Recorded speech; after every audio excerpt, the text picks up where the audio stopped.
The House will come to order. Today, the Pledge of Allegiance will be led by Representative Phillips. I pledge allegiance to the flag of the United States of America and to the republic for which it stands, one nation, under God, indivisible, with liberty and justice for all. Mr. Schiebel, please call the roll. Representatives Armagost, Bacon, Barone, Representative Barone, Byrd, Basonecker, Bottoms, Bradfield, Bradley, Brooks, Brown, Caldwell, Camacho, Carter, Clifford, Representative Clifford,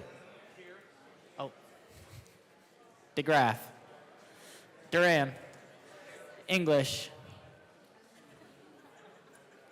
Representative English is excused. Espinoza, Rep. Ferre is excused. Froelich, Garcia, Garcia Sander, Gilchrist, Here.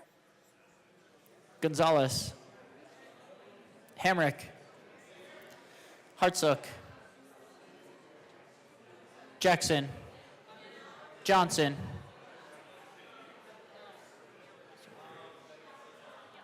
Joseph, Kelty, Leader, Lindsay, Linstead, Luck, Lukens, Mabry, Marshall, Martinez, Morrow, Representative Morrow is excused. McCormick, Pascal, Phillips, Puglisi, Richardson, Ricks. Representative Ricks is excused. Rutnell, Rep. Ryden is excused. Sirota, Smith, Soper, Representative Soper, excused. Stewart K, Stewart R, Representative Stewart R is excused. Story, Sukla, Taggart, Titone, Valdez A, Velasco, Representative Velasco.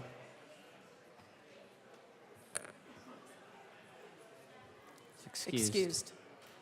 Weinberg, Wilford, Representative Wilford. Excused. Winter, Woodrow, Woog, Zokai, and Madam Speaker. Here. With 56 present, 9 excused, we do have a quorum. Representative Phillips. Thank you, Madam Speaker. I move that the Journal of Thursday, April 24th, 2025 be approved as corrected by the Chief Clerk. Members, you have heard the motion that the journal be approved as corrected by the Chief Clerk. All those in favor say aye. Aye. All those opposed, no. The ayes have it. The motion is adopted.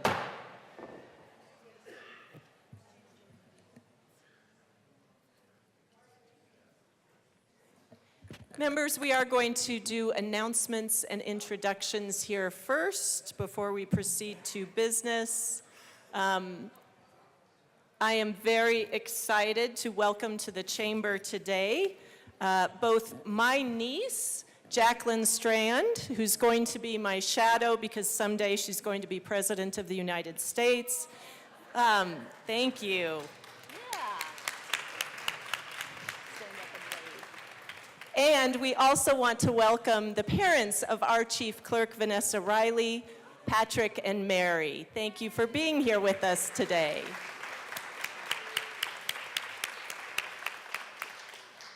Any other announcements this morning, members? Yes, Representative Caldwell. Thank you, Madam Speaker. Permission for a moment of personal privilege. So approved. Thank you. Members, House District 20, the town of Monument, El Paso County, and Colorado as a whole lost a member of our community recently, and that's Monument Town Council member Jim Romanello. He was a beloved community member and public servant of the Tri-Lakes area. His involvement with the town of Monument goes all the way back to 2018 when he first became a trustee in a special election. Jim would go on to be reelected in a regular election and serve a 4-year term. Afterwards, he was elected to serve as a council member at large in 2024. Serving since 2018, Jim was the town's longest serving council member. He was a dedicated public servant, always showing leadership, initiative, and his investment strategy guidance. Jim had many more accomplishments outside of his time in the town of Monument. As president of the Village Center Metro District Board of Directors, he successfully negotiated an intergovernmental agreement that stabilized home values in the district. Additionally, Jim was a strong proponent of renewable water options for the town, which prompted him to serve on the Fountainshed Creek Watershed District Board. In tandem with his prior career in financial planning, Jim's insight was instrumental to investing in town assets on the steering committee for the Monument 2040 Comprehensive Plan. Jim prioritized small businesses, water infrastructure development, and staffing, all of which saw improvements under his leadership with installation of new tanks and addressing prior permitting issues. He was a vocal supporter of businesses and emphasized the need for commercial space for businesses and how it would contribute to town revenue. Jim also emphasized his approach to land development described as, in his words, 3 lenses: property rights, needs of the town and community, and a fiduciary responsibility to our town. Jim Romanello was a valued member of the Tri-Lakes area community whose devotion to public service was tangible in all of his actions in life. From his service in local government to his relationships throughout the region, Jim was beloved by all who were fortunate enough to cross his path. He will not be forgotten. His service and friendship to our community will carry forward in legacy. Just want to say my prayers go out to Jim's family, and I appreciate all of you standing here and allowing me a minute to recognize him. We miss him, and it was he won't be forgotten. Thank you very much. Thank you.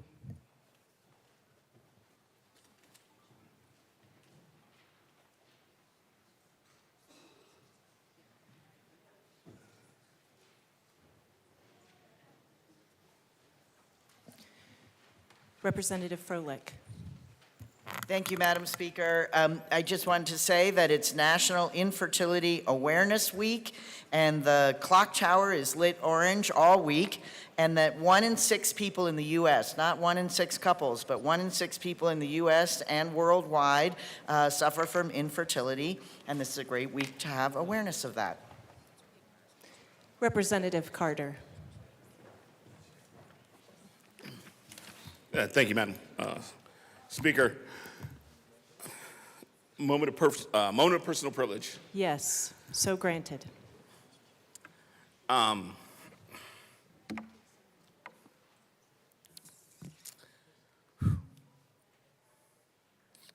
I was in law school, one of my best friends in law school was an individual named,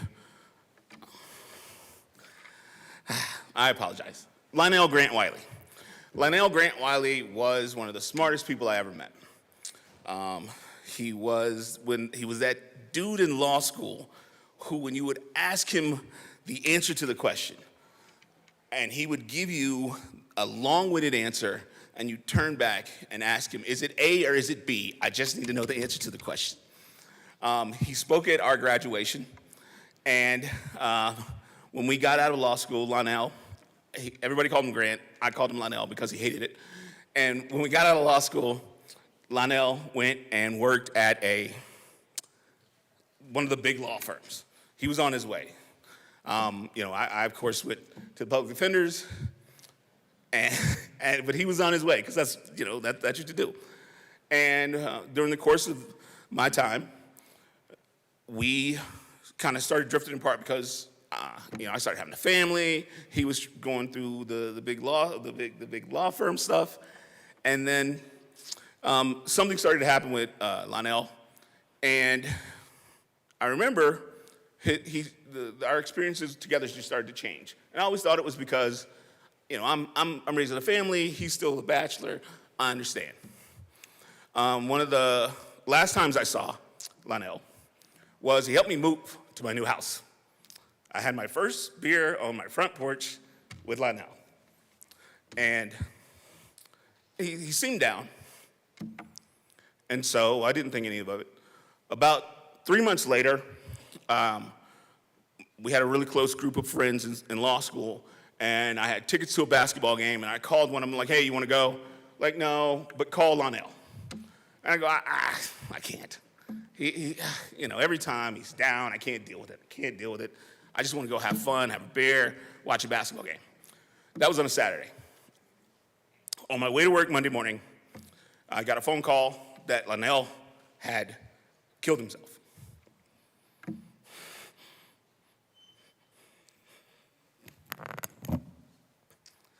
And so,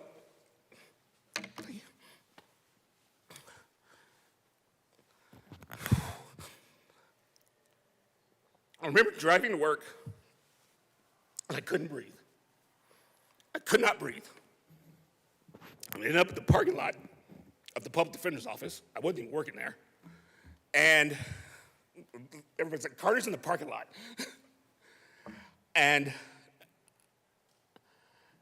I just remember the effect that had, that bomb going off. 3 years later, one of my teammates at the University of New Mexico, shy kid, Dushan Irving, he was a shy kid, fast, one of the baddest rugby players you ever seen. And every year we would go and we'd have rugby reunions. And the last time I talked to Dushan, we were at a rugby reunion, wasn't hanging out. And we all go back to Albuquerque. And he didn't want to hang out. And I didn't understand. I just didn't understand. 3 months after that, Dushan killed himself. And because we were close, they asked me to speak at his funeral. And I had to talk to his mother. And he had a little bitty baby, little tray. And I just remember what the huge effect that had. Yesterday,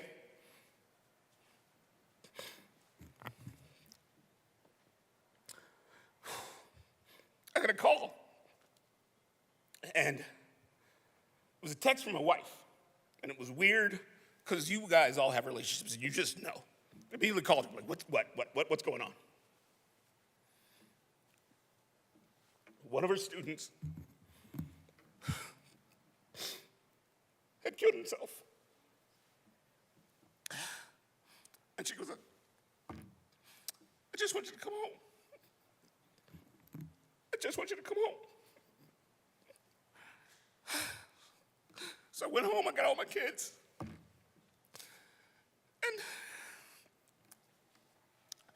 I'm saying this because I want y'all to hear it. You don't know what the world's gonna look like if you leave. You don't know the ripple effects that are gonna happen if you're not here. So yesterday, I just sat with my wife and my kids, and I said, thank you. What I'm telling everybody here, I love and appreciate every one of you. Because you don't know what the world's gonna look like if you're not here. I passed out some suicide prevention paperwork for each one of you. I'm asking you to do one thing for me. Just tell somebody today you love them. Please. Thank you.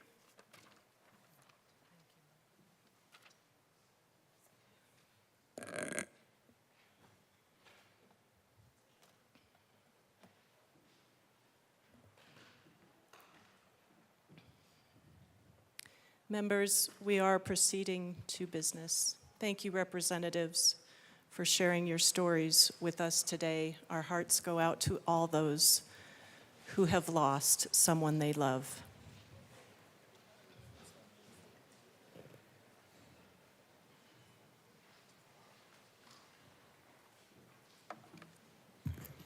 Madam Majority Leader. Madam Speaker, I move to proceed out of order for immediate consideration. I'm sorry, I kind of reset my mind here.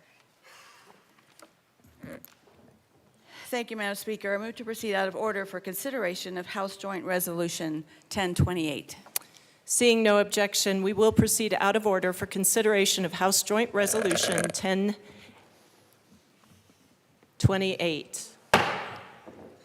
Mr. Schiebel, please read the title to our resolution. House Joint Resolution 1028 by Representatives Armagost and Lukens, also Senators Pelton, R., and Roberts, concerning the Colorado Legislative Sportsmen's Caucus and in connection therewith designating April 25th, 2025 as Sportsman's Day.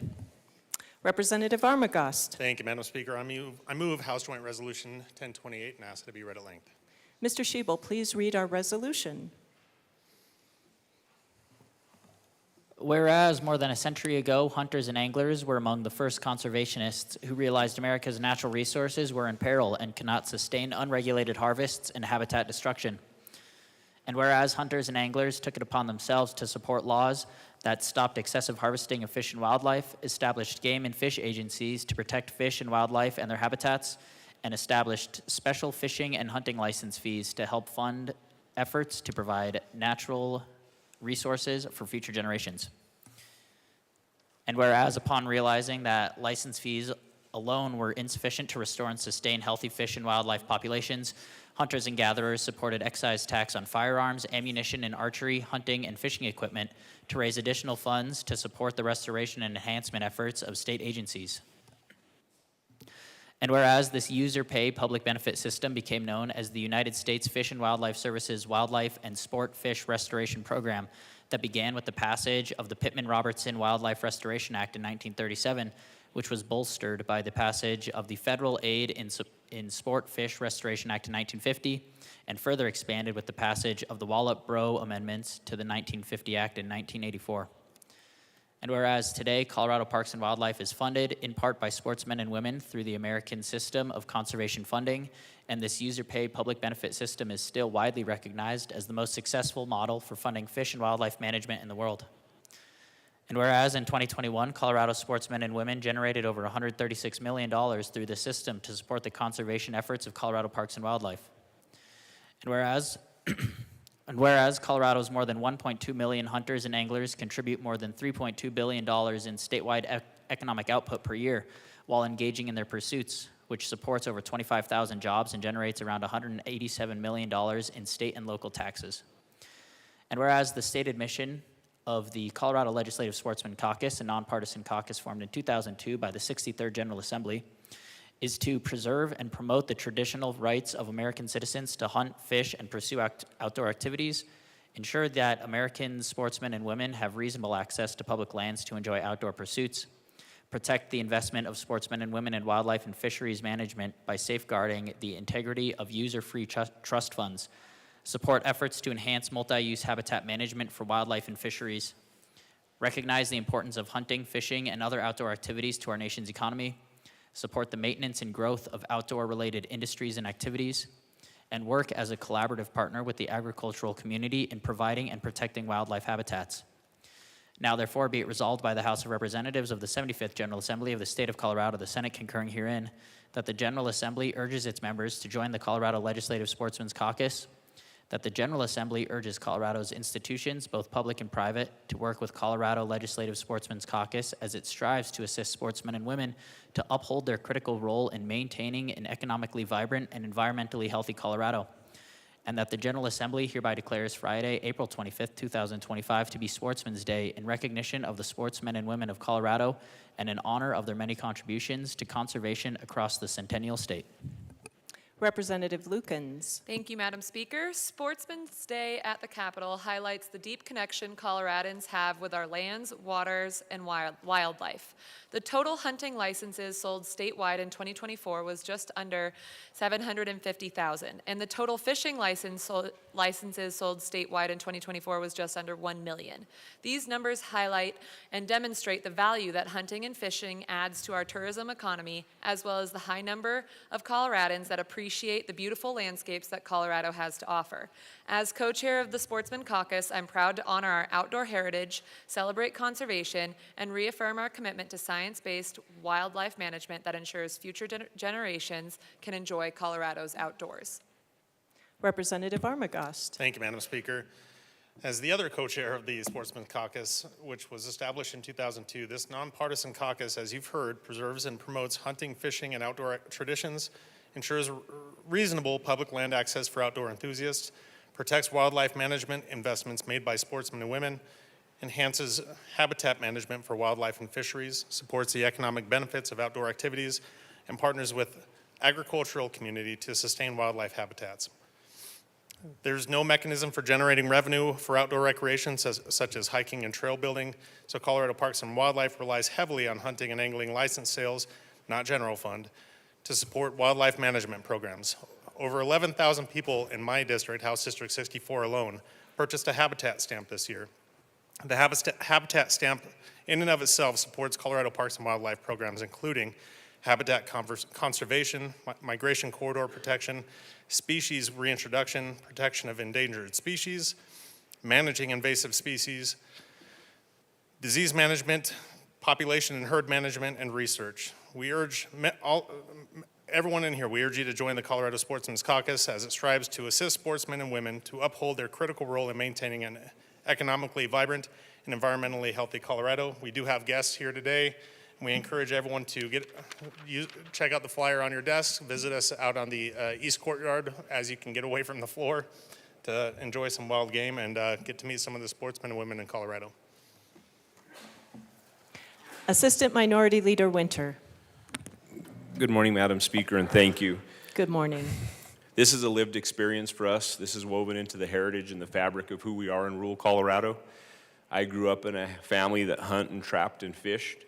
We ate a lot of wild game growing up because, a lot of times ranching, I know a lot of people think that's Yellowstone, but it's not. Most of us are land rich and money poor and hold things together with baling wire and bubble gum. But, it's fed our families. It's been what we do to recreate. Nothing's more beautiful than hunting and being there early in the morning when the sun comes up and there's a couple hundred elk there and they're bugling and doing their thing, and then knowing that God put those animals on earth and he put them on earth to help sustain us. So I think it's good that we take care of them while we can, and then know that when we harvest those animals, they're there to take care of us. And that's the symbiotic nature that we have with nature. I think it's very important. And also getting back to the culture part of this. I hear about lived experiences and cultures all the time in this building. This is a huge part of the culture of where I'm from. This is who we are, rugged people that know how to survive off the land. And if things ever go south, like Hank Williams Jr. said, a country boy will survive. And I'm proud to have that tradition and heritage. So if you love the outdoors, if you love walking on the trails, and if you don't hunt and fish, if you like to take pictures, if you like to see these beautiful animals, when you see somebody that's out hunting and fishing, thank them, because they're a huge reason why we're all able to enjoy this property and why we're all able to enjoy the outdoors in Colorado. So I urge a yes vote. Thank you. Seeing no further discussion, the motion before us is the adoption of House Joint Resolution 1028. Mr. Schiebel, please open the machine and members proceed to vote. Representative Gilchrist, how do you vote?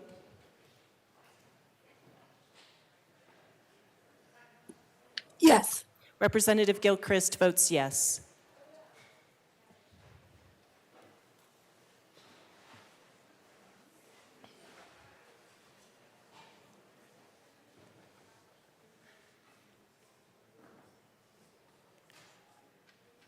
Please close the machine. With 60 aye, 1 no, and 4 excused, House Joint Resolution 1028 is adopted. Co-sponsors.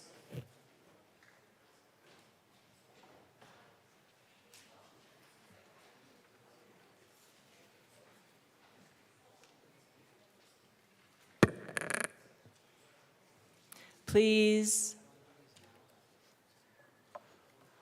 Close the machine.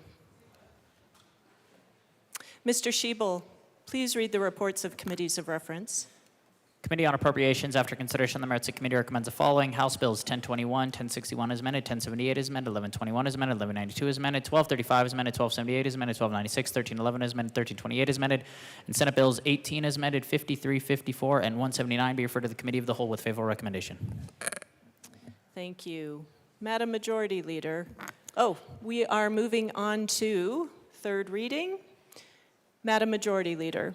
Thank you, Madam Speaker. I move to proceed out of order for immediate consideration of Senate Bill 194. Mr. Schiebel, please read the title of Senate Bill 194. Senate Bill 194 by Senators Michelson, Janae, and Mullica, also Representatives Duran and Hartsook, concerning the continuation of the Dental Practice Act. Madam Majority Leader. Madam Speaker, I move Senate Bill 194 on third reading and final passage. Representative Kelty.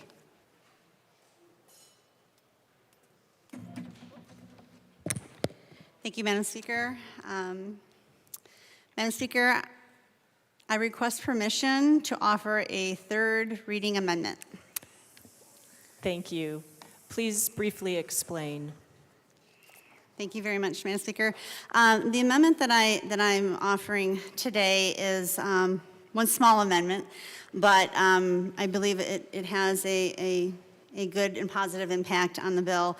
Currently, in Colorado, the Dentists Association, or the dentists, they would like to administrate more than just the human papilloma virus immunization. They want to get more into being able to give vaccinations like COVID. My problem with that is the fact that dentists don't always have the full medical background of a patient that a medical doctor does. I believe that COVID vaccinations and vaccinations such as that should be done by a medical doctor. Knowing the person's full medical background, even sometimes patients don't know everything or how it correlates or how it could be a problem, or they forget things, they're elderly, whatever the situation is, they may not remember or know everything that could be in conflict with getting certain vaccinations, and the dentists don't have the full medical background of the patient. And so I have a problem with them having unintended consequences after having a vaccination like COVID that could cause, depending on the individual, maybe a blood clot or something else. Representative if they have diabetes. Kelty, I will ask you to wrap it up. Thank you. Oh, This I is will- about permission. Oh, I'm sorry. But no. So yeah. Thank This you. is my first time, so I'm sorry, Madam Chair. All Yeah, so good. this is the reason why I'm bringing, I'm asking permission to bring this third reading amendment. Madam Majority Leader. Thank you, Madam Speaker. Members, I would ask for a no vote on permission. This is not a technical amendment, and I ask for a no vote, please. Representative Hartsook. Thank you, Madam Speaker. I was just pointing out this is a substantive change to the bill. It was extensively stakeholdered. This has been going on for years. Doctors, dentists, orthodontology, oral surgeons all go through extensive pharmacology, and I mean extensive. I've been married to one for over 20 years. I know for a fact. So we would ask for a no vote, not only on the fact that it's a substantive change to the amendment, but that we've been extensively stakeholdered. Thank you. Seeing no further discussion, this is about permission, Representative Kelty, not the amendment. You may speak a second time. About ma'am. permission, but not the amendment. About permission, yes, ma'am. And the reason why I'm asking for permission is because I did do stakeholdering with medical doctors, people within the medical field, and they had a concern, and that's why I'm bringing this amendment and asking for permission. I know it's not a technical amendment, but I think it's a necessary amendment that will actually help keep people safe and keep people in their wheelhouse. So I'm asking for permission for this amendment. I understand it's not a technical amendment. Yesterday, when this came to the floor, everything was so fast, everything got rammed through. I was not able to actually put this on the seconds. So that's why I'm asking for permission today to put this on the thirds. Thank you. Representative Luck. Thank you, Madam Speaker.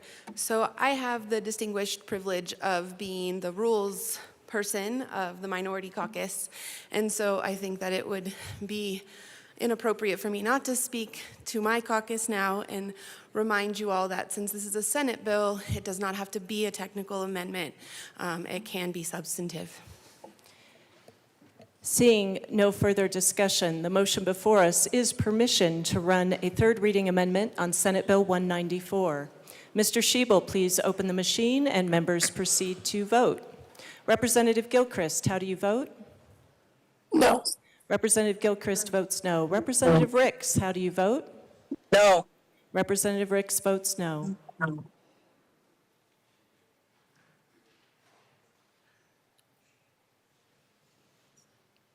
Please close the machine. With 19 aye, 43 no, and 3 excused, permission to run a third reading amendment is lost. The motion before us is the adoption of Senate Bill 194 on third reading, final passage. Mr. Schiebel, please open the machine and members proceed to vote. Representative Gilchrist, how do you vote? Yes. Representative Gilchrist votes yes. Representative Ricks, how do you vote? Yes. Representative Ricks votes yes.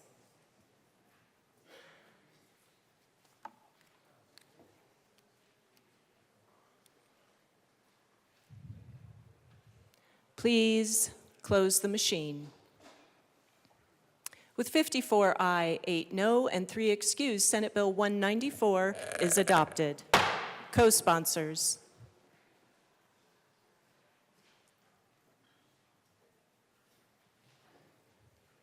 Representative Ricks, co-sponsors.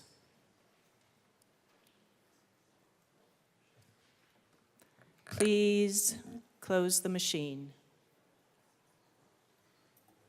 Madam Majority Leader. Madam Speaker, I move to lay over House Bill 1123 and House Bill 1249 until Monday. House Bills 1123 and 1249 will be laid over until Monday, April 28th. Mr. Schiebel, please read the title to Senate Bill 184. Senate Bill 184 by Senators Cutter and Weissman, also Representative Ricks, concerning the continuation of the HOA Information and Resource Center and in connection therewith, implementing the recommendations contained in the 2024 Sunset Report by the Department of Regulatory Agencies. Madam Majority Leader. Madam Speaker, I move Senate Bill 184 on third reading and final passage. The motion before us is the adoption of Senate Bill 184 on third reading, final passage. Mr. Schiebel, please open the machine and members proceed to vote. Representative Gilchrist, how do you vote? Yes. Representative Gilchrist votes yes. Representative Ricks, how do you vote? Yes. Representative Ricks votes yes.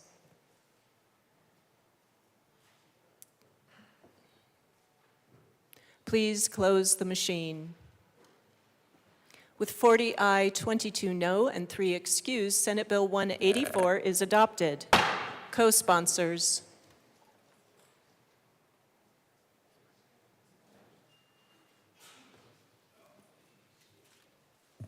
Please close the machine.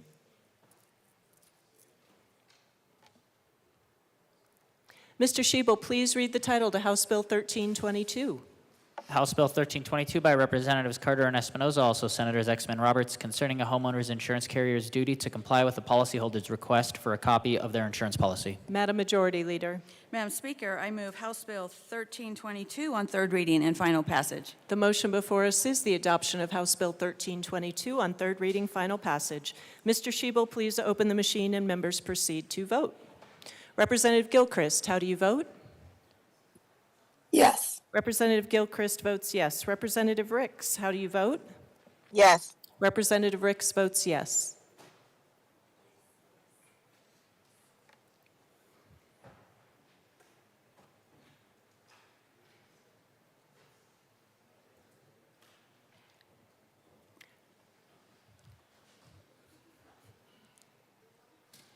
Please close the machine. With 42 aye, 20 no, and 3 excused, House Bill 1322 is adopted. Co-sponsors.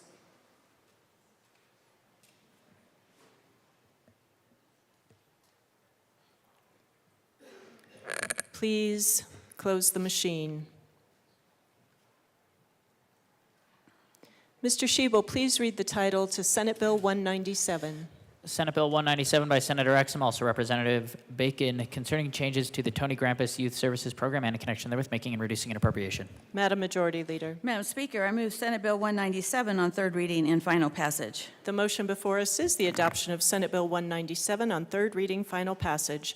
Mr. Shebel, please open the machine and members proceed to vote.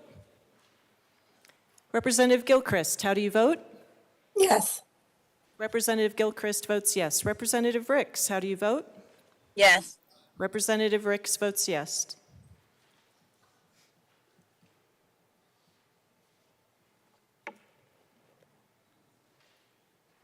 Please close the machine. With 50 aye, 12 no, and 3 excused, Senate Bill 197 is adopted. Co-sponsors.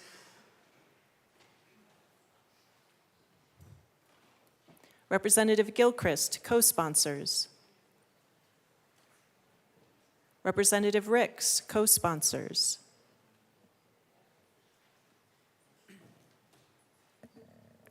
Please close the machine. Mr. Shebel, please read the title to Senate Bill 175. Senate Bill 175 by Senator Gonzalez, also Representatives Basonecker and Morrow, concerning the continuation of the towing task force and in connection therewith implementing the recommendations contained in the 2024 Sunset Report by the Department of Regulatory Agencies.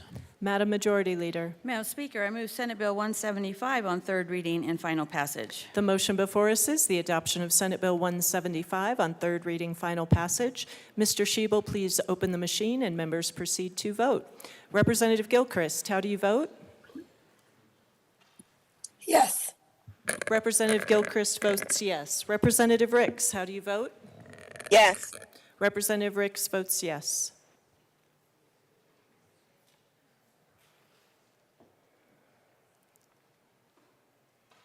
Garcia. Please close the machine. With 40 aye, 22 no, and 3 excused, Senate Bill 175 is adopted. Co-sponsors.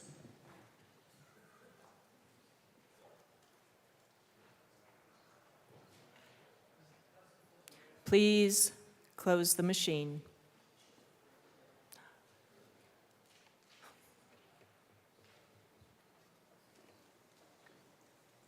Mr. Shebel, please read the title to Senate Bill 196. Senate Bill 196 by Senators Judah and Mullica, also Representatives Leader and Jackson, concerning measures to protect insurance coverage for preventive health care services. Madam Majority Leader. Madam Speaker, I move Senate Bill 196 on third reading and final passage. The motion before us is the adoption of Senate Bill 196 on third reading, final passage. Mr. Shebel, please open the machine and members proceed to vote. Representative Gilchrist, how do you vote? Yes. Representative Gilchrist votes yes. Representative Ricks, how do you vote? Yes. Representative Ricks votes yes.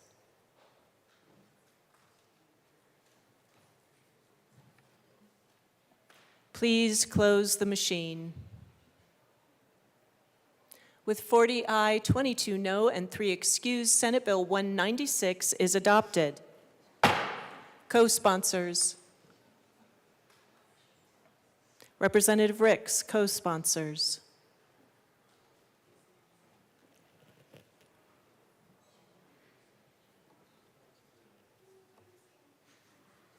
Please close the machine.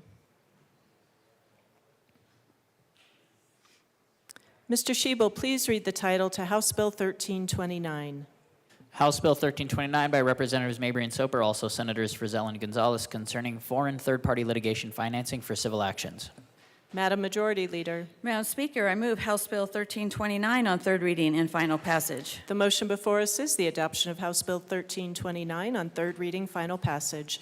Mr. Shebel, please open the machine and members proceed to vote. Representative Gilchrist, how do you vote? Yes. Representative Gilchrist votes yes. Representative Ricks, how do you vote? Yes. Representative Ricks votes yes.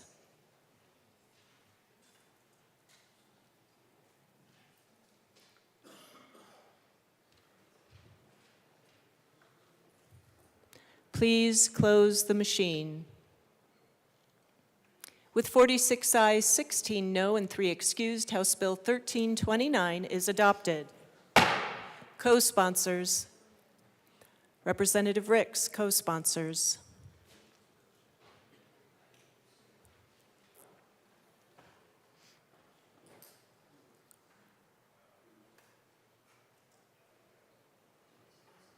Please close the machine.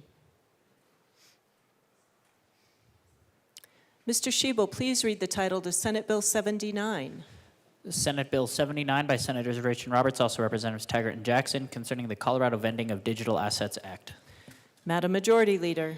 Madam Speaker, I move Senate Bill 79 on third reading and final passage. The motion before us is the adoption of Senate Bill 79 on third reading, final passage.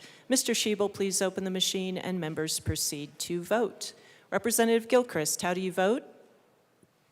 Yes. Representative Gilchrist votes yes. Representative Ricks, how do you vote? Yes. Representative Ricks votes yes.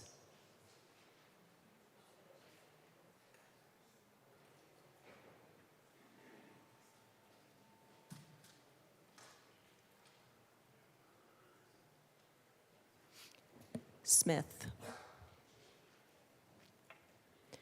Please close the machine.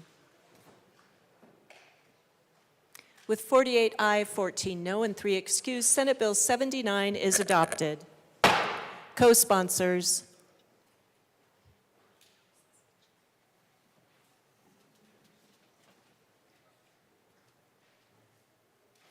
Representative Ricks, co-sponsors.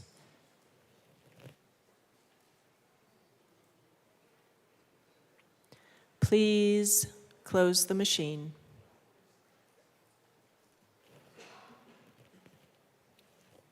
Mr. Schiebel, please read the title to House Bill 1325. House Bill 1325 by Representatives Espinoza and Bradley, also Senator Exum, concerning updating statutory references to the amended definition of eligible person.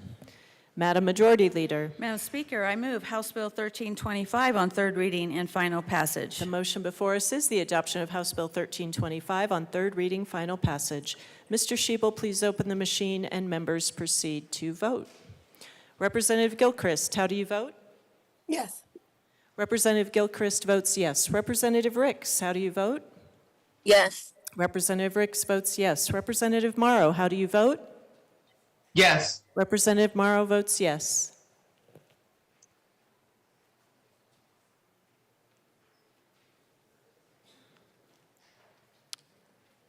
Please close the machine.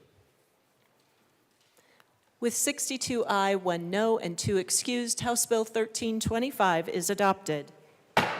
Co-sponsors.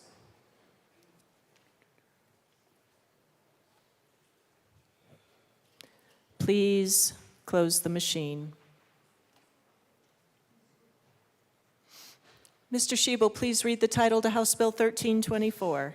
House Bill 1324 by Representatives Espinoza and Luck, also Senators Ball and Catlin, concerning clarification of the deadlines that are applicable to objections and protests concerning valuations of taxable property. Madam Majority Leader. Madam Speaker, I move House Bill 1324 on third reading and final passage. The motion before us is the adoption of House Bill 1324 on third reading, final passage.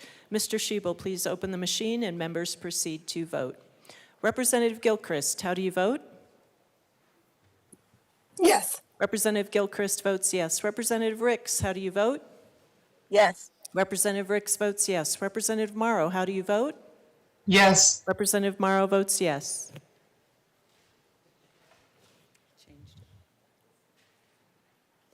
Please close the machine. With 62 aye, 1 no, and 2 excused, House Bill 1324 is adopted. Co-sponsors.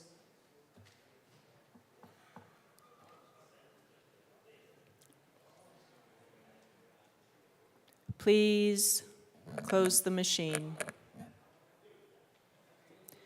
Mr. Schiebel, please read the title to Senate Bill 116. Senate Bill 116 by Senators Snyder and Frizzell, also Representatives Duran and Armagost, concerning spousal maintenance guidelines to protect victims of domestic violence. Madam Majority Leader. Madam Speaker, I move Senate Bill 116 on third reading and final passage. The motion before us is the adoption of Senate Bill 116 on third reading, final passage. Mr. Shebel, please open the machine and members proceed to vote. Representative Gilchrist, how do you vote? Yes. Representative Gilchrist votes yes. Representative Ricks, how do you vote? Yes. Representative Ricks votes yes. Representative Morrow, how do you vote? Yes. Representative Morrow votes yes.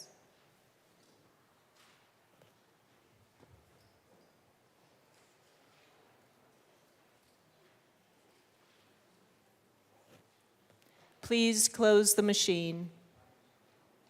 With 56 ayes, 7 no, and 2 excused, Senate Bill 116 is adopted. Co-sponsors.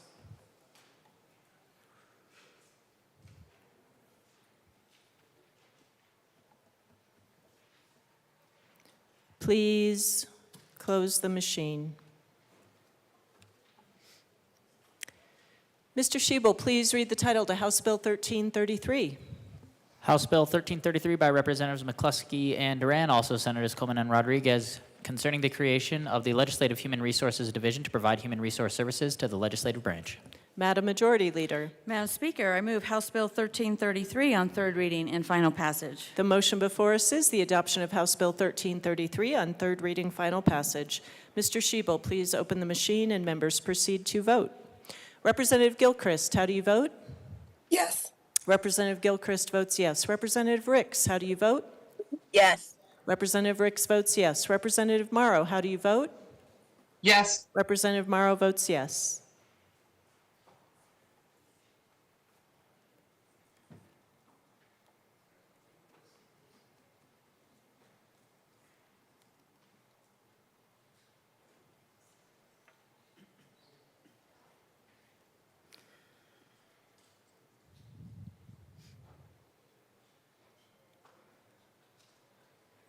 Please close the machine.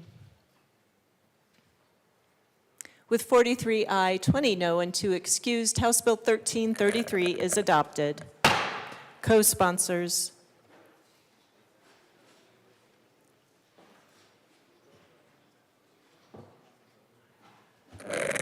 Representative Ricks, co-sponsors.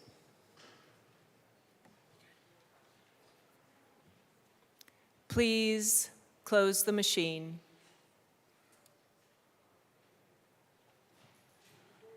Mr. Shebel, please read the title to House Bill 1189.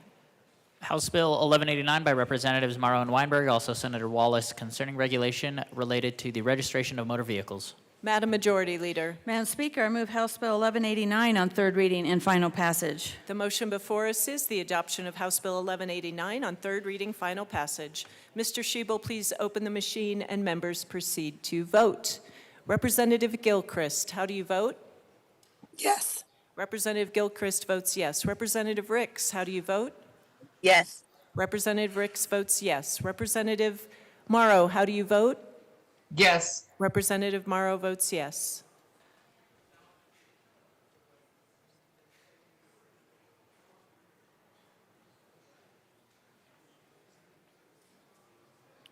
Please close the machine. With 53 aye, 10 no, 2 excused, House Bill 1189 is adopted. Co-sponsors.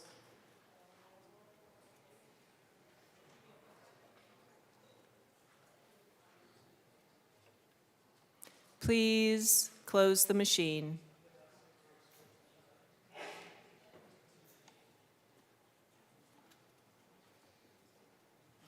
Mr. Shebel, please read the title to House Bill 1038.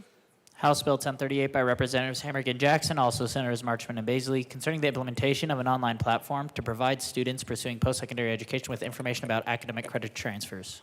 Madam Majority Leader. Madam Speaker, I move House Bill 1038 on third reading and final passage. The motion before us is the adoption of House Bill 1038 on third reading, final passage. Mr. Shebel, please open the machine and members proceed to vote.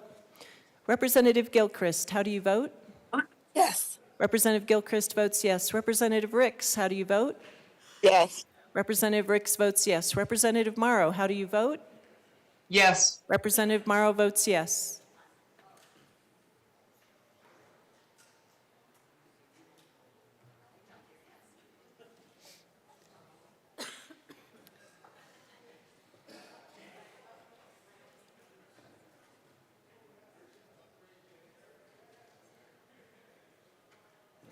Please close the machine.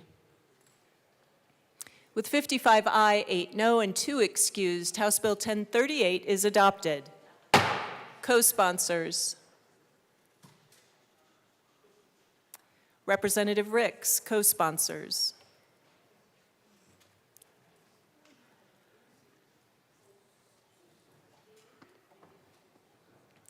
Please close the machine.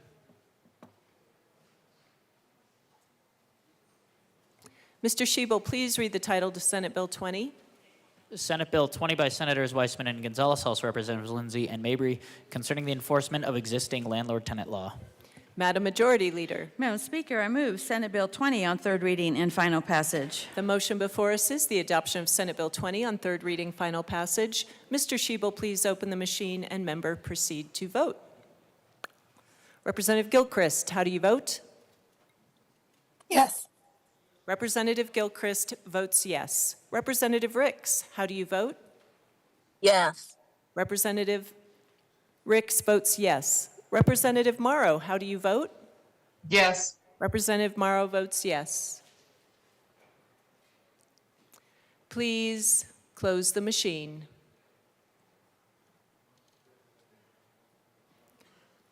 With 40 aye, 23 no, and 2 excused, Senate Bill 20 is adopted. Co-sponsors. Representative Ricks, co-sponsors.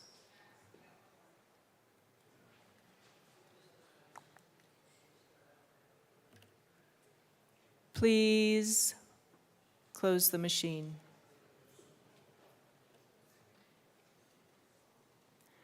Mr. Schiebel, please read the title to Senate Bill 144. Senate Bill 144 by Senators Winter and Bridges, also Representatives Wilford and Zokai, concerning changes to the Paid Family and Medical Leave Insurance Act.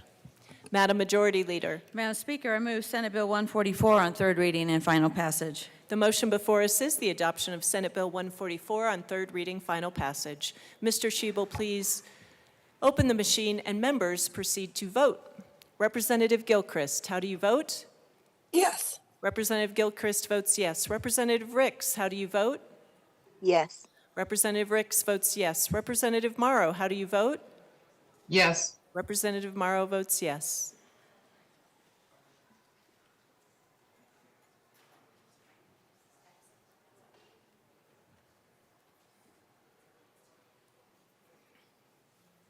Please close the machine. With 42 aye, 21 no, and 2 excused, Senate Bill 144 is adopted.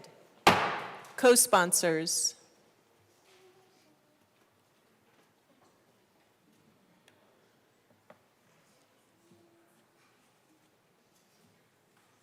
Representative Ricks, co-sponsors.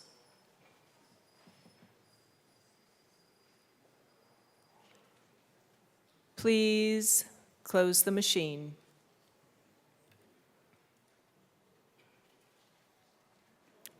Mr. Schiebel, please read the title to Senate Bill 81.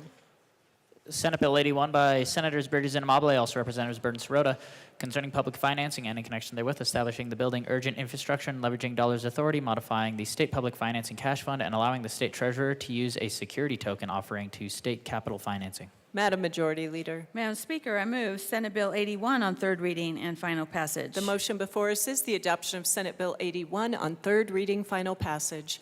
Mr. Schiebel, please open the machine and members proceed to vote. Representative Gilchrist, how do you vote? Yes. Representative Gilchrist votes yes. Representative Ricks, how do you vote? Yes. Representative Ricks votes yes. Representative Morrow, how do you vote? Yes. Representative Morrow votes yes.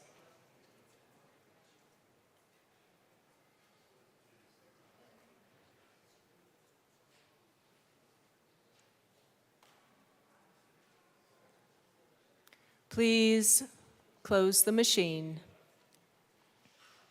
With 40 aye, 23 no, and 2 excused, Senate Bill 81 is adopted.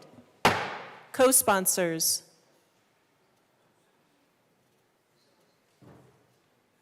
Representative Ricks, co-sponsors.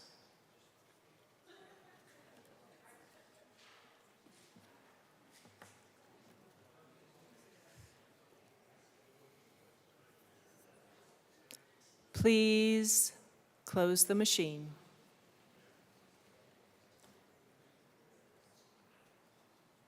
Mr. Shebo, please read the title to Senate Bill 277. Senate Bill 277 by Senators Judah and Cutter, also Representatives Ryden and Woodrow, concerning the repeal of the Title Insurance Commission and in connection therewith requiring the Commissioner of Insurance to meet with a Title Insurance Advisory Group and repealing the Title Insurance Advisory Group in 2029 subject to a sunset review. Madam Majority Leader. Madam Speaker, I move Senate Bill 277 on third reading and final passage. The motion before us is the adoption of Senate Bill 277 on third reading, final passage. Mr. Shebo, please open the machine and members proceed to vote. Representative Gilchrist, how do you vote? Yes. Representative Gilchrist votes yes. Representative Ricks, how do you vote? Yes. Representative Ricks votes yes. Representative Morrow, how do you vote? Yes. Representative Morrow votes yes. Please close the machine. With 60 aye, 3 no, and 2 excused, Senate Bill 277 is adopted. Co-sponsors.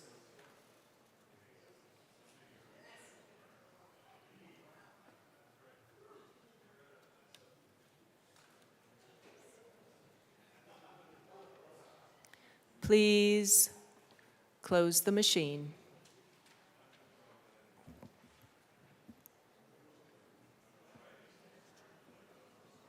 Mr. Shebo, please read the title to House Bill 11. Oh, Madam Majority Leader. Thank you, Madam Speaker. I move to lay over House Bill 1159 and Senate Bill 41 until Monday. House Bill 1159 and Senate Bill 41 will be laid over until Monday, April 28th. Mr. Shebo, please read the title to Senate Bill 203. Senate Bill 203 by Senators Exum and Catlin, also Representatives Bradley and Carter, concerning clarifying the Department of Public Health and Environment's authority to use appropriated money for project grants concerning public water system projects for small communities. Madam Majority Leader. Madam Speaker, I move Senate Bill 203 on third reading and final passage. The motion before us is the adoption of Senate Bill 203 on third reading, final passage. Mr. Shebo, please open the machine and members proceed to vote. Representative Gilchrist, how do you vote? Yes. Representative Gilchrist votes yes. Representative Ricks, how do you vote? Yes. Representative Ricks votes yes. Representative Morrow, how do you vote? Yes. Representative Morrow votes yes.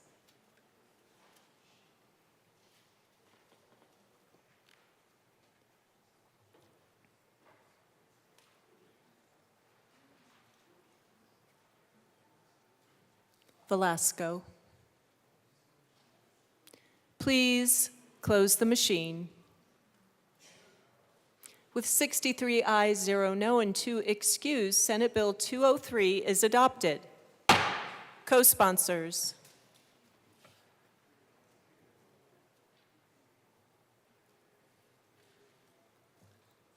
Please close the machine.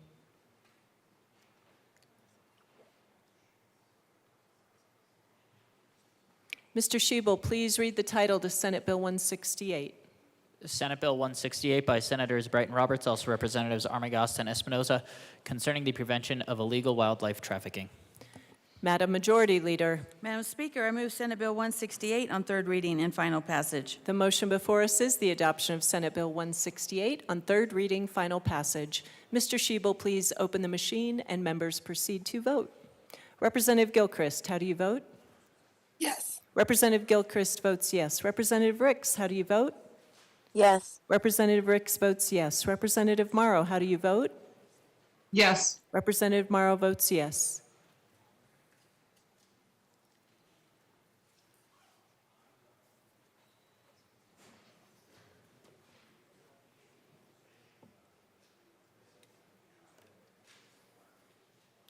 Please close the machine.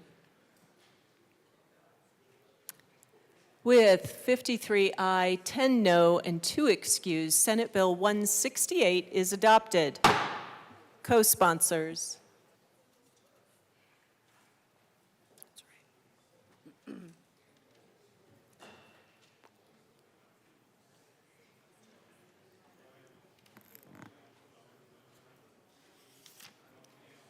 Please close the machine.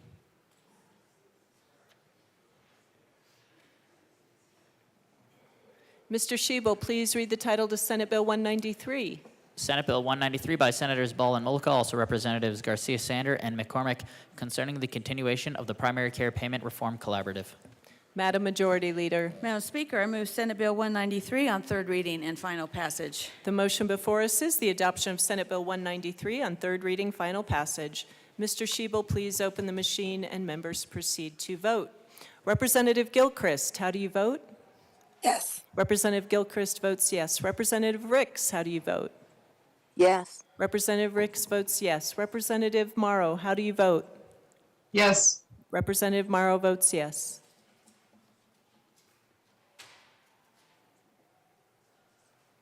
Please close the machine. With 51 aye, 12 no, and 2 excused, Senate Bill 193 is adopted. Co-sponsors.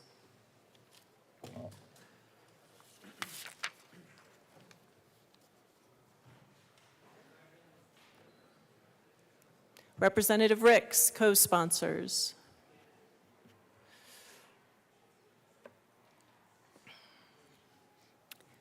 Please close the machine. Mr. Shebel, please read the title to Senate Bill 182. Senate Bill 182 by Senators Ball and Simpson, also Representatives Brown and Weinberg, concerning encouraging the reduction of embodied carbon. Madam Majority Leader. Madam Speaker, I move Senate Bill 182 on third reading and final passage. The motion before us is the adoption of Senate Bill 182 on third reading, final passage. Mr. Shebel, please open the machine and members proceed to vote. Representative Gilchrist, how do you vote? Yes. Representative Gilchrist votes yes. Representative Ricks, how do you vote?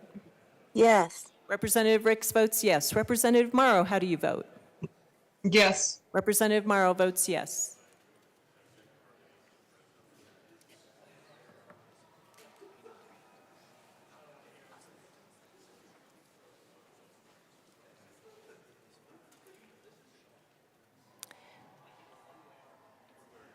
Bacon and Zokai.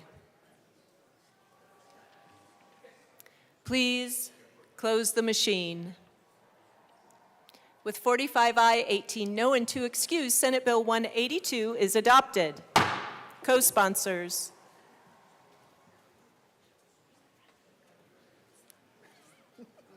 This room does weird things to you.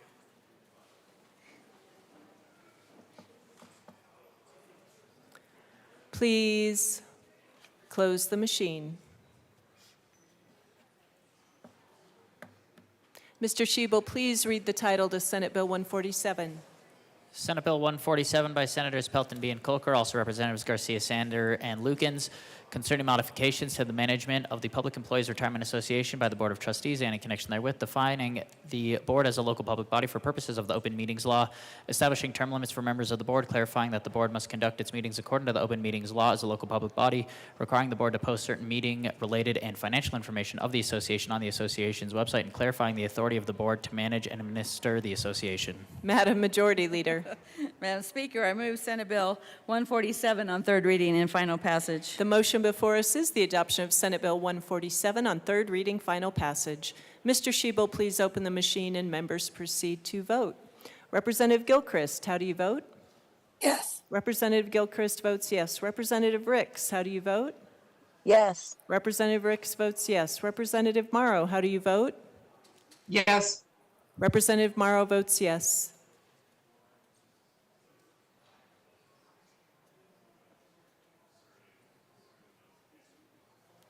Please close the machine. With 59 aye, 4 no, and 2 excused, Senate Bill 147 is adopted. Co-sponsors. Representative Ricks, co-sponsors.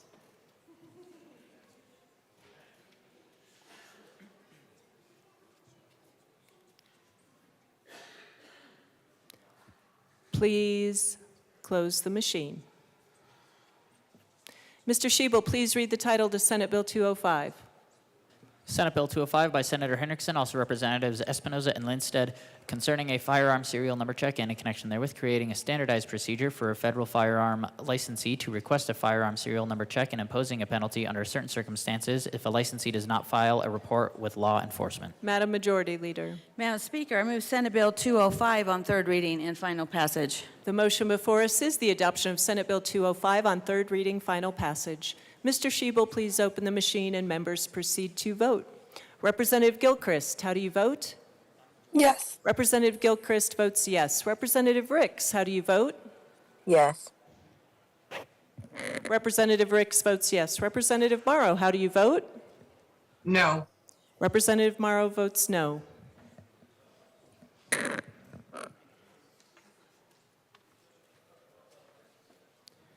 Please close the machine.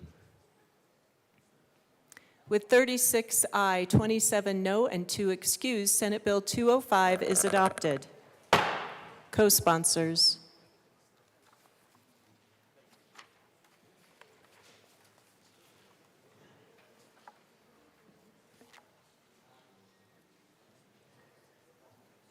Please, Representative Gilchrist, co-sponsors. Please close the machine.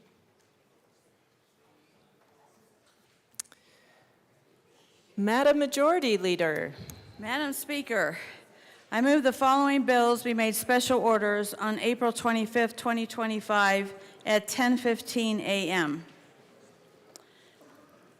House Bill 1311, House Bill 1328, Senate Bill 173, Senate Bill 1, House Bill 1295, House Bill 1078, House Bill 1079, House Bill 1235, House Bill 1278, House Bill 1296, Senate Bill 53, Senate Bill 54, Senate Bill 179, House Bill 1192, House Bill 1326, House Bill 1317, Senate Bill 204, House Bill 1026, and House Bill 1061. Madam Majority Leader, could you restate the last two bills?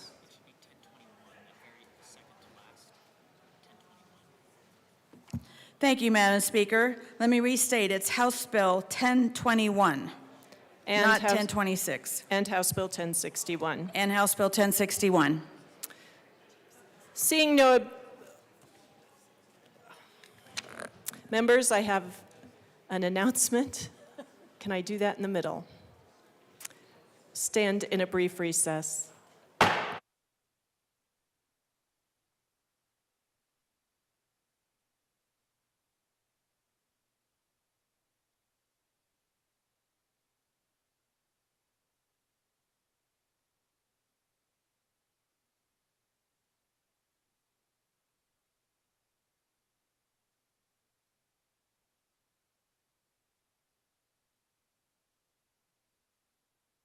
Madam Majority Leader. Thank you, Madam Speaker. I wish to withdraw.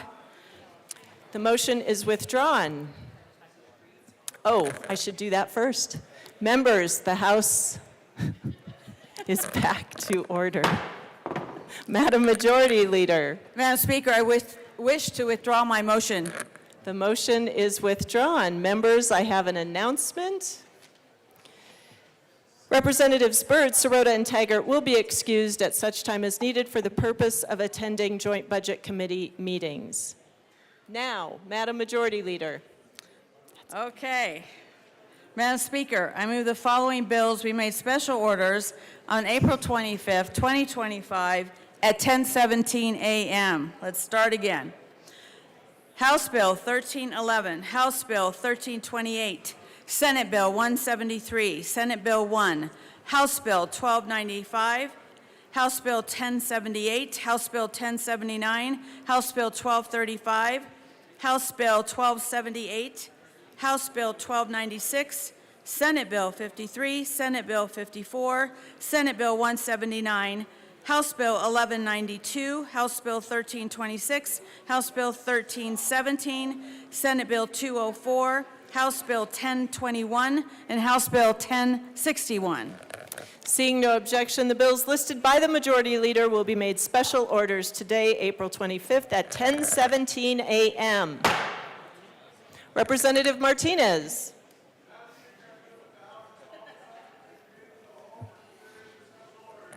Members, you've heard the motion. Seeing no objection, Representative Martinez will take the chair.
The committee will come to order. With your unanimous consent, the bills will be read by title unless there's a request for reading a bill at length. Committee reports are printed and in your bill folders. Floor amendments will be shown on the screen and on iLegislate and in today's folder on your box account.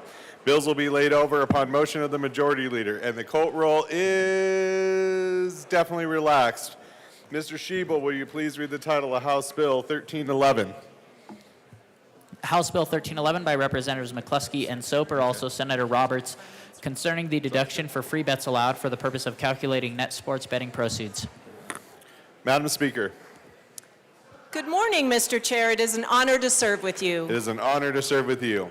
I move House Bill 1311 and the Finance Committee report and the Appropriations Committee report. To the Appropriations report. Members, in appropriations, we did make an adjustment to the timeline for the elimination of the free bet tax deduction.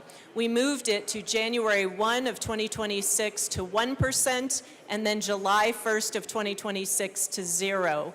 This adjustment was made in response to DOR's concerns about the ability to make a change to the tax rate mid-fiscal year. So we made this adjustment. I would ask for an aye vote. See no further discussion on the appropriations report. The question before us is the adoption of the report. All those in favor say aye. Aye. All those opposed say no. The ayes have it. The report is adopted. To the finance report, Representative Soper. Thank you, Mr. Chair.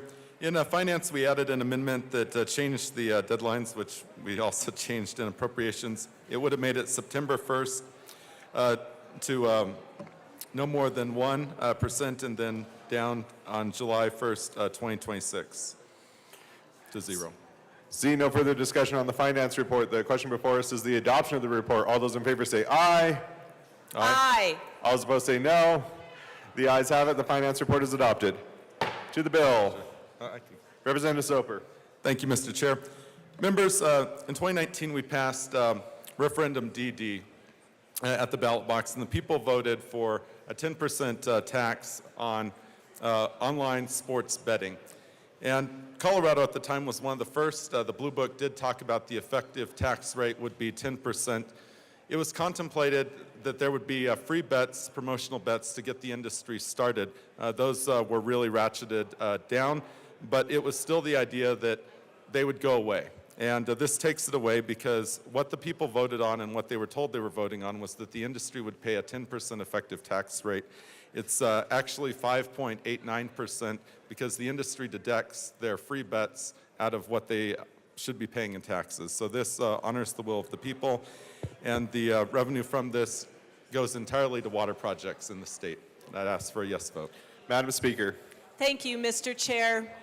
Members, I am truly honored to be here with my co-prime, a fellow Western Slope legislator who knows the importance of water both to our state and to the future of the western half of the United States. We have taken tremendous pains to ensure that we continue our investments in water projects, that we are taking aggressive policy to protect our water resources. The Sports Betting Alliance have been tremendous partners in working with us and understanding the value of water in our state. We are facing extraordinary budget challenges this year. We are bringing this step, we are bringing this effort to drive more funding to our water projects simply because we cannot wait any longer to protect our most valuable resource. I ask for an aye vote.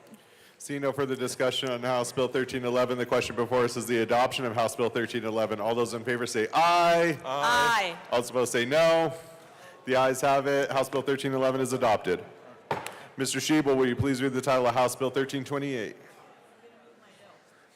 Madam, I withdraw that. Madam Majority Leader. Thank you, Mr. Chair. I'd like to move House Bill 1328 till after Senate Bill 173. Seeing no objection, House Bill 1328 will be moved to after Senate Bill 173. Mr. Schiebel, will you please read the title of Senate Bill 173? Senate Bill 173 by Senator Weissman, also Representatives Garcia and Zokai, concerning the classification of certain state revenue for purposes of calculating state fiscal year spending pursuant to Section 20 of Article 10 of the State Constitution and in connection therewith clarifying the statutory definitions of damage awards and property sale for purposes of calculating state fiscal year spending. Good work, Mr. Schiebel. Representative Zokai. Thank you, Mr. Chair. It is an honor to serve with you. And it's an honor to serve with you. I move Senate Bill 173 and the Finance Committee report. Appropriations report, Representative Zokai. And the Appropriations and Finance Committee and the Appropriations Committee report. Just the appropriations report. Representative Zokai. Thank you, Mr. Chair. I move Senate Bill 173 and the Appropriations report. To the appropriations report, Representative Garcia. Thank you, Mr. Chair. The appropriations report, we just had one small technical cleanup and amendment. We had to delete a section that was repetitive. And ask for an aye vote. I confused my bills. I ask for an aye vote. Is there any further discussion on the appropriations committee report? Seeing none, the question before us is the adoption of the report. All those in favor say aye. Aye. All those opposed say no. The ayes have it. The report is adopted. To the bill, Representative Zokai. Thank you, Mr. Chair. Senate Bill 173 is addressing a section that is in Tabor that has certain exceptions. So within Tabor, fiscal year spending, for purposes of calculating the Tabor cap, has a definition that specifically exempts damage awards and property sales. And we are adding some clarifications to this definition, which is currently not very well defined, to ensure that we are adhering to the original intent of Tabor and that we are not artificially inflating fiscal year spending limits with revenue that should be exempt. This is a good governance measure, and we ask for an aye vote. Is there any further discussion on House Bill or Senate Bill 173? Representative Brooks. Thank you, Mr. Chair. I am going to have to disagree. I believe the original intent of the Taxpayer Bill of Rights is not to fiddle with the Taxpayer Bill of Rights. And if we are truly talking about the spirit of the Taxpayer Bill of Rights, then we probably wouldn't be talking about this particular bill. Unfortunately, it essentially wishes to dilute the future Taxpayer Bill of Right refunds for hardworking Colorado residents by redirecting certain revenue streams back into the state's coffers. This is just not at all in any way in the original spirit of the Taxpayer Bill of Rights, and I would ask for a no vote. Representative Richardson. Thank you, Mr. Chair. I do believe the spirit of the Taxpayer Bill of Rights is alive and well in this state, and I dislike any attempts to push revenues outside of Tabor, certainly without a vote of the people. But for that reason, and at least to provide some transparency to the people of Colorado, I move L005 to Senate Bill 173 and ask that it be properly displayed. That is a proper motion. Give us a moment to get that up. Oh, wrong.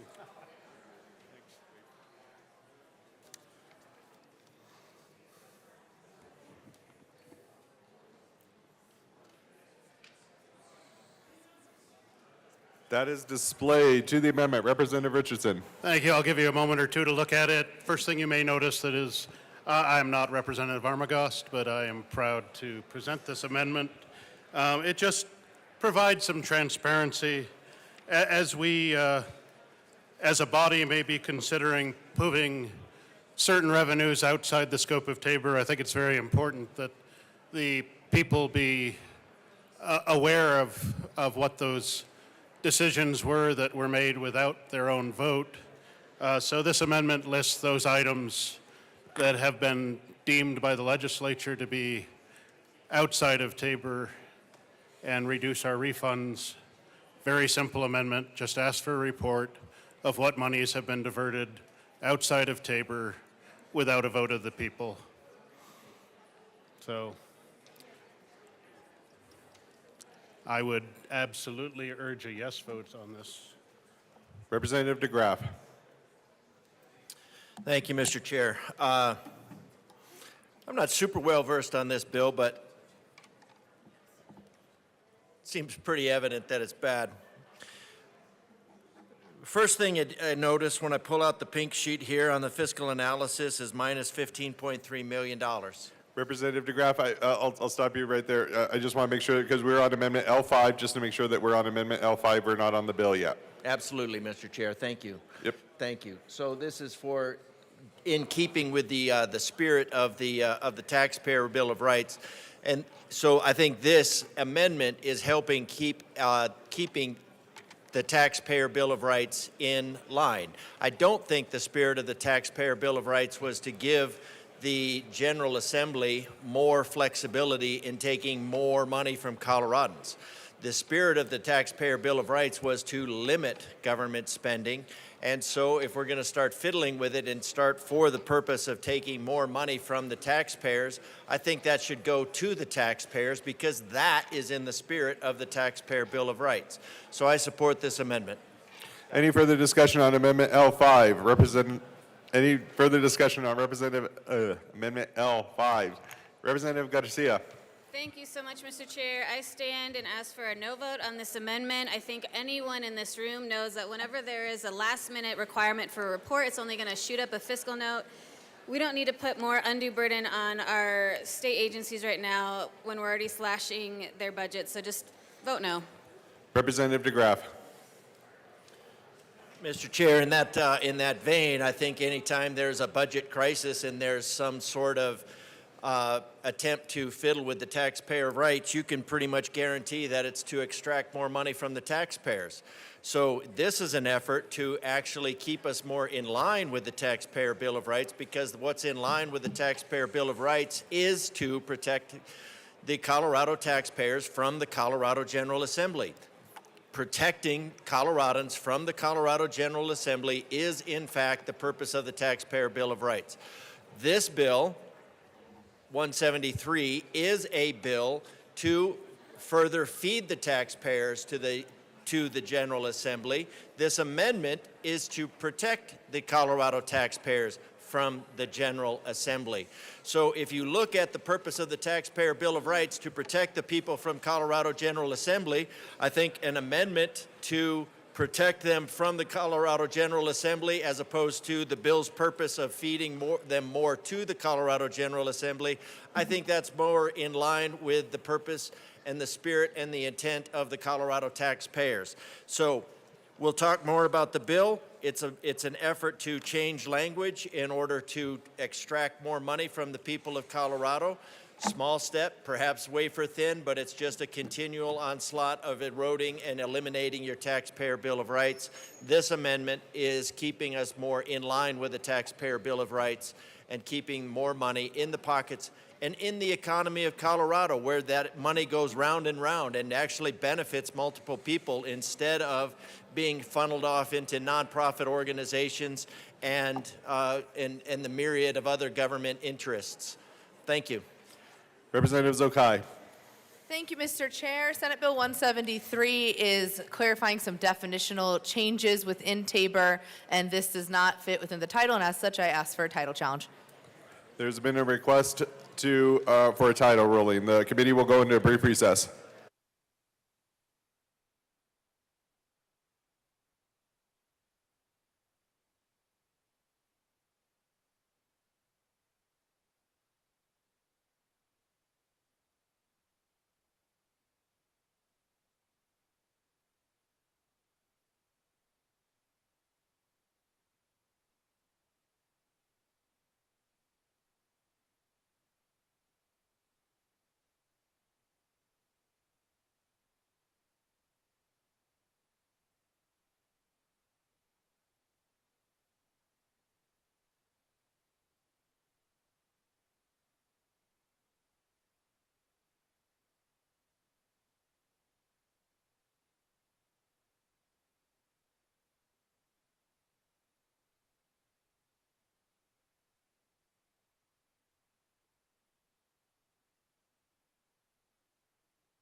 The committee will come back to order.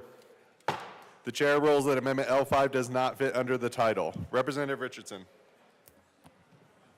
Mr. Chair, with the greatest respect for your ruling, I accept it. I know it doesn't matter whether I do or not, but having heard the reasoning there and rapidly doing some typing on the side, I move Amendment L006 to Senate Bill 173 and ask that it be properly displayed. We will graciously display that, Representative Richardson. Yeah. I'll get this done by the end of the day. I'll have it down.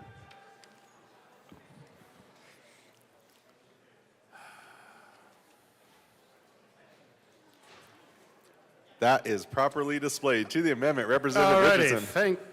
Thank you, Mr. Chair. And folks, I would again just like to submit that I'm not Representative Armagost, but proud to bring this amendment. The previous amendment apparently strayed a little bit outside the scope of the bill itself, but this one is focused directly on the two items that change. That is the shifting of damage awards and property sales outside of the total Tabor cap calculation. So I would ask that this amendment receive a favorable consideration. Again, when we're moving things outside of Tabor without a vote of the people, I think at the very least we can have a report generated to let them know what's going on. The sponsor previously had mentioned that this does put a bit of burden on the good employees of our state, and that does pain me, but I do think they want to do the best they can for the people. And certainly if we're going to put an additional burden on the people, I think it's only fair that the state take on a little bit of extra work for that. So I would urge a yes vote. Representative DeGraff. Thank you, Mr. Chair. Since the definitional changes here are for the purpose of increasing taxation, and the purpose of Tabor is to go to the people for any increase in taxation, I think we ought to go to the people and take these definitions to the people, because again, this is an effort to redefine words, further define terms, and for the purpose of increasing taxation. So before we do that, I think we ought to have the report as recommended by my colleague and his beautifully crafted amendment, and make sure that we have the voice of the people. The Taxpayer Bill of Rights was all about, and the sponsors have expressed a will to, and I think it's commendable. In other parts of this week, the sponsors have expressed their concern that we exercise a Republican form of government, which I think would be excellent and it would be very good for the state. But in this Republican form of government, for the Republic, the purpose of the Republic is to protect the individual rights, to protect the individual from the government, in this case, the General Assembly. So before the sponsors go unilaterally dabbling into our tax code, redefining words for the purpose of increasing taxation, I think we ought to ask the people if they were sufficiently clear on the bill, that maybe they don't want more. Maybe they don't want these definitions. Because again, the purpose of redefining these terms is for the purpose of increasing taxation, for the purpose of circumventing the will of the people, which was clearly expressed in the Taxpayer Bill of Rights. Any further discussion on Amendment L6? Representative Garcia. Thank you, Mr. Chair. Again, we haven't had a chance to check in with the state controller or any other agencies. We just asked for a no vote on this. Although, I will say, as I've shared with the sponsor of this amendment, I would love to consider actually having something more like this in a standalone bill where we can increase transparency, just not right now, not in this bill, and not without understanding the financial implications of it. So please vote no. Seeing no further discussion, the question before us is the adoption of Amendment L6. All those in favor say aye. Aye. All those opposed say no. No. The noes have it. Amendment L6 is lost. Any further discussion on Senate Bill 173? Representative Johnson.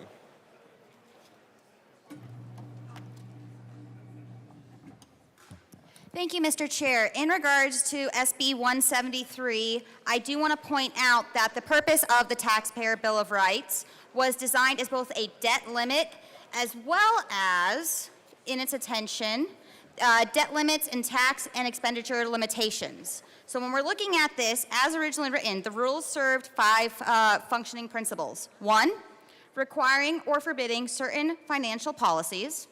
2, imposing conditions on government's retention of revenue above certain limits. 3, imposing conditions on increasing government debt. 4, imposing conditions on increases in the tax burden. And 5, the one that I think is the one that this bill is going to try to override against the will of the people, calculating and mandating refunds. When you pull up this bill, SB 173, and you go to page 3, it talks about the definitions on damage award, which very much aligns in calculating and mandating refunds. It's a shame we just lost that amendment to assure that the definitions were correct with the will of the people.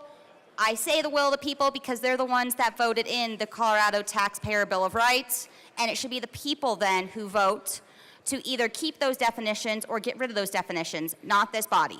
And I want to make it very clear, not an extension of the people's vote. What I mean extension is, yes, we were elected by them to be an extension of their voice, but when it comes to the Colorado Taxpayer Bill of Rights, it specifies the voice of the people, not the voice of the extension of the voice of the people.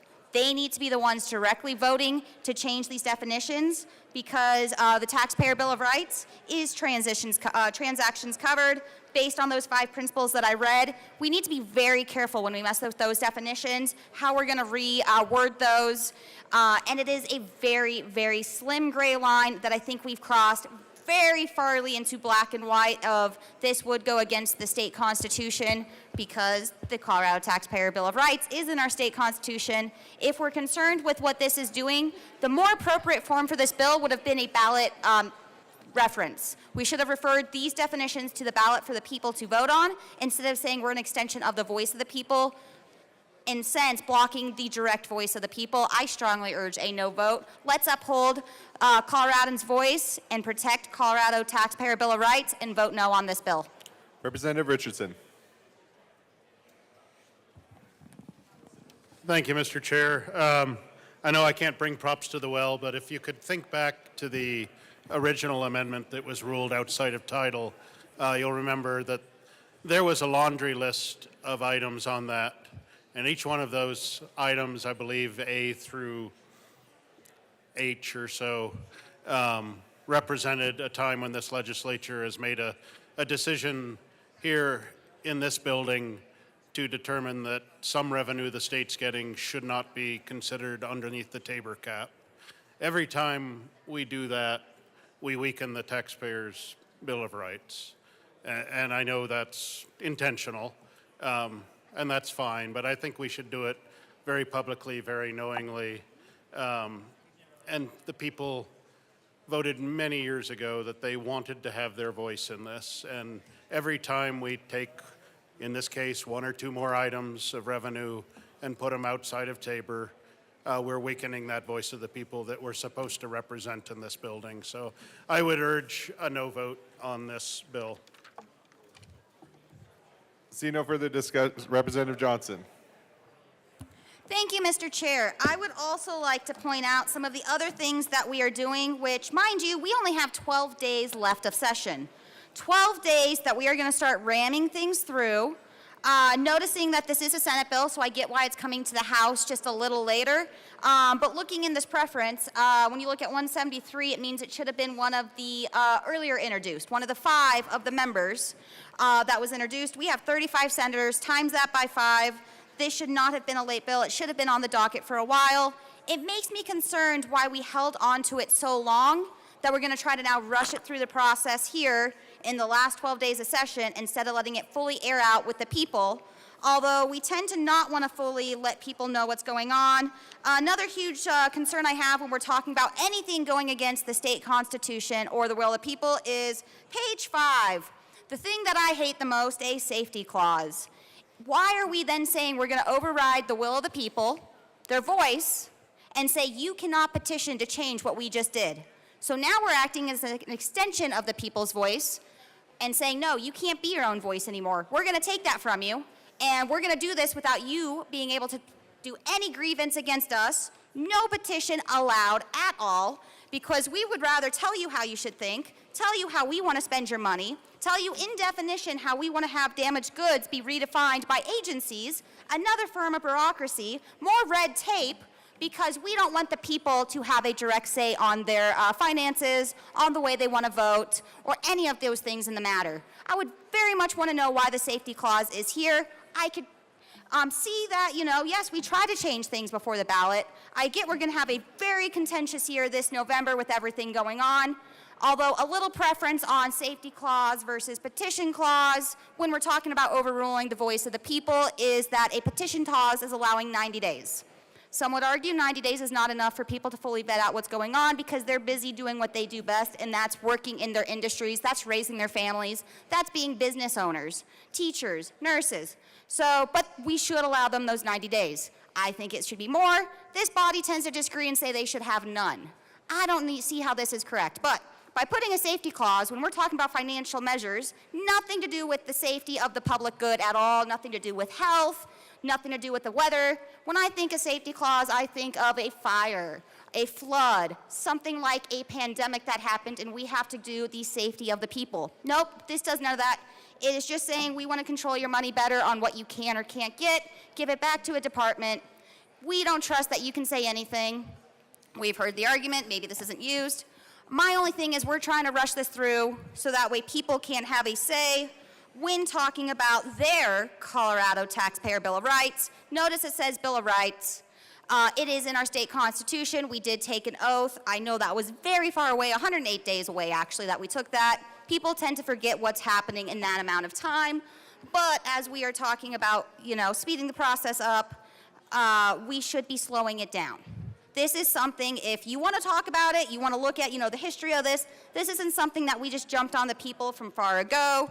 We actually started talking about the Taxpayer Bill of Rights. The acronym is TABOR, but if you're officially going to talk about it, it should be the Taxpayer Bill of Rights. When looking at this, it goes back into the 1800s. There was discussions in the 1900s. We then had, and these were in other provisions, but really the people wanted to say they want to be able to have a say in their government. They want to be the government. They don't want the government to have a say over them. It's kind of why we were founded here in the U.S. But we decide that instead, because we have this nice little, name badge on, that we are now the people's voice. The people don't have a voice. Correctly, I think we should have had this done.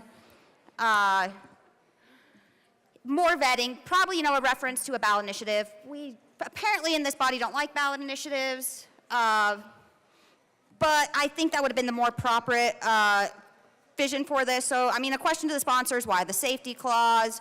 Why do we not trust the people to have a voice on something they're supposed to have a voice on, and referring this to the ballot instead of just saying, nope, we're going to push it through and tell you what's best?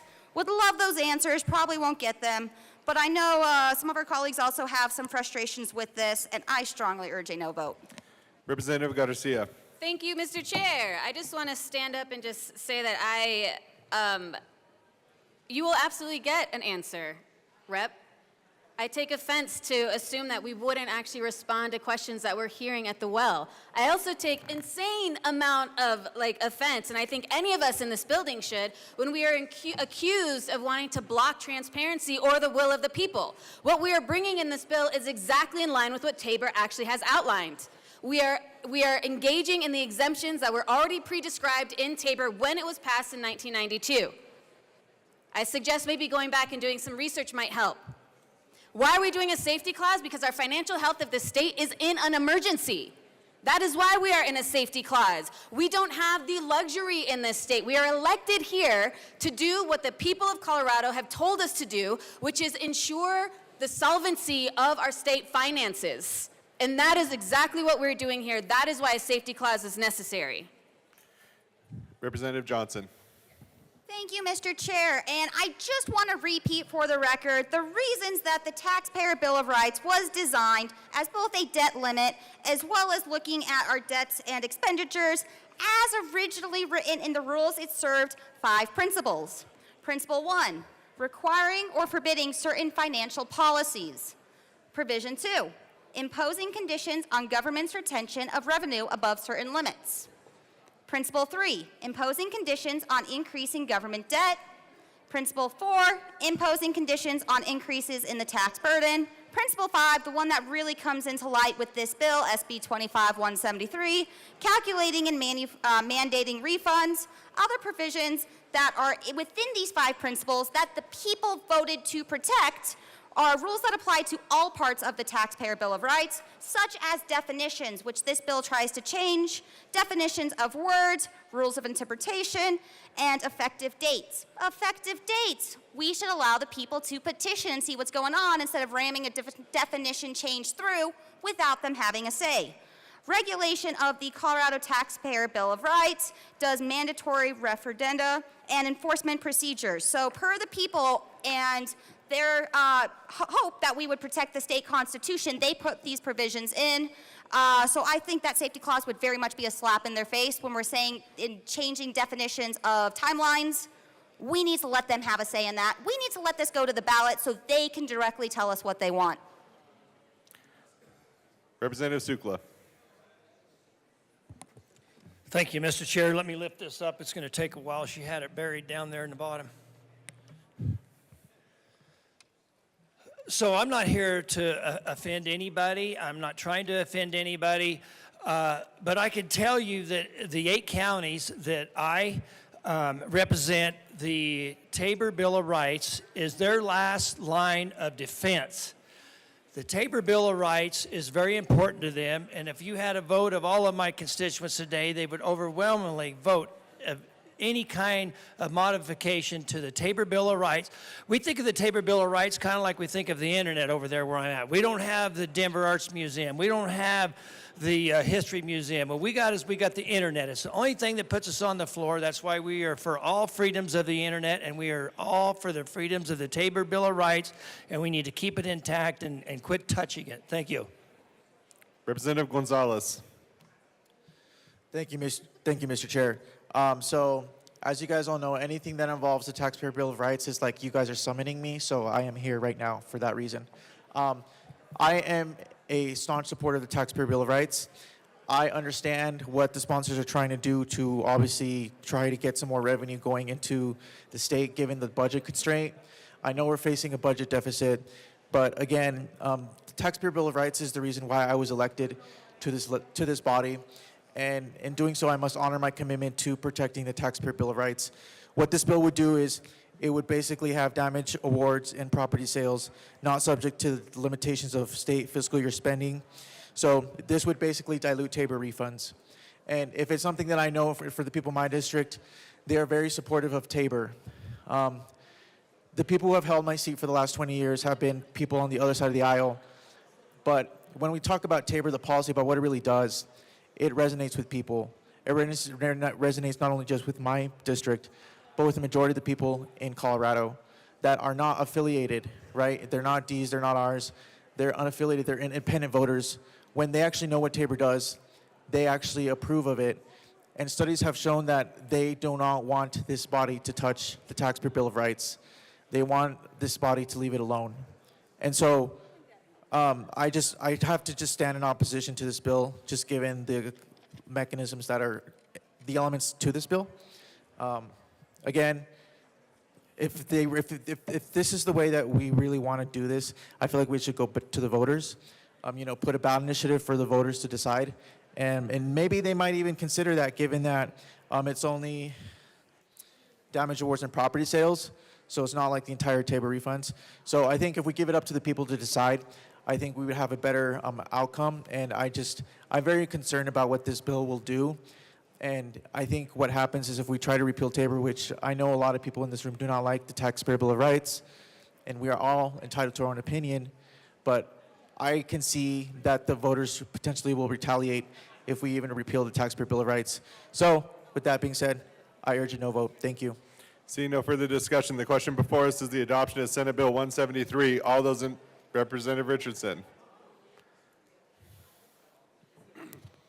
Sorry, Mr. Chair, there was a costume change going on. I didn't want to lose the well.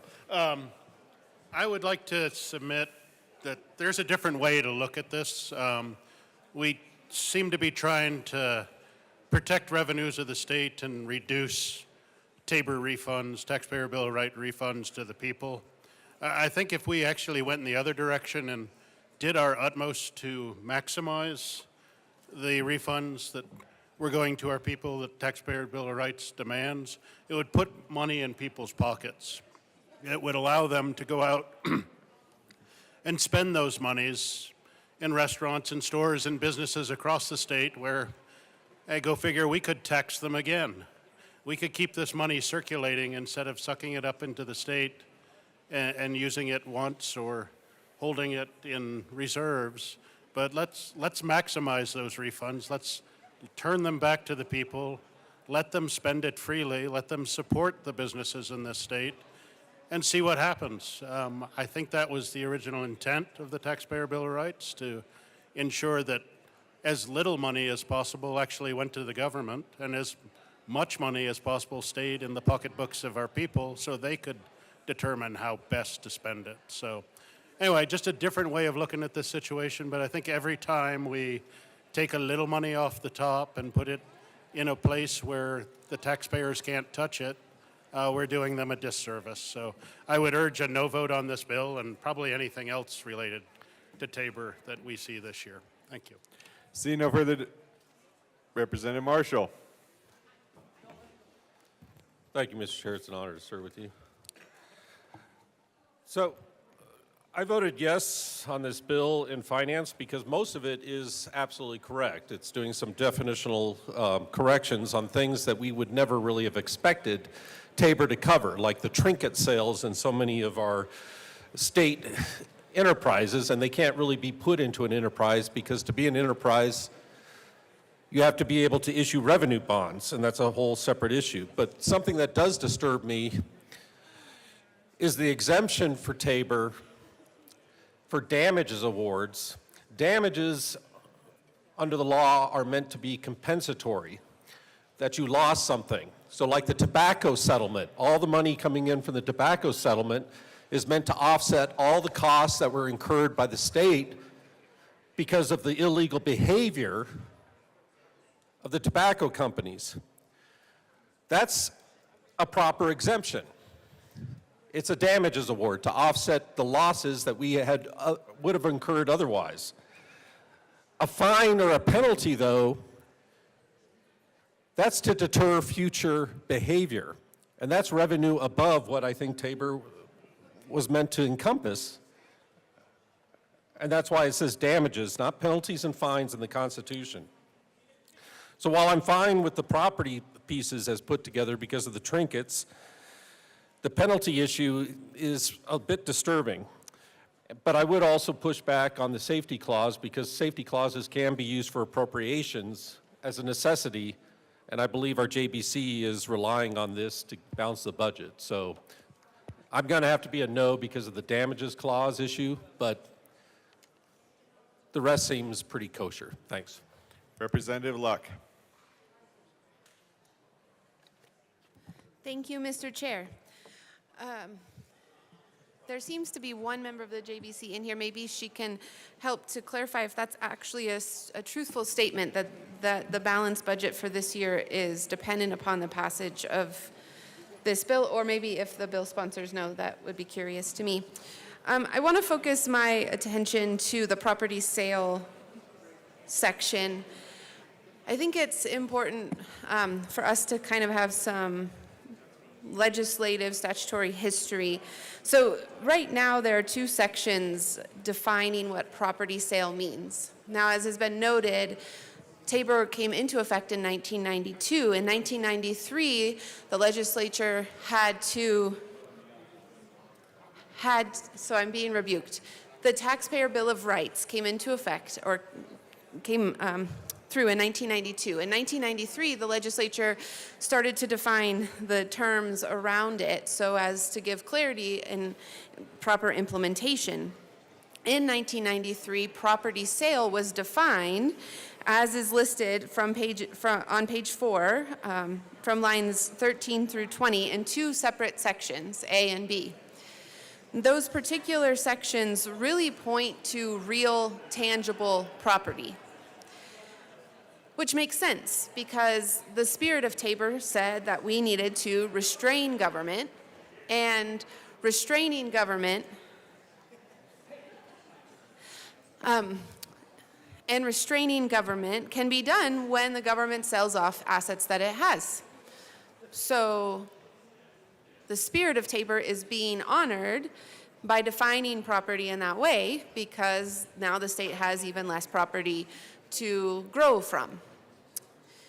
Interestingly, it's my understanding that there was a Colorado Supreme Court decision that looked at whether lottery sales would qualify under property sales. And at the time, the way the lottery was structured, the Supreme Court issued a narrow decision that said no, lottery sales could not fall under property sale. And they noted that, again, the intention, the view at the time of its passage, Tabor understood to be real intangible property, not to expand out. Which is a curious thing, because what we have listed here, if this bill were to pass, are really merchandise sales or sales of equipment. I will give a shout out to the correctional education program. There's some prisons in my district that participate in that. They make some beautiful things, including this really cool train set. It's like huge, life-size, almost playground size. Really cool if you all want to go and shop there. But in any case, these things are not related to the restraining of government. When you sell those things, presumably you are creating a market that grows and that income grows. Presumably, if you're selling well and doing it properly. And so I would say that that goes against the spirit of Tabor, and that those sales should be brought into the Tabor cap, should be considered, which is what has happened over the last 30 plus years. And so I would say that we should keep it the same. If we don't keep it the same, if this bill passes, perhaps there should be conversation about charging sales tax on these particular goods, because as I understand it at present, these goods do not have sales tax applied to them. And so, that's not necessary if this is all related to the Tabor, but if it's no longer related to the Tabor caps and calculations, then I think it's only fair that these folks have the same sort of sales tax burden that anyone else selling similar products would have in our good state. Thank you. Seeing no Representative DeGraff. Thank you, Mr. Chair. So, we're talking about the Taxpayer Bill of Rights today for the tax-paying widgets of Colorado. This is your Taxpayer Bill of Rights. This is what protects you from the General Assembly. And so it's always funny to me that when somebody comes up here and says that they respect the Taxpayer Bill of Rights with the intent of modifying the Taxpayer Bill of Rights in order to give the government more money, because somehow that is in keeping with the Taxpayer Bill of Rights. So I'm a little bit surprised at that. Anyways, looking at this, under the current law, tax spending for the purposes of calculating the tax cap excludes revenues from the federal funds, collections for other government pensions, contributions by employees, pension fund earnings, reserve transfers and expenditures, damage awards, or property sales. So this is specifically dealing with damage awards and property sales. So now damage awards, these would be damage awards to the state, I guess, and now we're going to define those as civil penalties. So we're going to define those as civil penalties from the Department of Healthcare Policy, CDPHE, so further incentivizing these sort of penalties against the citizens of Colorado.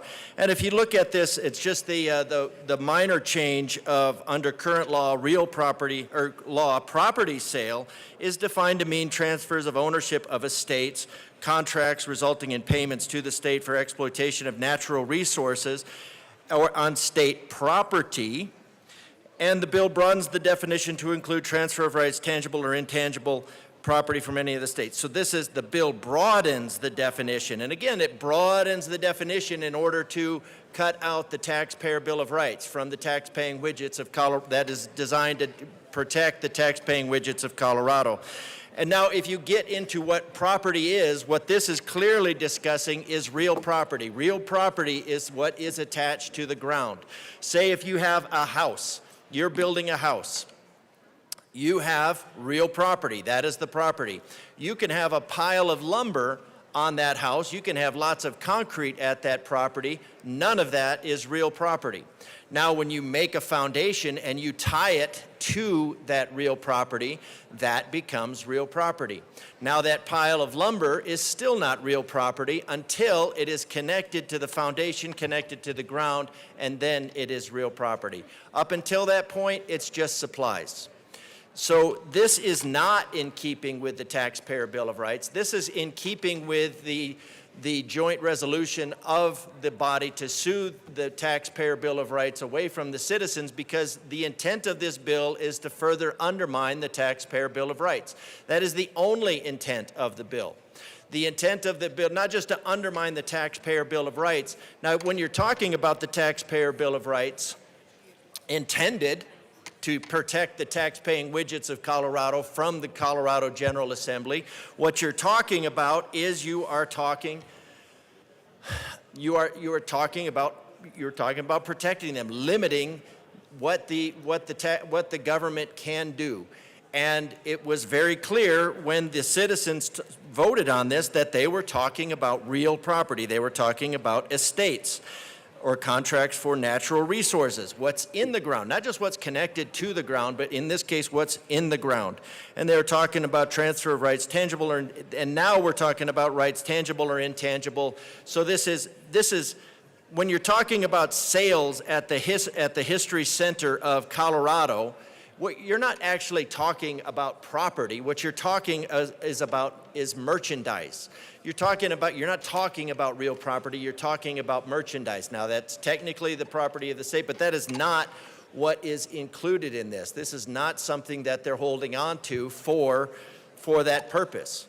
So what you have to do is you have to go back to the purpose of the Taxpayer Bill of Rights. The Taxpayer Bill of Rights was clearly talking about real property. It was clearly. Now, one thing probably the Taxpayer Bill of Rights did not foresee is just the sheer number of fines of places like the Department of Healthcare Policy, CDPHE, Energy and Carbon Management. They're awesome at imposing fines on the taxpaying widgets of Colorado. So, and we talked about that yesterday. This body, somehow in keeping with the Taxpayer Bill of Rights, is looking to extract $58 billion from the businesses of Colorado for modifying 50,000 square foot buildings to surpass even LEED certification for some, apparently so that they can start saving money. So after this body, who's somehow concerned about the taxpayers, is now all of a sudden going to tell them to spend $58 billion in order so that they can start saving money because they're from the government and they're here to help. So now this bill has a safety clause, which was noted quite adamantly by one of the sponsors of the bill, because this body is tasked with the fiscal solvency of the state of Colorado. Now, when she said that, I almost choked, but I didn't because I'm a professional. But the solvency of the citizens of Colorado, of the state budget of Colorado, was blown a long time ago by the sponsors who advocate for something that they call fiscal solvency. So you're asking people that are making the problem, that have created the problem, and why we don't have fiscal solvency in order to somehow solve the problem.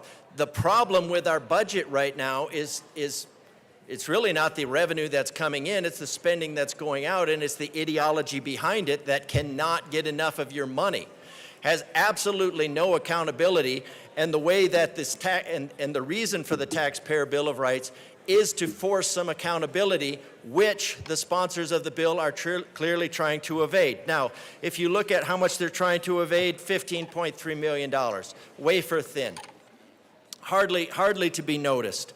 But those add up. And the reason that they start with $15.3 million when you have a budget of $40 billion, so $15 million doesn't even show up in the, we got the whole we have the whole Tabor killer crew on the bench now, so this will be good. Representative DeGraaf 2, Senate Bill 173. I'm there. I'm totally there. So this bill is designed to not define a few words, but start defining the taxpayer Bill of Rights. It's slowly defining away the tax widget Bill of Rights. So one word at a time. Sales in this case, merchandise that is handled by instead of real property. And just a continual assault on the language, a continual assault on the tax-paying widgets of Colorado. You have money, they want it. I don't know why they don't just be a little bit more honest and just come and get it. So this is just more fines against the citizens. So I recommend a no vote on this. Because undermining the taxpayer Bill of Rights is ultimately about not asking the tax widgets of Colorado for permission to raise your taxes. It's about raising your taxes infinitely because the General Assembly, the majority party in the General Assembly, has no bounds for the appetite that they have for your money. So this needs to be protected at all costs, and what you do is you put a firewall around that and you don't allow even minor changes like that, especially changes that are designed to extract more money from the tax-paying widgets of Colorado. See no further discussion. The question before us is the adoption of Senate Bill 173. All those in favor say aye. Aye. All those opposed say no. No. The ayes have it. Senate Bill 173 is adopted. Mr. Schiebel, will you please read the title of Senate Bill 1? Correction, we are going to House Bill 1328. Thank you, Mr. Schiebel. Madam Majority Leader. Let's start this over. Mr. Schiebel, will you please read the title of House Bill 1328? House Bill 1328 by Representatives Duran and Sirota, also Senators Danielson and Bridges, concerning the implementation of the recommendations made by the District Care Workforce Stabilization Board. Madam Majority Leader. Thank you, Mr. Chair. I move House Bill 1328 and the Health and Human Services Report and Appropriations Report. To the Appropriations Report. In Appropriations, we had a J amendment to appropriate to the Department of Labor and Employment and the Department of Healthcare Policy and Financing, and I ask for a yes vote. Seeing no further discussion, the question before us is the adoption of the Appropriations Report. All those in favor say aye. Aye. All those opposed say no. The ayes have it. The Appropriations Report is adopted. To the Health and Human Services Report. Madam Majority Leader. Thank you, Mr. Chair. In Health and Human Services, we just ran clarifying amendments, and I ask for a yes vote. Seeing no further discussion, the question before us is the adoption of the Health and Human Services Report. All those in favor say aye. Aye. Members, let's try that one more time. All those in favor say aye. Aye. All those opposed say no. The ayes have it. The report is adopted. To the bill. Representative Sirota. Thank you, Mr. Chair. It is such an honor to be a sponsor of House Bill 1328 for our direct care workers in the state. We have approximately 60,000 direct care workers in Colorado to meet the needs of 1.2 million older adults and individuals with disabilities by the year 2030. That is not enough. And this is a really, really critical, difficult job that people do. 80% of our direct care workers are women, 44% are women of color, and these workers face poverty wages, lack of benefits, wage theft, workplace discrimination, and a 60% turnover rate, which is the highest in the healthcare industry.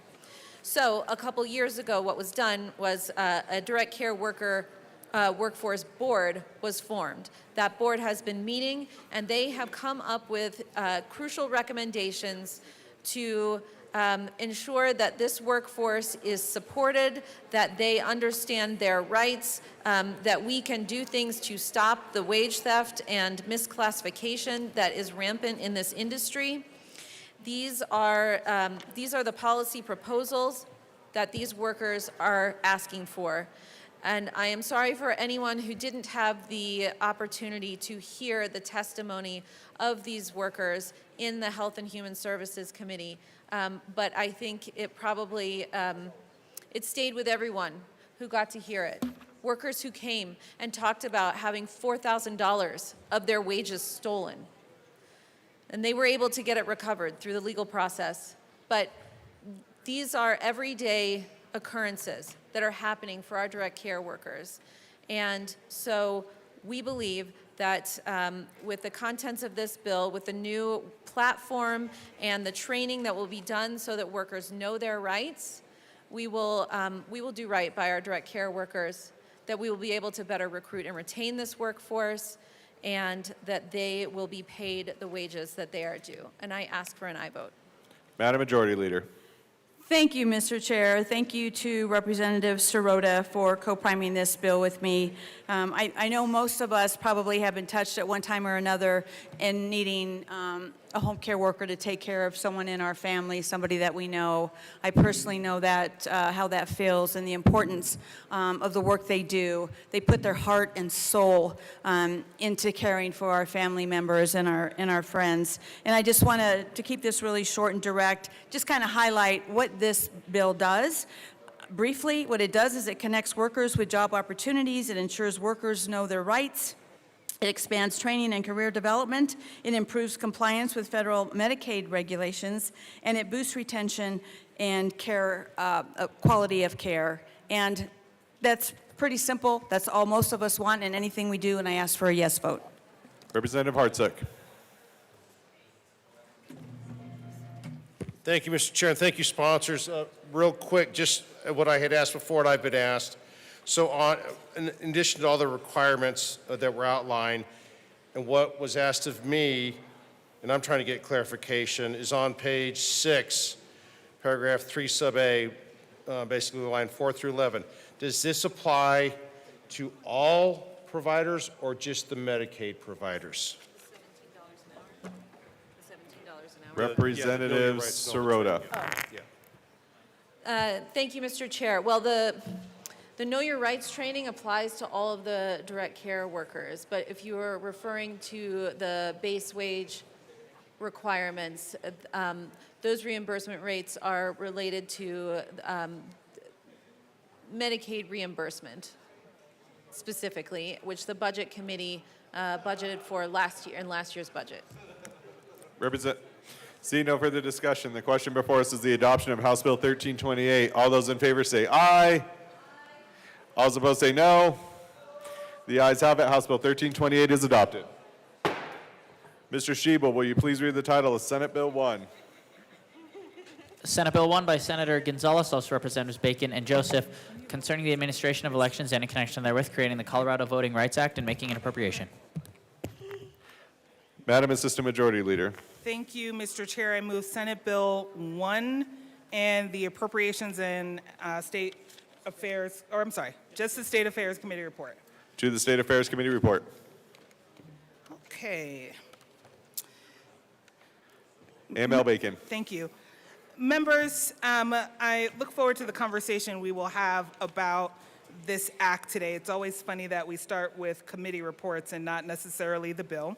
But ultimately, in committee, we brought a few amendments to clarify language that we got some additional stakeholder feedback from. Some of the language that we clarified was, for example, to add drop boxes and not just, locations to the bill.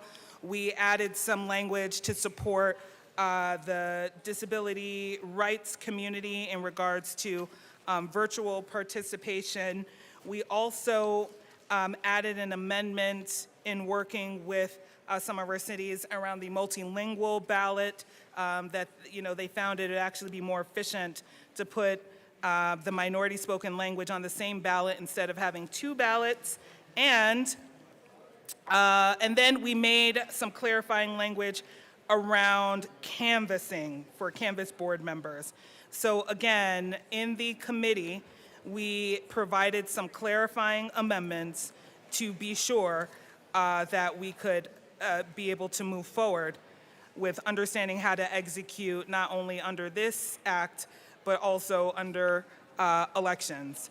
But with that, Mr. Chair, we have two amendments. I move L54, and it asks that it be displayed.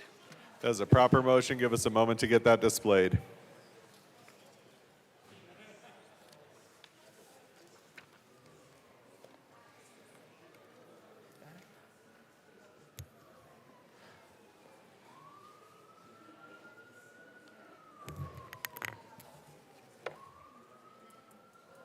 That is displayed to the amendment. Assistant Majority Leader Bacon. Thank you. So this amendment clarifies record access in that some information, personally identifiable information, should be kept out of the public record and therefore not quarrelable. And we worked on this with Department of Revenue and the Secretary of State's office, and we asked for an aye vote. See no further discussion. The question before us is the adoption of Amendment L54. All those in favor say aye. All those in favor say aye. Aye. All those opposed say no. The ayes have it. Amendment L54 is adopted. Assistant Majority Leader Bacon. Thank you, Mr. Chair. I move L53 and ask that it be displayed. That's a proper motion. Give us a moment to get that displayed.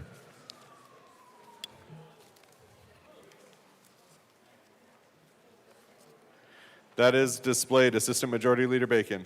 Thank you, Mr. Chair. What this amendment does is provide, again, additional clarifying language in regards to voting on in tribal communities. The top of the language is just clarifying, again, and matching the identification that everyone else needs to be able to vote, however, in the relevant tribal language. And then we clarify again, you can see in section 4, the old language or the antiquated language was drop-off location. That is now referred to as drop boxes. And so you see those clerical adjustments made here. And with that, we ask for an aye vote. Seeing no further discussion, the question before us is the adoption of Amendment L53. All those in favor say aye. Aye. All those opposed say no. The ayes have it. Amendment L53 is adopted. Assistant Majority Leader Bacon. Thank you, Mr. Chair. And with that, we urge an aye vote on the SCMV committee report. Is there any further discussion on the committee report? Minority Leader Puglisi. Thank you, Mr. Chair. I'm really looking forward to being able to discuss this bill more fully. I could not agree more with the Assistant Majority Leader that sometimes it would be nice if we actually talked about the bill before we started talking about all these amendments. However, that is not the position we are in today. So with that, Mr. Chair, I move Amendment L071 to Senate Bill 001 and ask that it be properly displayed. That is a proper motion. Give us a moment to get that displayed.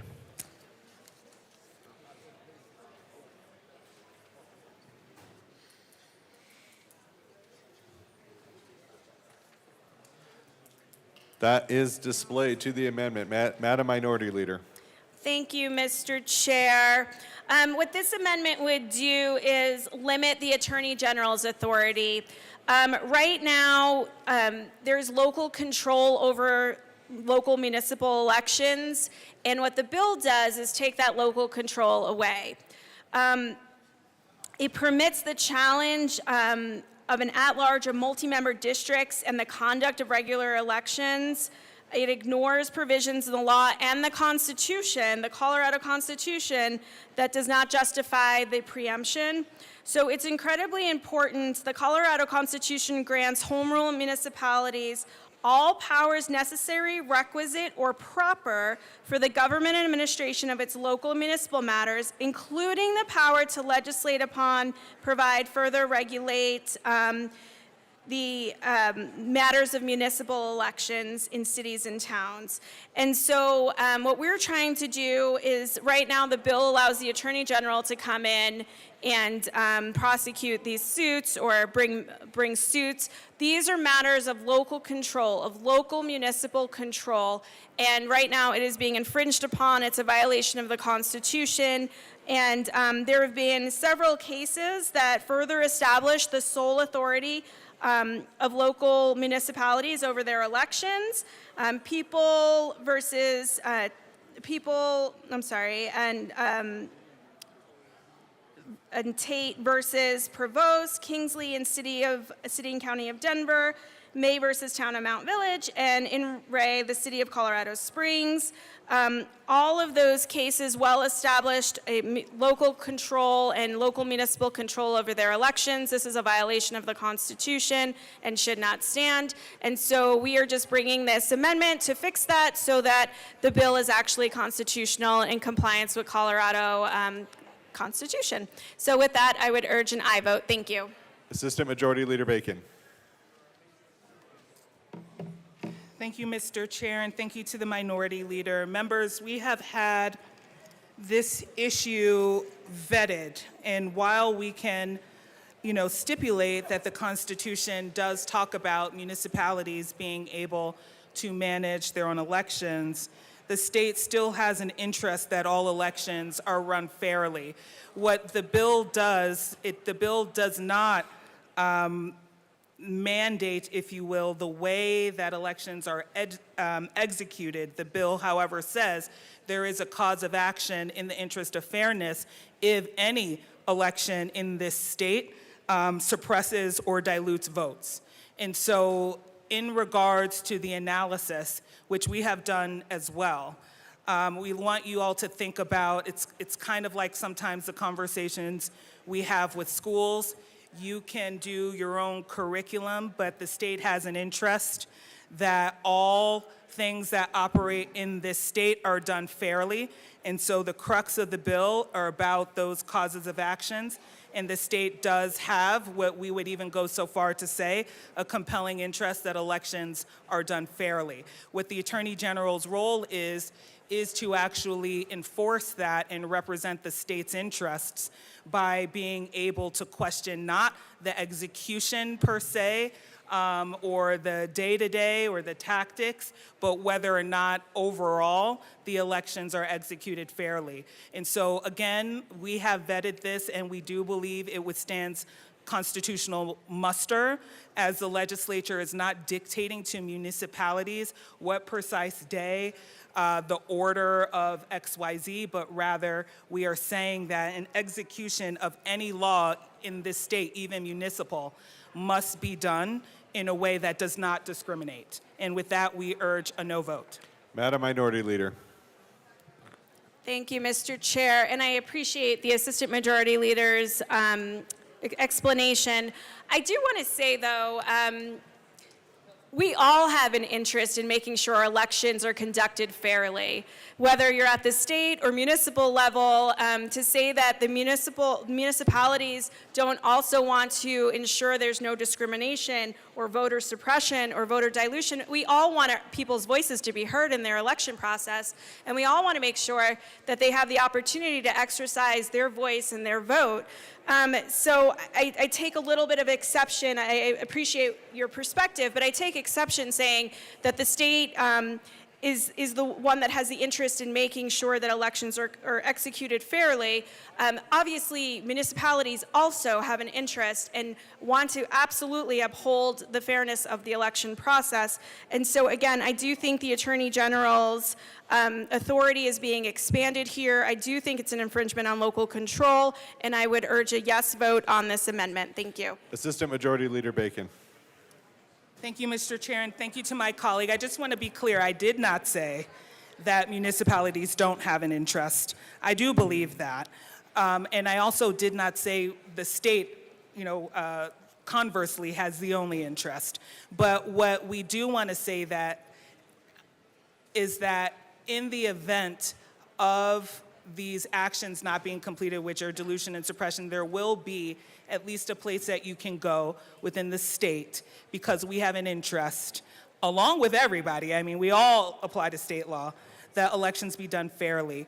I will say that one of the questions that has been asked to our municipalities as well, because they did share, they have that interest, but the questions that we also asked are, can you show us that every municipal election has guidelines or, quite frankly, solution or an approach or grievance to make people whole if this does happen.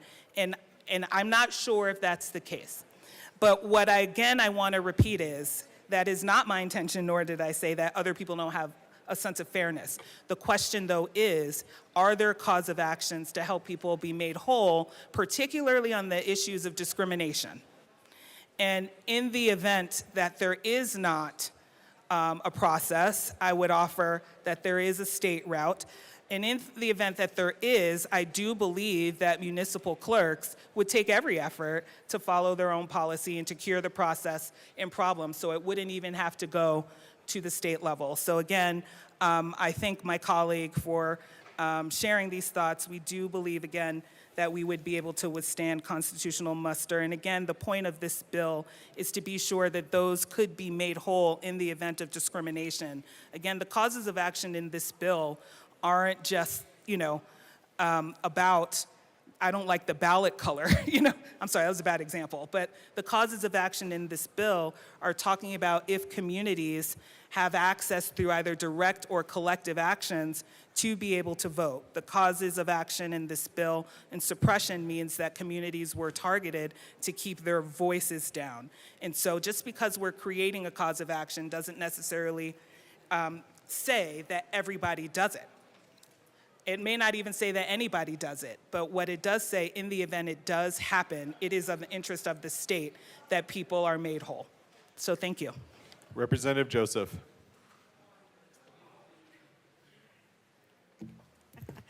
Thank you, Mr. Chair. Thank you, Madam Minority Leader, for the conversation. As a former city council member, local control is very important to me. So I appreciate this conversation. And to me, when I see you and our colleagues from the other side coming to the well to have this conversation, it's holding us accountable as we're doing this work. So I really appreciate that. But I wanted to note, yes, to my good colleague's comment, COVRA does not mandate any changes to local election methods. So jurisdictions are free to continue their current election practices in accordance with state law and home rule charters, while complying with the anti-discrimination standards that are set within the bill. And also another thing I wanted to note, you mentioned that somehow in our bill we're expanding the jurisdiction of the AGs. And I just went into Google quickly and I said, oh, let's look into what are the responsibilities of the AG. As you know, they play a significant role in enforcing laws, particularly civil laws, and advocating for public interest. The state has an interest in protecting and promoting the rights of community members because ultimately, yes, a group or a person could file suit against their municipality if they're violating election laws, but if, for instance, a citizen is not doing it, the AG, right, as the highest law enforcer in the state should be able to do that, right? Again, I wanted to know some of their key responsibilities: representing the government in legal matters, supervising law enforcement, advocating for public interest, providing legal advice, enforcing laws, law reform, and legislative advocacy and investigative authority. I do not believe in any way that we're expanding the jurisdiction of the AG. I think within the bill, we are just requesting the support of the AG to ensure that this particular law is followed within the state. And we ask for a no vote on this particular amendment, and thank you. The question before us is the adoption of Amendment L71. All those in favor say aye. Aye. All those opposed say no. The noes have it. Amendment L71 is lost. Representative Garcia Sander.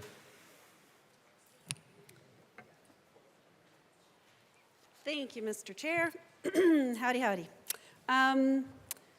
So I move L063 to the committee report and ask that it be properly displayed. Did I get it right? That is a proper motion. Give us a second to get that up.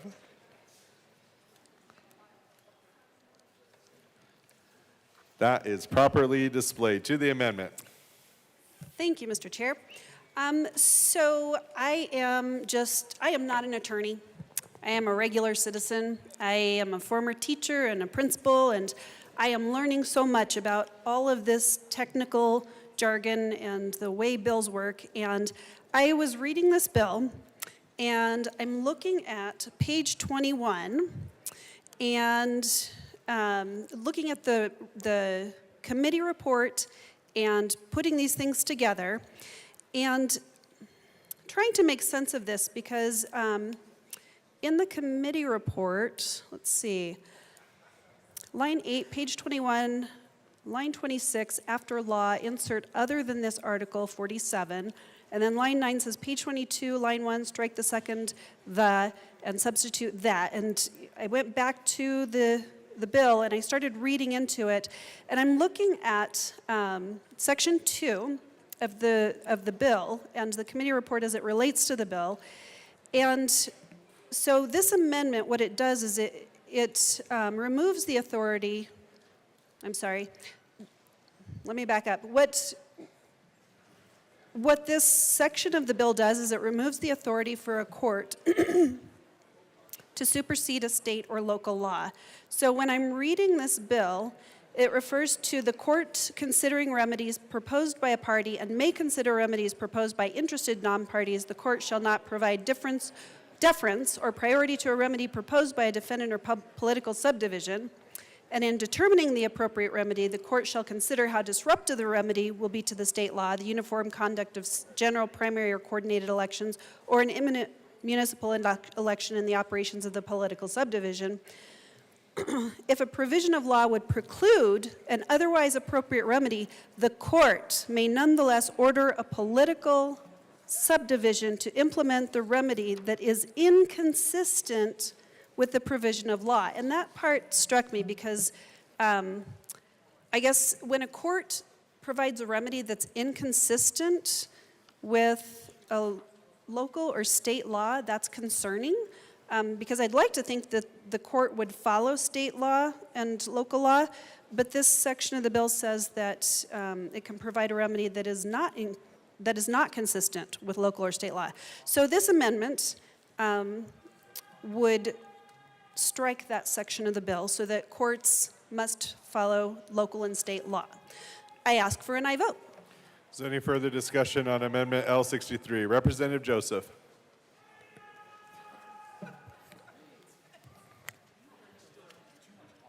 Thank you, Mr. Chair.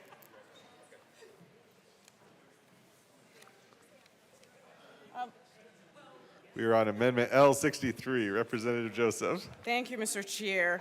So this amendment would strike page 21, line 26, 27, and page 22, line 1 and 2.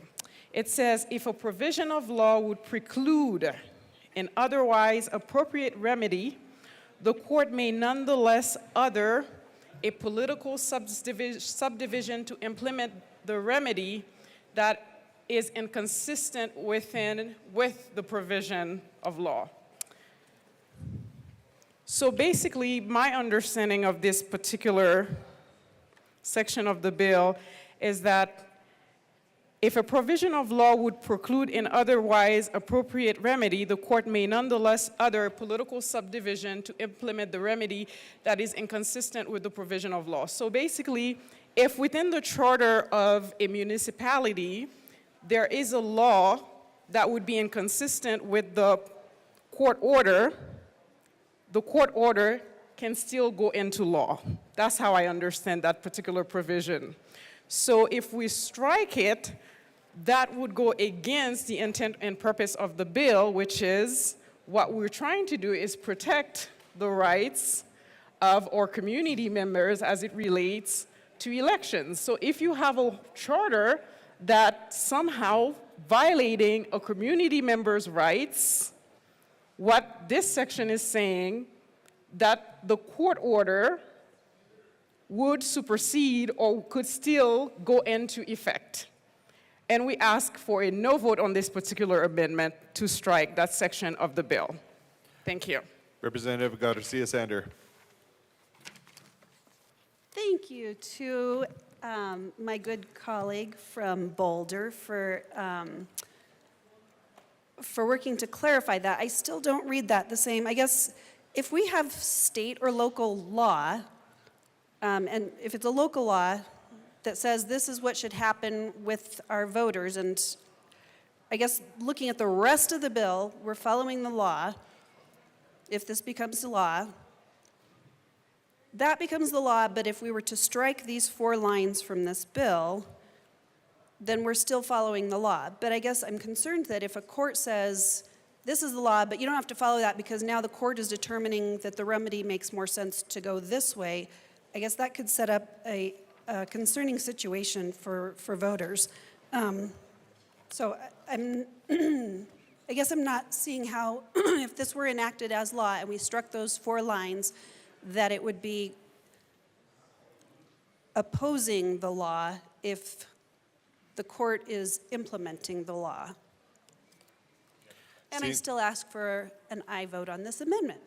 Please. Seeing no further discussion, the question before us is the adoption of Amendment L63. All those in favor say aye. All those opposed say no. The noes have it. Amendment L63 is lost. Seeing no further discussion, the question before us is the adoption of the State Civic, Veterans, and Military Affairs Report. All those in favor say aye. All those opposed say no. The ayes have it. The report is adopted. To the bill, Representative Brooks.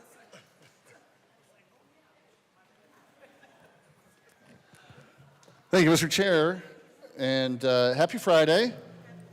Happy Friday. Happy Friday, sponsors. I'm going to fight with my good colleague and representative from Boulder because we both come from our local government background, and I do appreciate that perspective. I do appreciate, you keeping the local government issues, the local government concerns, in mind. I believe that that's very important. It's not the first time, hardly the first time. Unfortunately, it will probably not be the last that I've stood here and I've talked about the erosion of local control and how that is of great concern to me. It's of great concern to those that are in my district, and I'll even speak to a little bit of home rule because I know that will be delightful for some of our other representatives here.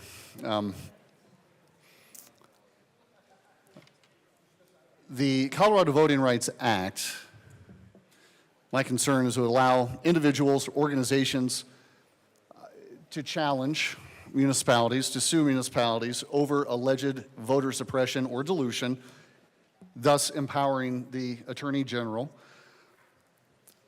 No surprise, the side over here isn't particularly fond of the party of the Attorney General. So we wouldn't want to necessarily empower the Attorney General to be able to investigate or intervene. Opponents could argue that conflicts with Article 20, Section 6 of the Colorado Constitution, which grants municipalities exclusive authority over their own elections. Colorado Supreme Court has repeatedly affirmed that local elections are a matter sole concern, not subject to any sort of state interference, not subject to any sort of state regulation. Expanding the state authority over municipal elections, as this bill does propose, is seen as unconstitutional and contrary to established case law. I think it's the other thing to try to keep in mind, is that there is an established case law here that we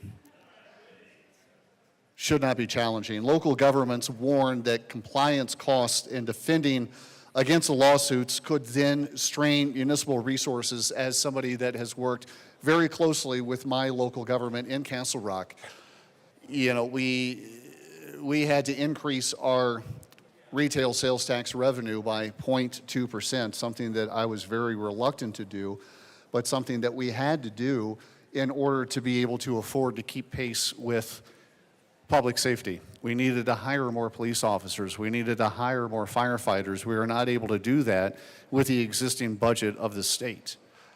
So I had to pass a 0.2% retail sales tax. That's a very difficult position for a Republican to be in. We're not particularly fond of sales tax increases, but yet we were put into a position where we had no other choice.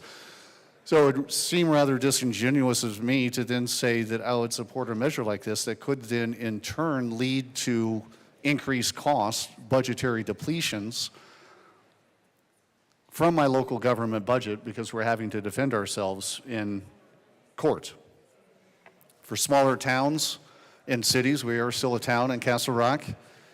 We are under 100,000 in population. We need to preserve local control at all costs, and especially when it is very specifically stated in the Colorado Constitution that we must do so.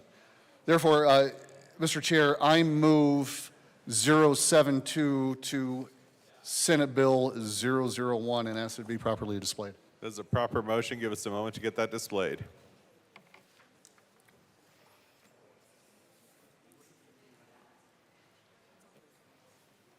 That is displayed to the amendment. Thank you, Mr. Chair. This amendment adds important language to protect the constitutional authority of home rule municipalities. I could go even further and talk about home rule counties, but I think I probably will pull up a little short of that discussion today for various reasons. Home rule is very, very important to us in Douglas County. Home rule is very, very important to us in Castle Rock. Protecting that home rule authority is of paramount importance.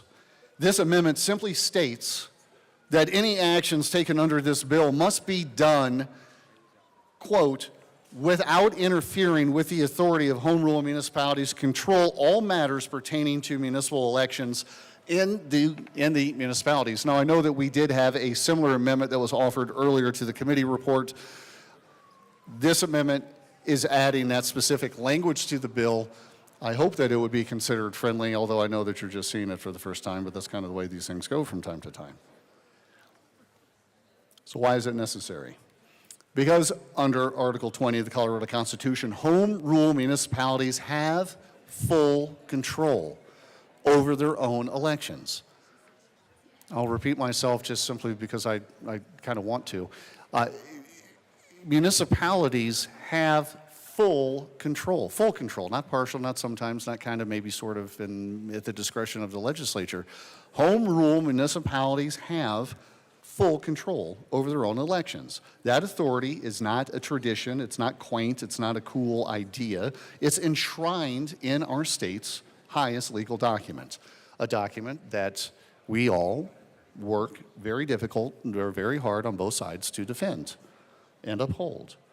When we pass legislation that might touch on election processes, we do have a duty to respect that constitutional boundary. This amendment doesn't change the intent nor the purpose of the bill. It simply reaffirms local control. This is just reaffirming local control. It ensures that nothing we do here today will infringe upon the rights of municipalities to govern their own election systems. It is a safeguard. It's a statement of respect for our local governments, and it's a good legislative housekeeping item to keep this bill on solid legal ground. Amend re-engross bill, page 9, line 15, after purpose, insert without interfering with the authority of home rule municipalities to control all matters pertaining to municipal elections and municipal elections. Again, I know that we just had a discussion very similar to this, but I would ask that the language be very specifically added to uphold the constitutional intent of protecting home rule authority over elections. And I would ask for an aye vote. I would even ask for support of an aye vote, because that would be fantastic, because that means that there might actually be an aye vote on it, which I would very much appreciate. Thank you. Assistant Majority Leader Bacon.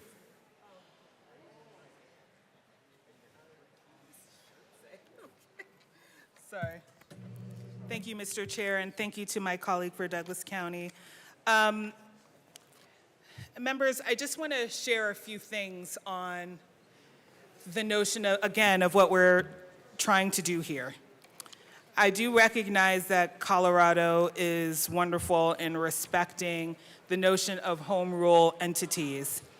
However, just because we have this opportunity to govern ourselves does not mean that we have independent, if you are, like little smaller sovereigns. We are still bound together as a state, and there are laws that we all need to abide by. You know, part of what we're trying to suggest here is a similar example. We may have home rule counties that hire their own employees, but just because you're home rule doesn't mean you can discriminate against your employees. This is the same thing. This is election law putting a stake in the ground of what has been described as discrimination for all of us to abide by here in the state, similarly to what we do for employment law, similarly to what we do when it comes to resources and distribution of that. And so what I'd like to just respond to is, while I could also be someone, I was not on a city council per se, but I was on a school board, and we're city and county, big district.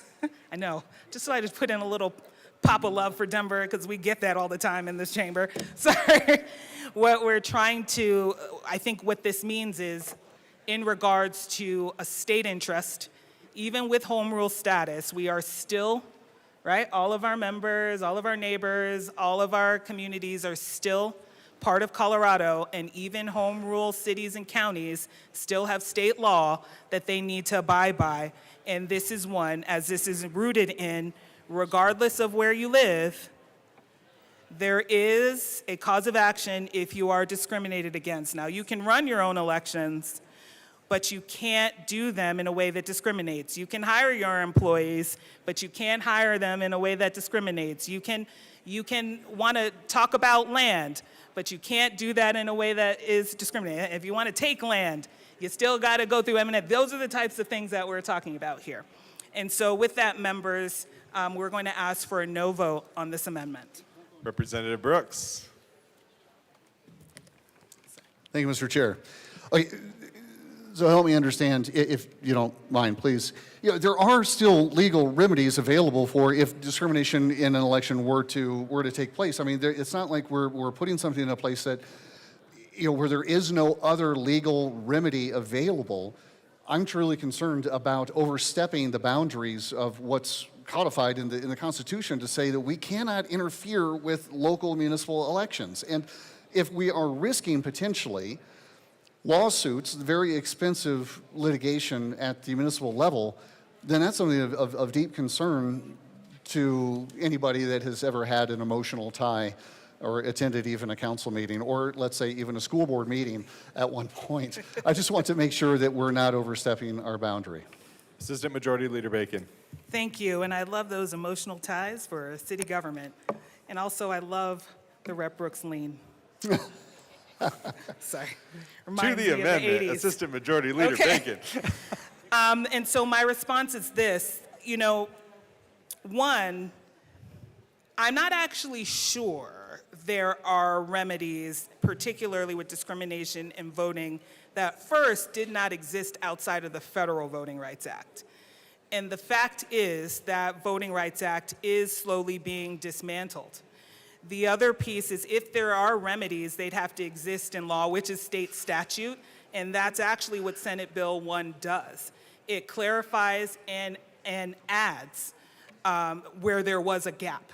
So if there are remedies, I guess what I would assume, you might be saying, I don't want to assume, so I don't want to, you know, is that they might be at the local level, but federally, they existed, they're being dismantled, and there was a gap in state law, which is why we are bringing Senate Bill 1. And so, again, members, this is saying that if there is a remedy particularly for, and also a specific cause of action because it did not exist in state law before around suppression and dilution, I guess the only other place it might be is on the municipal level, but then again, our challenge is that that would not be consistent or persistent across the state, which is why we have an interest in passing this law. Representative Brooks. Thank you to my good colleague from Denver, but listen up, America. Hold on. I had to perfect the lean. I appreciate that, and I appreciate the feedback specific to trying to bring that level across the state. I still that's not a point at which I'm become comfortable at swapping. I'm still am concerned about the potential impact to municipalities if it's challenged at that level, and then they're having to literally pay the price, right, of being able to defend that. So I believe that it sets up an expensive argument that many small towns, many small cities just cannot afford, literally, figuratively. This will be my last piece of it, that I will ask for a yes vote. Thank you. Representative Joseph. Madam Minority Leader. Thank you, Mr. Chair. I support this amendment. I really do think confirming local control and home rule constitutional authority is incredibly important. And I think this amendment, all it does is just reconfirm the authority that the municipalities have. I still, and I know maybe I'm just not hearing this right from the Assistant Majority Leader. I want to just reconfirm that municipalities have an interest in ensuring there's no discrimination, voter suppression in their elections too. And while, you're arguing the state has an interest, I don't want it to be lost that no municipality is supporting discrimination or voter suppression in elections. Every municipality wants to ensure that people's voices are heard and their constitutional rights are able to be exercised. And so I still feel like while maybe we're talking around it, this amendment just confirms that. If there's discrimination, the municipality does have the authority to make sure it doesn't happen, to make sure that it's remedied. And I don't think we need the state to be interfering in these home rule elections. I don't think we need the Attorney General interfering. And all this amendment does is reconfirm the authority that municipalities have to make sure that none of these practices are happening at any level of government, including those closest to the people, which are the municipalities. And so I urge an aye vote on this amendment. Thank you. Representative Joseph. Thank you, Mr. Chair. Thank you, Madam Minority Leader, and also to the good representative from Douglas County. I wanted to respond to some of the comments made earlier. Well, here's the thing.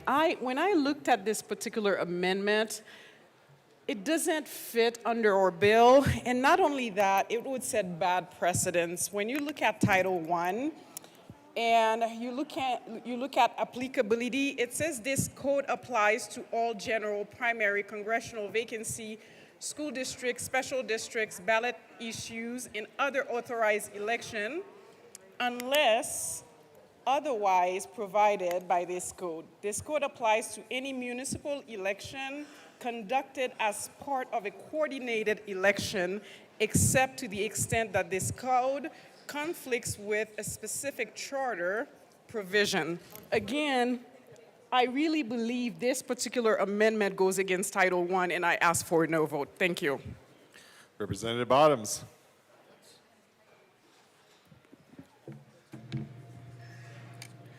It's actually the opposite. Thank you, Mr. Chair. So, just so we're clear, it's a pretty long thing. I may not read it all, but the Constitution, the Colorado Constitution, in Article 20, Section 6, says that all elections that local municipalities have control over all aspects of local elections. And it's very clear that the state has no authority over local elections. It's all local municipalities. And if that's confusing, I don't mind reading the entire part of the Constitution here about this. But somehow bringing some kind of claim that a municipality could change local election laws and rules that go against the Constitution, they do not have the explicit authority to do that. They are in charge of the elections, but this is where we have to bring it to the vote of the people. The Constitution says this. Article 20, for all you guys that are reading along, Article 20, Section 6, it's explicitly stated in there that all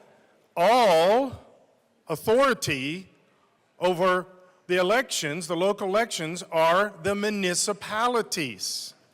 All authority, and it literally explains all authority over all aspects of the local elections are at the authority of the municipality, and it specifically is infringing upon the Constitution for the state to reach over into this and try to change this, which is, surprisingly here, this entire bill.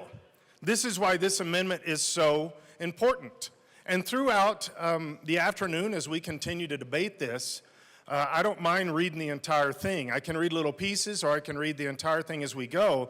But let me say this again so there's no confusion.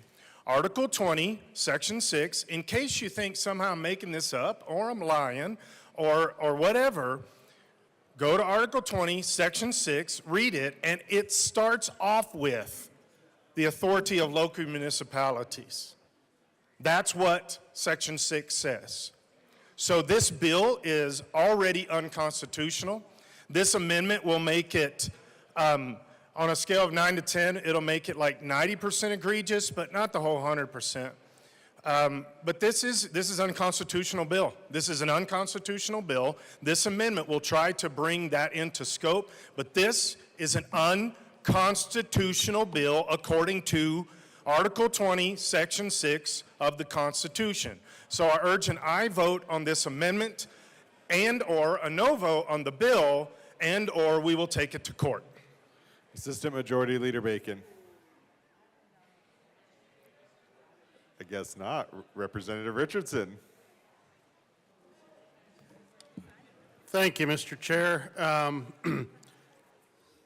Since the representative of El Paso had offered several times that he could read this to the body, but then didn't, I figured I'd just save folks time.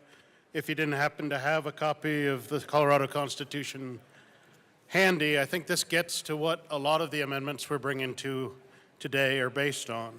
If you go to Section 6D, it reads, all matters, that's all matters pertaining to municipal elections in any home rule city or town, and to electoral votes therein, to measures submitted under the charter or ordinances thereof, including the calling or notice and the date of such election or vote, the registration of voters, nominations and election systems, judges and clerks of election, the forms of ballots, balloting, challenging, canvassing, certifying the results, securing the purity of elections, and this is where I think we get to the heart of this act, this bill that's being proposed, is guarding against abuses of the elective franchise. That is the sole constitutional authority granted to municipalities and towns that are home rule. The state absolutely has an interest in guarding against abuses in the elective franchise in state elections, but in municipal elections, and this stomps all over it, the town is responsible and must act to guard against abuses of the elective franchise.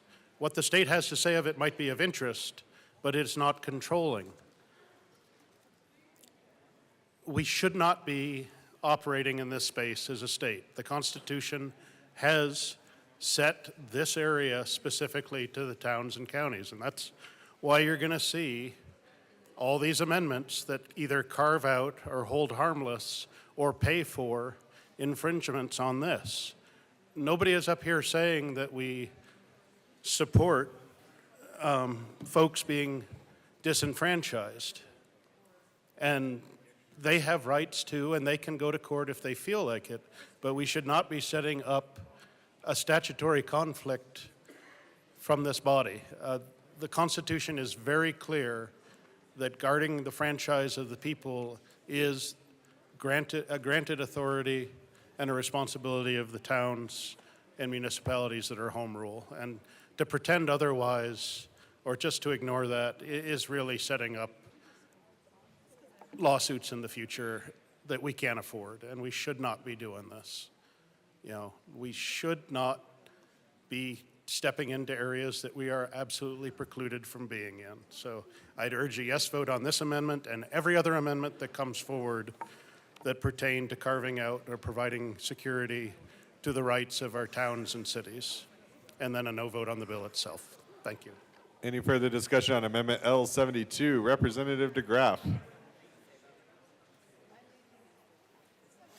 Thank you, Mr. Chair. All these things are always a good idea, a good opportunity to discuss our Republican form of government. So, my delineation of a Republican form of government is a republic will protect the individual from the mob, a democracy will feed him to it. So what we have here is when we look at, to secure these rights, governments are instituted among men, deriving their just power from the consent of the governed. What rights are those? Life, liberty, and the pursuit of happiness. Where did those come from? Well, those are entitled to us via the laws of nature and nature's God. And when we have a government, what we have is we have a series of individuals. You have a series of individuals. The start of government is a series of individuals that collectively form to protect their life, liberty, and pursuit of happiness. And then as that grows, then you get, ultimately, you have a government. So you have a government that is elected, chosen by the people to secure their life, liberty, and their pursuit of happiness, life, liberty, and property. So then what you do, and then when you have a bigger form of government, so government is ultimately representing the individual, and then you have, from there, you have, say, a community. In the community, you have a county. In the county, you have a state. The state, you have a country. So it goes in that order. The individual is, the individual in our society is technically the highest form of government. So in the state, for instance, the governor is the lowest office in the state. So in many ways. So, but certainly by the Constitution. So the individual, then you step through it. This is not, we don't have a government that is based on a top-down by government to the people. Now, I know that this body is more interested in doing government to the people instead of for the people, but that's not how it's supposed to be. It's supposed to be a government for the people, of the people, by the people, for the people. So when you look at the state government, what this bill is trying to insert is a level of recognition for that. So if the localities have a problem, then that should be dealt with at the local level. Now, from the state side, when we look at the AG in terms of enforcement, and I appreciate that, violating election law. Representative DeGraff, I just want to make sure that we're on the same page because we're on the Amendment L72 on not on the Attorney General's list yet. This is on interfering or the amendment without interfering with the authority of home rule municipalities to control all matters pertaining to municipal elections and municipalities. That's perfect. Thank you, Mr. Chair. I'm on this page right here. Thank you, Representative DeGraff. To the amendment. I am 100% on this page. So what we should have when we have the Attorney General coming back to this page, enforcing these laws, the Attorney General should be enforcing and keep helping the state stay in line in support of these counties. Now, in this case right here, when we read this, the purpose, without interfering with the authority of home rule municipalities. So this amendment, does not negate this bill. What it does is it just says where it interferes with the home rule municipalities. Now, technically, everybody should be home rule. The Secretary of State should, in fact, be supporting the elections of the counties and the municipalities of Colorado.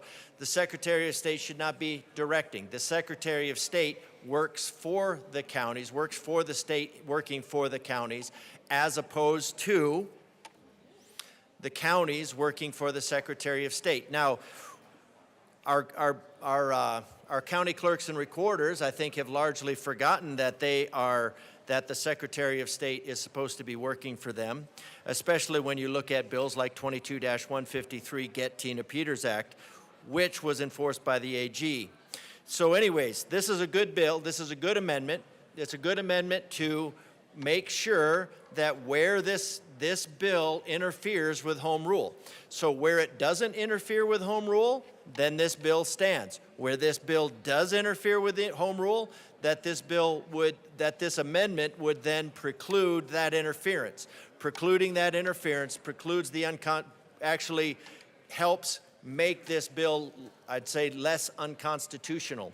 So there's a lot of other problems in the bill, but one of which is just the top-down mentality of it. But this would, at least for the parts that you want to affect, where it doesn't interfere with local home rule, this would eliminate that interference, and this actually helps your bill out. So I recommend an aye vote. Any further discussion on Representative Luck? Thank you, Mr. Chair. I also rise in support of this amendment. I will only add that I don't think it should be necessary because the Constitution already makes these things clear. But since this building requires us to make clear things that are already clear, I say let's make it clear again and vote yes. Seeing no further discussion, the question before us is the adoption of L072. All those in favor say aye. Aye. All those opposed, no. L072 is lost. To the bill. Representative Johnson. Thank you, Mr. Chair. And it's a shame the amendment was lost. So if we can't put it in statute, let's be able to put the respect of home rule into the ledge deck. And I move L057 to Senate Bill 001 and ask that it be properly displayed. That is a proper motion. Give us a sec.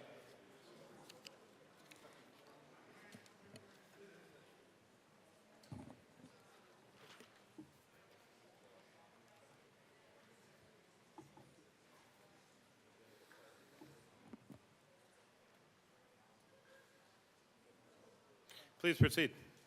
Thank you, Mr. Chair. So this amendment would put into the ledge deck that Section 6 of Article XX of the state constitution explicitly vests in home rule municipalities all power to regulate, conduct, and control the government and administration of local and municipal matters.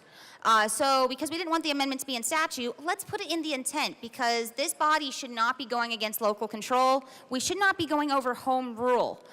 We very much value those things in the state, or we should. If we don't, we very much should do this. So let's put it in the intent of the legislative declaration on this bill that we do respect our municipalities, we do respect home rule, and that we want to make sure that we are not overriding their ability to do elections because this body thinks they know better. I urge a yes vote. Any further discussion? Assistant Majority Leader Bacon. Thank you, Mr. Chair, and thank you to my colleague members. We are going to ask for a no vote. We have read the Constitution, and we understand the interest here, but we will ask for a no vote. Seeing further, Representative Richardson. Thank you, Mr. Chair. I don't know how we could even consider voting no against inserting the direct language of our Constitution in the bill. This is verbatim out of the state Constitution, and I think it's incredibly important for those that read the bill to have this as context. We were just asked to vote no against the Constitution of this state that we swore an oath to uphold. Vote yes on this. We should then vote no on the bill, but vote yes on this. Don't vote no against our Constitution. That's foolish. It is. It truly is, ma'am. And I apologize. I'm really sorry, sir. Assistant Majority Leader Bacon. Sorry. I apologize. Thank you, Mr. Chair. Like I said, I apologize, member. I certainly want us to bring it down. Thank you. Deeply respect my colleagues. I think part of the reason what I was getting at is this language is in the Constitution, and so For me, it was just like, we don't need to repeat it. I will say that it has been brought up here a few times that this bill violates the Constitution, to which I have already asserted we do believe the bill will withstand constitutional muster. And quite honestly, in listening to the debate and what I believe has been presented as the reason to talk about this, again, I'm asking for a no vote because we do not support that premise. And not voting for this amendment doesn't mean it'll be stricken from the Constitution. The language is still available. We just feel like it shouldn't be added to this section of law, and certainly not in support of the arguments that we've heard here. So with that, members, I respectfully ask for a no vote. Representative DeGraff. Thank you, Mr. Chair. I agree that it is in the Constitution. The Constitution isn't going anywhere, but the Constitution is largely forgotten because it's been overwhelmed by so many different rules. When we have 20,000 regulations, rules and regulations, it's really easy to get lost in all of that and then forgetting. And then we have this idea overall in this body, because we don't run things through, say, the Supreme Court, not necessarily that they're always right, but we lose track of what's actually constitutional, because this General Assembly has a general practice of treating anything that happens in this General Assembly as constitutional. And so I think there's a tendency to forget that we need to go back to our founding documents, and we need to go back to our founding principles. So including this paragraph in here, it's not like this adds significantly. This is 31 pages. This would maybe take about the same page on page 31. So there's certainly room for it. Doesn't even add a new page to the bill. And what it does is what it does is it puts the reader back in the mindset of what elections actually are. Because our election system, as I talked about before, we have gotten to the point where the Secretary of State feels that she's in charge of our election system. And clearly, we say that this is constitutional, but our government has clearly forgotten what the Constitution is. Our state, our governor, our executive branches have clearly forgotten what the Constitution is, and that is that they are purposed to secure the rights ultimately of the individuals by way of the counties, by way of the municipalities, etc. So this is a great reminder for everybody, for the government, as well as the citizens who would go to this law to look at it and say, okay, yeah, the government is actually here to make sure that I am represented, that my rights are secure. That now for the General Assembly, the majority party, that could be a problem if people start realizing that their purpose in life is not to be tax-paying widgets for the endless good intentions of the majority party. But this is a good amendment to add to, put this constitutionality in the bill. It's not an uncommon practice to put some defining rule, just like we do with definitions. Now, usually when the definitions are included in these, the definitions are to change, add, and confuse the wording even more. But this is good. This is good to make sure that we are focused on getting our laws back to being constitutional. Getting back to that would be actually a novel thing to ensure our laws are constitutional. But this is a good start. Any further discussion on L057? Assistant Minority Leader Winter. That's fine. Thank you, Mr. Chair. The way I read this, the way I look at it, is this is a local issue. The statute lays out exactly what should happen and what will happen. It allows for that local control. I think that if anybody's, to me, it don't seem like it would be infringing on anybody's voting rights, because I don't believe that whatsoever. You know me. The thing about it is I think that people have the ability to redress that. So I think with this already being inside of the Constitution, it gives them the ability to redress that grievance within the court system. So I think that the localities already have the ability to do all these things. Everything that they need to do by law is within the definition in the statute, it's within the Colorado Constitution. So I think if something does happen that is egregious against somebody's ability to vote or access to vote, I think that between the Colorado Constitution and the judicial branch, that they would be the ones to sort this out if there was a problem. So I would urge an aye vote on this amendment. Seeing no further discussion, the question before. A division has been called. Assistant Majority Leader Bacon.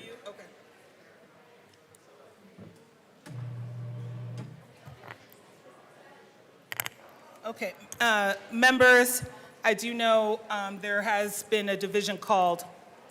I just want to add this before we get to the place that we're on the vote. We need to ask for a ruling on this one. This is similar to the last amendment. It's just a repeat of this. It's longer when you smaller. Assistant Majority Leader Bacon, would you like to continue? Can you give me 1 second? Yeah. This is what the Constitution says. This- So how is it attached? The House will stand in recess.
The committee will come back to order.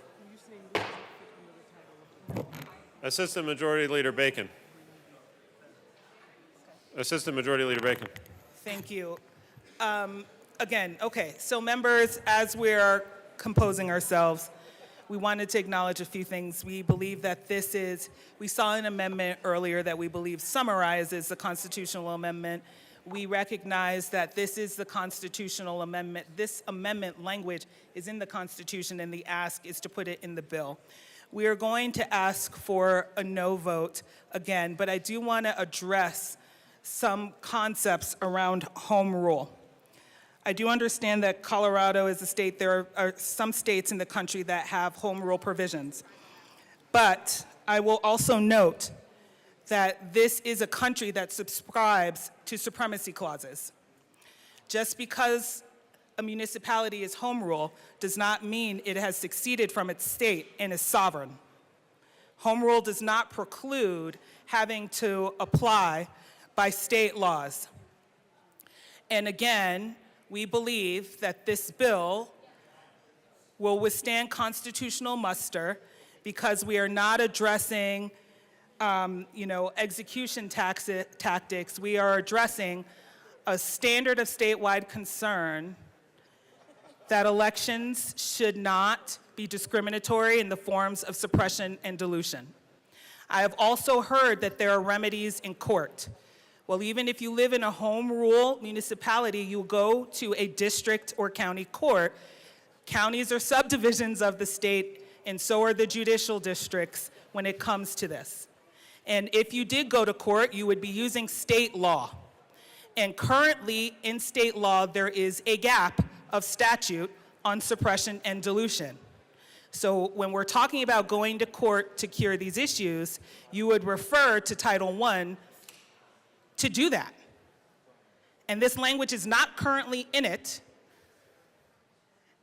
And quite frankly, most people would have gone to federal court under the same notion of supremacy clauses to enforce the Federal Voting Rights Act, which right now this language is similar, but in the event the federal law ceases to exist, we will have a state cause of action.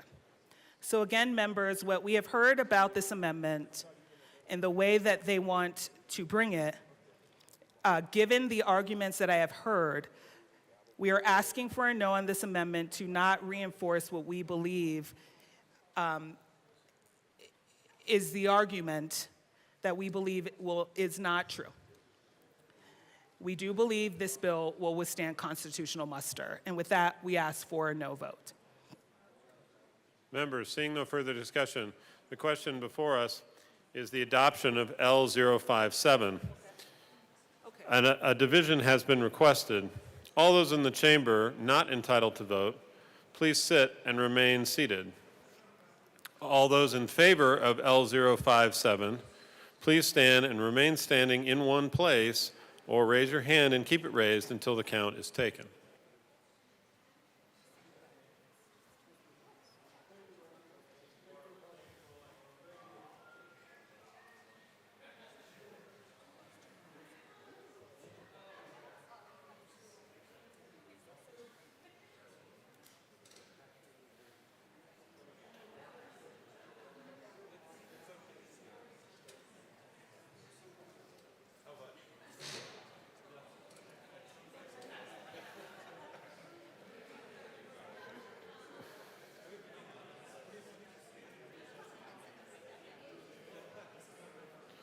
You may be seated. All those opposed, please stand and remain standing in one place, or raise your hand and keep it raised until the count is taken.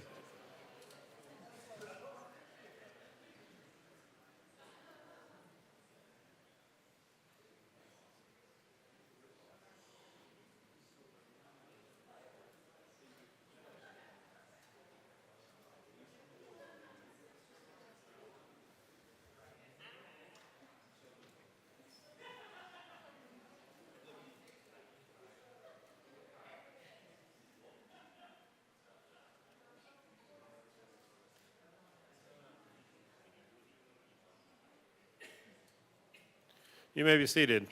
The amendment is lost. To the bill, Representative Soper. Thank you, Mr. Chair, and it's an honor to serve with you. It's an honor to serve with you. Members, I certainly have some concerns with this bill, a number of concerns, but ones that I want to talk to this chamber about right now would be on page 17 of the bill. So as you're looking on page 17, it talks about a case being brought for voter suppression. So if you're looking at lines 4 and 5, it will talk about the person has to show by preponderance of the evidence that the challenged action will result or is intended to result in a material disparity between the members of the protected class and the eligible voters in regards to voter participation. Then when you drop down to line 11, parenthetical B, it says, if the aggrieved person or the Attorney General establishes prima facie case of voter suppression, once again, the burden shifts to the political subdivision to demonstrate by clear and convincing evidence that the challenged action is necessary to further an important interest, an important governmental interest. The challenge that I have here is we have the person being able to show by preponderance of the evidence, which is basically 50% plus 1, so just barely over that bar. But then the political subdivision or the political entity has to show by clear and convincing evidence, which is a much higher bar, that it was not the case. And certainly, a person challenging should either have a higher burden, or the government should have a lower burden within this case. But when you have them not lined up, it means that all of a sudden the government could actually show that voter suppression did not happen, clearly by preponderance of the evidence, but then maybe clear and convincing evidence you didn't get past that hurdle. And then when you drop down, and it talks about that the challenged action may nonetheless be held invalid if the aggrieved person or the Attorney General demonstrates once again by preponderance of the evidence that the political subdivision could comparatively further the intended interests through alternative means. So the way this is set up, you could still prevail as the government entity and then have the challenged person or the Attorney General say, well, okay, you may have prevailed, but we're now going to go ahead and say, well, there could have been something you could have done differently anyways, and we just have to show that by a preponderance of the evidence. So then why bother to even have the local subdivision involved, period? I mean, why do we even care that they even make a case or that they're even arguing if the way this is set up, the aggrieved person is almost always designed to win, and if they can't win, then the Attorney General can step in and win.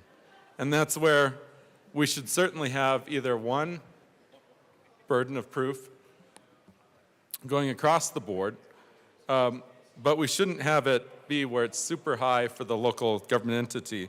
And certainly, if the challenging party is then going to go back and say, well, we may have lost, but you could have had another way, and you just have to show by the preponderance of the evidence that there could have been an alternative that the government could have used. Clearly, the government did not use that alternative. And so because of that, I move Amendment L066 and ask that it be properly displayed. That is a proper motion. Give us a second. Thank you. It is displayed. Please proceed. Thank you, Mr. Chair. Members, so this changes preponderance to clear and convincing on lines 4 and 5. So that would mean that the person would have to show by clear and convincing evidence that voter suppression had in fact occurred. And this is reasonable because, quite frankly, we want that higher burden because voter suppression is a very serious charge. It's a very serious allegation. And we want to make sure that if the person is going to prevail, that they have shown by clear and convincing evidence that in fact voter suppression did occur. And I'd ask for a yes vote. Thank you. Is there any further discussion? Assistant Majority Leader Bacon.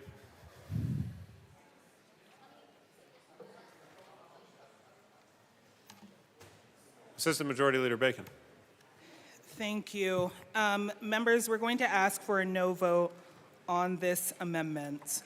What it asks for is to lower the burden of proof, to raise the burden of proof for the plaintiff. And so what that's saying is, the way the bill is written, is that a plaintiff needs to prove that it's more likely than not that there is racial discrimination. And so the way that the bill is written actually has a series of procedures. First, a plaintiff says it's more likely or not.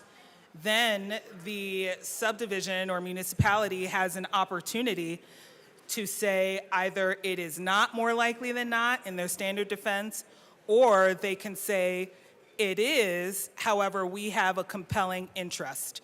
And so the fact that there is an opportunity to what we call in the criminal space something like an affirmative defense, we believe that the burden of proof should remain just as is standard in all of civil tort law, that the burden of proof remain at preponderance. And with that, we ask for a no vote.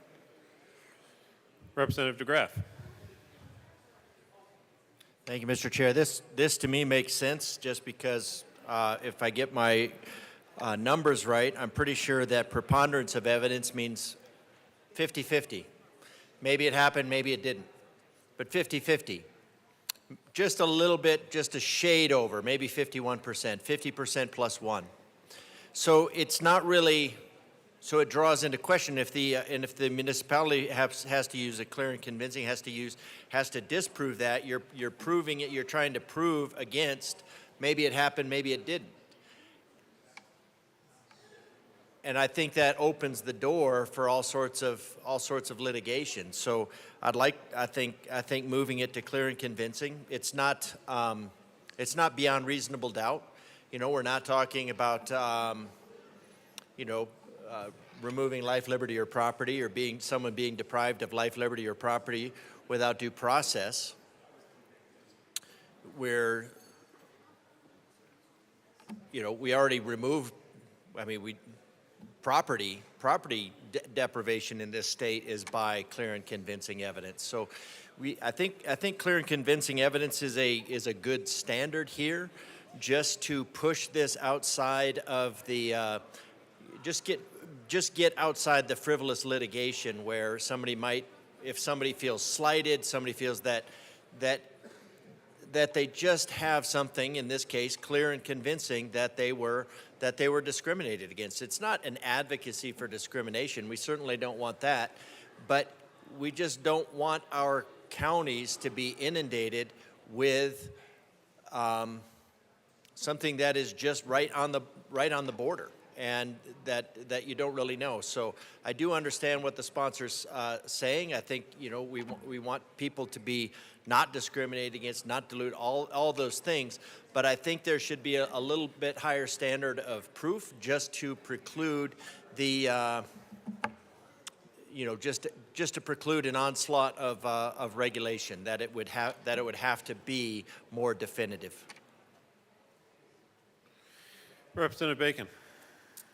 Thank you. One other thing we just wanted to add is, I did hear clear and convincing is the standard for a taking. And so a government should show at the highest level that it's justified. But that's not what this is. It is constitutional principle that one should not be discriminated against on the basis of immutable characteristics. And so to raise the burden is allowing more opportunity to discriminate, which is why we set this at preponderance. I will say that the ability for a municipality to respond and demonstrate there's an interest does not exist in the Federal Voting Rights Act, but we believed municipalities should have the opportunity to demonstrate, which is why we added this procedure, and quite frankly, to be a little bit more fair. And so with that, members, again, what preponderance represents is we do not want a burden to be higher to therefore allow for the potential of more discrimination, especially on the basis of the protected class in the statute, which includes race, which is consistent with constitutional law. And so this is civil, and so we believe that this burden of proof is consistent with what the allegation is. However, again, we wrote into this statute that the entities have opportunities to not even cure, but to justify, which does not exist in the Federal Voting Rights Act. And that is something that we talked about in the negotiation of this bill, because we thought it might be fair for them to be able to share. So again, members, we're going to respectfully ask for a no vote on changing the burden of proof here. Seeing no further discussion. A very vigorous division has been called. The committee will stand in recess.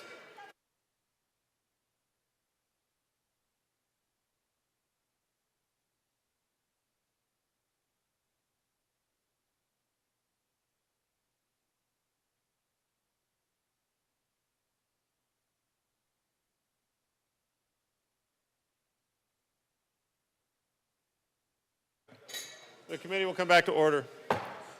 The question before us is the adoption of L066. A division has been requested. All those in the chamber not entitled to vote, please sit and remain seated. All those in favor of L066, please stand and remain standing in one place, or raise your hand and keep it raised until the count is taken.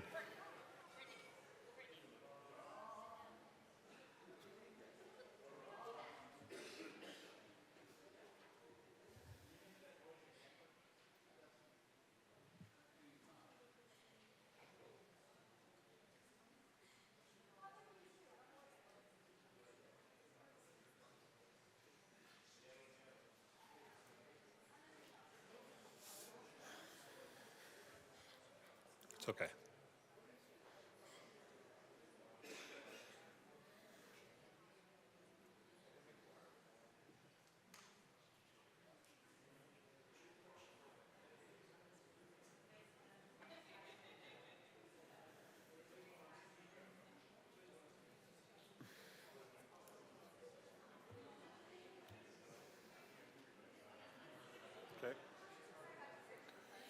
Please be seated.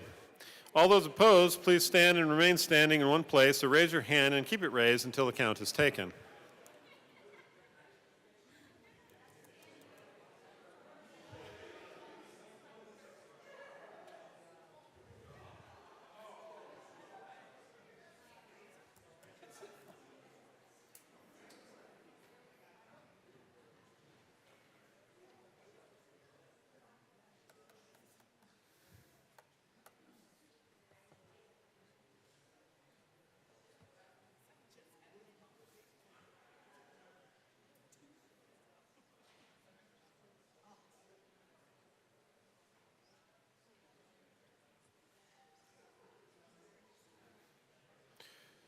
You may be seated. L066 is lost. To the bill, Representative Soper. Thank you, Mr. Chair.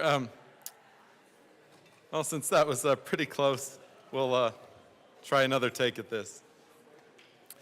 So members, looking on page 17, as I described, and as the bill sponsors described, so someone who is challenging and saying that voter suppression is alleged, they have to show by preponderance of the evidence, so we're talking 50% plus one, just over the threshold. That gets them in. Then Members, the government... hang on, Rep. Soper. Members, please quiet down. We can't hear what Rep. Soper is saying. Rep. Soper, please continue. Thank you, Mr. Chair. And then the government, if they can establish by clear and convincing evidence, can defend whatever policy or practice was in place. However, if you then look down to subpart C, even if the political subdivision meets their burden, as described in subpart B, the challenged person or the AG just has to show by preponderance of the evidence, so we're talking 50% plus one, that there could be another policy out there that might be better. If you think about this, you're the political subdivision. You've just succeeded by showing with clear and convincing evidence that the policy is not voter suppression. But then there's a second bite at the apple baked in at a lower burden. And that lower burden is preponderance of the evidence, in which the person who just lost gets to come back and say, I know I've lost. However, if I can show that there could be another alternative, they only have to show preponderance of the evidence to win. This is very challenging because all of us have good ideas. We have 65 really good ideas in this room. You can always point to some other idea. But if the one that became law has withstood the scrutiny through clear and convincing evidence within the courts, and then the aggrieved party, or the alleged aggrieved party, still has another shot at the apple at a lower burden by saying, but they could have done it differently. A, that's not fair.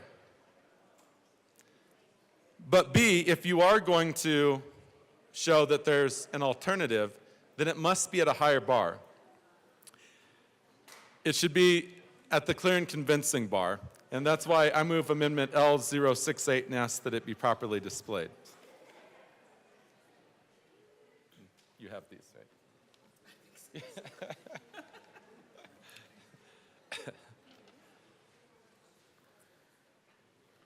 It is displayed. Please proceed. Thank you, Mr. Chair.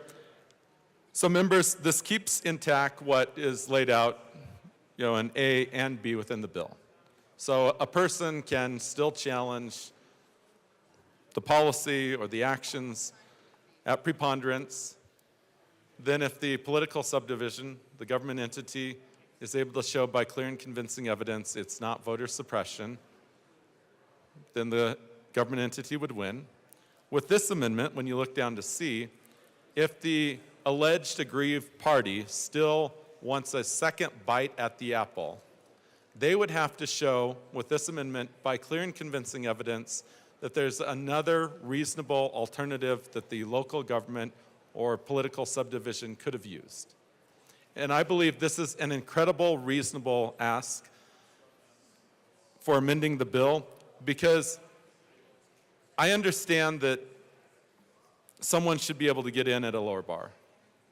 I also understand that we want to have a high bar for the government. I do understand that layout.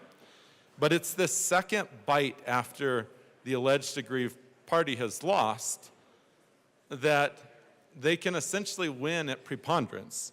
And there's not a, I guess, redemption factor for the government entity once again. So it's only one burden of proof that's satisfied, and that burden should be much higher, because this is really an appellate type of action. But instead, this is still a second bite at the apple, so it's still a trial court level action. And that's why I would ask for a yes vote on the amendment. Thank you. Assistant Majority Leader Bacon. Thank you, Mr. Chair. And to my colleague, I would refer you to the entirety of the process, as well as the language in the bill that describes the elements of what needs to happen.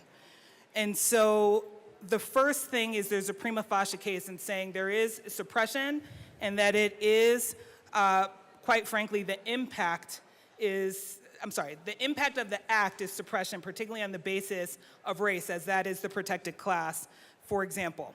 But sub C names a few things that are critical to this point. Yes, if an entity shows that it is, first, what they're saying is it is discriminatory, but we have a legitimate interest in being discriminatory.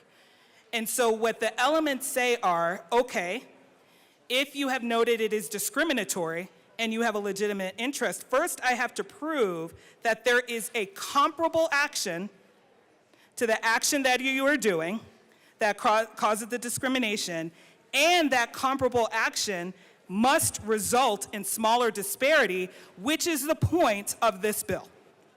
So when we're talking about the burden of proof, what the burden is of what we're proving is if there is something comparable and if there is a lesser impact, which is the burden, which is the point. So again, what the court is assessing is after the premise that they said, yes, it is discriminatory, but it's legitimate.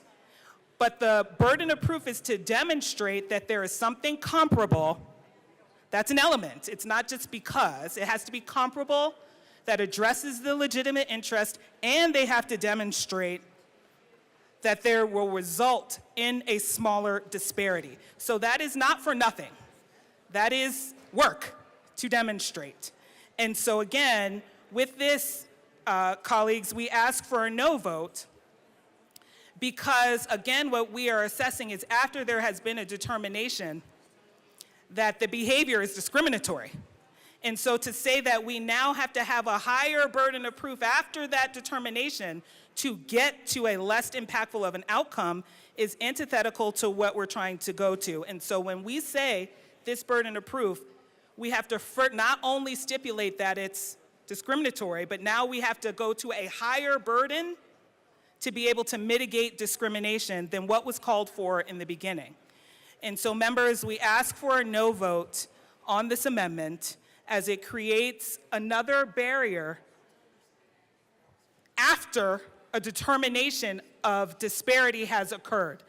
This burden of proof is to mitigate the disparity, but it also allows for a behavior that is comparable to the legitimate interest. And with that, we ask for a no vote. Seeing no further discussion, the question before us is the passage of L068. All those in favor say aye. All those opposed, no. No. The noes have it. L068 fails. To the bill, Representative Johnson. Thank you, Mr. Chair. So if we're not going to accept some of these measures through the amendments we offered, I would like to offer L058 to Senate Bill 001 and ask that it be properly displayed. I move That is- L058 and ask that it be properly displayed. Thank you, Representative Johnson. That is a proper motion. Hang on.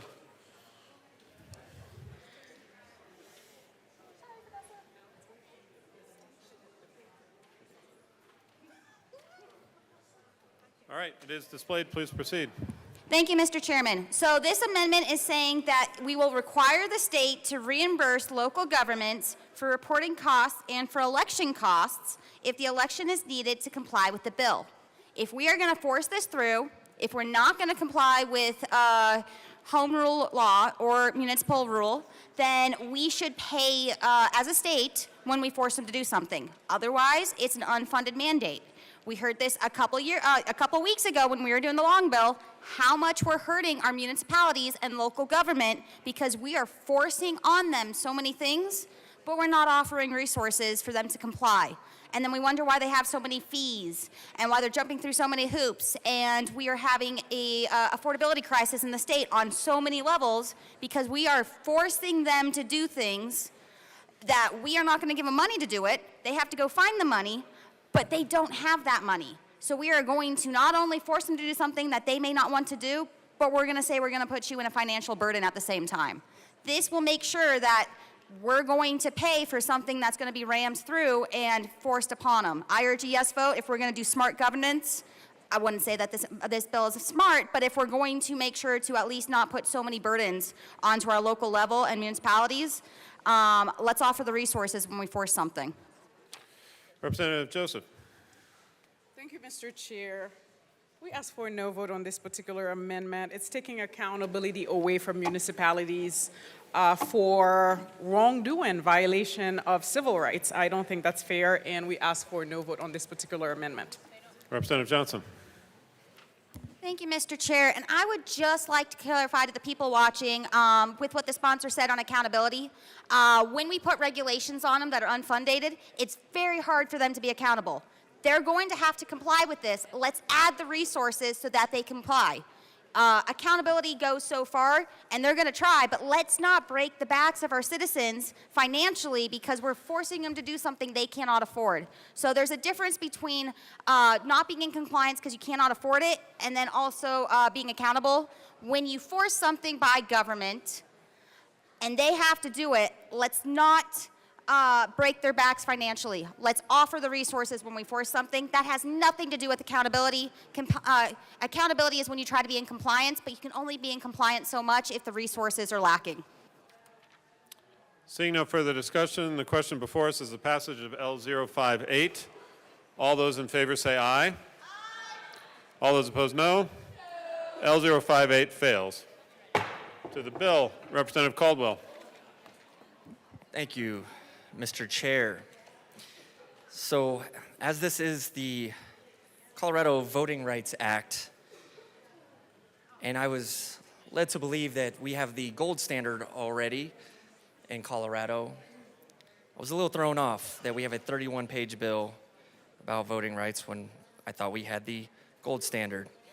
So I suggest we summarize and call this bill a more appropriate name because we have the gold standard already and we are making the gold standard even more gold. So with that, I move L073 to Senate Bill 1 and ask that it be properly displayed. One moment. It is displayed. Please proceed.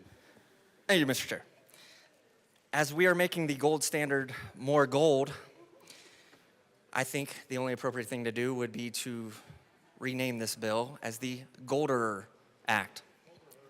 The Golder Standard Act, because we are making the gold standard even more gold.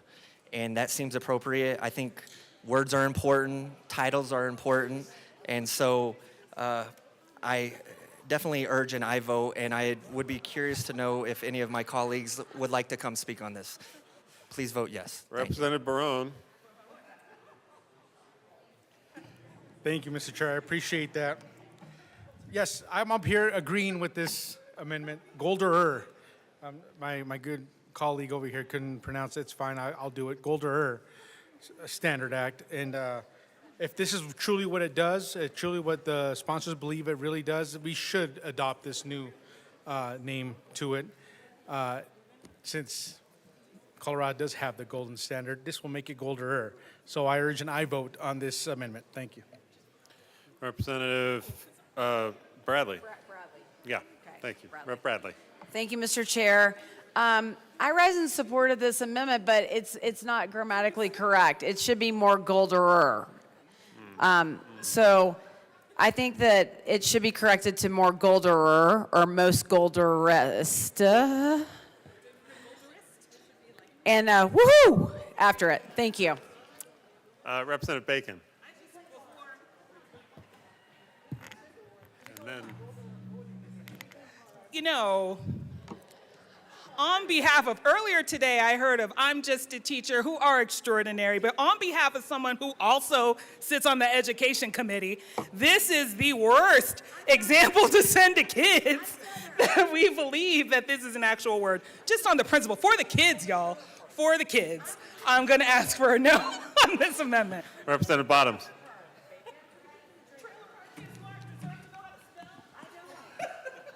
Thank you, Mr. Chair. The reason, hey, guys, calm down. Decorum. So the reason that this is grammatically correct is because, at least for the 5 years that I've been paying attention to this on a micro level, is that the elections have been gold standard. And gold standard, that's what we constantly hear. But then the weirdest thing happened 3 years ago when I came into this building. We started running all kinds of bills of how the elections are broken. Now, you can't have both. It can't be gold, and so we went from gold to golder. This is the golder standard because it's broken here. There's all kinds of people messing with it over here. I think we've even discussed, there's prejudice and keeping people out of voting and those kind of things. Well, if this is the gold standard, how is all that stuff happening? So now we're to the next step, which is golder. That's why it's correct. And so, I mean, how many bills do we run attacking the election process? Which, by the way, I don't even think the election process in Colorado is brass. But this is what we've been saying forever, right? It's gold standard, gold standard. But then how many bills? 30, 40 bills we've run in the last 3 years talking about how bad the elections are, how much discrimination and everything else there is. So how come we keep fixing something that's gold? How come we keep addressing things that are gold? So we went from gold to golder, but that wasn't good enough. We've got to keep fixing. So this is golderer, and that makes total sense only in this room. Representative Soper. Thank you, Mr. Chair. I come down here because some things were just said at the well that were a little disturbing to me. The words were, this is misspelled. Members, that presumes that the current dictionary is a finite list of words. Our lexicon is constantly expanding. And to say that we can't have an expanding lexicon, that's putting limitations on what this body can do. We can make the impossible possible in this room. Okay, Rep. Soper, I think your point is made. Let's make sure we're to the amendment here, okay? Mr. Chair, this is clearly to the amendment because golder may not be in the dictionary today, but tomorrow it will be in the dictionary. Gotcha. And members, this is our time to reclaim Colorado. This is a great amendment. I can't say how great this is. As a matter of fact, it's a gold-er amendment. Please vote yes. Gold-er amendment. Rep. Joseph. So please vote yes. Thank you, Mr. Chair. Mr. Chair, did the amendment? First of all, I ask for a no vote on this amendment because it is too broad. Anything could fit under this, even our own majority leader, who I believe is the gold or standard in this building, would fit under this particular title. So we ask, we ask for a no vote on this particular amendment because it doesn't fit under our title. Representative Luck and then Representative DeGraff. Thank you, Mr. Chair. I feel it important as a member of the Statutory Revisions Committee to come up here and actually oppose this amendment on the grounds that not all that glitters is gold. And this does not satisfy the standard of gold for failing to. All right, Yes, for sorry, failing to Assistant meet Minority Leader the Winter. standards of English. Assistant Minority Leader Winter. I also rise in support of my colleague from Fremont County. Stay gold, pony boy, stay gold. Rep. DeGraff.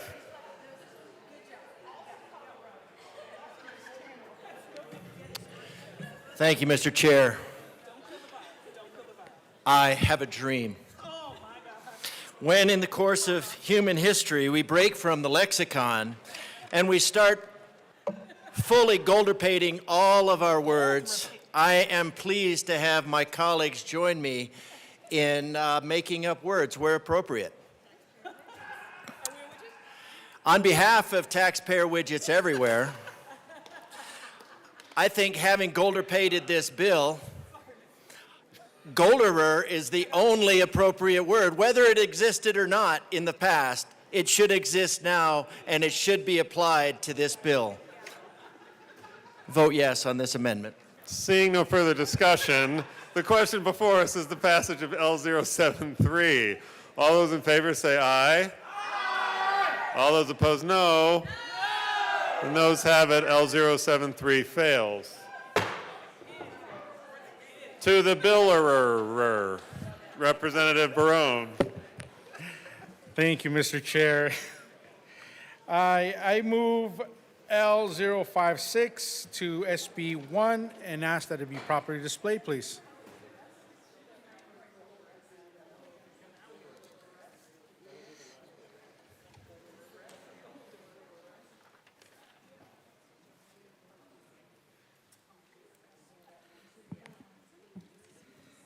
To the bill, or to the amendment. Thank you, Mr. Chair. So if you want to follow me here on the bill, page 6, lines 22 through 25, it states, therefore, it is in the best interest of the state to create a state voting rights act and that protects against discrimination in voting and that encourages local elections to be held in coordination with statewide elections. What this amendment does is it, on that same page, on line 24, it strikes encourages and it substitute with allows courts to order. So what I'm trying to do is trying to clarify that language to where discrimination in voting and allows courts to order elections to be held in coordination with statewide elections. I believe this is a common sense addition to the bill, and I urge an aye vote. Seeing no further discussion, the question before us is the passage of L056. All those in favor say aye. Aye. All those opposed, no. L056 fails. To the bill, Representative Caldwell. Thank you, Mr. Chair.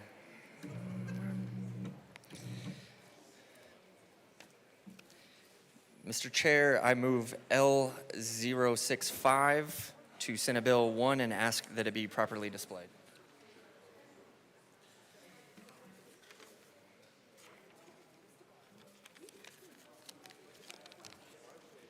Thank you. It is this, not yet. It is displayed. Please proceed. Thank you, Mr. Chair. So what this does is it amends a portion where we're talking about municipalities, and it includes school districts and special districts. And why this is important is because across Colorado, school districts and special districts, from fire protection to water, sanitation, and recreation, play critical roles in serving our communities. They are local government entities just like municipalities, and they deserve to be treated equally under the law when it comes to the impacts of this legislation. Rather than leaving room for confusion or inconsistent interpretation, this amendment makes it clear who is included without requiring extra explanation or ambiguous qualifiers. It's a small change, but one that supports clarity, fairness, and consistency, and ensures that all local government bodies are covered under the same language, and I request an aye vote. Any further discussion? Seeing none, the question before us is L065. The passage of L065, all those in favor say aye. Aye. All those opposed, no. L065 fails. To the bill. Representative Bottoms.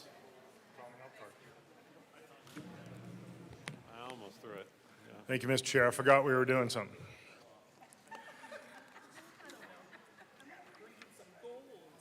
So I do want to address again, not gold, but I do want to address again the constitutionality of this. I do not agree that this is a constitutional bill. It goes against Section 20, no matter how we spin it. It goes against Section 20. So with that in mind, I move 060 and ask for it to be displayed. Do you guys have one? Oh, that is a proper motion. Please give us a moment.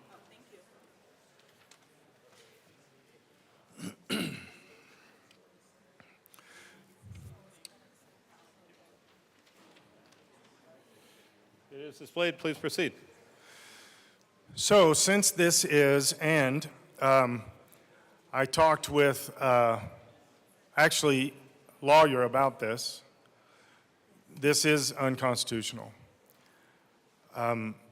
With that in mind, I think that since the state is forcing their way into local municipalities unconstitutionally, and they're trying to have some kind of control over local elections, which constitutionally is only the purview, the state can have no intervention into this in some kind of way. Since this is only local municipality, state constitution says it in a very long set of paragraphs, then I think since we're going to do this illegally and unconstitutionally, that the state, since they're forcing this upon local municipalities without the right to do this to local municipalities, then we should have the attorney fees and cost. The state should pay those. If the state is going to say, let's be unconstitutional, let's make the local municipalities do something. Doesn't matter what you're asking. It can be anything. It doesn't even have to be what's included in this bill. But if you're asking for local municipalities from the state level to change things in their local elections, which, by the way, they cannot, and so therefore local municipalities will actually be brought into court over something the state is forcing on this, then we should at least, as the state, pay the fees. We should pay the fees for all of this stuff because we're forcing. I can't get over the fact that we literally just rejected language out of the Constitution. That's not okay to put in this bill. You cannot put the Constitution. So if that's being the case, this is going to become legal issues. This is going to become, what happens is the local municipalities are now going to be liable for election problems that they didn't create, the state created. But we're going to make them pay their own fees and all this other kind of stuff to change all this stuff, to do all these kind of things. So I think that the state should have to pay for this big unconstitutional morass that they are now building right in front of us. So I urge an aye vote on this. Now, I'm not including any of the Constitution here because we can't do that. I'm just referring to the Constitution when I'm talking about this. Seeing no further discussion, the question before us is the passage of L060. All those in favor say aye. Aye. All those opposed, no. L060 fails. To the bill, Representative Weinberg. Thank you, Mr. Chairman. I'd like to move L064 and ask it to be properly displayed. That is a proper motion. Give us a second. Say it again, sorry. Just a second, sorry. All right, please proceed. Thank you. Fellow colleagues, this is a simple clarifying amendment that ensures we're accurately capturing the scope of the definition being used in the bill.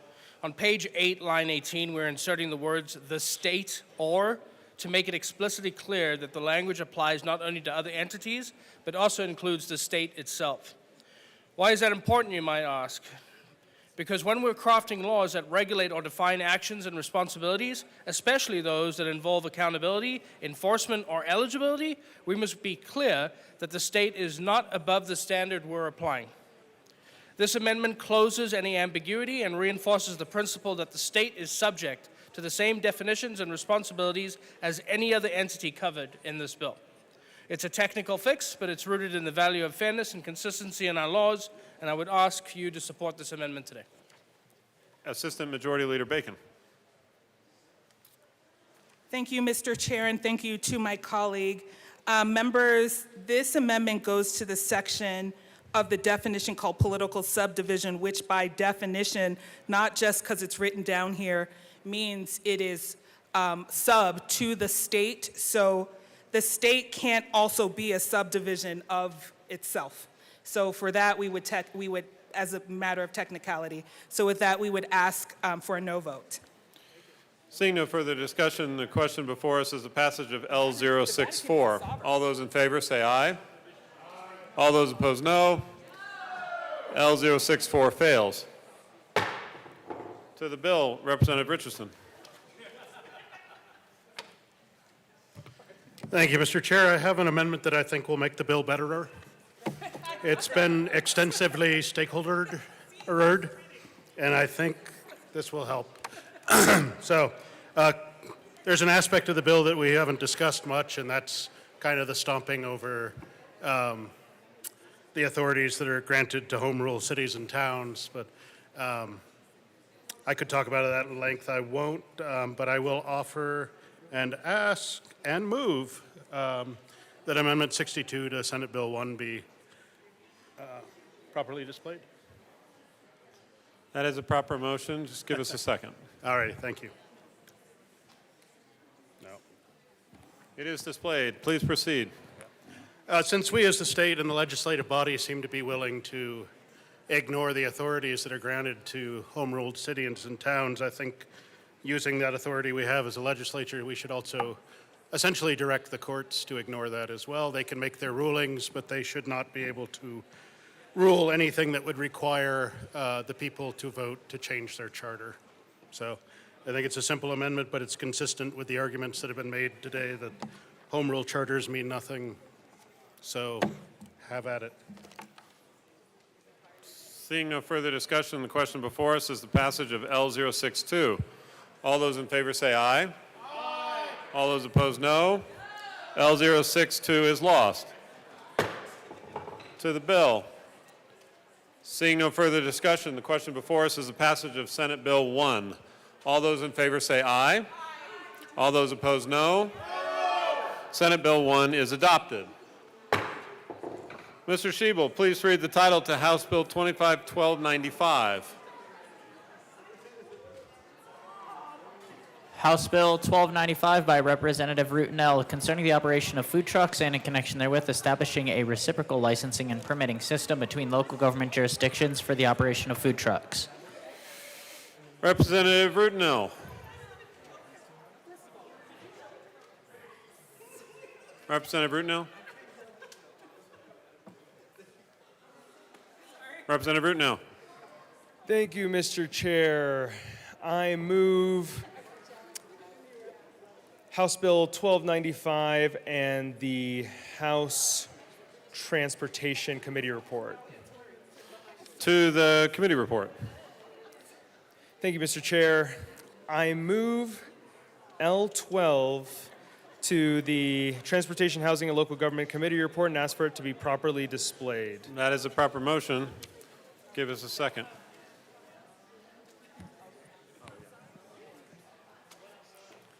L012 was noticed on April 22nd at 3:47 p.m. per House rules. It is, the first page of it is displayed. It is a multi-page amendment. Representative Brutinel, please proceed. Thank you, Mr. Chair. This multi-page amendment I will get to, but I would like to move L013 to L012. That is a proper motion. Give us a second.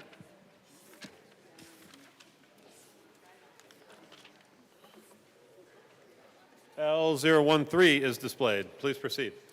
Thank you, Mr. Chair. The basics of L013 is that it expands the number of days that a food truck will have to report their permits to the locality before they're able to enter that locality, so that the locality has additional time to be able to inspect that the permits in question are appropriate. It also gives greater clarity to the relative powers of these municipalities. I ask for an aye vote. Seeing no further discussion. Oh, Representative Luck. Thank you, Mr. Chair. I'm not familiar with this bill, and so what, okay. To the degree that would be necessary, so help me understand, something you said just triggered me. So if a food truck has to stop into a locality and get an additional inspection or what have you, what does that look like on like fair days where? Excuse me, Representative Luck. Members, please take your conversations off of the floor. We can't hear what Representative Luck is saying. Representative Luck, please proceed. Thank you, Mr. Chair. So in Penrose, I'm just going to be specific to my district. We have an annual Apple Day celebration. It's the first Saturday in October. Everyone is welcome. It's a lot of fun. And we bring in different folks from around the state to sell different things, and we do have food trucks. And so I'm just wondering how it impacts them to come in for just that one day, if there is particular things related to this amendment that would impact their ability to come in and serve for just that one day. Representative Brutinel. Thank you, Mr. Chair. Thank you, Representative, for the question. What this amendment is specifically about, and we can get to the full strike below, I think, at a later time, but what this amendment would do is require that the food trucks submit all their permits at least 14 days before they were to enter, let's say, that fairground.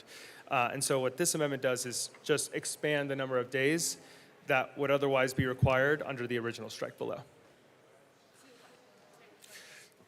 Meaning that they would have to report their permit to the jurisdictions at least 14 days before they were to enter it.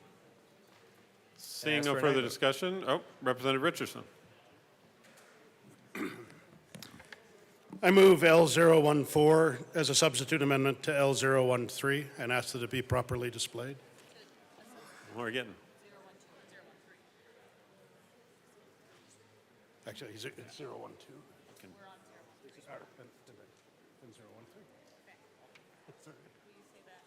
Yeah, as a substitute amendment to 013. Okay. We've got substitutes to amendments to amendments. This is getting interesting, folks. Yeah, the House will stand in recess.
We'll come back to order. Representative Richardson. Yeah, just to restate, I move L014 as a substitute amendment to L013. It is displayed. Please proceed. All right, thank you.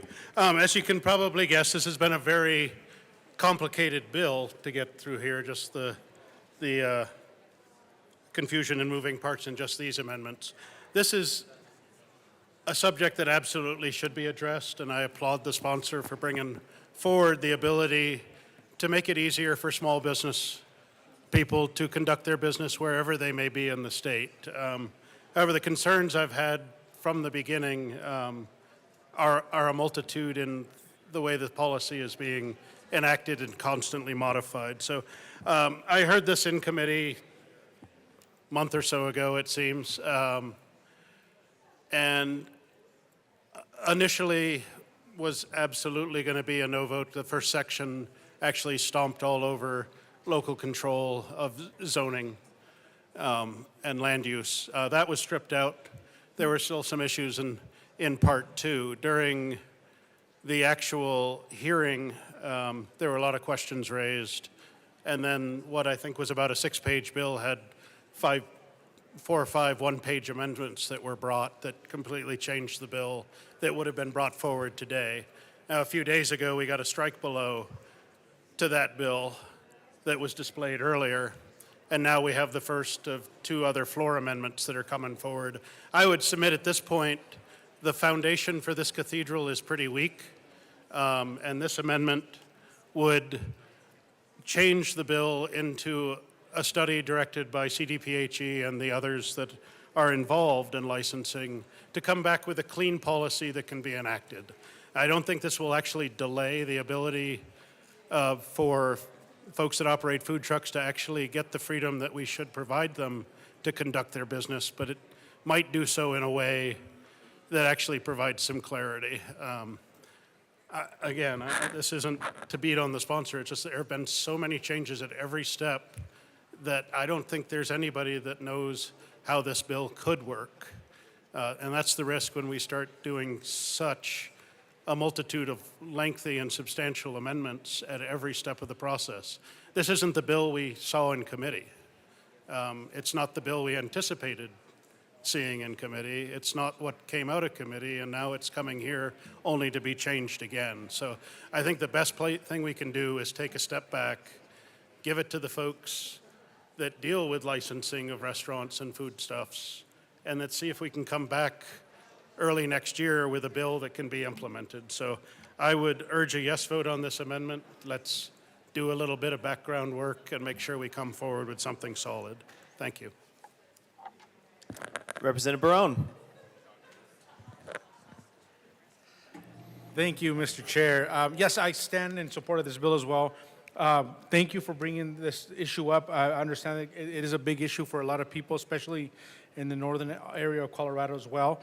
But yeah, this bill has been going through a lot in the process. The morning of the presentation in committee, it changed a lot. Now, 2 days ago, we got a full strike below.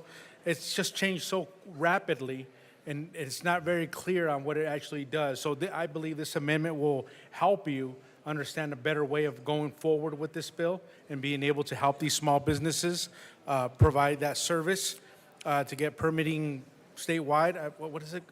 Reciprocal permitting, is that what it's called? Reciprocal permitting across the state. I do believe that is an important issue, but the way the bill is right now, I don't think it's really clear on what it could do.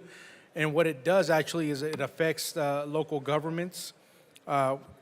Most local governments have different processes for their permitting, whether it's healthcare, fire, zoning, all of that, and they have one permit from one city and then operate in another one that has totally different requirements is not going to work at the moment. I do believe that we should have a across-the-board regulation on this, but right now we don't have it, and it's going to affect everybody different way, especially the city of Denver, which has their own department for these type of permits. So I do urge an aye vote on this amendment. Thank you.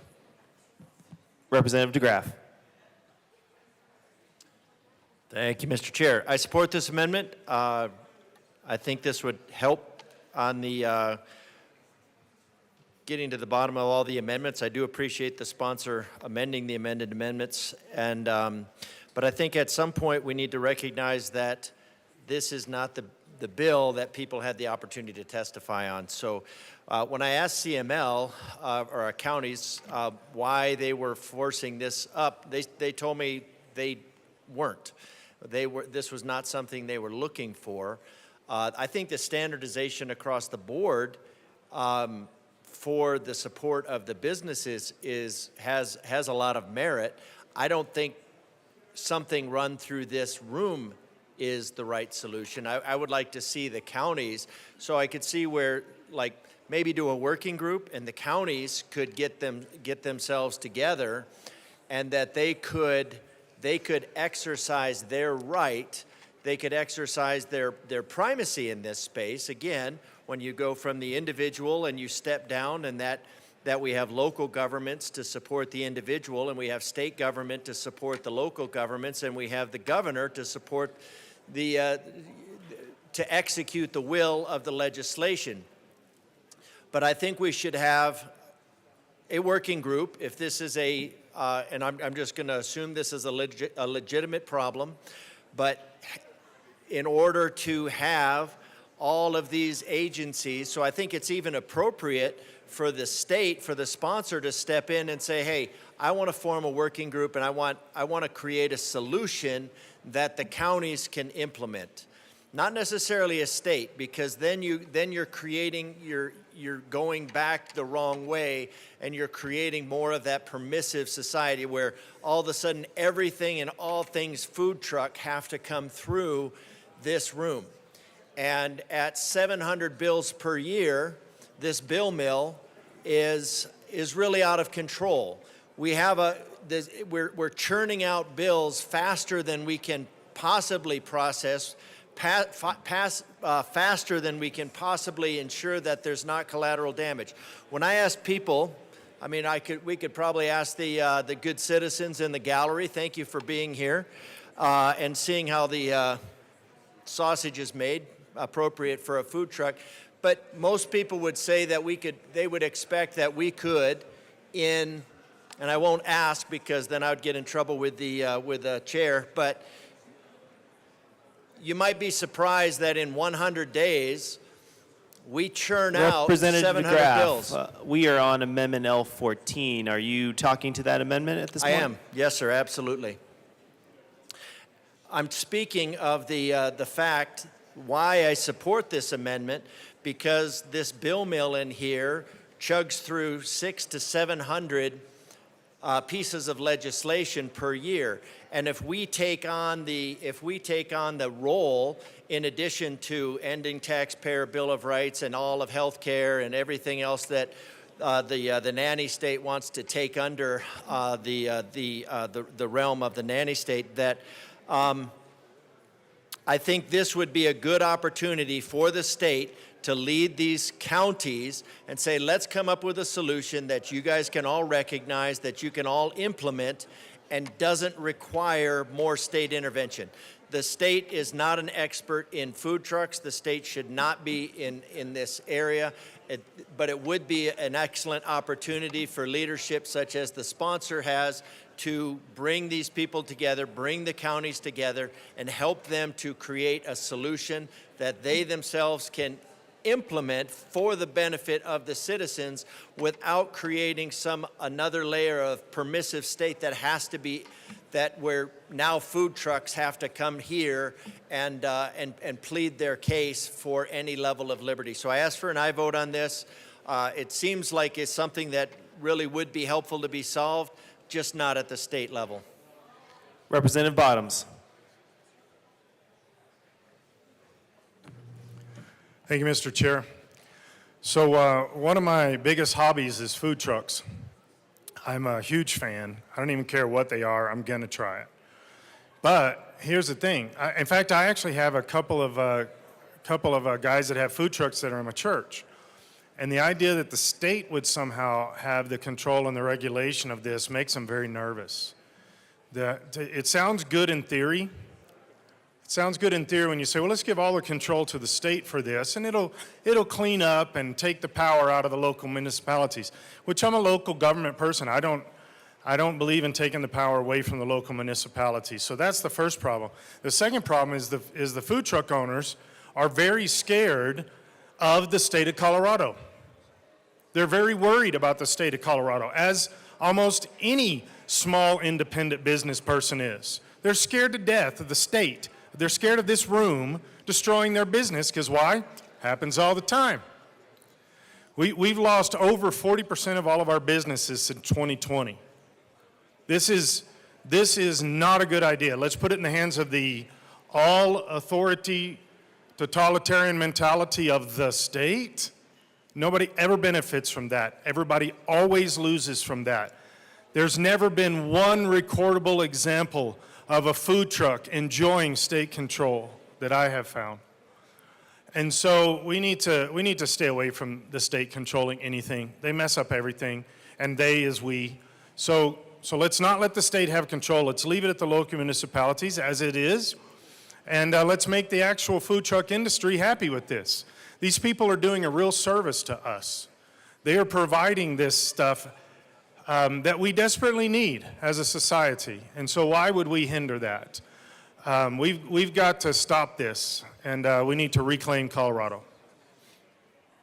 Is there any further discussion on Amendment L14? Representative Rutnow.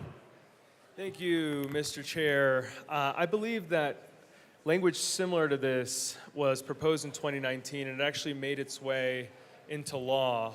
Unfortunately, I think between the pandemic and other issues, not much came from a sort of similar working group type approach. But since then, stakeholders from different parts of the state and the small business community, the restaurants associations, folks like that have been interested in making sure that we streamline and actually put in place substantive policy as opposed to kicking the can down the road. So that's what I'm asking for y'all today, is by voting no on this, we can get to the actual substantive bill and take care of this on behalf of the small businesses across the state. So I urge a no vote on this. Is there any further discussion on Amendment L14? Seeing none, the question before us is the passage of Amendment L14. All those in favor say aye. All those opposed say no. The noes have it. Amendment L14 is lost. To Amendment L13, Representative Rutnow. Thank you, Mr. Chair. Like I mentioned before, the hope for Amendment L13 is to be able to expand the number of days that a food truck would have to give a municipality before it can enter inside of that jurisdiction.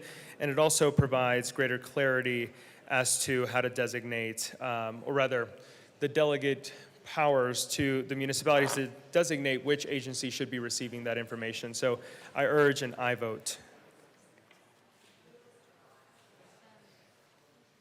Is there any further discussion on Amendment L13? Seeing none, the question before us is the passage of Amendment L13. All those in favor say aye. Aye.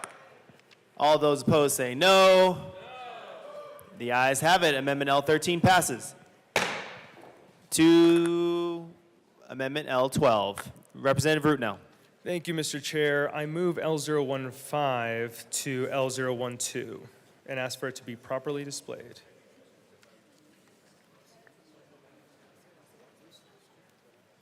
That is a proper motion. Amendment L15 is displayed to the amendment. Representative Rutnow. Thank you, Mr. Chair. Members, what this amendment does is it gives permissive authority to municipalities to, if in the case that they fail an inspection, that municipality has the authority to nullify any ability for that food truck to work inside of that jurisdiction. And I urge an aye vote. Is there any further discussion on Amendment L15? Seeing none, the question before us is the passage of Amendment L15. All those in favor say aye. Aye. All those opposed say no. The ayes have it. Amendment L15 passes. Representative Rutnow. Thank you, Mr. Chair. Now we're moving on to L012, which I hope is the bulk of what we pay attention to here.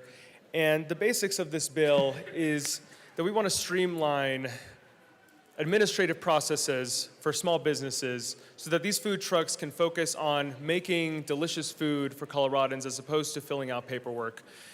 we're still allowing for health and fire safety codes to be passed at the municipal level, and for those inspections to result in the failure of those permits so that a reinspection would be required. What we're trying to do here is just eliminate that redundant administrative process so that these small businesses can focus on the good work that they're trying to do. As we all know, these small businesses are often trying to get their foot in the door. And in the food truck context, they're trying to live out their American dream on 4 wheels.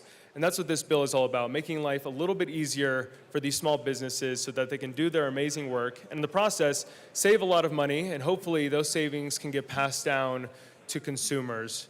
And I don't know about y'all, but when I was going door to door, affordability was top of mind. And so that's why I think a lot of organizations that are in support of small businesses and consumers are excited about this bill and this strike below in particular, and I urge an aye vote. Representative Garcia-Sander. Thank you, Mr. Chair. I am trying to catch up with all the amendments, and I am trying to understand if the bill sponsor can explain to me.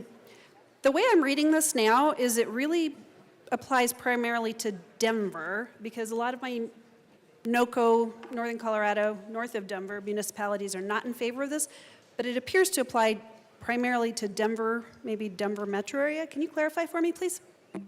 Representative Rootnell. Thank you, Mr. Chair. Thank you for the question. So there's 2 different components of this bill. There's a health piece and there's a health/safety piece, food safety piece, and there's a fire safety piece. For the health piece, Denver is the only municipality across the state that's not part of the statewide food permitting system.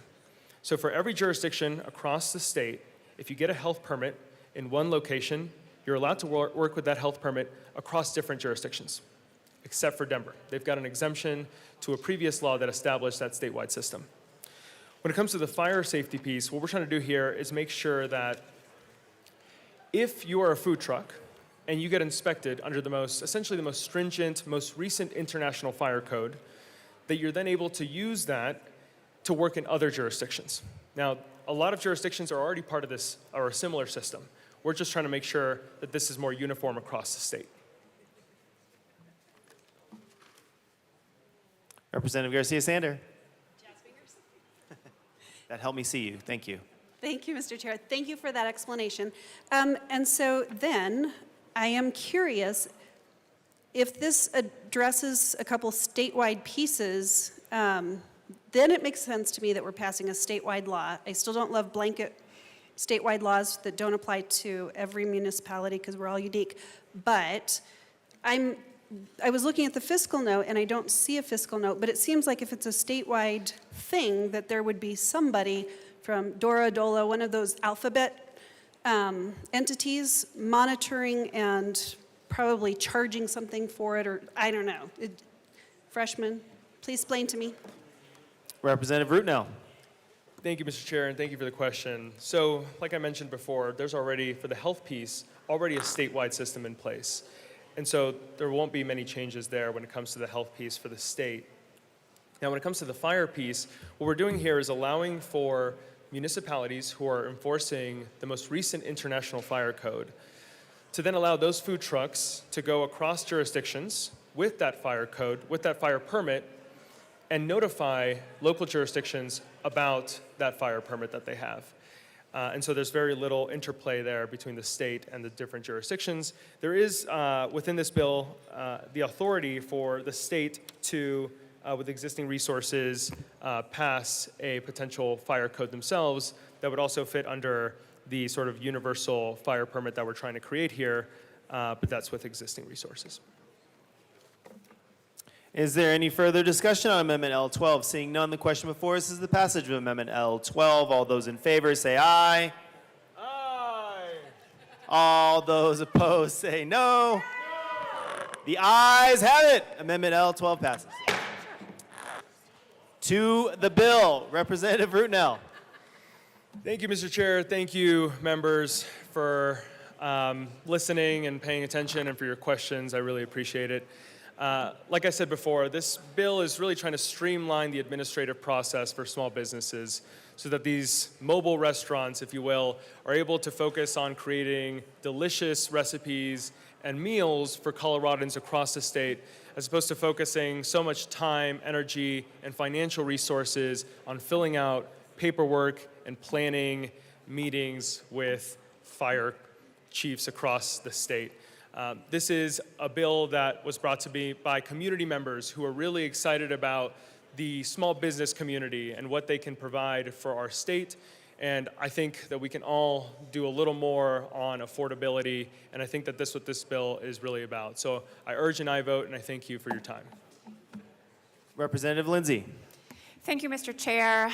First of all, I want to thank my colleague from Adams County for inviting me to be on this bill. As this was coming through committee, I wanted to learn more about it.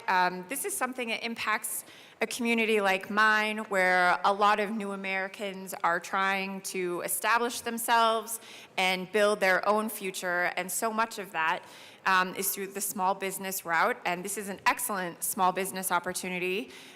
Right in my part of Aurora, we're right next to the Denver city and county line, and so there's so much back and forth of so many businesses that we want them to be able to do their thing, bring their delicious food to all parts of our state without this burdensome administrative, piece. And so I'm very happy that with my colleague that we've been able to give them just some relief so that they're able to focus on their American dream and feeding us delicious food. So I urge an aye vote.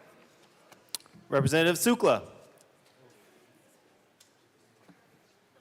Thank you, Mr. Chair. And food trucks, boy, I love this topic, food trucks. So I sat on the committee. I have a little bit different angle about this, and I'm here fighting for the food trucks, and that's why I'm up here at the podium. So there was a question that was asked, that I asked actually. There was a gentleman in there that had 10 food trucks, and this is what my concern is for the food trucks on this bill, and that is that I am worried about a monopoly of food trucks. I'm worried about the food trucks that are already here in Denver. I'm worried about somebody that's got a big old fat wallet coming in here with 50 or 100 food trucks and putting the existing food trucks that are here out of business. I am worried about a monopoly of food trucks, and that would be the reason, because I do love food trucks, that I would be against this bill. Thank you. Representative Rutnell.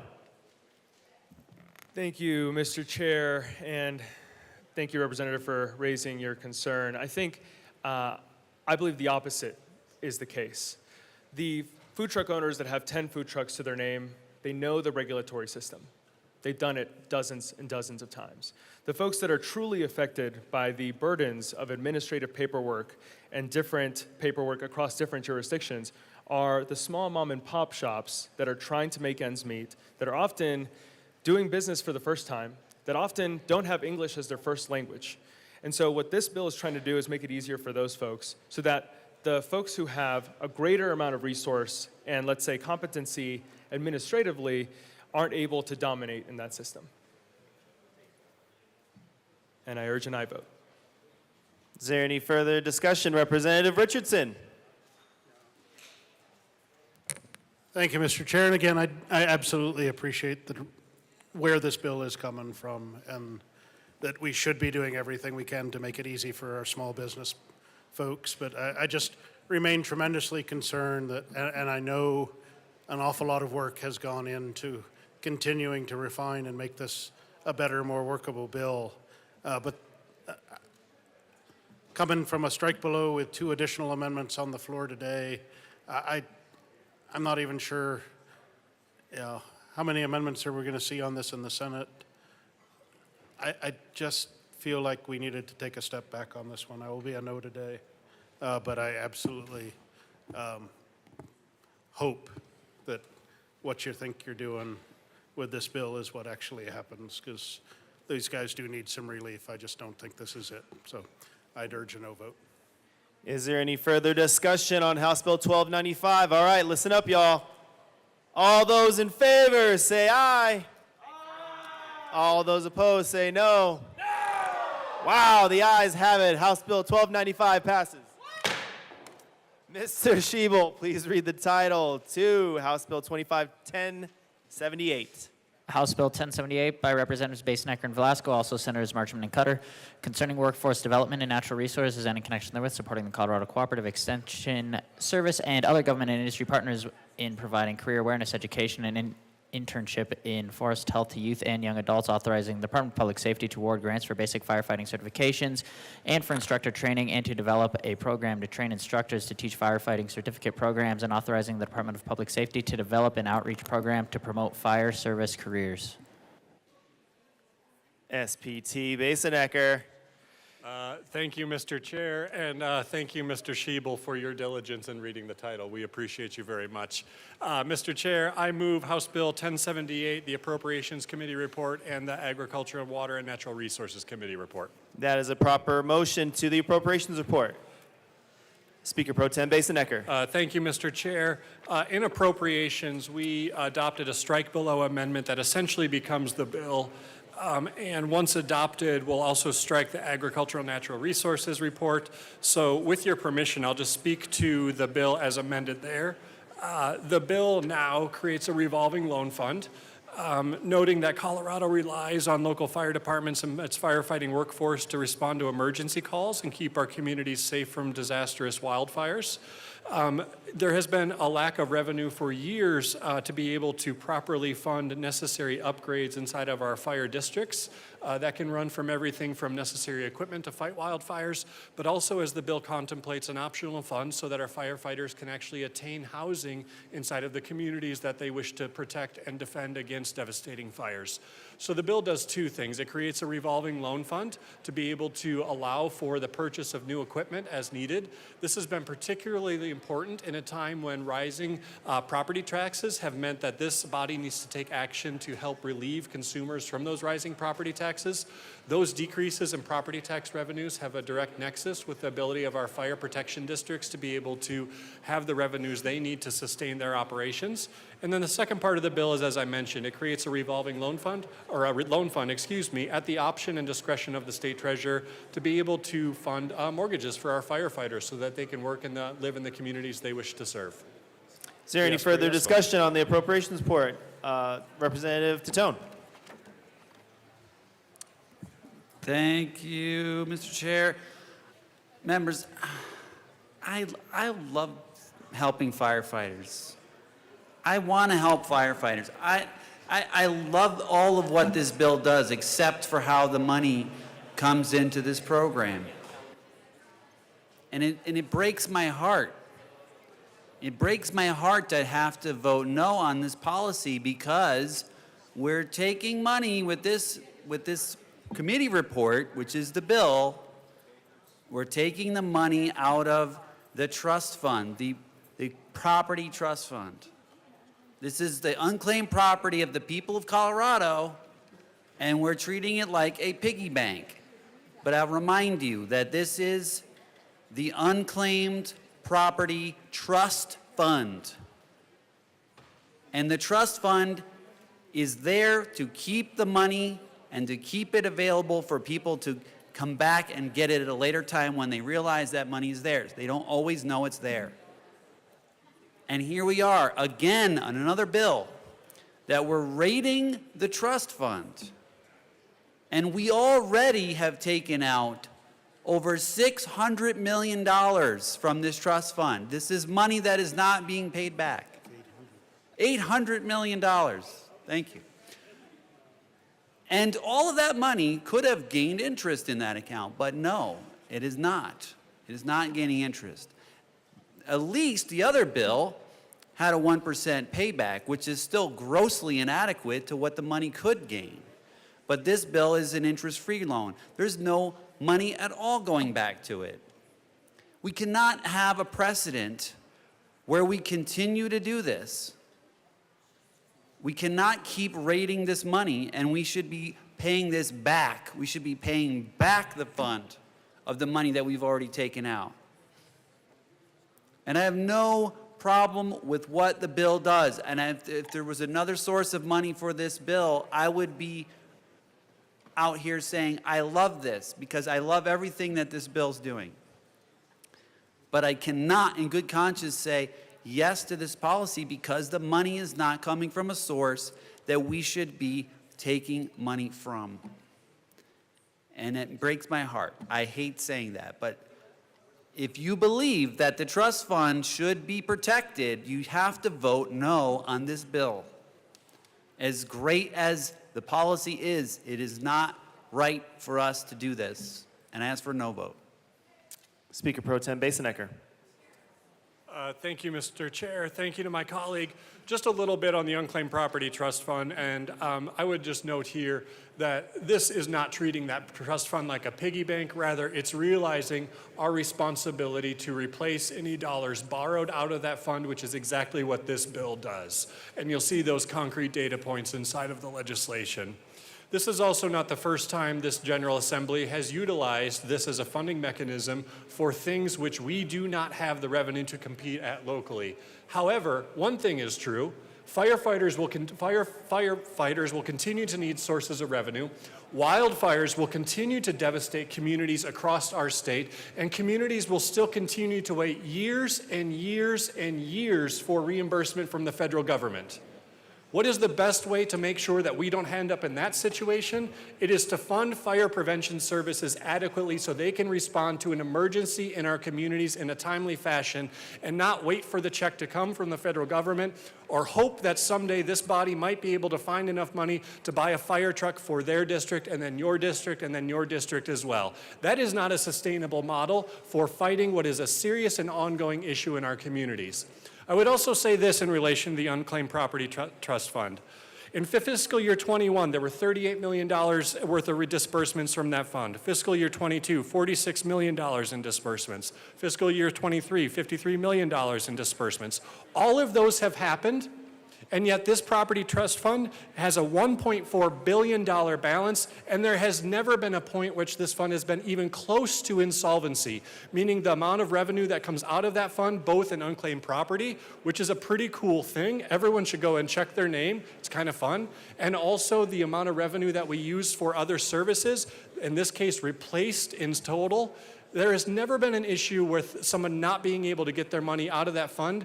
That is true as it was in 21, as it is today. So I think this is actually a very responsible way to hold our commitment that we made to chiefs and other folks when we reduced property tax revenues to say that we will find a way to get you the services and the equipment you need to keep people safe in your communities. We would ask for a yes vote. Is there any further discussion? Representative Taggart.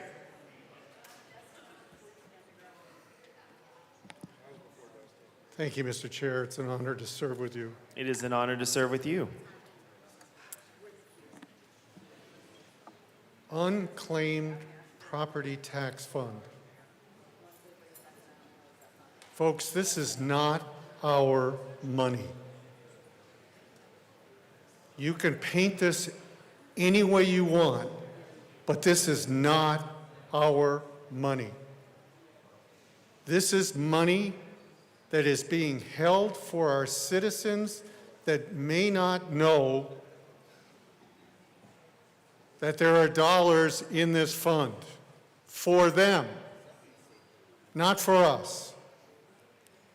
I had a conversation last night with my fire chief. It was a difficult conversation because I'd like to do everything I can to help the firefighters. But let's also be honest there.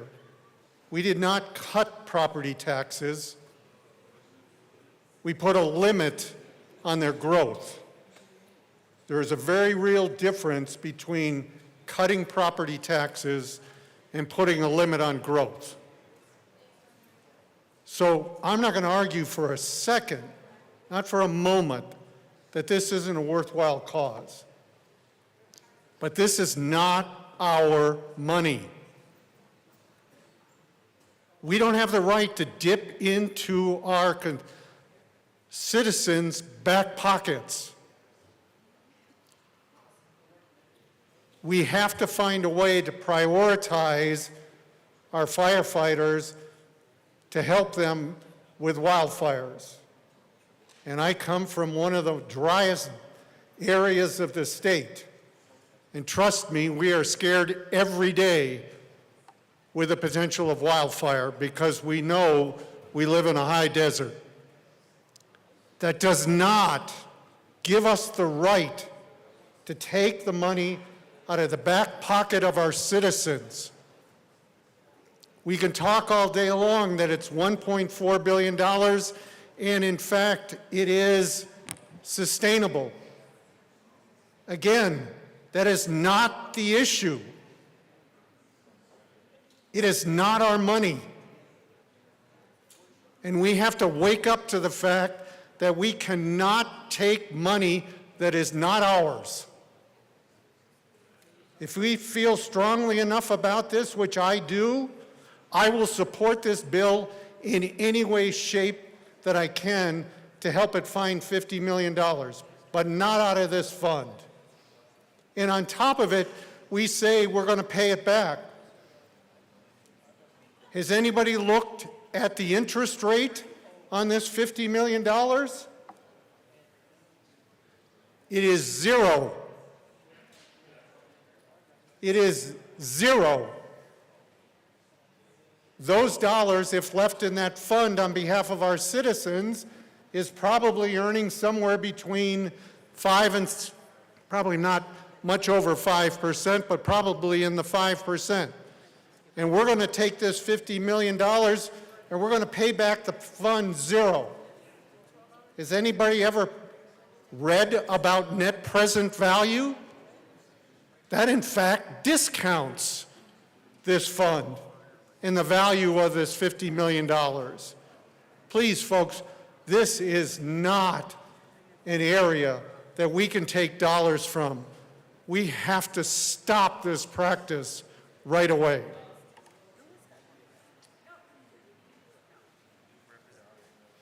Representative Bradley. Thank you, Mr. Chair. I also would support this bill. I think this bill is a great bill. I don't support taking $800 million from unclaimed property trust funds. This is not the governor's money, just like the representative from Grand Junction talked about. This is the citizens of Colorado's money. And I tried to pass an amendment on the Long bill for Douglas County, who helped fight over 32 fires this year. They helped fight Jefferson County fires. And I asked for $1 million on the Long bill to help with the training facility in Douglas County. But what I didn't do was ask for unclaimed money in a property trust fund, because the citizens of Colorado don't deserve that. Rob Peter to pay Paul. And the other day, one of my neighbors told me that Best Buy actually owes me $136. That's my money.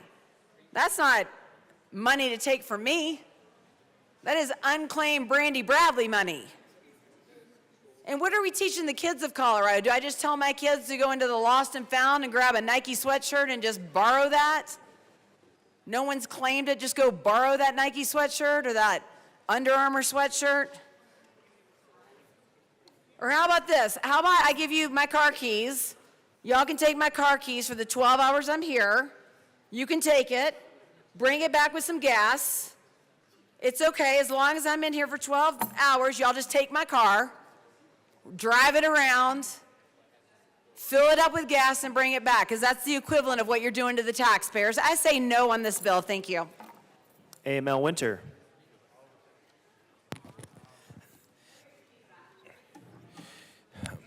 Thank you, Mr. Chair. So as I read the bill, I also agree when it comes to fighting fires. I think that that's an issue that we face in a state. We're in a mountainous state, and as we see more and more homes being built, especially in the WUI, this is an issue that is a prevalent issue in the state. I mean, there's a heck of a fire going on right now. I think it's in New Jersey, I saw on the news. They actually arrested the kid. He lit some pallets on fire, and I don't know how many acres we're at now. But what I want to know is as we work on teaching these individuals, what are we going to be teaching them about fighting fire and wildfire? Because is it going to be a ton of climate alarmism within this? Are we actually going to talk about the root cause of the problem. I discussed this a little bit the other day when it came to the insurance issue, and I just want to reiterate what I say. First and foremost, when you talk about money from the federal government, we should all be beating on the wall, telling the federal government for over the last 30 to 40 years, they've been negligent in making sure that we can manage, maintain, and have current, correct forest practices upheld within this state. So it's been years and years of neglect from the federal government. I won't doubt that. Secondly, we have our state agencies that get involved. The problem I have is we do never have the real discussion. I mean, I'm pretty sure I voted to get the plane for the state a couple years ago to be able to put out wildfires, but we stopped the natural process. So, growing up where I grew up, we used to hear the natives talk about how when there was a fire, they would move the camps in front of the fire because the fire would burn. And farmers all the time burn ground because it puts nitrogen into the soil. It's actually good for the soil. And we've stopped that process as human beings totally on the earth because, when Mother Earth decides she's going to shake off whatever, whenever she wants to, she's the boss, right? So we have to have a discussion about actually the root cause of this, and that is we do not manage and maintain our forests. We got to a time in this country, and I'm not trying to be offensive, that we were like, oh, we can't deforest, we can't cut any forests, and now we have overgrown forests. I'm on a rural fire department, or I was at one time, and one of our big mountains was on fire, and there was literally like 18 foot of duff, which means dead needles, branches, and you'd be fighting the fire and look behind you, and the fire's up here, and you'd look in the back, and it's popping up behind you because it's traveling under 18 foot of duff, and then it's catching wind down road and popping up. The issue that we face is we need to start some deforestation. We need to start cutting some of this dead beetle kill out of these forests. Rural Colorados and ranchers have a saying, log it, graze it, or watch it burn. Fact. End of story. So what we need to start doing is actually managing our forests. Not only if we start to cut some of this timber, maybe I brought it up the other day, I might be ambitious, but we talk about affordable housing. Instead of buying timber from Canada, maybe we could start sourcing our own timber in Colorado, which is a possibility. Not sure if it can be done, but I'd love to look into it. Also, when we look at making sure our forests are groomed, is water. Sitting on agriculture committee, we have literally had people come in and talk. The reason that the Colorado, other than some evaporation, loses water is the snow melt can't actually make its natural path down into the rivers anymore because there is so much material in the way of it. So the root cause of the problem is having healthy forests, taking a step back, bringing some logging in, take some timber out of this ground. I mean, it's a tinderbox. The beetle kill in this state is unbelievable. Then we get into the unclaimed trust fund part of this, and this is after we talk about the actual making sure that we groom the forests. I think it's hard for people on the eastern plains to see this money taken out of their back pocket, and they see a lot of money taken from them. And I'm not saying my constituents don't want to pitch in for the greater good, but it's one more thing after one more thing. So somebody out on the eastern plains is seeing the money pulled out of this fund for no benefit to their own. And like I said, we're all in this together. I understand that. But at some point, you can only take and take and take so much. And then finally, so in my area, in Los Animas County, we produce the cleanest coal bed methane in the state. It was literally methane you pull out of the ground because the coal mines. Where I grew up, that's why we have such a diverse community in Trinidad, because, I mean, you had people from all over the world coming to work in the coal mines. My mom's family actually didn't come through Ellis Island. They came in through the Port of Orleans. A lot of Italian folks came in through the Port of Orleans, and they ended up in this part of the country. They worked at the CF&I steel mill, and they worked in the coal mines. Well, with us having the coal mines there, great coal bed methane, right?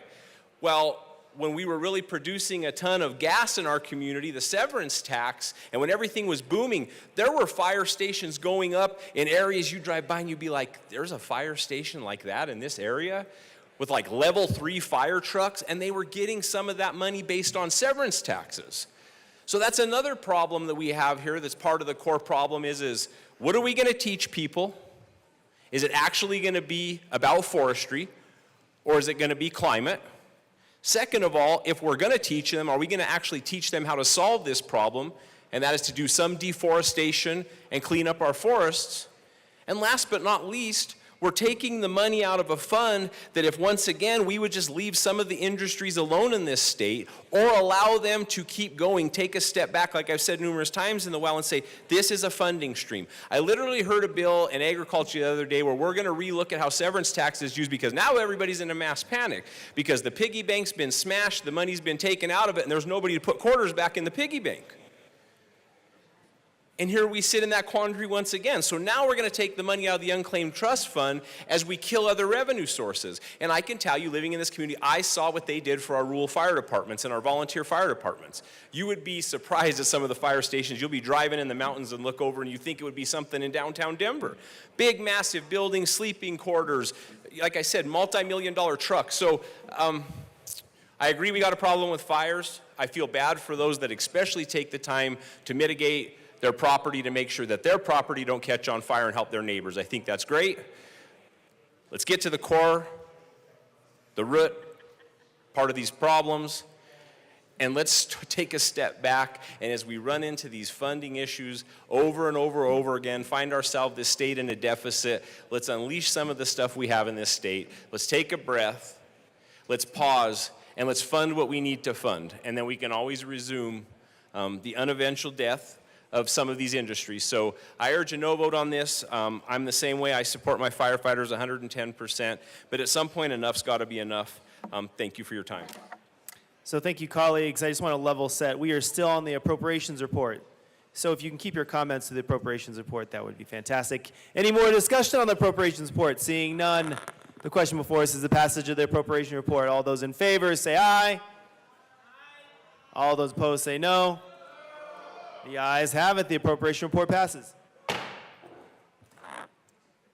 To the Agriculture, Water, and Natural Resources report, which is no longer relevant, so we are going straight to the bill. Thank you, Mr. Chair. The appropriations report is the bill, so we ask for a yes vote. All right. Seeing any further discussion? Is there? All right. Representative Johnson. Okay, so thank you, Mr. Chair. Having heard that the appropriations report is the bill is very confusing and disarming. What we discussed in the agricultural community, the committee, I'm just so confused because we talked about this whole bill at length in the committee. Now we're saying the appropriations report is the bill, and we just cut out all those stakeholders. So when we are talking about this, because we are still looking at the same title, Forestry and Firefighter Workforce and Education, there were a lot of concerns that went on. To break it down, before we even get to the appropriations part that just passed, the first concern we had was, and I recognize it has been adopted, but when we're going to sell a program, we should be transparent. And for the everyone that showed up for testimony on the Ag Committee, I want to make sure your voice is still heard, even though we're changing everything in this process. But if you go to page 3 of what the bill was presented in committee, it said that the service serves all of Colorado's 64 counties. But then you go to page 4, and we're now looking at forestry, wildland fire, and natural resources. Well, forestry is great. We need to protect that. That's on the west slope. If we're going to serve all 64 counties, and we're talking about wildlands, that's uncultivated land for those who are aware. And so we're leaving out a lot of the Eastern Plains because quite a lot, at least in House District 63, is cultivated. And we have a distinction between grass and bush fire. So when we're talking about fire education, and in committee, when trying to talk to the experts that are going to teach this, and they kept misreferring grass when it should have been bush and bush when it should have been grass, we have a whole issue on what are we even educating on forestry, and what our colleagues said before us is what are we going to be teaching here? Are we teaching to the basis of what we think it should be, what we're not? And then talking to a lot of firefighters. I have the utmost respect for them. I will support them every day of the week. But it's almost disarming that we can spend this amount of money and this much focus to create a program, a school that they have to go to pay more tuition than helping to fund the training and services that they need, especially for our volunteers who want to be boots on the ground, and letting them get through without having to pay for that part themselves, or for our smaller communities who are trying to pay to get more volunteers, because when you're volunteer, you don't get paid, but now we expect you to pay for that training. But instead of doing all of that, we're going to make a new program that you can pay tuition on. tuition on a program that's not looking at all the state, even though it said 64 counties. We're only looking at forestry, wildlands, and natural resources. We leave out grass, we leave out bush, we leave out the cultivated landscape, and there are more than one type of fire here in the state, and we miss that. We try to do a one-size-fits-all, and my biggest grievance with that is it is not. And if we're going to truly look at to do fire mitigation, we need to look at all the fire types that we have, because in the Eastern Plains, our fires go up fast, they go up strong, but they last maybe 3 or 4 days, and they take out a lot of property, a lot of cattle, hopefully no casualties on the human side, but it's vastly different than the forest management side that we hear that can go on for weeks. And it's a slower burn, and it's a more burn that lasts and harder to get rid of. So there were a lot of misconceptions in this whole dynamic, and it's very confusing. Very much, you know, when we say appropriations is now the bill and we just bypassed all the ag committee, I'm almost wondering why, if it's going to restructure the bill, we didn't go back to ag and talk to the experts. Instead of saying we're going to go do this education program, not address any of the concerns that were addressed in ag committee, recreate this whole thing, and it's just concerning the way we do operations in this, and I want to make sure that when we look at fire mitigation, when we look at fire education, we look at the whole state, not just aspects of it, and we look at firefighters, that we're looking at how to get them the services they need, the training they need, without creating another whole program they have to pay tuition on. So I strongly urge a no vote. I appreciate the intent of this, but it's very confusing. It's misguided at best, and we can do better at the state. Thank you, colleagues. I'd just like to level set again. We are talking about House Bill 1078 as amended by the Appropriations Report, so that's much different than as introduced. So please keep your comments in that space. Any further discussion on House Bill 1078? Representative DeGraff.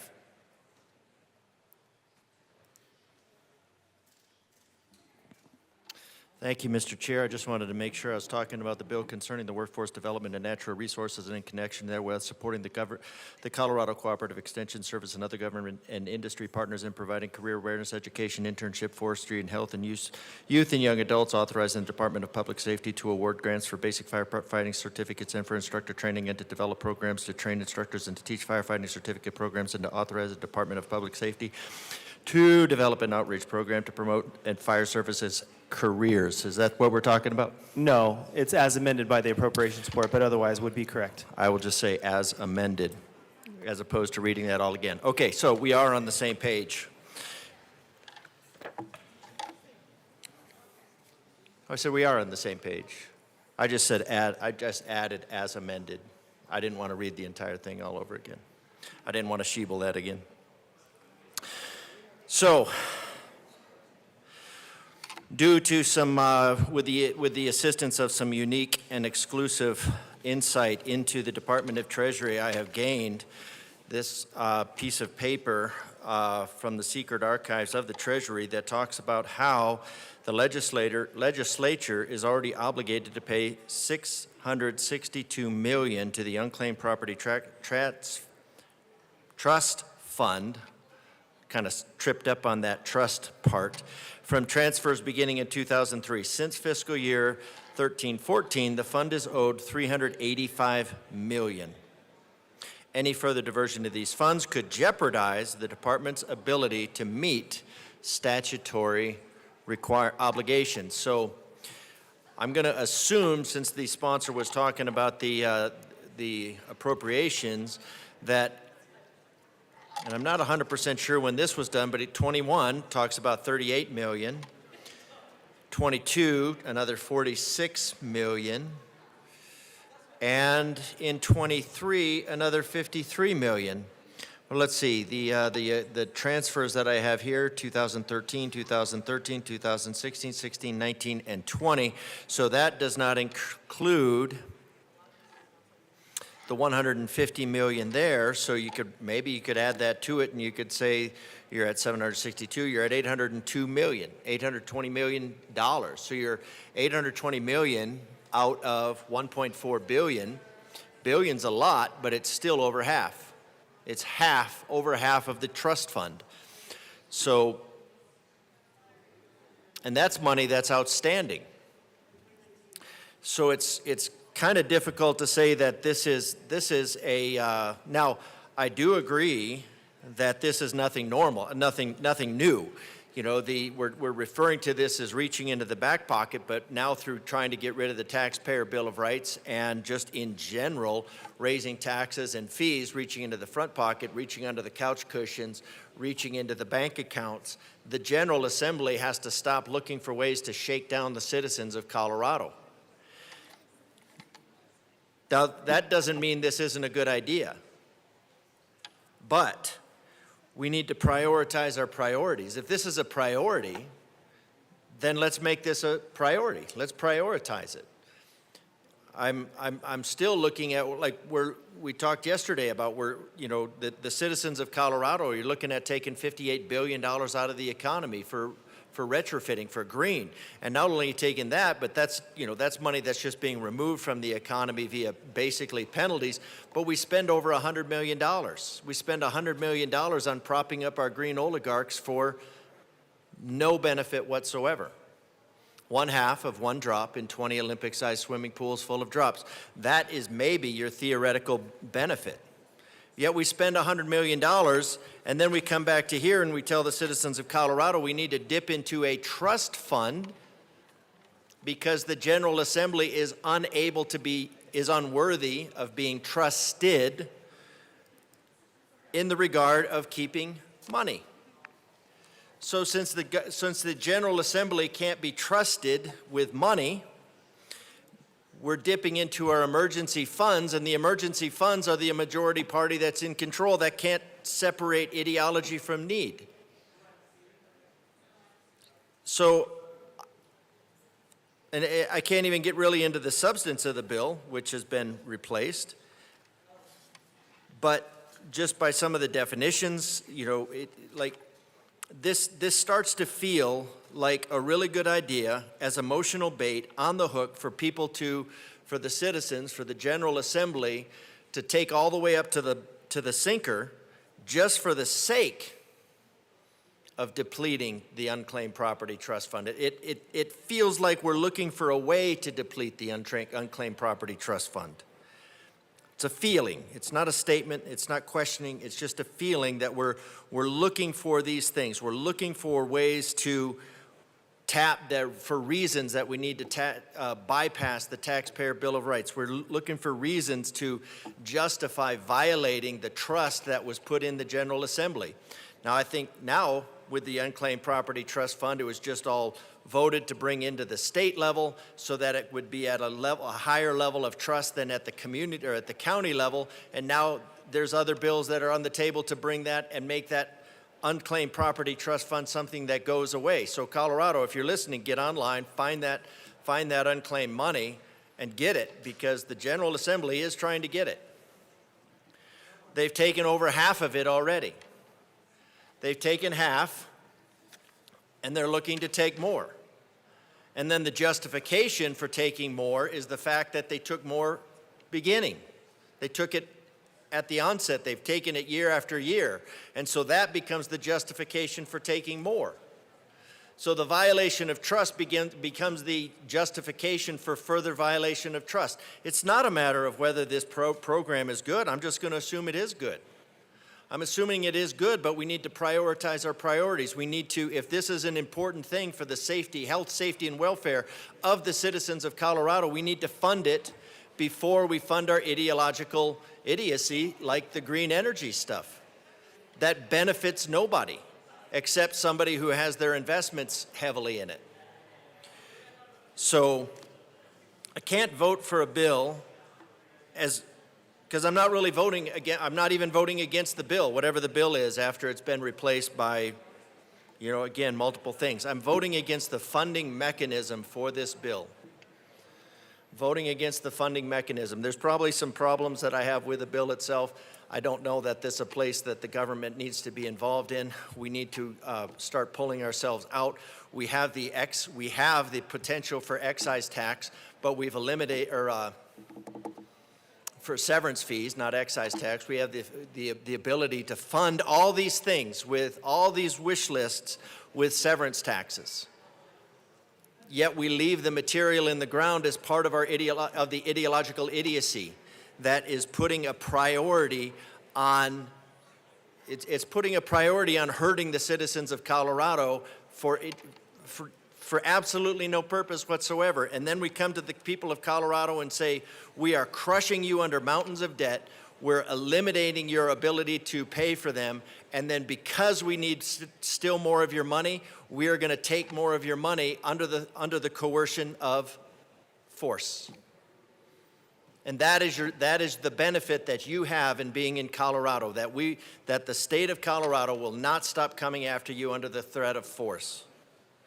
So I'm opposed to this bill, not even getting into what it is now, but I'm opposed to the funding. I'm opposed to the violating of the trust. I'm opposed to the continued violation of the rights of the taxpayers, the continued circumvention of the rights of the taxpayers in the former free state of Colorado. Representative Brooks. Thank you, Mr. Chair. You know, in some ways, I think I actually might want to disagree, even though I shouldn't disagree, and I don't really disagree, but I should, with my colleague from El Paso, not to encourage everybody in Colorado to go out and to look at their unclaimed property, because if that were to happen, it could upset the piggy bank that we keep withdrawing from, and then that would require dipping into the general fund to replenish the funds that we've taken out of the unclaimed property fund. It was just, you know, we talk about how this isn't a new mechanism. It certainly is not a new mechanism. It certainly is something that has been used, and unfortunately has been used to many occasions. Even this session, heck, even this week, I stood here talking about how we shouldn't dip into, I think the figure for that started at 100 million and then it was back down to 50 million, still $50 million out of the unclaimed property tax fund. It was this week we were talking about, it's a different bill that we're talking about taking more money out of the treasury and misusing that. It's not our money. This is something that I do hope, I know we've had some, what I would like to think, good conversation about it today, but I do hope that we continue the conversation on thirds as much as I'm sure probably rather just get to the thirds vote when it comes. But I do hope that we have the conversation again on thirds because, you know, I think that the entire chamber really should be part of the conversation because I do believe that we need to weigh what we're talking about here and how we continue to go to this particular funding source when it is not our money to be sticking our fingers in.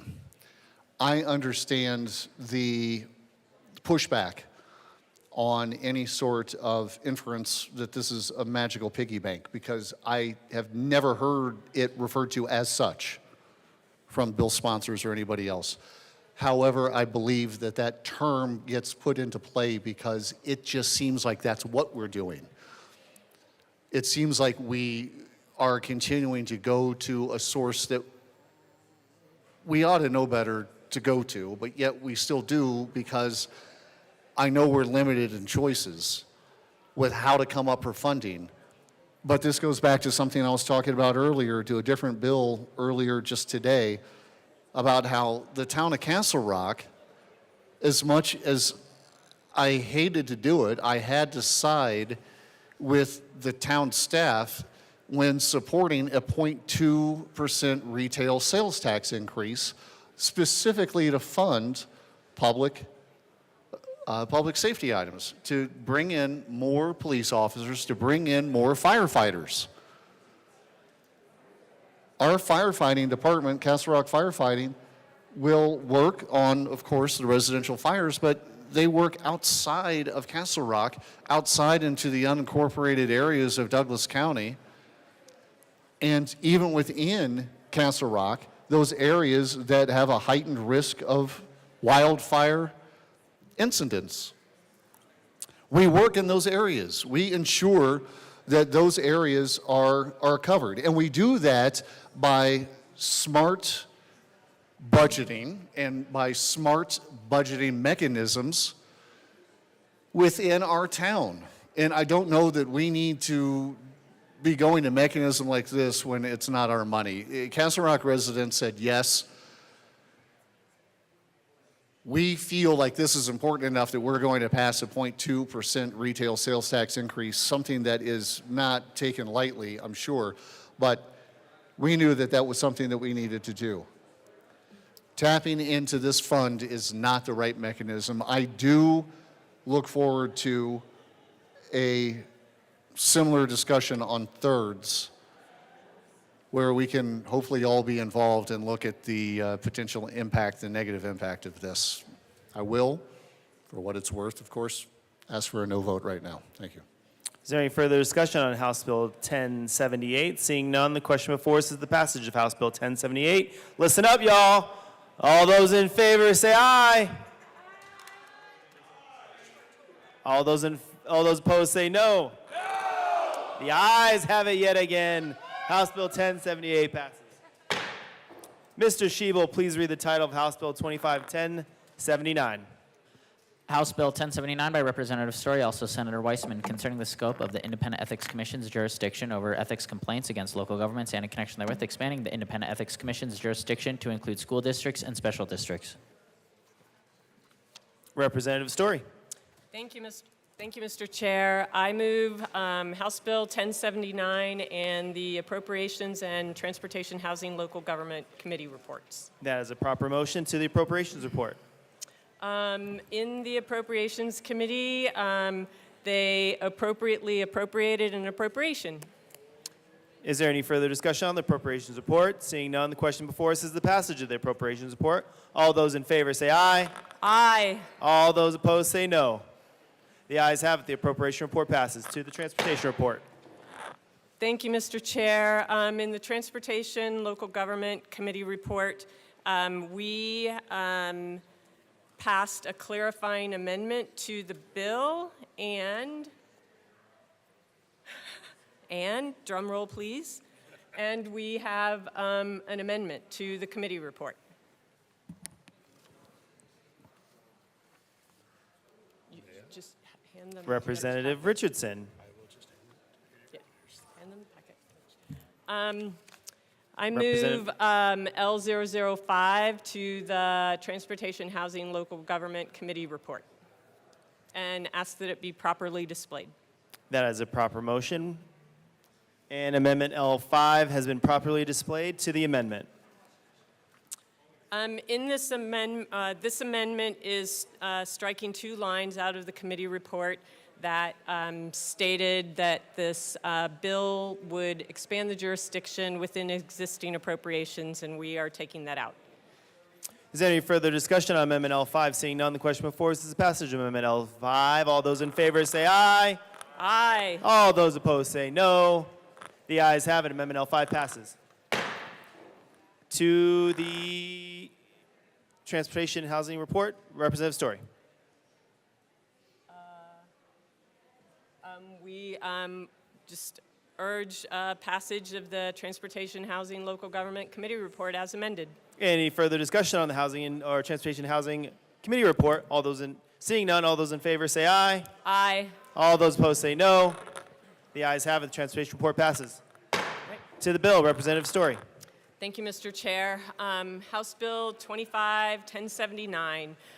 This is the Independent Ethics Commission, or is focused on that, also known as the IEC. It was created in 2006 by Amendment 41 and became Article 29 of the Colorado Constitution. The IEC offers advice and guidance on ethics issues, standards of conduct, and reporting requirements. The IEC also hears complaints, issues findings, and assesses penalties as appropriate. Currently, within the jurisdiction of the IEC are elected state and local government officials, county and municipal elected officers, and employees of the following: the executive branch, the legislative branch, state agencies, public institutions of higher education, and county and municipal government. Representative Story, 1 second.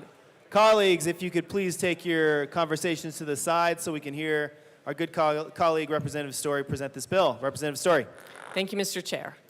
All of the people in these elected and employment positions are compelled to adhere to ethical standards established by the Independent Ethics Commission. The definition of local government for the IEC currently includes county and municipal government. State statute otherwise in defining local government also includes school districts and special districts along with the county and municipal government. House Bill 25-1079 seeks to address this inconsistency by granting the IEC jurisdiction to investigate and enforce complaints of ethics violations by elected officials and their direct hires in school districts and special districts. This jurisdiction expansion would be consistent with how the IEC oversees other government entities currently within their jurisdiction. What this bill does not do is open the door to frivolous complaints. The IEC's jurisdiction is intentionally narrow, focusing on cases where someone has misused their position for personal or private gain or to benefit someone close to them. Specifically, the IEC's jurisdiction covers these things. The gift ban. As elected officials, we are prohibited from accepting gifts valued in excess of $75 from any person with limited exceptions. Also, it includes conflicts of interest. Public trust and confidence demand that elected officials avoid conduct that undermines their ethical responsibilities, and also appearance of impropriety. For example, gifts given with the intent to influence an elected official. It's important to note that the IEC does not get involved in human relations disputes, such as employee grievances over wrongful termination or politically motivated issues such as disagreements with agencies' policies. Its role is strictly limited to ethical violations. Of the annual average of 40 complaints filed each year, about 10 complaints on average per year are identified as non-frivolous and require a full investigation. With this bill, an estimated 20% increase of people within the expanded jurisdiction, the annual average number of complaints could be under 50, with an expectation of approximately 12 complaints deemed to be non-frivolous. Implementing this now matters. The IEC jurisdiction needs to be expanded to ensure all elected officials and their direct hires within the common definition of local government are held accountable to ethical standards by an entity with authority, as are other elected officials in other branches and divisions of government. Under current law, there is no independent entity that can investigate or enforce complaints of ethics violations by elected officials and their direct hires of special districts and school districts. Specifically, neither the Colorado Department of Education nor the State Board of Education have any authority over school elected officials and their direct hires of school districts. Therefore, ethics complaints and violations of the rules of conduct go unenforced. This bill will close a gap to ensure good governance and bring consistency to the definition of local government in the IEC with the statutes. Elected officials and their direct hires across branches of government should all be held to the same ethical standards. I urge your aye vote. Is there any further discussion on House Bill 1079? Representative Richardson.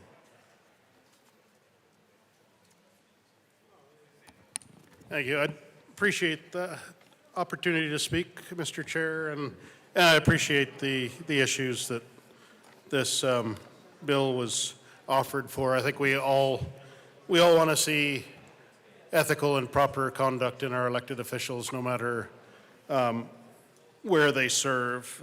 Concerns I have with the bill, though, is the Ethics Commission was set up by a vote of the people. It was a constitutional amendment. It was very specific as to what areas would be looked at and judged and what positions were going to be covered. The bill expands, I think pretty nebulously, that this new expanded commission mandate, they'll hear complaints, issue findings, and assess penalties on ethics issues arising under Article 29 of the state Constitution. At that point, that's okay.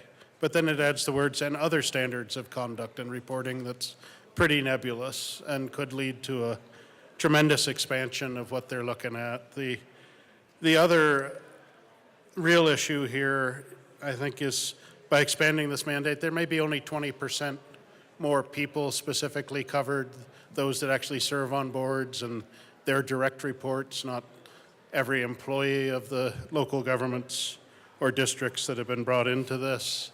But we're talking an expansion of maybe 350 local governments to the 3,500, 4,000 or so metro districts, school districts.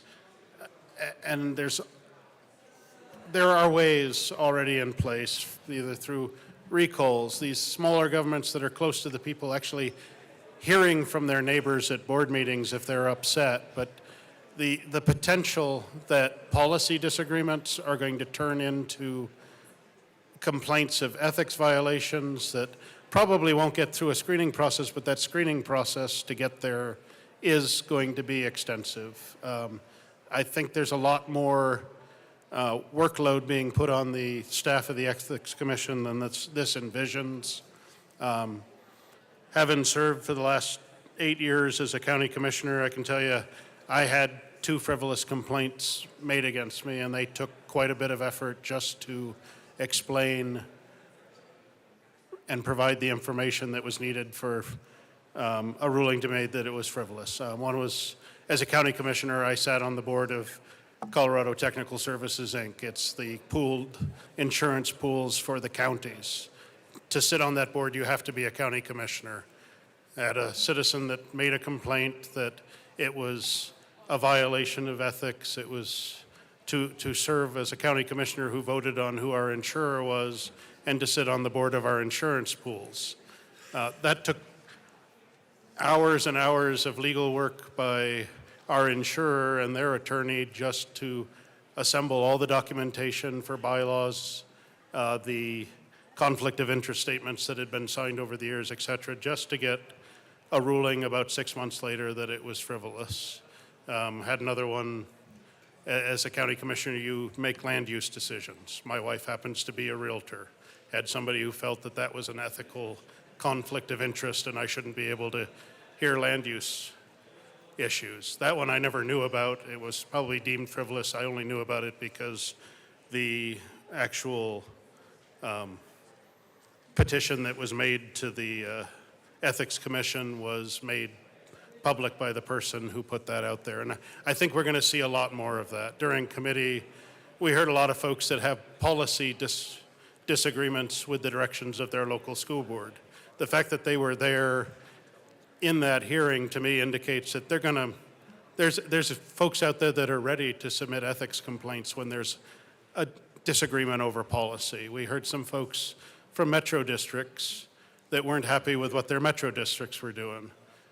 Very likely, from what I heard during committee, that was not going to be an ethics violation at all, just again, a policy disagreement when somebody that's sitting on a board is making an appropriate decision that's within the scope of what they have the authority to do that somebody disagrees with. I think this just opens the floodgates to frivolous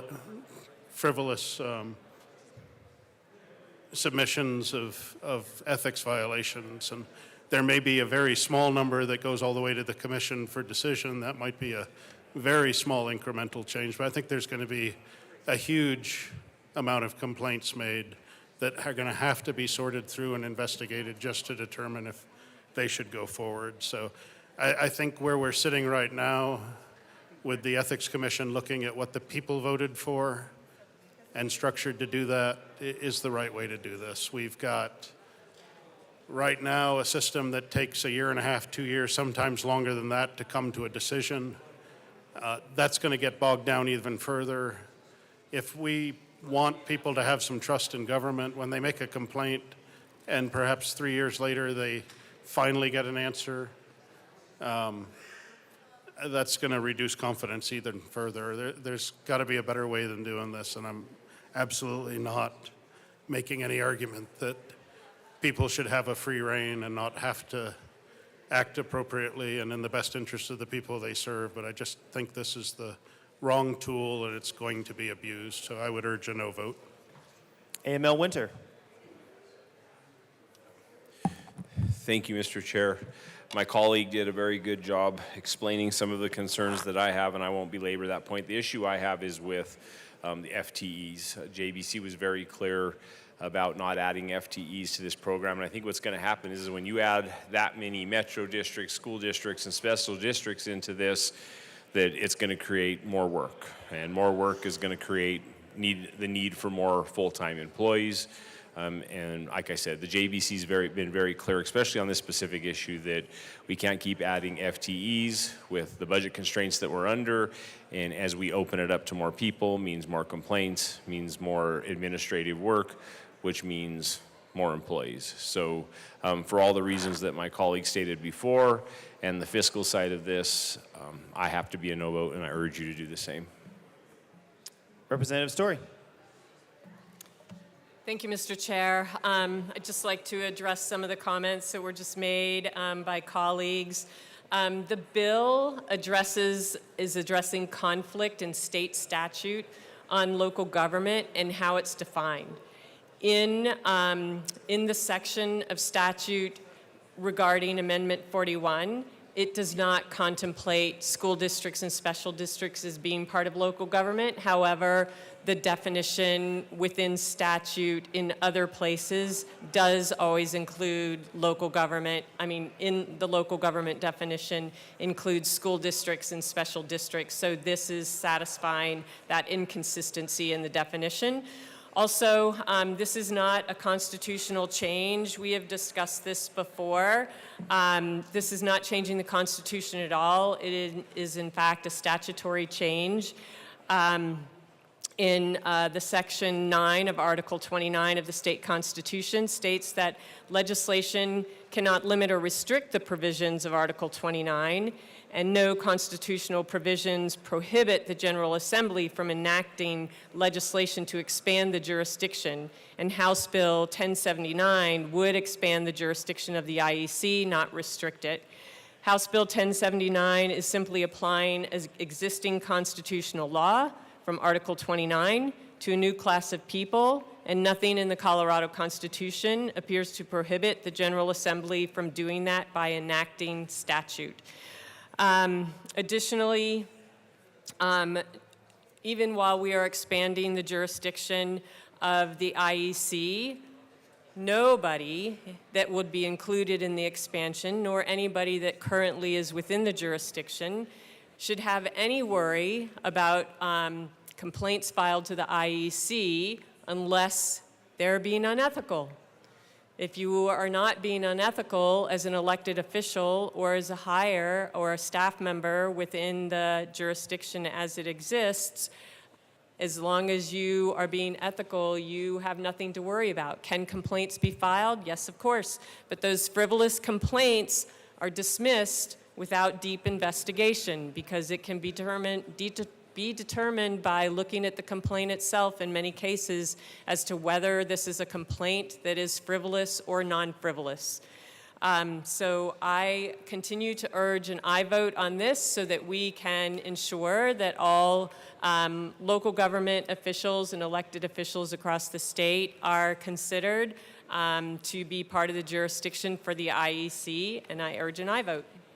Is there any further discussion on House Bill 1079? Seeing none, the question before us is the adoption of House Bill 1079 as amended.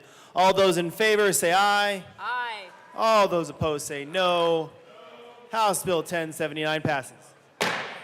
Mr. Schiebel, please read the title, House Bill 1235. House Bill 1235 by Representatives Bacon and Woodrow, also Senators Gonzalez and Weissman, concerning matters related to tenant proceedings and in connection therewith affording the right to a jury trial and an action for unlawful detention of real property, personal service requirements for setting the trial date, permitting remote appearances at a jury trial, requiring security in cases of trial continuances, and prohibiting waiving the right to a jury trial. AML Bacon. Thank you, Mr. Chair. I move House Bill 1235 and the Appropriations and Judiciary Committee reports. That's a proper motion to the Appropriations report. Okay, members, in Appropriations, we did a few things that did change the scope of the bill as well as address the fiscal note. First, we changed the effective date, like the start date of this work until January of 2026. And we also made a carve out to exempt public housing authorities from this bill, as they have their kind of like their own section of law and their own procedures, especially for those who have like the public funding. And so with that, I do believe, with that, I ask for an aye vote on the Appropriations Committee report. Is there any further discussion on the appropriation report? Seeing none, the question before us is the passage of the appropriation report. All those in favor say aye. Aye. All those opposed say no. The ayes have it. The appropriation report passes. To the judiciary report. AML Bacon. Thank you. In judiciary, we also took some steps to narrow what kind of issues could even proceed to a jury trial.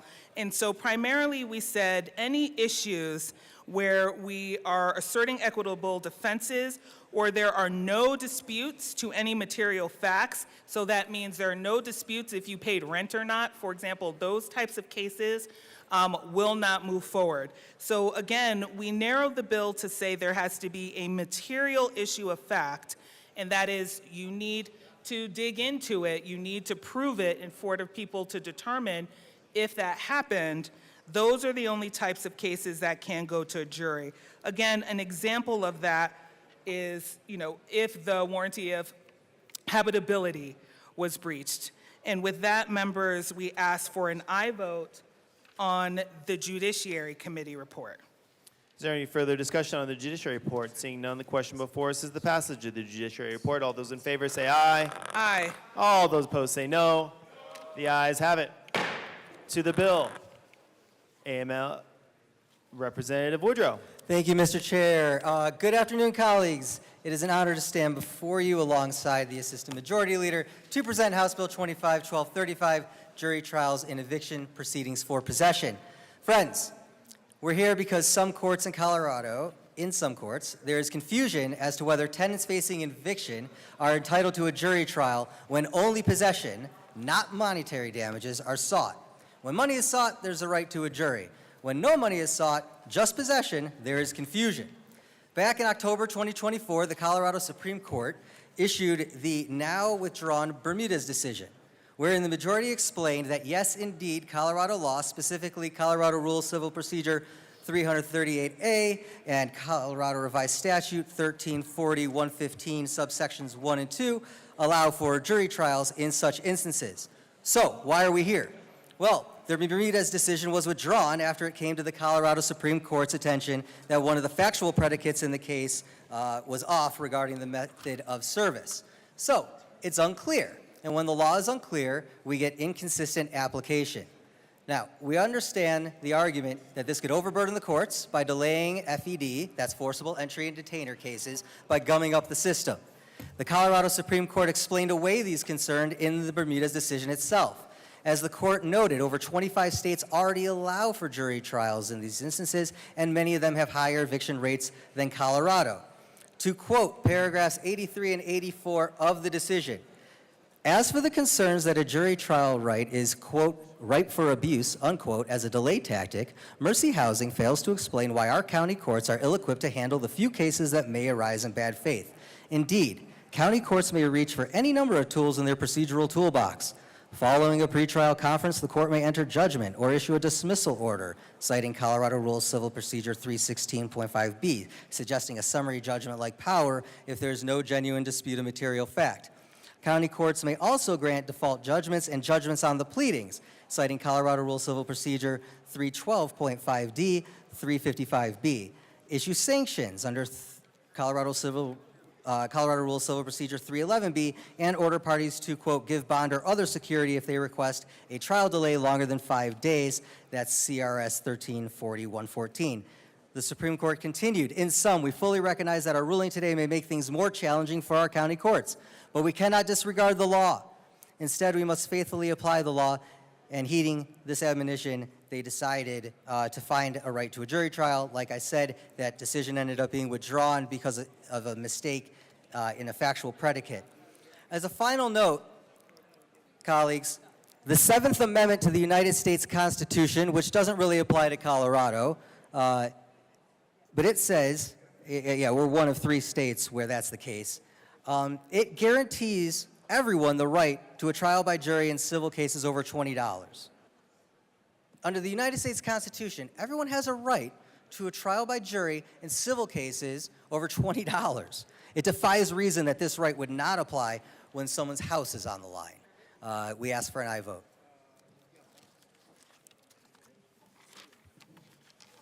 Is there any further discussion? Representative Caldwell? Thank you, Mr. Chair.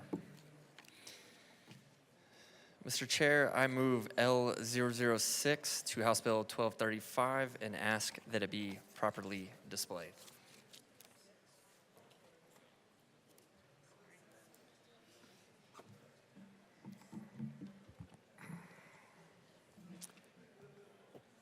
That is a proper motion, and Amendment L6 has been properly displayed to the amendment. Thank you, Mr. Chair. So L6 deals with a bond the court could impose on the defendant if they're seeking a delay in trial. This bill would cap that bond at 1 month rent, regardless of how much money was being fought over. This amendment would remove that cap on the bond, and I urge an aye vote. Thank you. Representative Woodrow. Thank you, Mr. Chair. Colleagues, we would ask for a no vote on the amendment. Courts can, impose other restrictions. With respect to the bond requirement, 1 month is reasonable. Again, these are summary proceedings. The court is actually required, when an answer is filed seeking a trial, to set that trial, I believe, within 7 to 10 days. We're adjusting that slightly in the bill, but it's still very short on a timeline. So we're not looking at months-long processes here, such that a bigger bond would be necessary. And like I said, that there's other tools in the toolbox that the court can use aside from increasing the bond. We'd ask for a no vote. Is there any further discussion on Amendment L6? Seeing none, the question before us is the passage of Amendment L6. All those in favor say aye. Aye. All those opposed say no. The noes have it. Amendment L6 fails.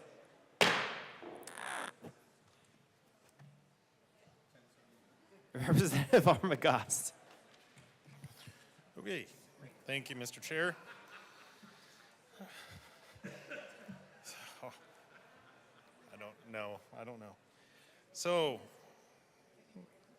one of the things I think that would be important is, we already talked about the time frame. I think we need to give a little bit of an opportunity for a delay so that we can keep people from dragging their feet intentionally. I'm going to move L003 and ask to be properly displayed.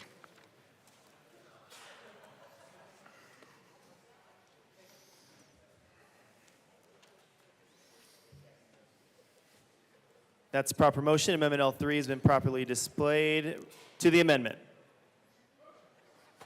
Don't know what's going on. Thank you, Mr. Chair. This amendment takes away the 7-day delay given to the defendant to pay any bond ordered by the court. This is obviously going to be a positive thing. It will prevent defendants from intentionally stalling the eviction process simply by dragging their feet on the bond payment. So with this, I would encourage an aye vote.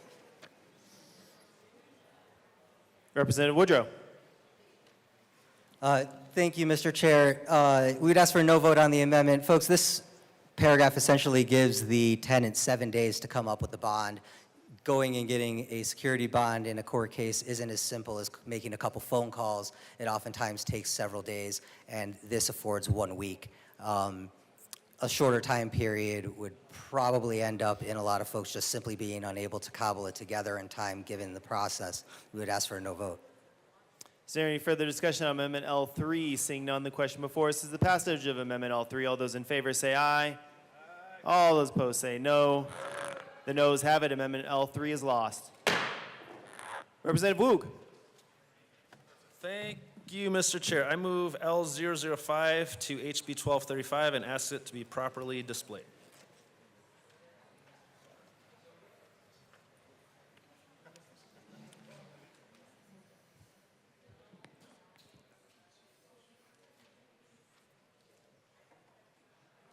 That is a proper motion. Amendment L5 has been properly displayed to the amendment. Thank you, Mr. Chair. This amendment will eliminate the new attempt to require 3 days worth of service attempts before filing an eviction action. So if a landlord is delivering notice to a property and the tenant doesn't come to the door and answer and they don't speak to anyone, they need to leave it in a space that everyone can see. So oftentimes it's taped to the front door. Let's say that tenant comes home and gets the notice. They're probably not happy. It's not a good feeling to get that notice. But because the landlord did not get to talk to the tenant, in this bill, they have to go back again. And this can happen up to 3 times if they're not, meeting the tenant at the door. It creates anger. I mean, this is not a fun situation. I don't know how many people have delivered notices to a tenant for not paying rent, but you don't feel good about it. It's not fun, and you might be dealing with someone that's very angry and upset. Obviously, this is a very emotional situation, possibly even losing their house. So the 3 times really can create a lot of contention, and I think it's a safety issue. I do believe 1 time is enough. I would certainly rather have 2 than 3, but there's 3 in this bill. So this amendment will just get rid of that. 3 times is just too much, and I think it creates dangerous situations for both the tenant and the landlord. So I urge a yes vote. Representative Woodrow. Thank you, Mr. Chair, and thank you, Representative Woog, for bringing this. And we would like to continue the conversation on this particular issue because the amendment seeks to strike out on page 3, lines 20, the provision that would require 3 separate attempts at service on 3 different days. As everyone knows, in order to initiate a lawsuit, you not only have to file the complaint and the summons, you then have to get personal service on the defendant. And what we're seeing more and more is that landlords will say that they've attempted service, but what they ultimately do is just tack something up on the door or put it under the door, and they don't actually ever personally serve people.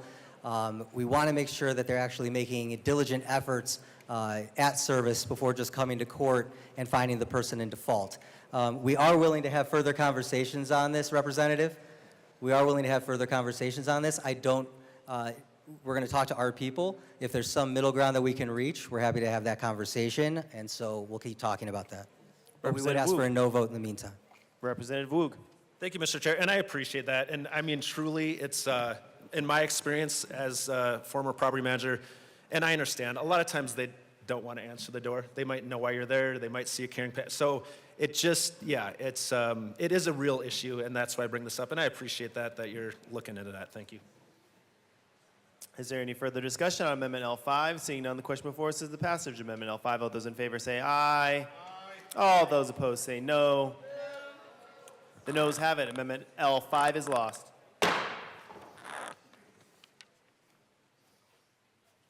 Representative Armagost. Thank you again, Mr. Chair.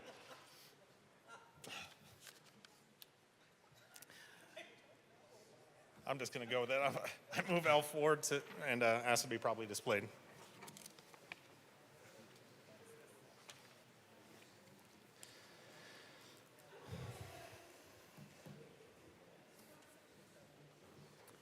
That's a proper motion. L4 has been properly displayed to the amendment. Thank you, Mr. Chair. This amendment strikes the prohibition against landlords and tenants agreeing in their contracts not to have a jury trial. This is something that is extremely important, as Colorado citizens ought to be able to decide in advance whether or not they want to subject their disputes to a jury trial or handle them otherwise. So this is something that just suspends that. It could strike that prohibition from the language, and I would encourage an aye vote. Representative Woodrow.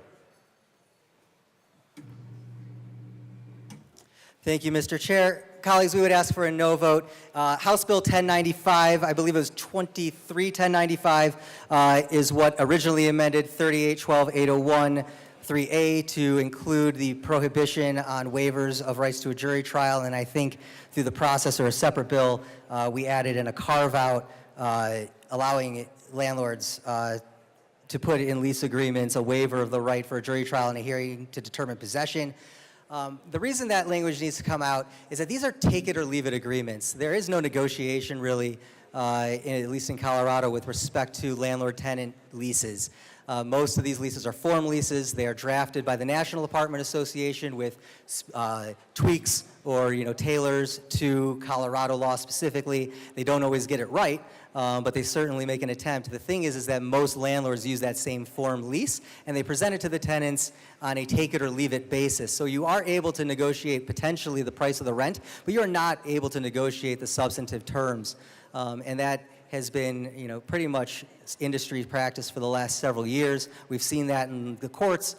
We have, the largest landlords in the state readily admit to it in litigation that these are non-negotiable leases. They do not have the time to negotiate these things.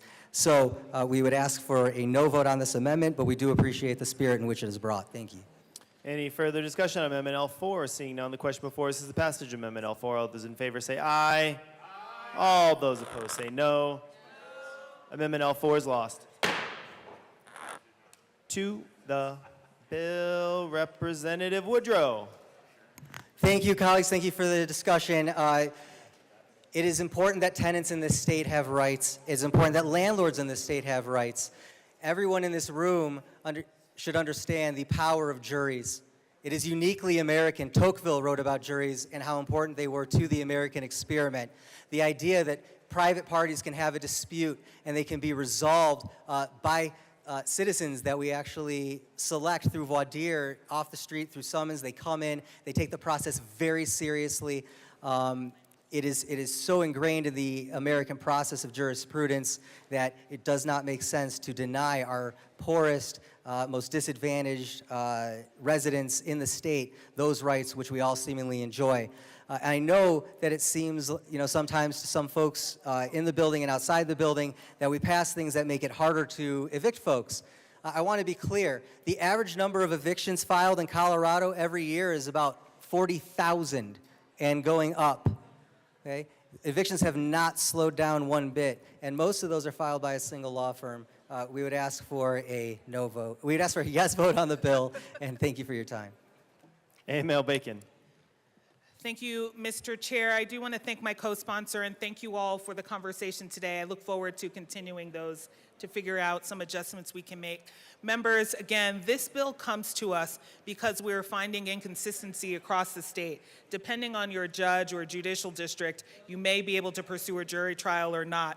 And even though the Supreme Court case was remanded back for some technical errors, we did see a question from the court to ask the legislature to clarify the intent on are there rights to a jury trial. And so not passing this bill does not mean the answer is no.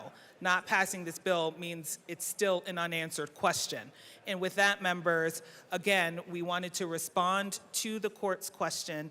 We do believe in the policy. Again, we are not the only state. Many states do this. We do believe that on the issues that we have now prescribed in the bill and narrowed, again, material issues of fact, again, this is not a jury trial to determine if you paid rent or not.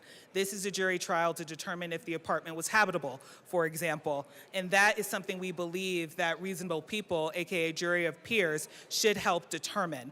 And so with that, members, again, we encourage an aye vote on the bill. That's what we're trying to solve for, and thank you for your support. Is there any further discussion on House Bill 1235? Representative DeGraff. Thank you, Mr. Chair.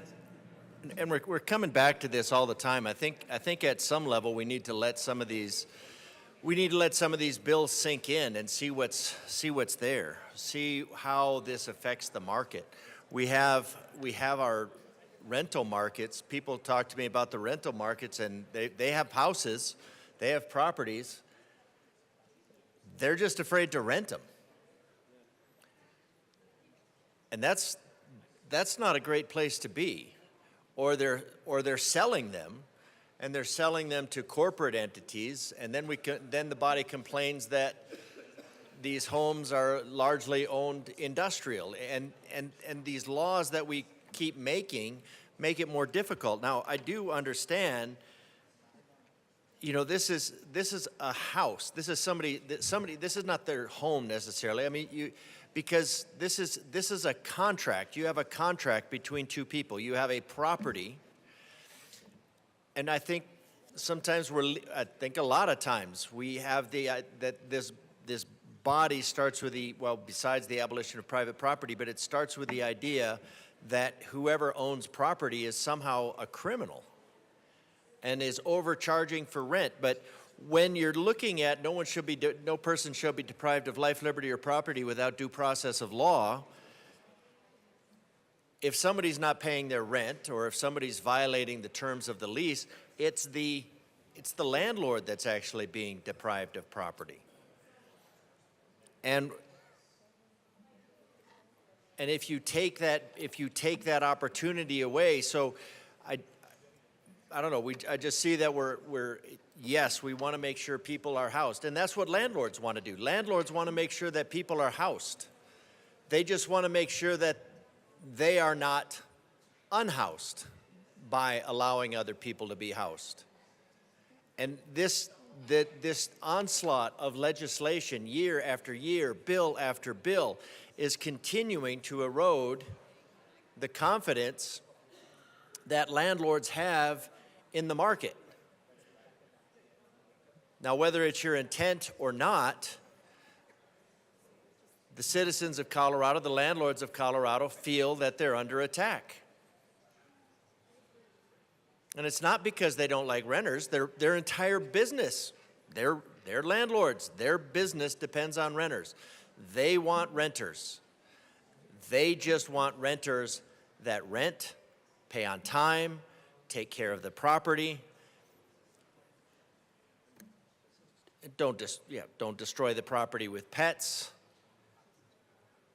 And then you come in and say, well, that they can have pets. They can have as many pets as they want. They can have as many pets as any type that they want. You can't discriminate against pets because that makes people feel good.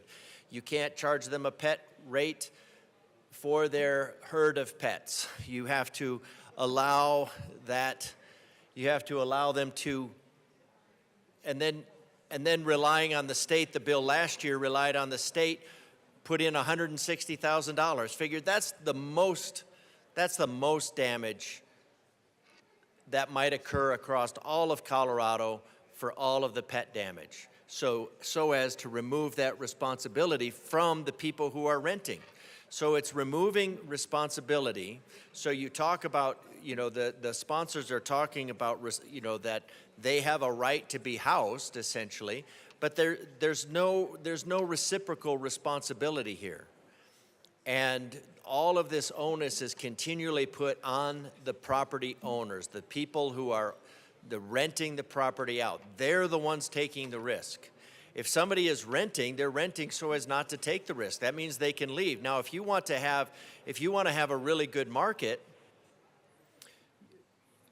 the sponsors should be thinking in terms of how do you make these homes affordable? How do you make homes affordable? And you make homes affordable by taking the excessive government regulation out of it. You just keep adding regulation, you keep adding requirements, you keep adding, when we've talked about it, $25,000 just for the excessive and duplicative rules and requirements and regulations that you have on these bills, on these builds. And then you say, well, then they have to add an EV charging station. Then they have to do this. Then they have to do that. Because you're not short of good ideas. You come up with all kinds of an endless font of good ideas to impose on somebody else, but you don't take that on yourself, and you don't say, you know what? Let's form a company, take advantage of this market opportunity that we have, and fill this niche. And you could, because you're saying that there's so much money in this for people, and that all they have to do is do these little things that you keep coming up with, yet you don't take it on yourself. You don't take it on yourself to enter into that space. So I think you need to slow down. I think you need to have a more of an emphasis on the owners of the property. I did look it up. $17.89, $20 has the buying power of $726 now due to the inflationary pressures. That's how much, since the founding of our country, our debt spending has undermined the good faith and confidence in our dollar.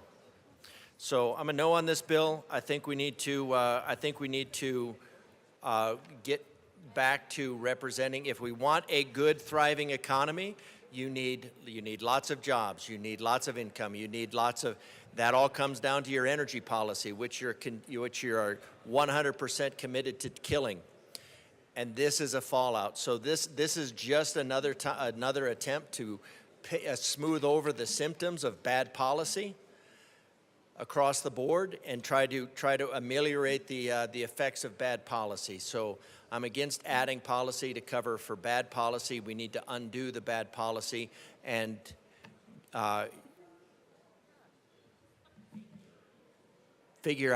undo what's killing, or putting the boot on the face of Colorado, and get a stronger economy instead of just simply trying to smooth over the symptoms of the bad policy. So I'll be a no on this. I like the intent, but it's not getting to the root cause. Amel Bacon.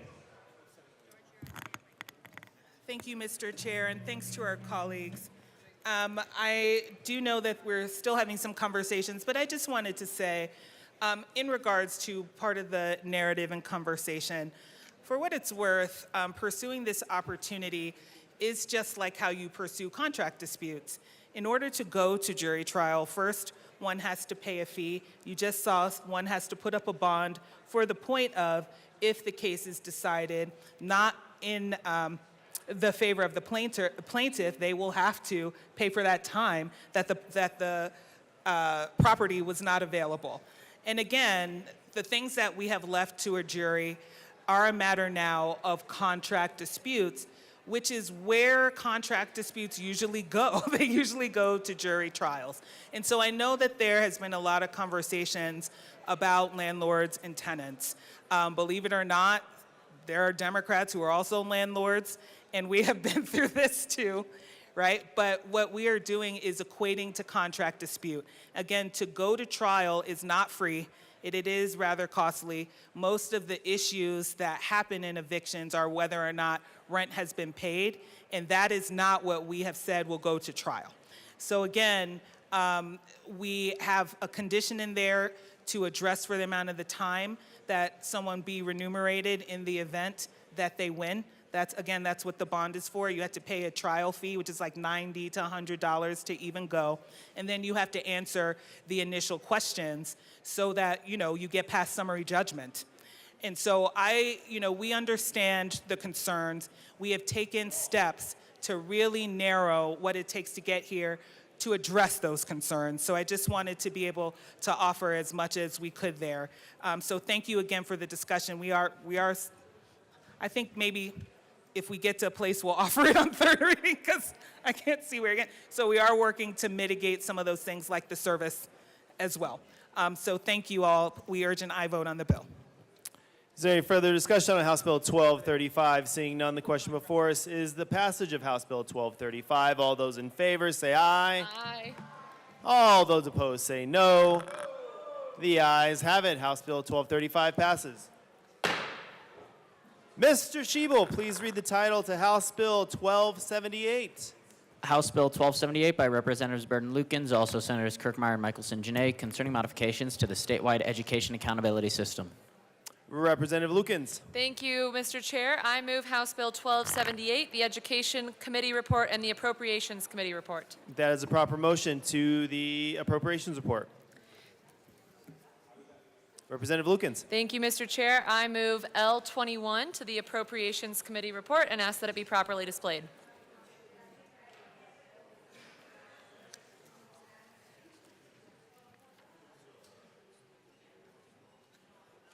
That is a proper motion. Amendment L21 has been properly displayed to the amendment. Representative Lukens. Thank you, Mr. Chair. L21 moves the bill to a safety clause. This was a request from the drafter. This is because the bill has a supplemental appropriation, which means the money will need to be appropriated sooner. We ask for a yes vote on L21. Is there any further discussion on House Bill or Amendment L21? Seeing none, the question before us is the passage of Amendment L21. All those in favor say aye. Aye. All those opposed say no. The ayes have it. Amendment L21 passes. To the committee report, Representative Lukens. Thank you, Mr. Chair.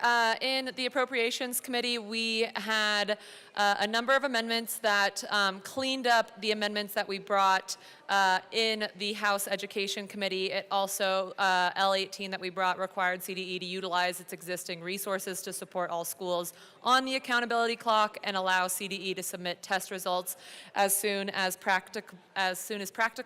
We ask for a yes vote on the Appropriations Committee report as amended. Is there any further discussion on the appropriations report? Seeing none, the question before us is the passage of the appropriations report. All those in favor say aye. Aye. All those opposed say no. The ayes have it. The appropriation report passes. To the education report. Representative Lukens. Thank you, Mr. Chair. I move Amendment L19 to the Education Committee report and ask that it be properly displayed.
That is a proper motion. Amendment L19 is properly displayed and has been distributed on April 24th, 2025 at 2:25 p.m. Representative Lukens. Thank you, Mr. Chair. I move Amendment L20 to amend Amendment L19 and ask that it be properly displayed.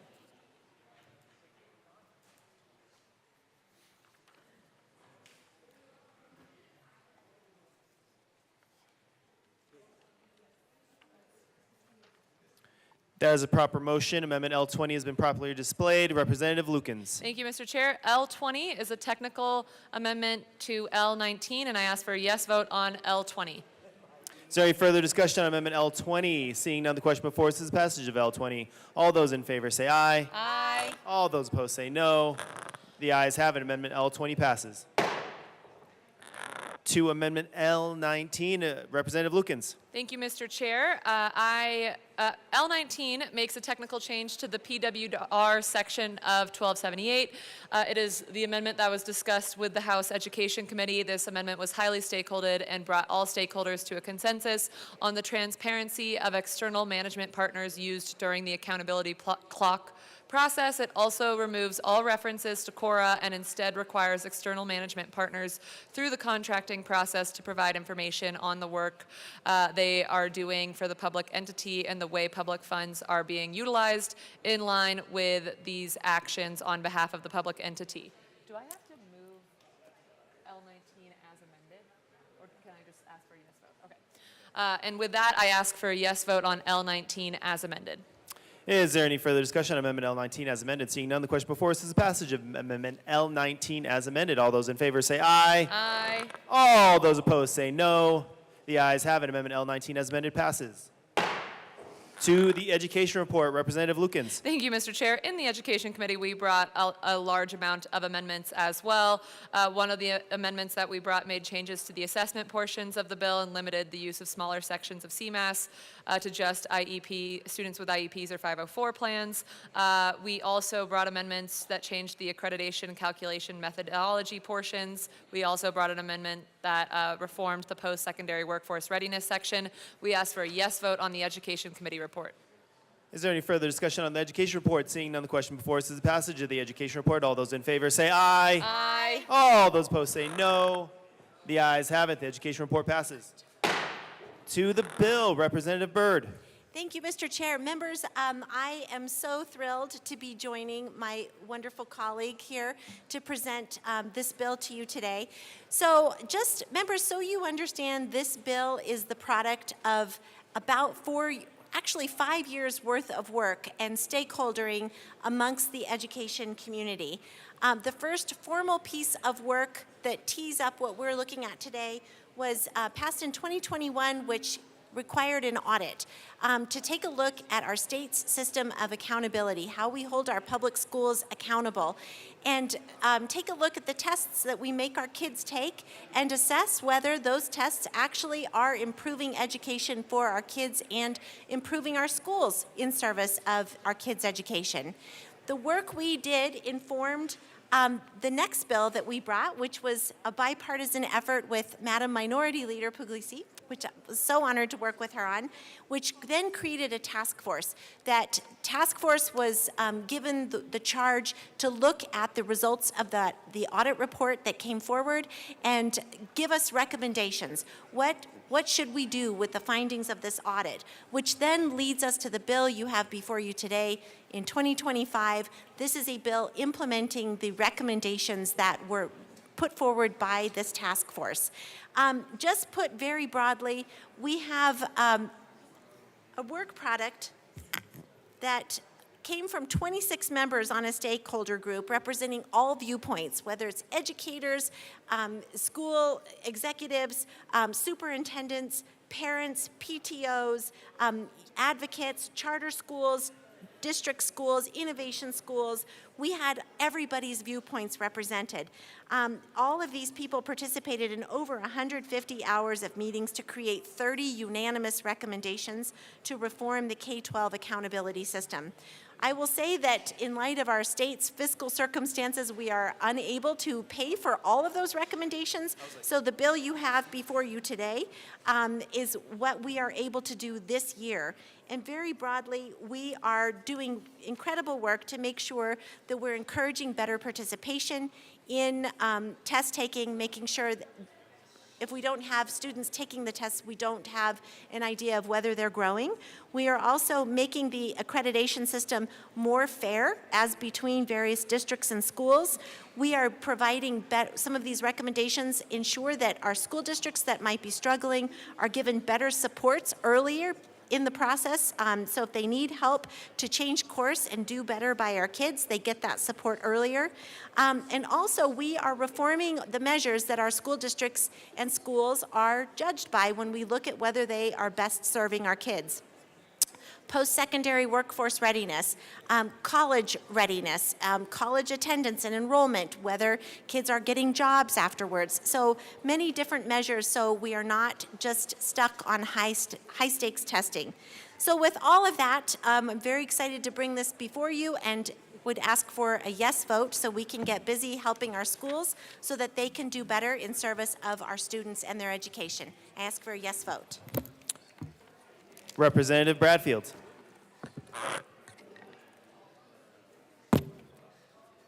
Thank you, Mr. Chair. This bill was a tremendous amount of work. It has a tremendous amount of details in it. I encourage every one of you to at least read part of it.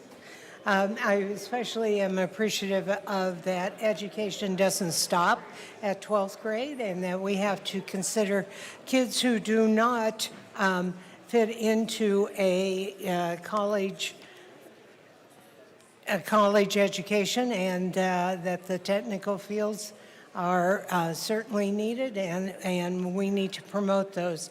I certainly encourage a yes vote on this. Thank you. Minority Leader Puglisi. Thank you, Madam Chair. I want to thank the bill sponsors for all the great work you did on this bill. I know it was definitely a heavy lift, but you had a lot of stakeholders in this process who all had conversations about what we need in this accountability system. I think you guys have done a great job of putting this together, and I support the bill, and I just want to say thank you. Is there any further discussion? Seeing none, the question before us is the passage of House Bill 1278. All those in favor say aye. Aye. Come on, are y'all awake? Aye. Okay, that's better. All opposed, no. All right, House Bill 1278 passes. Mr. Schiebel, please read the title of House Bill 1296. Just kidding. Madam Majority Leader. Thank you, Madam Chair. I'd like to move House Bill 1296 until after Senate Bill 179. All right, House Bill 1296 will be moved until after Senate Bill 179, per the request of the Majority Leader. Mr. Schiebel, please read the title of Senate Bill 053. Senate Bill 53 by Senator Danielson, also Representatives Joseph and Velasco, concerning the classification of bison as wildlife unless classified as livestock and in connection therewith making an appropriation. Representative Joseph. Thank you, Madam Chair. I move Senate Bill 2553 and request a yes vote. This bill came out of the American Indian Affairs Interim Committee.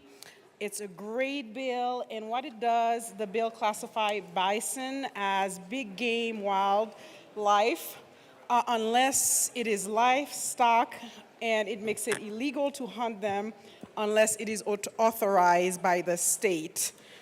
Yeah, and I'll stop right there. We asked for a yes vote, and I also wanted to note that this bill has been stake-held with our Native communities within the state of Colorado. We've had conversation with both our federally recognized tribes and other Native communities as well. So, thank you. Representative Velasco. Thank you, Madam Chair. The bison / buffalo have been an important part of Colorado for a long time, and we are looking to protect them as they move around between state lines. To make sure that the protections that they have in Utah are also here in Colorado. So we urge a yes vote. Is there any further discussion? Seeing none, the question before us. Yes, we are still on the bill. Assistant Minority Leader Winter. Thank you, Madam Chair. I heard this bill in committee. I was a no in committee. I'll be a no on the floor, and I'll explain why. It's getting harder and harder for ranchers, sheep growers, everybody, and they're having to compete more and more for the use of state and federal lands to graze on, which is something that we've done not only in this country, but in this state for a long time. I understand that the bison are coming over into this state. One thing I do want to say about bison is, first and foremost, they say that it's not an issue, but it could be an issue as brucellosis. Brucellosis is deadly to cattle. Right now they say the herd doesn't have brucellosis, but that doesn't mean that they can't get brucellosis, and it is deadly. If you had to quarantine a couple hundred head of cattle, the amount of money that would cost you, first and foremost, to round them up and get them in one spot would be hard. And then you got to hope that you don't get them around anybody else's cattle, and then you've got to make sure that they're not even around the same type of ground that they are. It's almost like parvo for a dog. Secondly, they're one of the most aggressive grazers they are. They destroy ground. It's just a fact. Goats are that way, antelope are that way, and they just tear grass out by the roots. It's harder to get grass to grow back. And then also, they're very destructive. So the reason that fences keep cattle in is because cattle are stupid animals. Buffalo's a smart animal, and it's big enough it doesn't matter. If you don't have buffalo fence up, they'll tear into a hay field. They'll break into anything that they want to. They're big enough to do it. And the problem with that is as we come into, I asked the question of CPW, who's going to pay when this happens? It's going to come from the state. It's no different than wolf depredations or anything else. So we're bringing a species that's traveling in from Utah, which was native to this country, part of this country, but it's not here anymore. So when I look at all the negatives, when it could bring in brucellosis, what they do to prairie and grassland that will create a direct competition of livestock growers, and how destructive they are, I just don't see where this is good for the state of Colorado. I also think with some of the issues that we see in this state, we'll also see reintroduction. They say there is no plans to do that, but I truly believe that once there's a few buffalo here, and I don't mean this disparagingly, but when people on the Front Range see that and somebody comes up with a ballot initiative to say, hey, let's put a couple hundred more buffalo in the state, unfortunately, they don't know about brucellosis and how destructive they are, things like that. Also, they want to be able to make a hunting permit for these animals. I have no problem with that. I think that if, the state's going to take care of them and the taxpayers are going to take care of them, they should be able to shoot them and eat them too. Buffalo's good. I like to eat buffalo. Don't get me wrong. It's not as good as beef. For all my beef growers out there, I want to make that clear. But buffalo's a good substitute. It tastes all right. And then finally, I think one thing we need to see is our CPW is overwhelmed. Obviously, they're running around trying to deal with whoop depredation, and we have many other game species that are part of what can be hunted in the state of Colorado. And I did ask a question to one of the bill sponsors in committee. If you poach a buffalo and leave the meat, you can be felonized. You can be felonized. So if you shoot a buffalo and you waste meat, you would be felonized no other different than any other animal in the state of Colorado. So like I said, I think buffalo are neat to look at, but being a rancher's kid, I know how destructive they can be. I think that with all the problems that we're facing in this state, especially with wildlife when it comes to the reintroduction of the gray wolf, and what it's costing the people of Colorado, I just don't think that the state should take any more responsibility on. We're having trouble as it is dealing with what we're dealing with. So I appreciate you bringing this. I understand where you're coming from, but from my community and the people I represent, I would ask for a no vote based on the reasons that I just explained. Representative Sukla. Thank you, Madam Chair. So I represent 8 counties, and in every one of those 8 counties, we have a lot of buffalo ranches, actually. I also have a family that owned a livestock auction for 70 years. And I don't know, it's been about 20 years ago, one of those ranches brought a buffalo that they wanted us to sell at our livestock auction. And so when they opened up that gate and let that buffalo out, it went through 5 fences, and we never seen that buffalo again. They can go through any fence. It's unbelievable the strength that they have. My biggest issue with this bill is that what happens when the buffalo actually get in with the herd of buffalo that we're saying that are livestock? How do we know which one's the wild one and which one's the livestock one? And I guess what my whole feelings about this is that we have so many buffalo in the state already. I don't think this is necessary. I also do have the same concerns as my fellow representative, and that is that if them buffalo start getting in there and they take over the rangeland, first of all, the real Blanco County commissioners, they're coming in from Rangeley, they're coming in from Utah, they're going back and forth, but that county where these buffalo are coming in is totally against that because they can see an expansion of the buffalo herd on the grazing leases, and for that, I would say that this should be a no vote. Thank you. Representative Brooks. Because I want to. Thank you, Madam Chair. So, when we talk about experts in the room, we have my colleague from Mesa County that serves on the Joint Budget Committee. We refer to it as the JBC. We only have one JBC. If we had 2 JBCs, the other JBC being the Joint Buffalo Committee, I know that who our expert would be. Our expert would be my good colleague from Delta, Dolores, Gunnison, Hinsdale, Montezuma, Montrose, Ouray, and San Miguel counties. Because he knows some things about buffalo. You know a lot of things about buffalo. I don't really know that anybody in here really knows anything about buffalo except for my good colleague from Delta, Dolores, Gunnison, Hinsdale, Montezuma, Montrose, Ouray, and San Miguel counties. My other hillbilly, representative over here might also know some things about Buffalo, but I'm going to have to defer to the second JBC on all decisions Buffalo. Everything that has anything to do with Buffalo, to be fair, I don't know that I trust representatives from Boulder about Buffalo. Just about Buffalo. Other things, but not about Buffalo. And here comes Mesa County. Here comes Mesa County in the House with the original JBC, the first JBC, the Joint Budget Committee, also to represent the Joint Buffalo Committee. He can serve dual purpose on both of those committees. He does a fantastic job. So I'm going to have to defer to our second JBC, the Joint Buffalo Committee of my good colleagues here that have said that they do not support this vote. I'm going to have to go with them and say, please vote no on this. Representative Joseph. I am so surprised and shocked by the statement that I didn't know which microphone to use. Even though I'm a legislator from Boulder, and I feel like I was, what's the word? Is it not just impugned, it's almost like profiling for some reason, because I'm from Boulder, I don't know anything about buffaloes. Yes, I do. Yes, I do indeed. Yes. I wanted to respond to some of the questions, some of the comments that were made earlier. There were comments around property.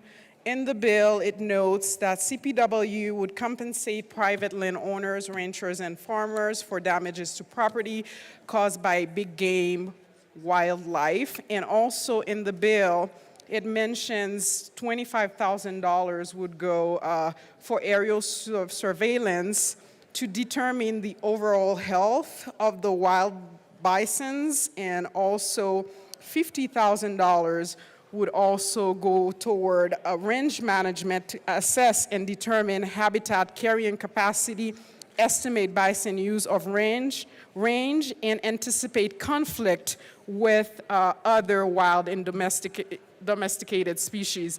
And I think there was also another comment that was made earlier about not knowing which animals, which bisons are domesticated and which bisons are wild.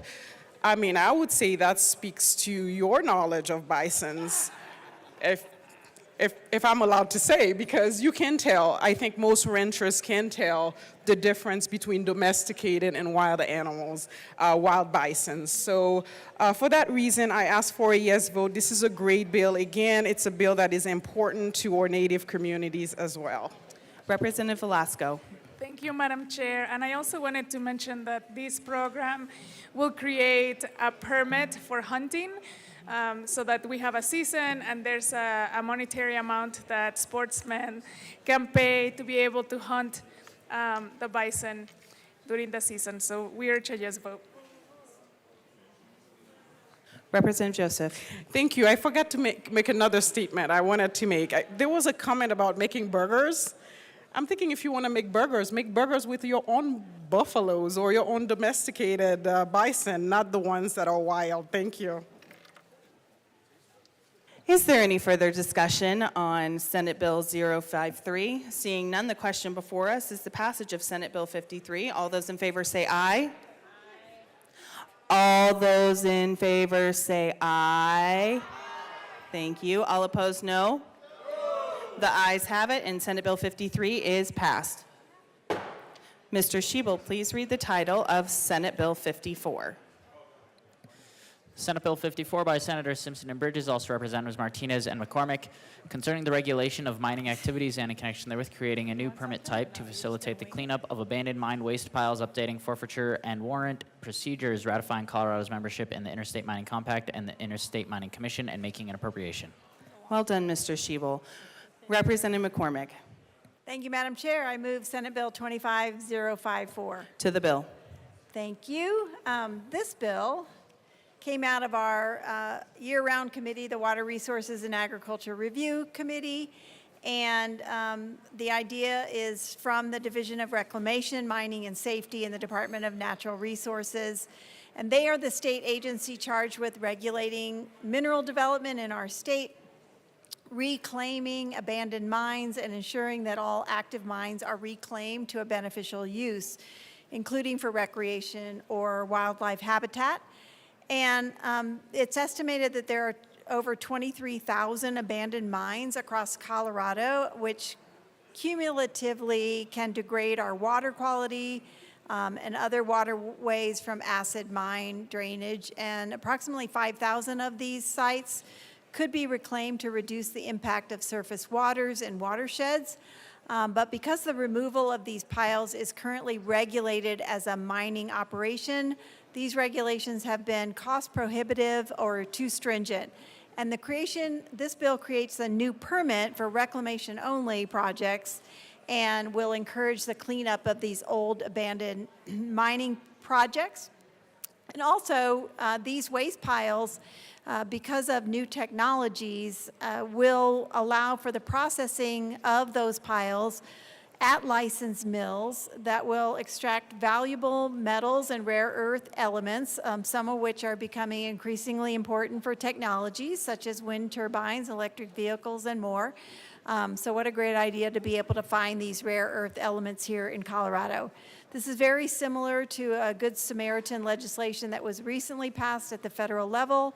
And it will enable these smaller projects to be done here in Colorado. And I'll turn it over to my co-prime, which I was happy to carry this bill with, to explain a second part, an important part of this bill.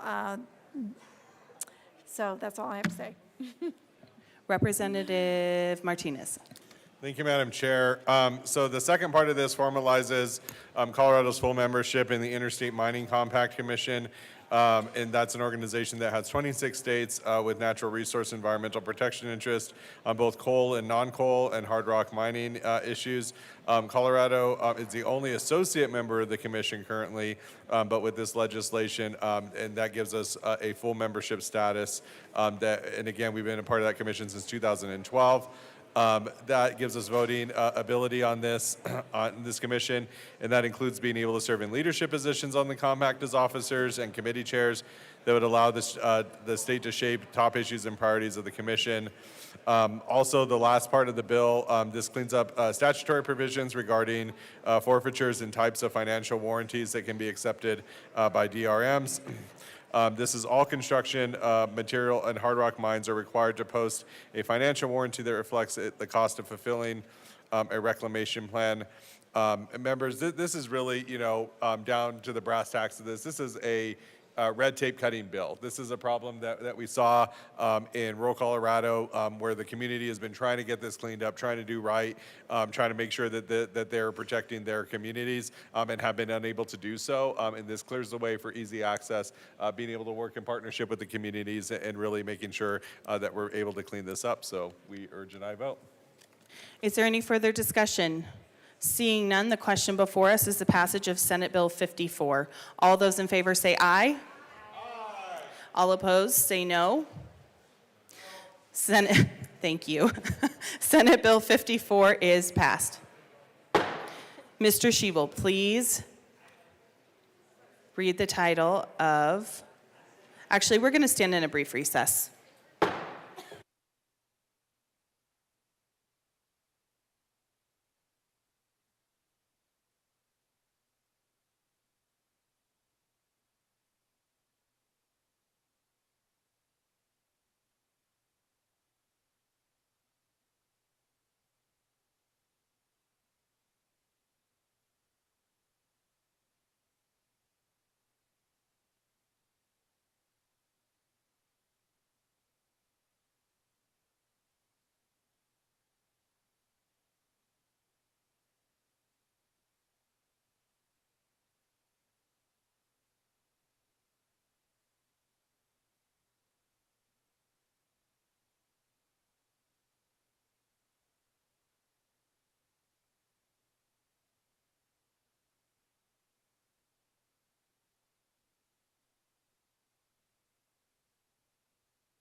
The committee will come back to order. Madam Majority Leader. Thank you, Madam Chair. I'd like to move Senate Bill 179 and House Bill 1296 to the end of the special orders calendar. Seeing no objection, we'll move Senate Bill 179 and House Bill 1296 to the end of the special orders calendar. Majority Leader Bacon. Oh, I'm sorry. Mr. Shebel, please read the title of House Bill 1192.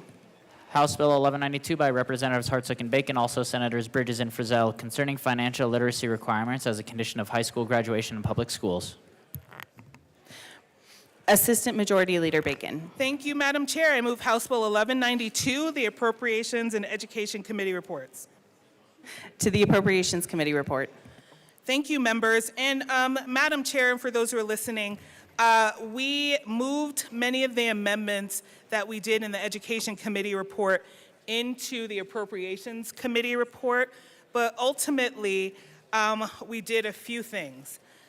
In Appropriations, we first did adjust the bill to bring down the fiscal note, and we also noted that there will be some money, it is a mandate, but it's not fully unfunded, and we moved some money into the general fund, or identified money in the general fund, to be able to get some professional development dollars out to school districts. But ultimately, in the Appropriations Committee report,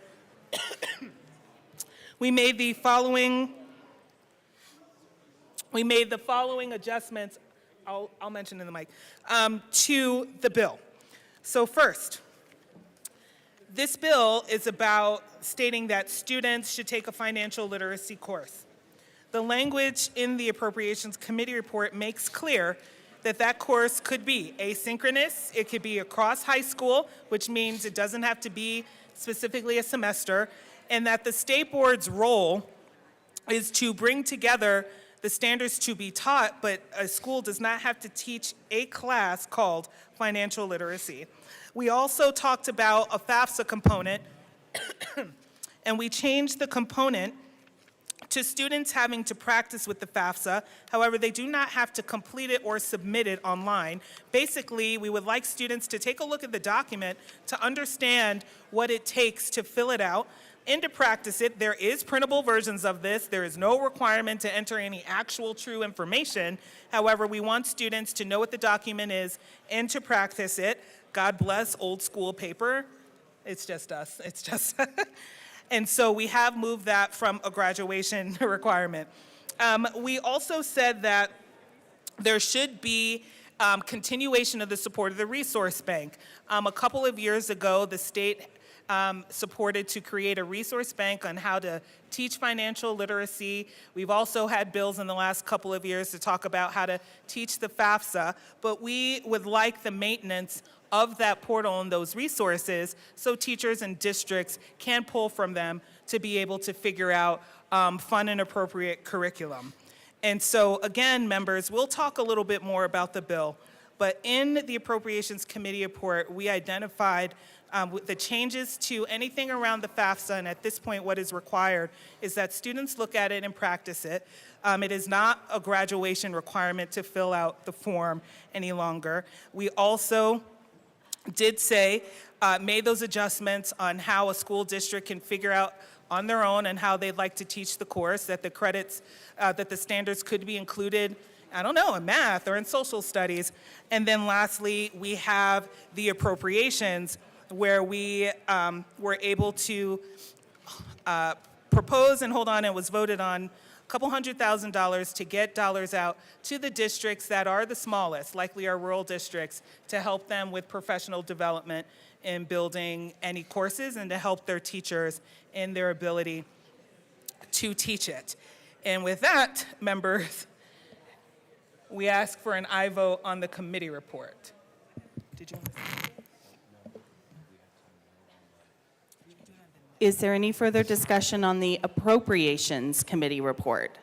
Seeing none, the question before us is the adoption of the Appropriations Committee report. All those in favor say aye. Aye. All opposed, no. The ayes have it, and the Appropriations Committee report is adopted. to the Education Committee report. Assistant Majority Leader Bacon. Okay, Madam Chair and members, we ask that we do not pass the Education Committee report. We ask that the committee report is not a. Did you hear me? We ask that the committee report is not adopted because the changes that we made in Education Committee, we actually updated in appropriations, and so the language would clash. And so we're asking to not adopt the Education Committee report. Is there any further discussion? Representative Hartsook. Yeah, we do need that no vote on the Education Committee report. Got it. All right. Any further discussion? Seeing none, the question before us is the adoption of the Education Committee report. All those in favor say aye. All opposed, no. No! The noes have it, and the committee report is lost. To the bill. Representative Hartsook. Thank you, Madam Chair. All right, members, so this bill, we have been working on it since, I guess, just about a year now. And I will equate this bill on financial literacy to the foundation of reading. If you do not learn how to read, you cannot succeed in life. You can't do any kind of subjects. You don't know what is right, wrong, or anything out there. If you do not understand financial literacy, you are limiting yourself to poverty. You're limiting yourself to the ability to grow a business, be an entrepreneur, and go on to college. This bill is about the American dream. This bill is about opportunities that are out there. And I'd like to read a couple things. So these are some of the testimonies and some of the quotes that we heard in committee. So this is one from the teachers out in Glenwood Springs. It says, without proper financial knowledge, students and families are left vulnerable to cycles of poverty, debt, and limited economic mobility. One of the most powerful testimonies came from an immigrant, and it was an amazing story because as the students started telling the story, they went down there and they were like, I just want to share something with you. And we had no idea where this story was going to go. So I'm going to hit some of the highlights. So this is a high school student now. He says, I want to share a story with you about his inspiration. He says, there was once a girl in Mexico who believed in the American dream, a dream that was once deeply rooted in the ideals of this country was founded on. However, in Mexico, she grew up in poverty, but she worked tirelessly in high school and later in university in hopes of creating a better future for herself. One day, she received a visa to work as a nanny, and she flew to Boston, Massachusetts, determined to start a new life. She worked for several years, and she saved a lot of money. However, due to her limited resources, she relied on student loans and her savings, and she graduated college. Now get this, she graduated college studying finances in 2.5 years as an immigrant from Mexico. 2.5 years she achieves this. At that time, women made up less than 10% of Wall Street. So she defied the odds, and she became an investment banker, securing her future.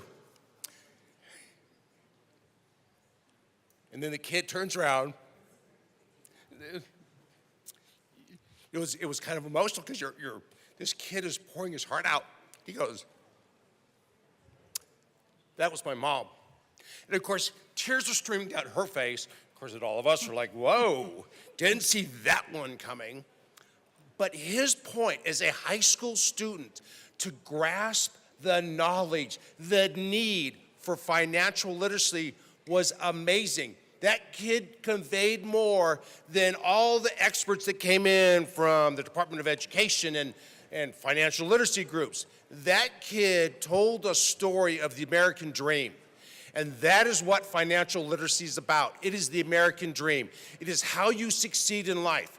It is how you apply for money that is sitting on the table to go to college, whether it's for a degree or an apprenticeship or a trade school. It unlocks the key to things that are out there because if you understand taxes, if you understand income versus debt, if you understand assets and liabilities, everything indicates that you are much more likely to succeed in life. You're much less likely to go into bankruptcy. You're much more likely to be financially stable, and achieve the American dream. That's what this bill is about. We urge an aye vote. Thank you. Assistant Majority Leader Bacon. It's very hard to follow that, sir. I'll just stand over here. Sorry, that was amazing. Members, I really want to thank my co-prime about this because I hope you all can see that this is a bipartisan issue to us. That I always say it, I'm, this fun, liberal-like person. And my colleague has spent 26 years in the Army. But what we know is this.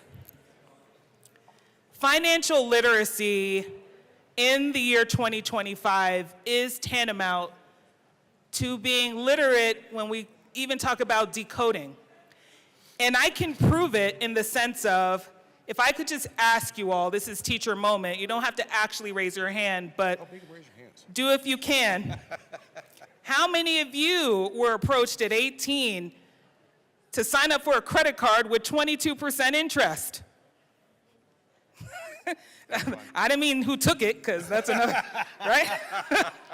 How many of you did not understand that if you don't have the money in the bank account, you will get an overdraft fee? Right? And how many of us learned that the hard way when we looked at our credit score for the first time? Okay. And so, members, this bill, and I know we'll have an opportunity to talk about it a little bit more attentively on thirds, but this bill is asking us to make a decision on behalf of our kids that in the year 2025, this is now a generational issue that young people now need to understand debt. They need to understand the cost of homes. This is the first generation that probably will have more in debt than ever before. And if we want all of our students, regardless of where they live, to be equipped to walk into adulthood in a way that they are supported without having to stand in the tar pits or quicksand of learning the hard way that has real consequences, then we should do it. So I want to acknowledge the following. I want to acknowledge that we have a culture in this state of local control. I want to acknowledge that we don't often ask that all students in the state be required to do something. But voting for this bill is putting a stake in the ground and saying this is real, and that regardless if your district is affluent or can figure out how to teach this, all Colorado students deserve to build their literacy in systems that determine so much of our lives. And so I am asking you to choose our children. We will take and have made every step possible that we can, that school districts, largest to the smallest, are able to start this work. We have pushed out the implementation date. We have said it could occur across all of high school. We have said it could be included in asynchronous learning, which means it doesn't have to be a semester. It doesn't even have to be a class called financial literacy if we can fit it in with other elements of existing classes. But members, I am asking you to state that financial literacy is of the utmost importance for students and children, and that our role here as the legislature, where it is our job to be able to decide not just for one district or the districts within our own legislative districts, but on behalf of all children, as my colleague and I stand here to say that this is important. So I will ask you to support this on behalf of Haley Gerbholz from Castle Rock, Colorado, on behalf of Isaac Perez from Castle Rock, on behalf of Dan Sheeks from Denver, on behalf of Jill Wilson from Glenwood Springs. We heard from students across the state that this is so imperative. They have asked us, members, to care about them And they have asked us to figure out how to make it happen. And that is what we have proposed to you today. Members, I encourage you to please speak to us, look at the words in the bill, make suggestions so we can respond to this generation's cry for help. And with that, members, we urge an aye vote. Minority Leader Puglisi. Thank you, Madam Chair. Thank you to the bill sponsors. You have done a great amount of work on this bill and a lot of stakeholding to get it to a place where people felt comfortable. And I just want to thank you for that, because I know I raised some concerns that I had seen and heard in different school districts across the state, and you all have addressed every single one of those concerns, and I really do appreciate it. I think financial literacy is so important to our students. I think incorporating it, I think you've really done a great job of threading the needle between honoring local control, but then also bringing forward something that our students really need. So I just wanted to commend you both for the great work that you've done and all the stakeholding to get this bill into the place it is today, and I will be a strong aye vote. Thank you. Representative Kelty.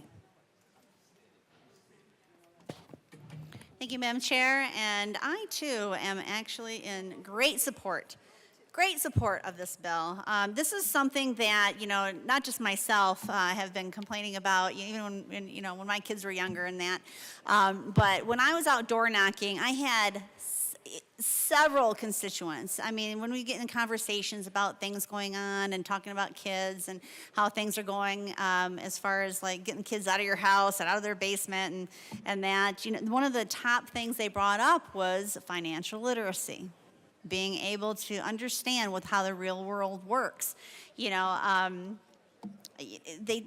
Grandparents were complaining about not just their kids, but their grandkids. It's information that I think that has gotten lost in the shuffle with all the other stuff that's going on at schools, and sometimes we focus on the wrong things.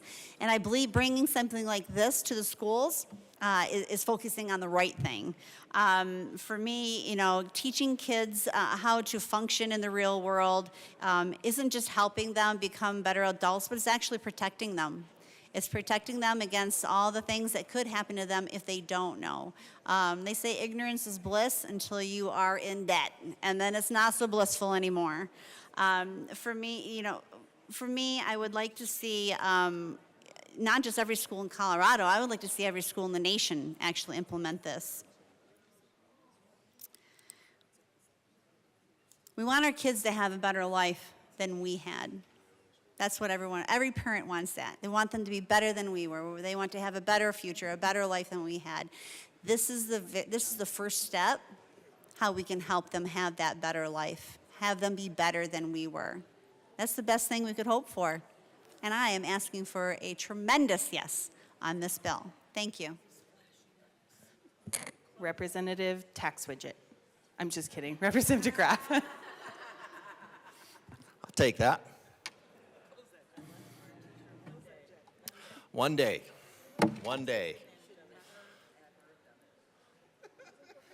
For the tax widgets at home, I'm one of you. All right. I'm wondering if in financial literacy they're going to teach these kids General Assembly tax literacy.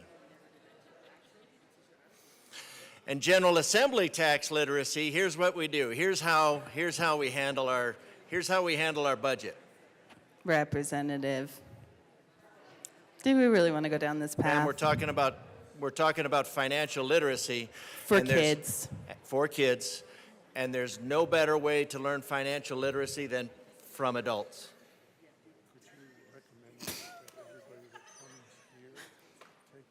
Yes, absolutely. I'm glad you're getting some support here. How do you want to proceed? I highly recommend that part of being in the General Assembly would be some semblance of financial literacy. Are you going to offer an amendment?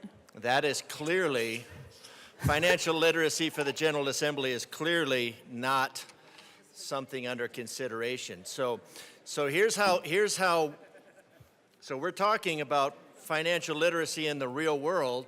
Well, here's how financial literacy works in the real world. You continue to spend money past the point where you don't have any money, and then you go back to the people who loaned you that money, and then you take more of their money. So that's Financial Literacy 101 for the high school students of Colorado. Representative DeGraff, speaking at the well 101 means speaking to the bill. Ma'am, I said financial literacy at least 3 times.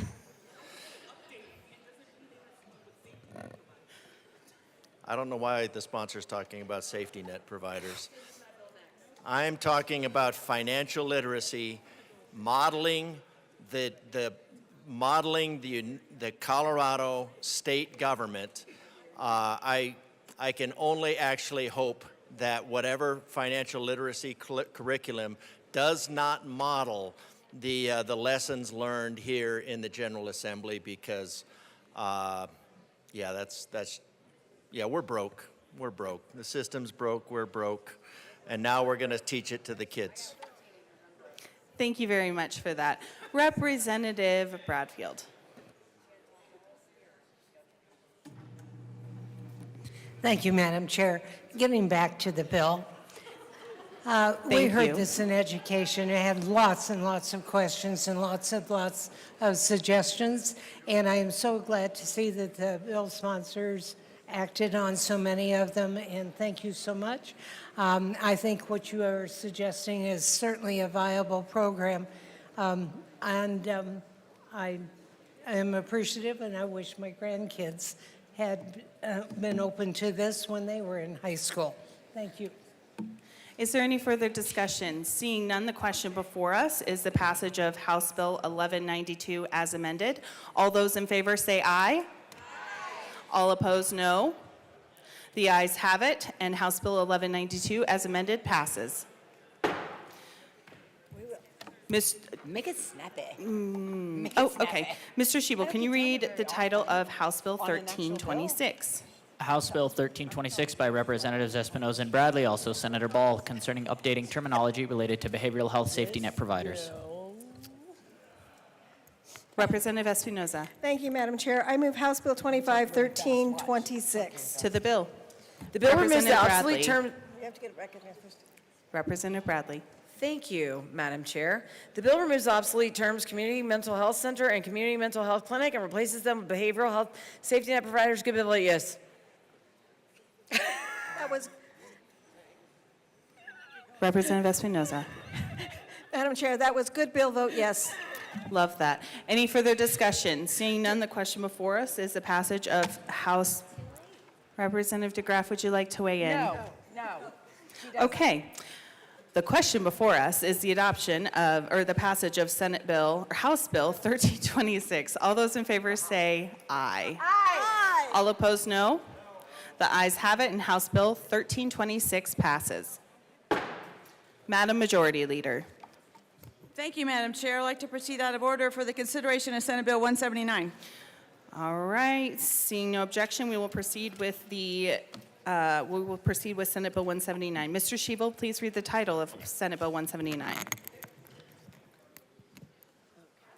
Senate Bill 179 by Senators Weissman and Snyder, also Representatives Carter and Garcia, concerning the continuation of the Identity Theft and Financial Deterrence Act and in connection therewith implement the recommendations contained in 2024 Census Report by the Department of Regulatory Agencies in making, reducing, and appropriation. Representative Garcia. Thank you, Madam Chair. I move Senate Bill 25179. To the bill. Thank you. Representative Garcia. Thank you, Madam Chair. Members, this is a sunset bill. All this is doing is reauthorizing the Identity Theft and Financial Fraud Deterrence Act for 11 years to expire in 2036. It also sunsets the board that is currently in the act, and it also appropriates the necessary general fund dollars to fully fund staff unit operations and makes an adjustment away from the fee structure because the fees are not directly linked to the cause of the Identity Theft and Financial Fraud Deterrence Act, and I ask for an aye vote. Representative Carter. This fund specifically helped almost 16,000 different victims. It also included, within the last 18, between the fiscal year of 18 and 19 to today, it also has included 37 different white-collar crime arrests. I ask for an aye vote. Is there any further discussion? Seeing none, I'm sorry, Representative Caldwell.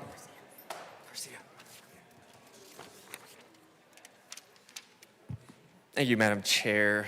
So I heard this bill in committee. I think there was a little surprise why some of my colleagues and I were no's on the bill. Obviously, we're very much in favor of catching people committing identity theft and financial fraud. There was one real big underlying issue here, and it was repealing the Identity Theft and Financial Fraud Board. I did not like the idea of removing an oversight board. And so with that, I move L003 to Senate Bill 179 and ask that it be properly displayed.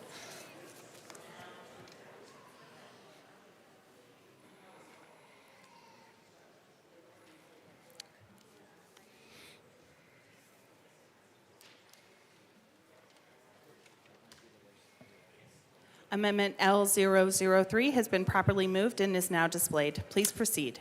Thank you, Madam Chair. Again, simply, we just want to keep the oversight board in place because we want oversight of how this is playing out. So more oversight is good. It's already been there.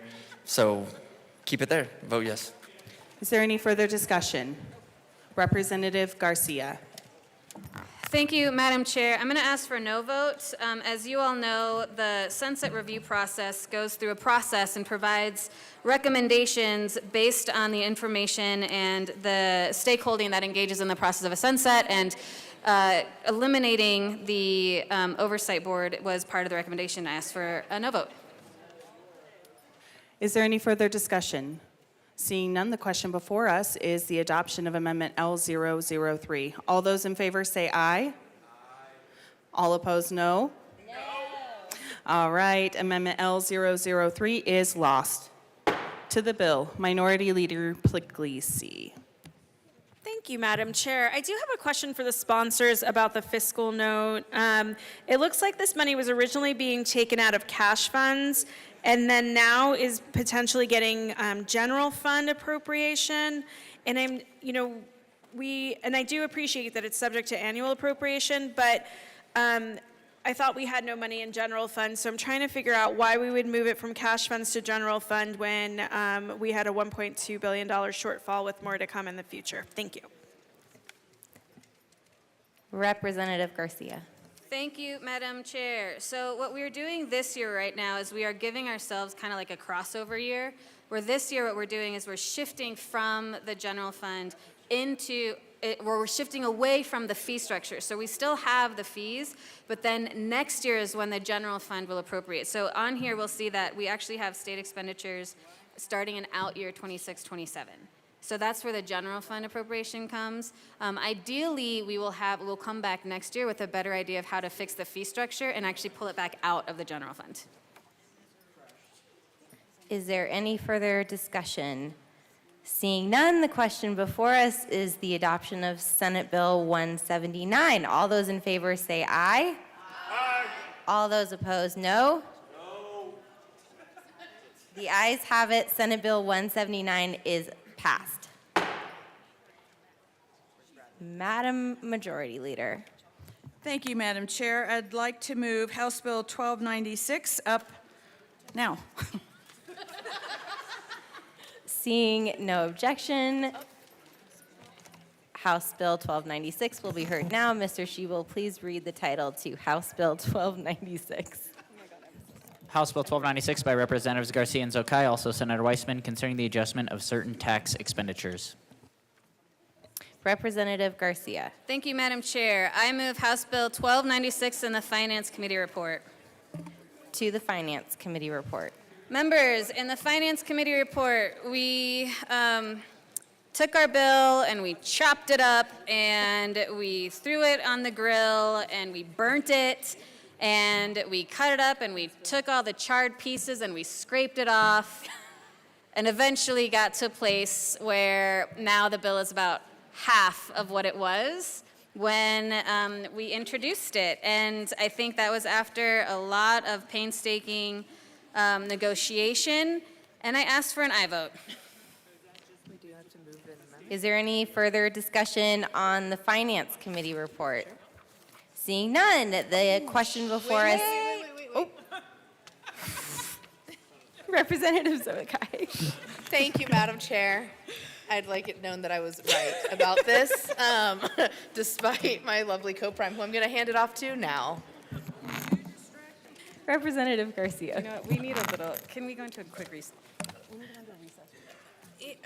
Well, let me tell you. I need to find it. Okay. All right. Representative Zokai.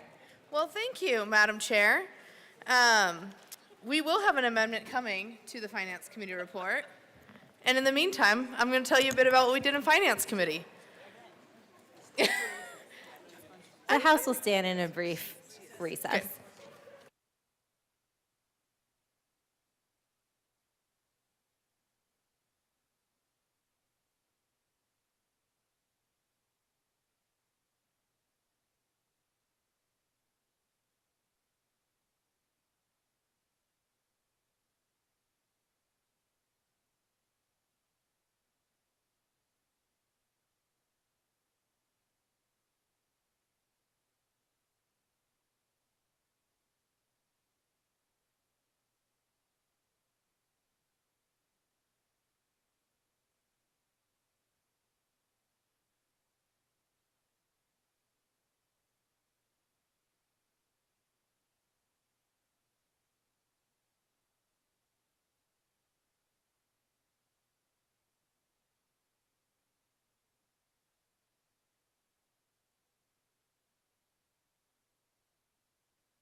The committee will come back to order.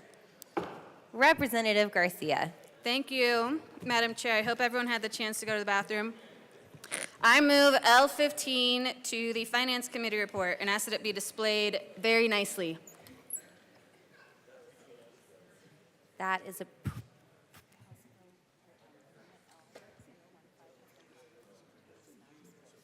Amendment L015 has been properly moved and is now displayed. Please proceed. Representative Garcia. Thank you, Madam Chair. So what this amendment does is it simply takes the Section 17 effective date from 2025 to January 1, 2026, and we ask for an aye vote. Is there any further discussion on Amendment L015? Seeing none, the question before us is the adoption of L015 to the Finance Committee report. All those in favor say aye. Aye. All those opposed, no. The ayes have it. The amendment passes. To the Finance Committee report. Representative Zokai. We asked for an aye vote on the Finance Committee report. Is there any further discussion on the Finance Committee report? Seeing none, the question before us is the adoption of the Finance Committee report. All those in favor say aye. Aye. All those opposed, no.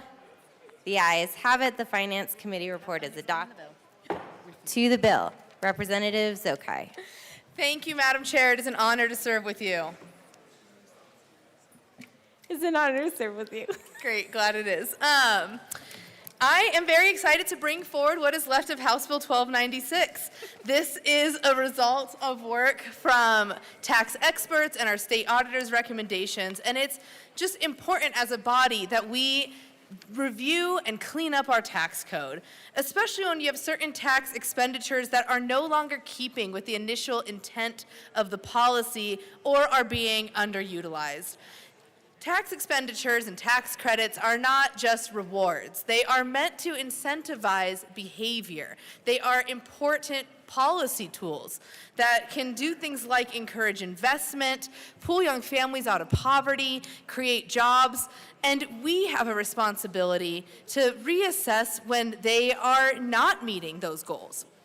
Tabor requires us to have certain trade-offs. And we have to consider whether we want to give big breaks to big businesses or give them incentives that don't actually drive that behavior we're seeking, or if we want to fund schools and healthcare.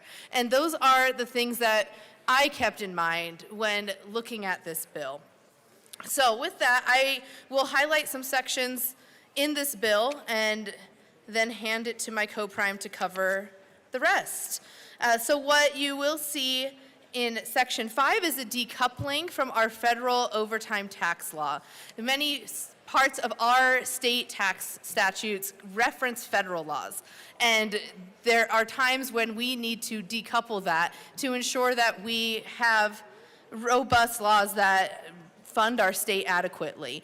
What we are really concerned about here is if overtime compensation should not be subject to taxation federally. In Colorado, we would be looking at a hole in our budget to the tune of $400 to $600 million. So this truly isn't a want to do, it's something that we absolutely have to do to ensure that we can continue to have a state budget that meets the very basic needs of our state. You will also see in Section 9 a repealing of the business personal property tax credit. This is an underutilized credit, particularly when we as a body did decide to increase the tax exemption for business personal property up to $56,000. And so there is very few businesses that really do take advantage of this credit, and the exemption does cover the intended initial purpose of that credit.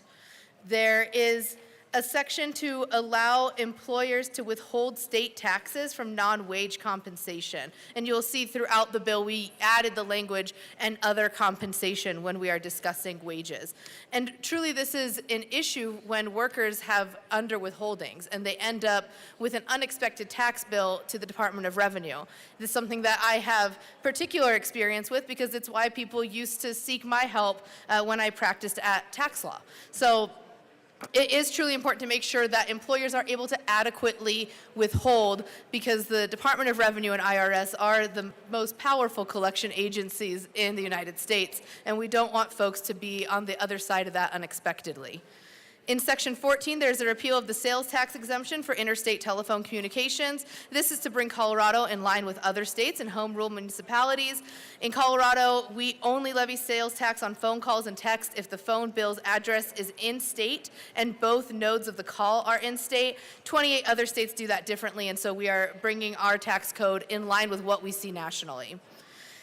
There is also a section to cap the enterprise zone investment tax credit. We are narrowing the scope of the expenditure so that we're better able to achieve the intended purpose, which is to incentivize businesses and create jobs in economically distressed areas. This bill would limit the claim from $12 million to $2 million, and there is a process to seek a waiver. All in all, I think that this is a very important tax bill, and one that I hope to be expanding on in future years. It is a comprehensive and strategic realignment and an important step forward. It's good fiscal policy, and I urge a yes vote. Representative Garcia. Thank you, Madam Chair. Members, before I go on and continue the rest, I just want to reiterate that this bill is a good governance bill. It's a good governance bill because we are cleaning up our tax expenditure tax code. And so the other sections that we have, sections 2 and 5 of the bill, is streamlining the medical marijuana sales tax exemption. What this does is it allows indigent patients that are consuming medical marijuana to essentially claim this exemption, and this was per the OSA recommendations. We are also allowing for alternative transportation options for credit for employers. So if an employer offers if an employer supports their employees with alternative transportations to get to work, then they can claim the tax credit. And what we're doing with this alternative transportation credit is we are crediting this for employees up to $125,000 per year. We are also modifying the historic preservation tax credit in Section 7. This credit brings credit in line with existing statute and reduces administrative burden by aligning the treatment incurred between residential and commercial building rehabilitation. Currently, commercial buildings do not get to claim the credit for historic preservation, and now if you pass this, they can.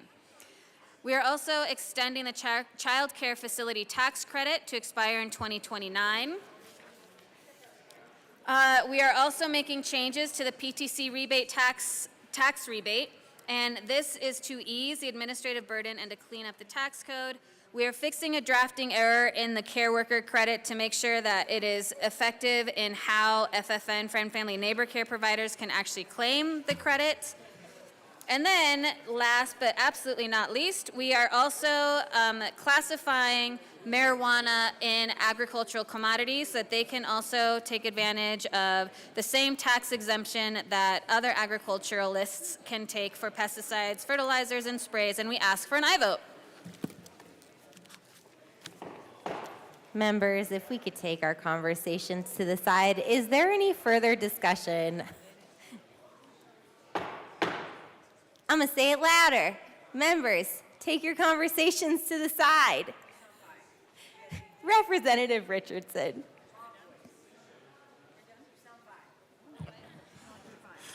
Thank you, Madam Chair. I guess what we are presented today is the smoking remains of the bill that was initially submitted, which I did have problems with. What remains, I still have issues with. This may do some good things for businesses, it may do some good things for people, but somehow it also manages to collect an additional $26 million in revenue to the state. I'll get back to that later, but there are a couple of interesting things in here. How many folks remember where you were on January 27th of 2006? I'm sure you all do. There were a lot of things that happened that day. On that day, not only did Hamas win an overwhelming victory and take over the Palestinian government, but also pertaining to this bill, the last telegraph was sent by Western Union. But this bill actually provides clarity to taxpayers to know that telegraph services are still taxable in this state, and I think that's a wonderful amount of clarity to have. It's resolved some other confusion as well. But at the end of the day, this bill increases revenues to the state through changes in tax policy. And even though what remains claims in several places that it's a de minimis amount and therefore we don't have to go to the people to get their vote to increase revenues to the state through taxation, I don't think that's true. I understand that the Supreme Court has ruled in the past that de minimis changes do not have to be brought to the people, but we interrupted a tremendous amount of work that had been done just the other day because of a $30 million change to the budget that would have thrown the entire state into disarray. So obviously numbers in the $30 million range are not de minimis. They cause this state to potentially grind to a halt.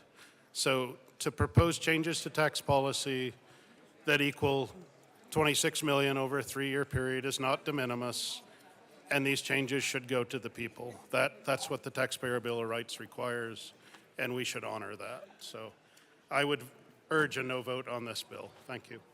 Representative Garcia. Thank you, Madam Chair. I just wanted to clarify, all of the tax code or the tax credit changes are very de minimis in nature, and therefore under Supreme Court ruling, this actually fits within the ability for the legislature to make these adjustments as necessary to ensure that the policy of the tax credit itself is intact. Representative Brooks. Thank you, Madam Chair. I look forward to the day that I get to, I thought I was going to get taken out there for a second, to vote yes on one of your bills. Thank you. No, it's not. No, it's not. This is a rather large file.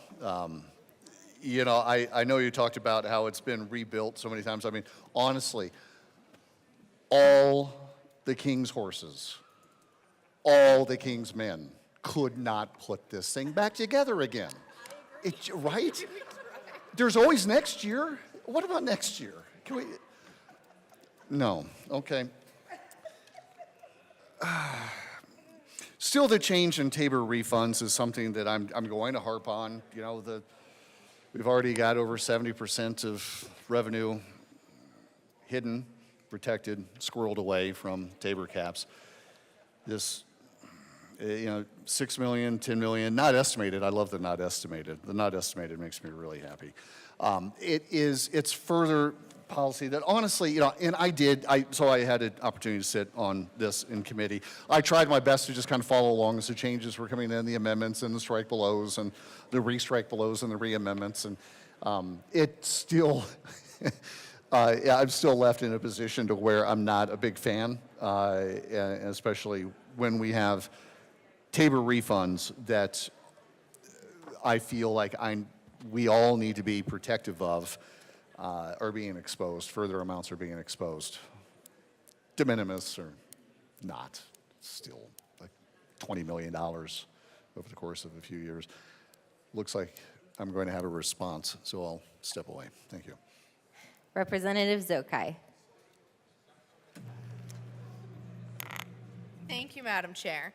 I do want to address the de minimis comments because there have been Supreme Court rulings on this, and it looked at 1% of the entire state sales tax revenue as being de minimis. So what we are doing here is far below that threshold and comfortably within law. As far as Tabor refunds go, I do just want to let y'all know that we have no money. Tabor refunds are already going to be far, far less than what any taxpayer in Colorado has seen. What we are doing here is making sure that we can fund essential services like food pantries, Medicaid, public education. That is truly what this bill is about. It's making the decisions on where we want to put our values. Do we want to continue to offer underutilized credits that are not incentivizing behaviors? Or do we want to make sure we can fund our schools? I mean, these are the kinds of decisions that Tabor forces us to make. And what you'll see before you is a reflection of my values and what I think are the values of the majority of people in Colorado. The notion that we keep hearing of things just being too big, and I'm talking about the stack of paper just looks too big. There's just too many words on the page, or this should be split into different bills. If we can't make comprehensive tax reform because it's just too hard, I think that we are not fulfilling our duties as representatives. So I don't buy that argument, and I really think that if something is just too much to take on, that we should just take the time and go through it together, and I'd be happy to do that. Representative Taggart. Thank you, Madam Chair. Oh, hi. It's a pleasure to serve with you. It's a pleasure to serve with you. A bill like this, it is really, I didn't say that. It is really important, and I say this with all due respect, that you talk to us in rural Colorado. The enterprise zone cap that you have put on this bill will significantly hurt rural Colorado, where we have had enterprise zones have been one of the most important financial tools for economic development in rural Colorado. Areas of Colorado that were crippled by COVID-19, crippled.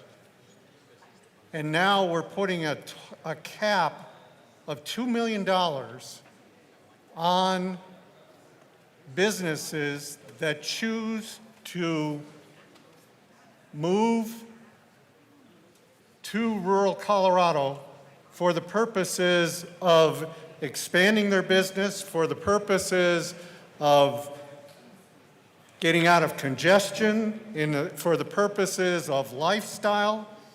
And in one fell swoop, without talking to those of us that are in rural Colorado, a $2 million cap destroys the purpose of an enterprise zone.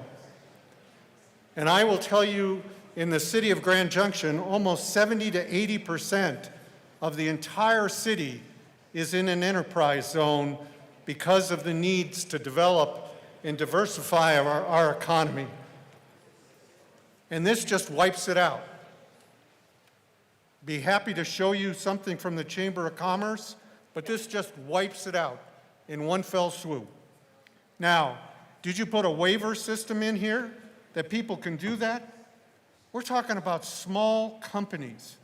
How in heaven's name are they going to keep up with all of the criteria that you've put this in a waiver?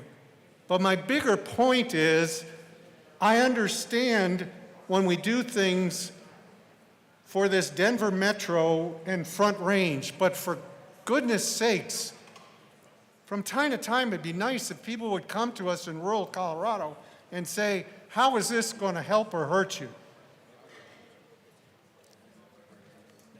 This puts a huge damper on our ability to diversify our economies, which, as you probably know, have been driven by oil and gas and coal and mineral extraction, which is going away. And now you took our biggest tool away in one fell swoop.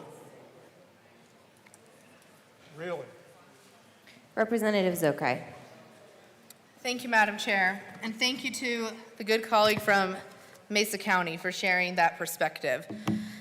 The Enterprise Zone Investment Tax Credit is intended to drive business. It's supposed to create business in economically disadvantaged areas.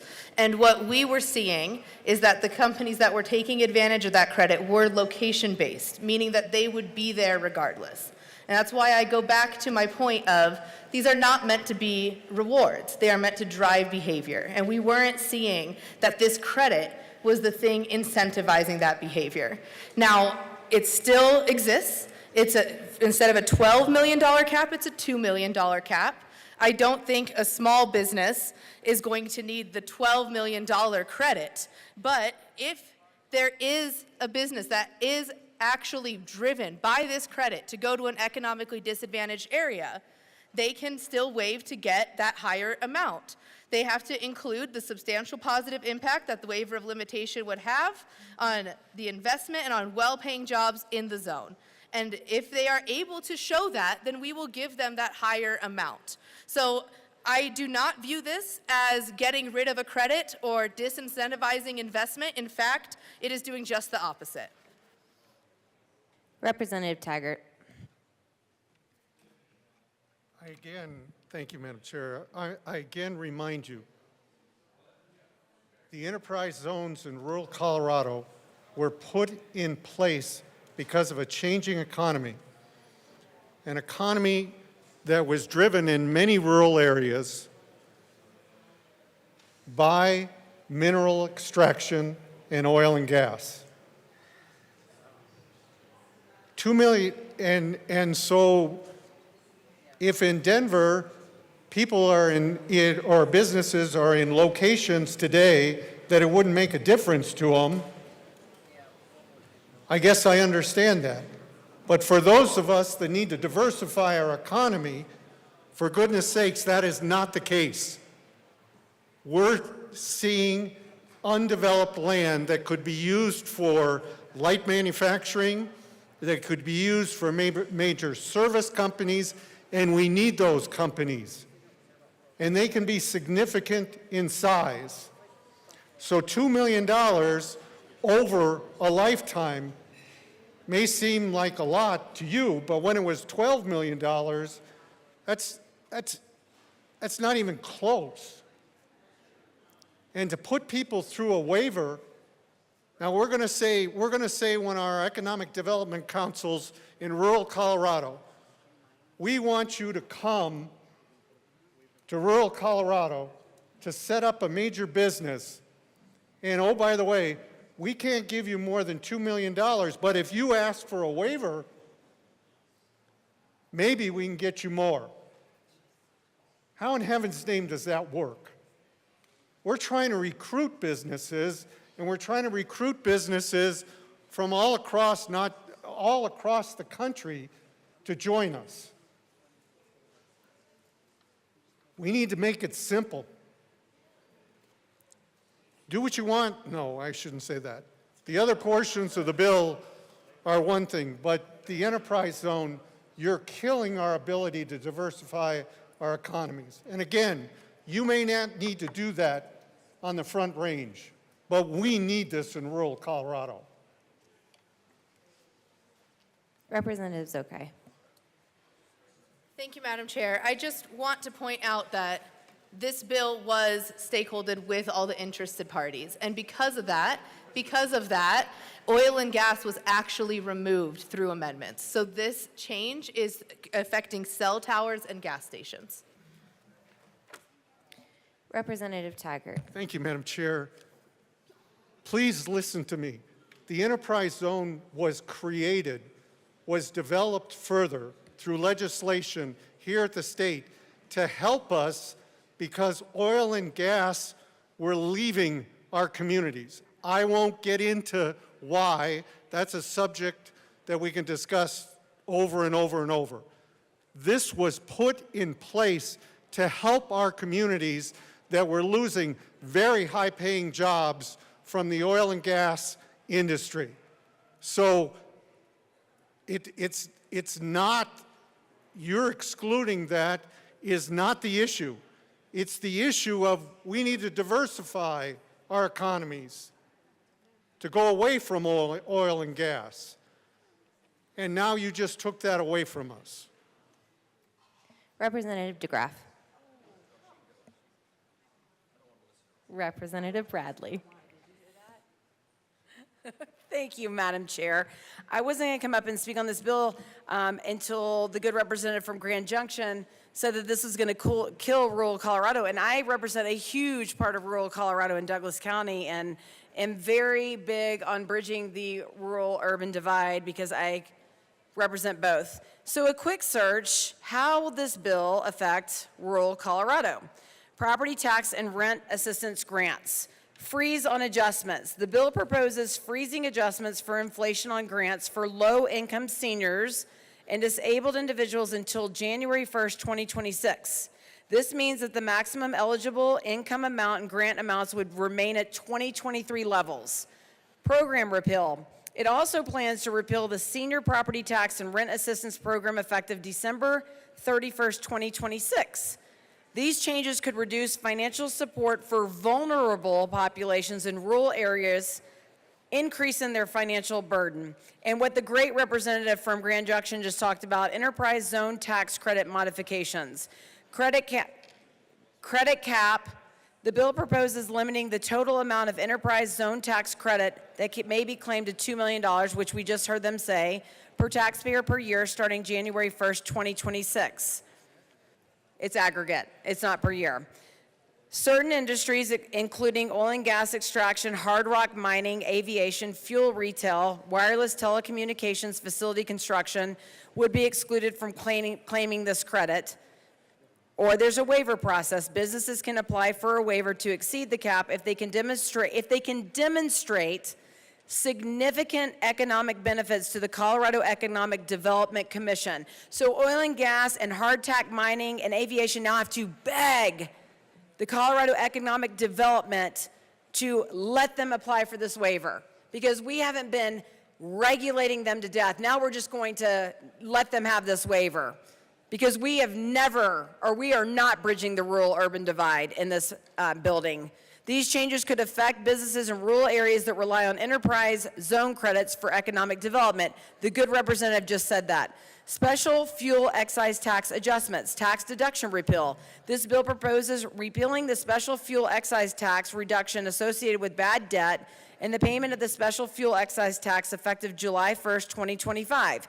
This could lead to higher fuel costs for rural communities where transportation is often more reliant on personal vehicles.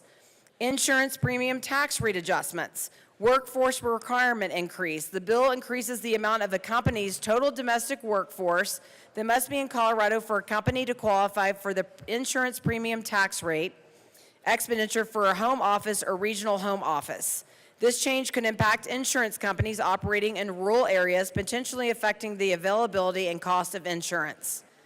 Sales tax on interstate telephone and telegraph services. Tax implementation. Beginning July 1st, 2025, interstate telephone and telegraph services originate in Colorado and billed to a Colorado address would be subject to state sales tax. This could increase communication costs for residents and businesses in rural areas where reliable internet and phone services are essential. Local government definition expansion. Definition expansion. This bill expands the definition of local government to include counties for purposes of the Alternative Transportation Options Tax Credit. This could provide rural counties with more opportunities to access funding. That was a good one. Business personal property tax credit limitation. This bill proposes limiting the existing business personal property tax credit so that a taxpayer may only claim the tax deduction for income tax years commencing before January 1st, 2026. This could affect rural businesses that rely on the tax credit to offset property tax expenses. This bill aims to adjust various tax expenditures. Its provisions could have significant implications for rural Colorado. That is problematic for me and my ability to represent rural Colorado, and I definitely lean on the good representative from Grand Junction who represents rural Colorado and is a businessman who wants to benefit the business community and rural communities, and I stand with him. Thank you. Representative Garcia. Thank you. I tried to pass a note to the representative from Douglas County to share that she's speaking to the bill as introduced, not to the strike below, and the bill that has come out of the Finance Committee. We took out many of the provisions that she was complaining about, which we agree. We heard loud and clear, and so we made those changes. Thank you. Representative DeGraff.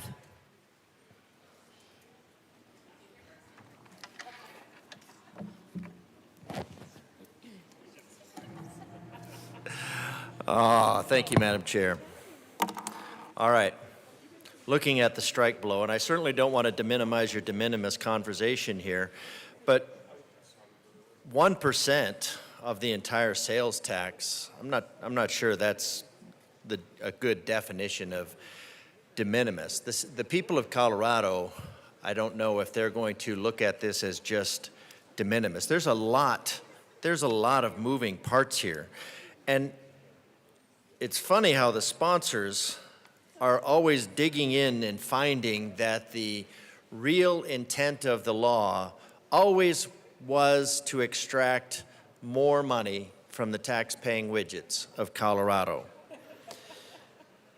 Now, there's nothing more nanny state than the quote of meant to drive behavior. Meant to drive behavior. The Colorado General Assembly feels that its role in your life is to drive your behavior. So who drives your behavior? Well, somebody who thinks they're smarter than you. Somebody who thinks that you need their help. So the sponsors in driving your behavior clearly feel that you are reliant, that you are in need of their expertise. You're in need of their guidance. You're in need of the nannying of the nanny state. And if it's not enough, you can go to the nanny and you can ask the nanny for a waiver and just say, "Nanny, may I?" And the nanny, if the nanny state determines that your behavior, your desired behavior, is compliant enough with their desired end goal of taking you and molding you into whatever image it is they desire,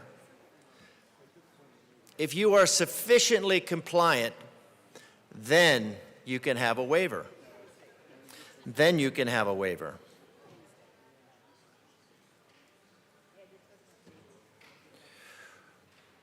We talk about that we don't have enough money.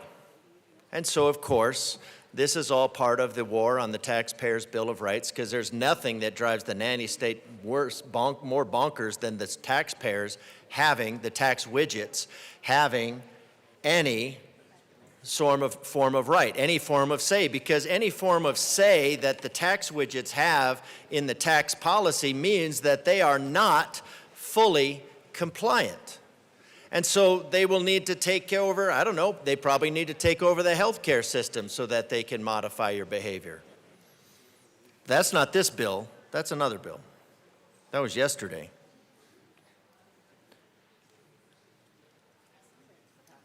This bill is talking about funding priorities like food pantries and public education. Well, public education has a 25% literacy rate.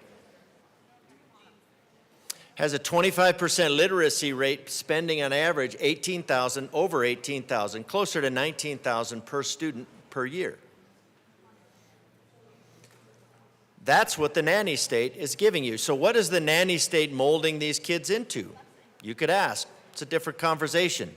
But I think the nanny state is clearly failing when 25% of the kids meet or exceed expectations. The nanny state is failing. Could you meander your way back to the bill, please? Meandering away, ma'am. Meandering away.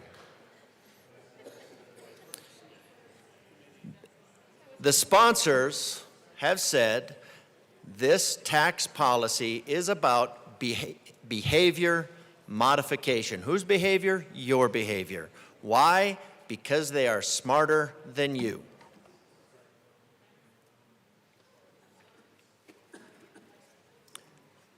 When we talk about stakeholder, here's how the stakeholder side works.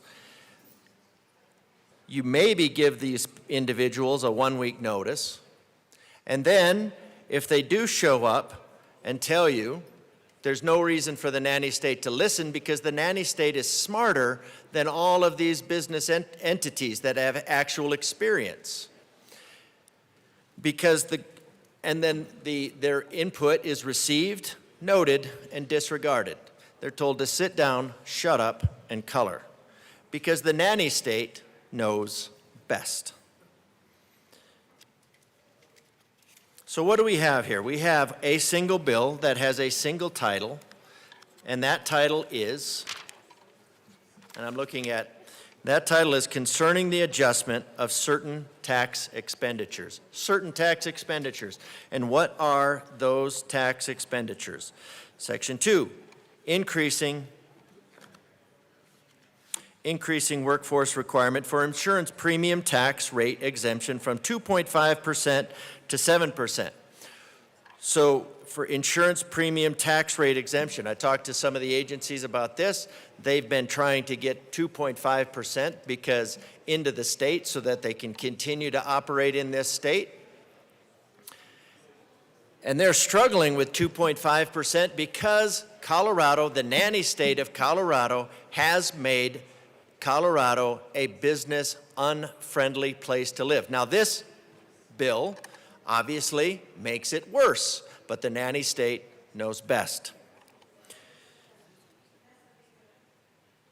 So you're looking at some of these insurance agencies, some of these job providers like big insurance companies that live near military installations because they have a lot of military, that if they're going to operate in this state, then they have to go from 2.5% to 7%, and so they're looking at saying— Representative DeGraff, that element is no longer in the bill.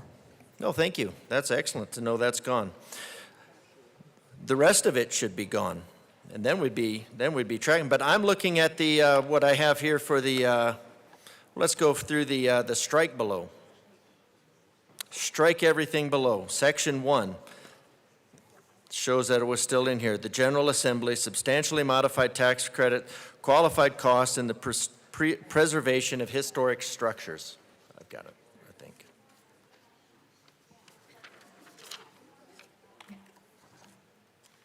Historic structure, Section 2, medical marijuana.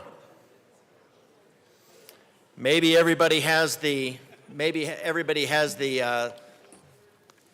connection between historic structures and medical marijuana. Section 3, tax premiums, uncollected exemptions, penalties, filing systems, divisions to contract with third parties, rules to repeal, and submitting taxes, penalties, fines, fees, and associated filings required under this section to the division. Insurance companies shall identify the annual amount. And Madam Chair, it's okay that nobody over here is listening because I'm talking to the people of Colorado, the tax-paying widgets of Colorado. Colorado, during the previous tax years, entities are exempt from taxation. Okay. I think that's beyond the expertise as far as the impact goes. Colorado revised statute, add, as follows: reports and returns rule repealed, notwithstanding the provisions of this section. The executive director may provide the Department of Early Childhood. Okay, so we've got historic structures, marijuana, and early childhood. Is everybody seeing the connection? The connection, of course, is certain expenditures. Amend as follows: income tax imposed on individuals' estates, single rate, report, tax preference, performance, statement, legislation, declaration, and keep in mind that these are all about behavior modification, your behavior modification, because the nanny state knows best. Bingo.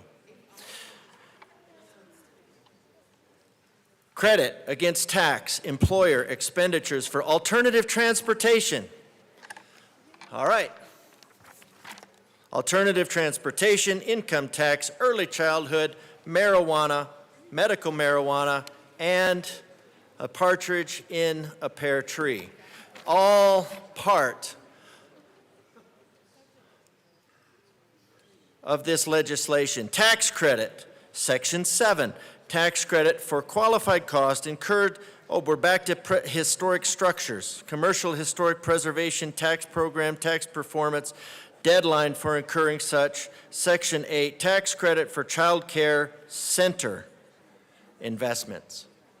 Child care investment center, historic structures, alternative transportation, early childhood, income tax, marijuana, medical marijuana, historic structures. Why? Because the nanny state wants to modify your behavior. The nanny state has spoken and said, Colorado, you have been a bad, bad business, and you need new tax law. And that's what is considered good fiscal policy. It's good governance. It's cleaning up the tax code. What does cleaning up the tax code mean? It means extracting $10 million more. Because, why? Because we're out of money. Why? Well, one of the reasons might be because we just passed a bill for unlimited funding, for unregulated feticide, for unlimited residence. We got to find money for that because the nanny state wants to avert births. Back to the bill, please. I'm sorry, Madam Chair. I guess that does get a little close to home. Taxes, behavior modification, the social engineers of the nanny state. The social engineers of the nanny state. Big business. That behavior that we are seeking. You know what behavior we should be seeking by big business? We should be seeking that those big businesses come to Colorado and don't leave. So the tax policy of the nanny state is to incentivize is to incentivize business to not come to Colorado. It is to leave Colorado. That is what you're doing. You are counting on that these businesses are static and they have to stay here. Withholding tax, requirement to withhold tax, lien exemption from lien, annual statement, notice definition, Section 12. Where practical, I'm going to guess that the professor from Grand Junction, Mesa, where are you from? From Mesa.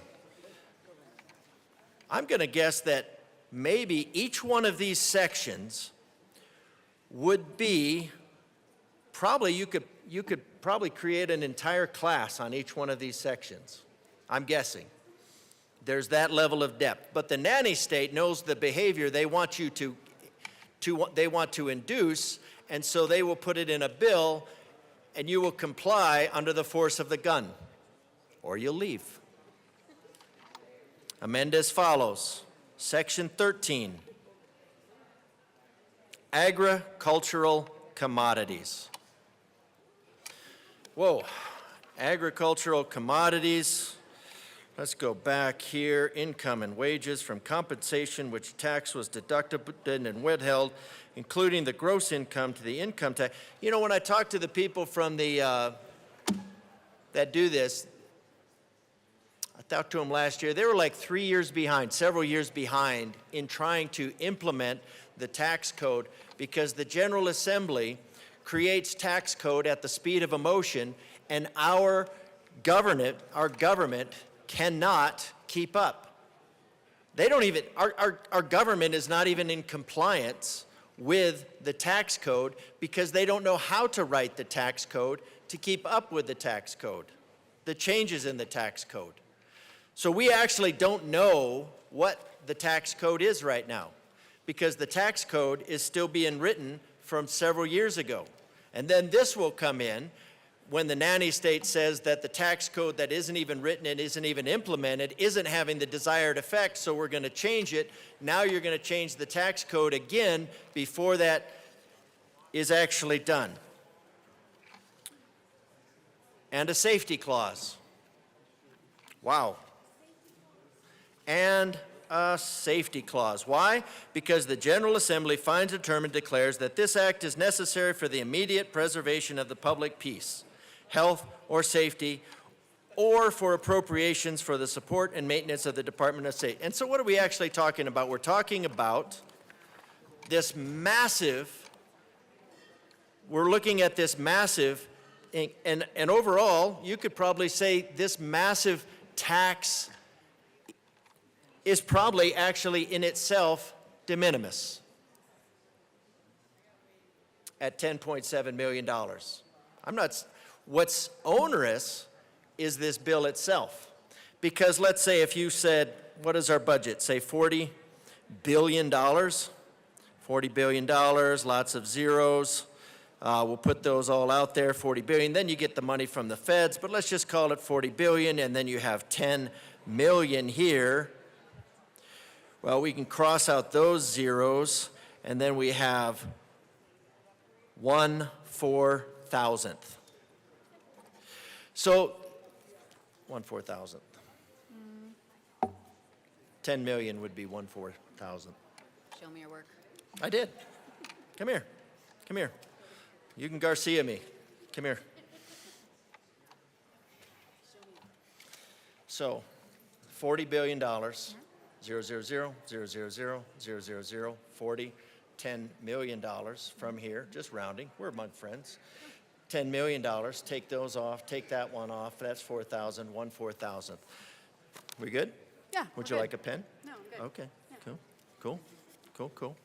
So we're standing here today with the nanny state trying to figure out how to, with the nannies of the nanny state, trying to modify your behavior to squeeze out 1/4,000th. 1/4,000th. And so this is going to go in. Now, I don't know how this doesn't really have a cost. State expenditures, general funds, transfer of funds.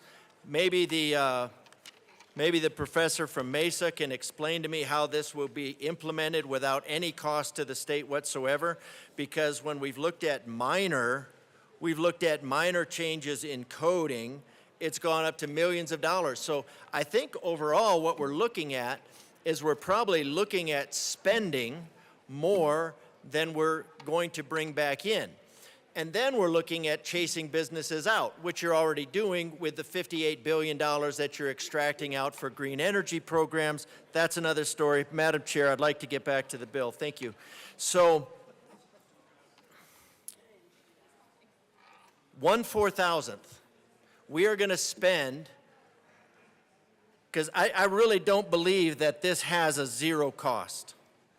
I don't believe this has a zero cost, and I don't believe that you have analyzed the actual behavior of the people who are tired of waking up every morning and having the nanny state look over their shoulder to tell them how they should behave that day. I'm pretty sure there's no businesses in Colorado, maybe there's a couple businesses in Colorado that are asking for your opinions on how to manage this, but and perhaps the professor from Mesa County would know that better. This is so incredibly convoluted. It's going to cost us more. We're going to lose businesses. The purpose of it, of course, I don't think the nannies of the nanny state really care that we're going to lose business, because the purpose of the tax code is to modify behavior.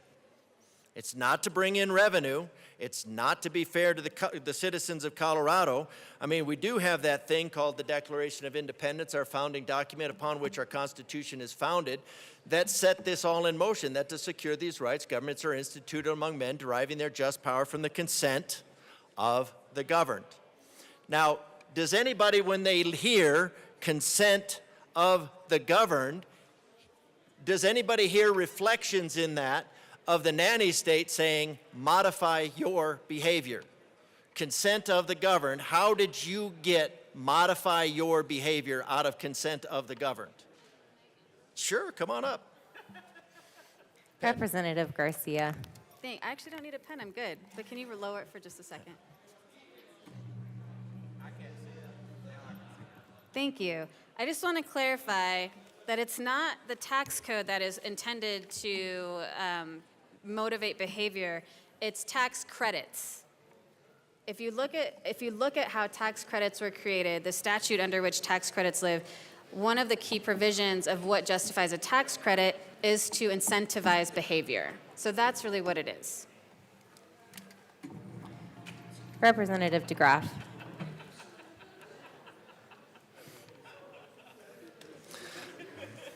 Thank you, Madam Nanny State. Not you, Madam Chair, sponsor, I'm not sure. Representative Nanny State. I appreciate that clarification. The tax code, the tax credits, which are for behavior modification, are part of the tax code. Why? So let's rewind a little bit on the tax code, and I'm waiting for the professor from Mesa to tell me I'm wrong. I'm always okay. I'm still good. I'm still good. So we have tax credits. Let's go with this, that we have tax credits in order to modify your behavior. Now, why would you modify your behavior in order to get a tax credit? Well, you would modify your behavior to get a tax credit because the taxation itself is onerous. And so that's why you would go through the behavior modification in order to get a tax credit, in order to get, so you have a tax burden, in this case, that is incentivizing you to modify your behavior in order to get a tax credit, in order to get some relief from the onerous nanny state taxation. So the entire tax code then, by tax credits, by having these tax credits, that makes the entire tax code about modifying behavior. So because of tax credits in these areas, now the tax code is 100% about modifying behavior. So I do appreciate that clarification. So we have a tax code that the nanny state imposes on the citizens of Colorado in order to modify your behavior because they do not like how you behave. Now, what I think is going to happen is you're just going to have more motivation from the nanny state to leave. And what does that leave? Well, the nanny state is not inclined at all to reduce its level of funding, and it has committed itself to being the underpinning of the fetal harvesting industry in the world. So it needs your money. It has to have your money. So since you cannot get blood out of a turnip, they're getting it out of Tabor. So Colorado, to the former free state of Colorado, to the tax-paying widgets in the former free state of Colorado,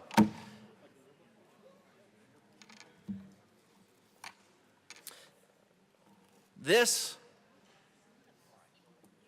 is not representation. This is tyranny. This is behavior modification at the coercion of a gun. This is, so a good intention, if a good intention was a good idea, it wouldn't require a gun. This is behavior modification under the coercion of force of state. So the nanny state is fully embracing the coercion of state of its citizens in order to modify their behavior into something that they feel is compatible with their goals for your life. Members, it's getting quite loud in here. Representative DeGraff. So take it off the floor. I like it. I have approval from the back row. That's all I need.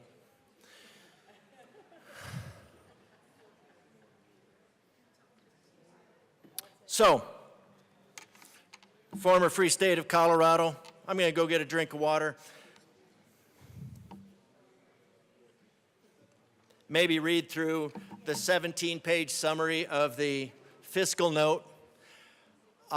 Maybe check in with the nanny state and see if my behavior is modifiable, if I need to modify my behavior. I could maybe ask Mother, may I, or something like that. And I don't know, see if I can come back up and talk to the former free state of Colorado again. I don't know. If not, this is a really bad bill. Vote no. Representative Johnson.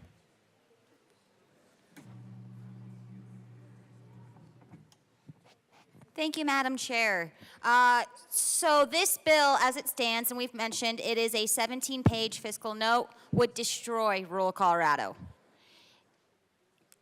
I get there is a waiver. We're going from 12 million down to 2 million, but then you have to ask permission. You have to get a waiver, and it may or may not be denied. It may or may not be accepted in full or in part. But that's extra burden onto our small rural businesses that are still struggling to survive because of all of the unfunded mandates, extra regulations, and hoops we're already making them jump through. So now we're going to say, you have a chance to survive to get a little more money, but we're going to make you jump through more hoops, do more paperwork in a community, because it is rural Colorado, that may or may not have the infrastructure. By infrastructure, I mean that it is very hard sometimes to get some of these department filings in because they may not have the updated technology that agency wants. They may not have broadband connectivity to internet, or it might be very slow. I know some of my communities are still on dial-up. Dial-up is when it went beep, beep, beep, when you're trying to use your phone, and then the phone call, when you're trying to use the computer and then your phone calls. My communities still have that. So trying to say that, yeah, you're going to get 2 million, you may or may not get 12 million, but you have to fill out a paperwork. Rural Colorado is going down the drain because of what's happening here. I get a lot of the legislation that happens for this body is a bubble of metro area, and we forget that anywhere else exists in Colorado. This bill destroys my areas. This bill will harm the rural communities that we need to survive, the rural communities that are feeding, fueling, clothing our state. Why are we saying then, for you to have these enterprise zones, you're only getting 2 million instead of 12, unless you beg to us, and still, we might say no, we can deny that. But you're still gonna have to do all this extra paperwork with the manpower you may not have, because you might not have the staff to do it, the time to do it, the technology to do it, and even if you can get any of that stuff, it may or may not be denied in part or in full. I have issues with this. We need to remember in this state, yes, rural Colorado has less population, but guess what? Rural Colorado is the first, second, third economic drivers in our state. Tourism, agriculture, energy sector. They need the resources as well to survive, because without them, the lights go out, the fridges go empty, and we go cold. We need to remember we need to support rural Colorado, and this bill does the opposite. I strongly urge you all to vote no on this bill so we can keep Colorado at whole alive and not just the metro populated areas. Is there any further discussion? Representative Richardson. Thank you, Madam Chair. Again, nothing I've heard makes me feel any better about this bill. A lot of the things I've heard make me feel worse about it. It does hurt rural Colorado, but it hurts all of Colorado. As was mentioned, you hurt the rural areas, you're hurting the people that feed you, but it hurts economic development throughout the state. We're eating our seed corn with this. There's a reason why we have folks that start businesses and we have folks in economic development agencies and organizations that support them. And if you look online to see who's supporting or opposing the bill, you'll see that just about everybody that opposes has something to do with trying to care, feed, and nurture businesses, and this hurts them. So absolutely a no vote on this. I understand the big math piece of it's a little less than 1%, so you determine that it's de minimis, but there's a reason why the people of Colorado treasure the Taxpayer Bill of Rights and don't trust government. It's because we look at numbers like 26 million and say it's not a lot of money, we don't need to ask your permission. They want their permission asked. This just avoids that. Tax policy is a complicated thing, and I applaud those that take it on. I spent the last year and a half on the Property Tax Commission as we noodled through ways to try to help the people of Colorado by reducing the sharp tax increases that we just saw. The same is true in other areas of tax policy. There is a reason why we have a joint bipartisan tax policy commission that looks over things like this. So those arguments can be had over the interim. I believe we've actually canceled that interim committee this year, which is a shame. But that's the time when we have the opportunity to look at changes to tax policy and how it affects everybody. There is, without a doubt, an opportunity to screw things up badly when we rush at the end, and that's what we are doing. When we rush at the end of every session, and we seem to rush at the end of every session with tax policy big bills, large bills that affect things that then spark special sessions when things go badly. And I'm afraid that even though this is the little bit of Humpty Dumpty that can't be put together, or the burnt ends of a much bigger and worse bill, it still sets a bad precedent.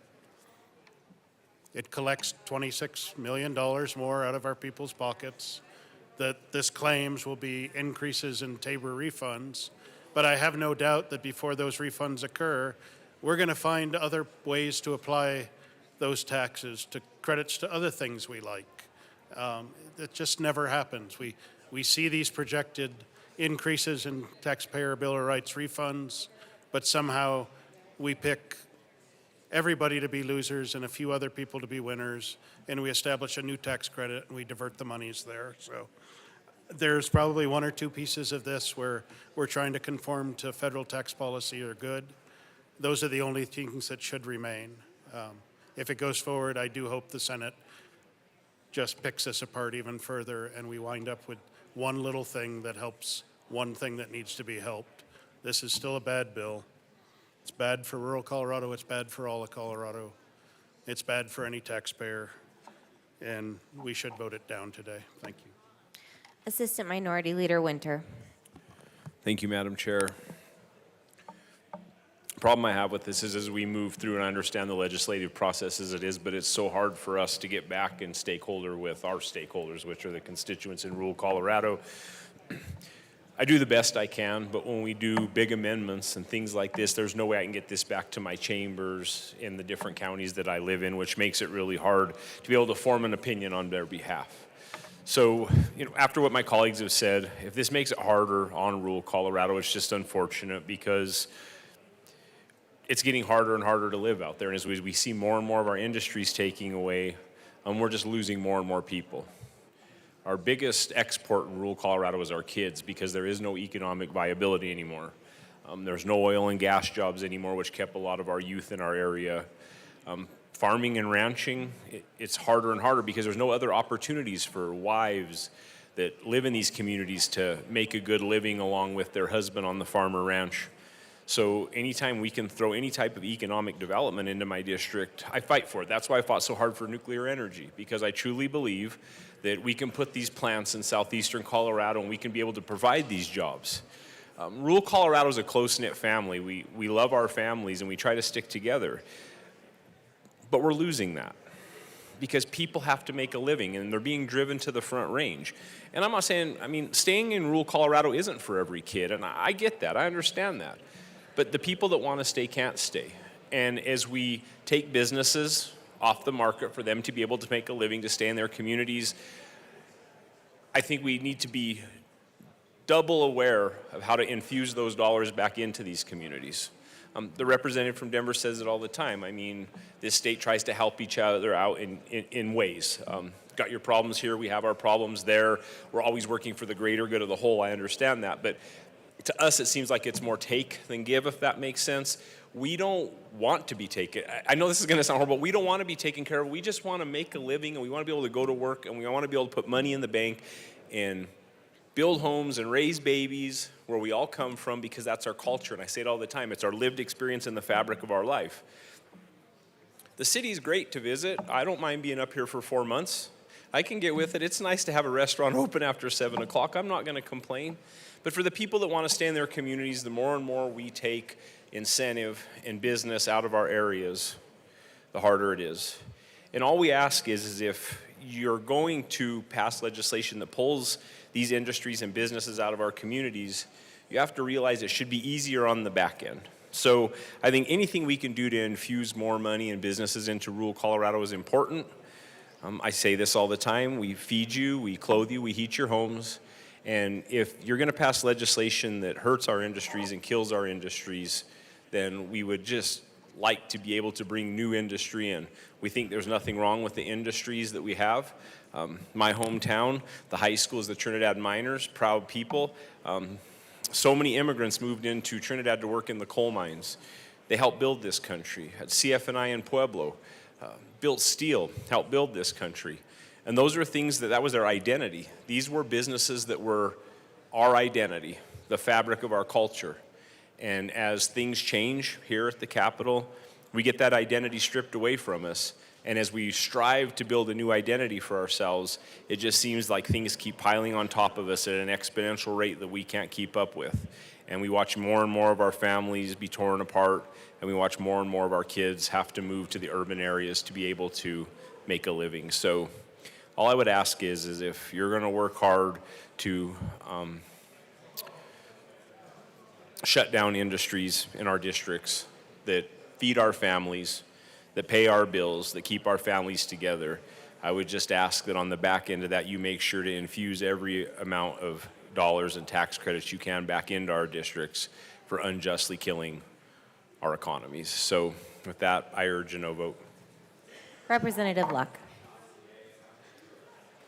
Thank you, Madam Chair. I'm wondering with the bill sponsors, there were a number of tax credits that have been passed over the last couple of years since I've been here. In fact, a couple last year, I think totaled upwards of about $1 billion. And so I'm wondering why just this set of tax credits as opposed to a more comprehensive list.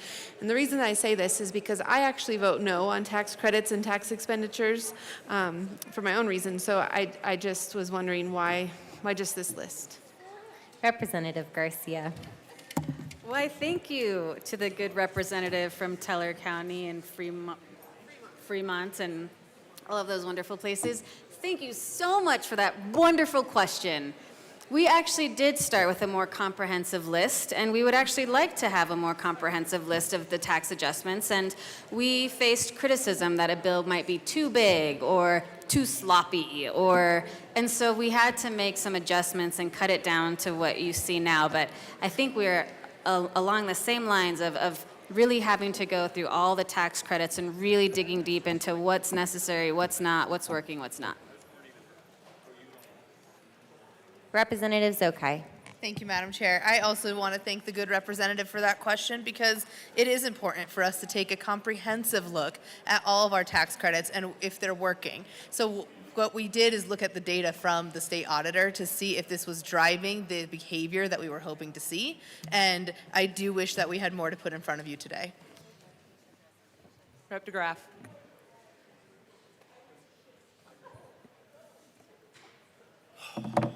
Oh, my word. Driving the behavior that we want to see.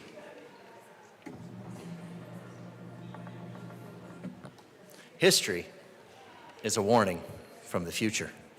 All right. After the enslaving subordination of the individual to the division of labor, so after the behavior modification of the individual to the division of labor, and therewith the antithesis between the mental and physical labor has vanished, after the labor has become not only a means of life, but life's prime want, you will have nothing and want it. After the productive forces have increased with the all-around development of the individual and all springs of cooperative and wealth flow more abundantly, only then can the narrow horizon of the bourgeois right to be crossed in its entirety and society inscribe on its banners, from each according to his ability, to each according to his need. That is what behavior modification is all about. It's about the enslaving subordination Rep. of the DeGraff. individual to the division of labor. To the bill, please. Oh, Madam, this is, Madam Chair, this is this is the summary of the bill. I'm reading the summary of the bill. Karl Marx wrote it, just don't and so I believe think it's that. applicable. So, no, Pierce drafted. Pierce did an excellent job on this. I will give you that. But I'm not going to blame Pierce for the, no, that's unfair. So, anyways, I don't think anybody could have written a better summary of this bill than Karl Marx, and it's right there in his critique of Gotha program. You can find it in Goodreads. So it's a good quote. After the enslaving subordination of the individual to the division of labor, after the full behavior modification of the nanny state, we will someday reach this totalitopia where you have no money, but you don't need any money because the nanny state takes care of you. So businesses of Colorado, the former free state of Colorado, just know that that this is for the greater good. The government knows best. They're from the government. They're here to help. Sit down, shut up, color, whatever it takes to get through to you that your job as a tax widget is to pay and behave. Is there any further discussion? Seeing none, the question before us is the passage of House Bill 1296. All those in favor say aye. Aye. Those opposed, no. The ayes have it. House Bill 1296 passes. Mr. Schiebel, please read the title of House Bill 1317. House Bill 1317 by Representatives Bradley and Carter, also Senator Exum, concerning the correction of a defect in law that incorrectly references the standard for provider self-pay estimates for health care services. Rep. Bradley. I move House Bill 251317. To the bill, Rep. Bradley. Currently, healthcare providers who issue us, I'm out of breath. This is it. Yes, that's it. 1317, yes. Currently, healthcare providers who issue a self-pay estimated cost of service cannot charge more than 15% or $400 over the estimate, whichever is lower unless there's an emergency or unforeseen circumstance. This bill clarifies that the $400 limit only applies to extra charges beyond the estimate, and total costs are not capped at $400. There was a little confusion. I'm out of breath. Rep. Carter. I ran down here. Rep. Carter. Thank you, Madam Chair. Yes, this is a statutory revision committee bill, and as my co-prime has indicated, basically there was a little bit of confusion regarding whether or not the 15% or the $400, which was applicable. This fixes that confusion and that oversight. I'm asking for an aye vote. Is there any further discussion? Seeing none, the Seeing none, the question before us is the passage of House Bill 1317. All those in favor say aye. Aye. Those opposed, no. The ayes have it. House Bill 1317 passes. Mr. Schiebel, please read the title of Senate Bill 204. Senate Bills 204 by Senators Catlin and Ball, also Representatives Carter and Luck, concerning the relocation of a definition in House Bill 241266 related to utility company betterment during local government utility relocation. Rep. Luck. Thank you, Madam Chair. This is another statutory revisions bill. Basically, what happened was a definition, a term was created. That term found its way into 2 sections of statute, but this is the important part. Everybody paying attention? No. Okay. Well, for those who are paying attention, the definition for that term was only located in one of the 2 sections, and so there was chaos and confusion all around. But do not fear, because our amazing staff in the basement, they discovered the problem. And they have created, on their own, they drafted this bill to solve the problem. We say, woohoo, to problem solvers everywhere. And they decided to move the definition into another section so as to be sure that everyone knows that that definition applies to that term throughout that entire section. So, in the name of clarity, we are asking for an aye vote. And if you can move the bill, who would like to move the bill? Did we already move the bill? I move. Rep. Carter. Rep. Carter. I move Senate Bill 25204. Senate Bill 204 has been moved. Rep. Carter. Yes. Thank you. What is it? I am from the government. I am here to help. Good bill. Vote yes. Is there any further discussion? Seeing none, the question before us is the passage of Senate Bill 204. All those in favor say aye. Aye. Those opposed, no. The ayes have it. Senate Bill 204 passes. Mr. Schiebel, please read the title of House Bill 1021. House Bill 1021 by Representatives Lindsted and Taggart, also Senator Bridges, concerning tax incentives for businesses that transition to employee-owned businesses in whole or in part. Rep. Lindsted. Thank you, Madam Chair. I move the bill and the committee reports. You have to say it. The finance report, the business... I move the finance committee report and the business committee report. And House Bill 1021. And the bill. Okay. To the finance report. Thank you, Madam Chair. In finance, we made several cleanup amendments to this bill, and I would ask for an aye vote. Is there any further discussion? Seeing none, the question before us is the passage of the finance report. All those in favor say aye. Aye. Those opposed, no. The ayes have it. The finance report passes. To the business affairs and labor report. Rep. Lindsted. Thank you, Madam Chair. In the business committee report, we made several changes to some definitions around conversions, and we need to clean them up. So I move Amendment L004 and ask that it be properly displayed. One moment.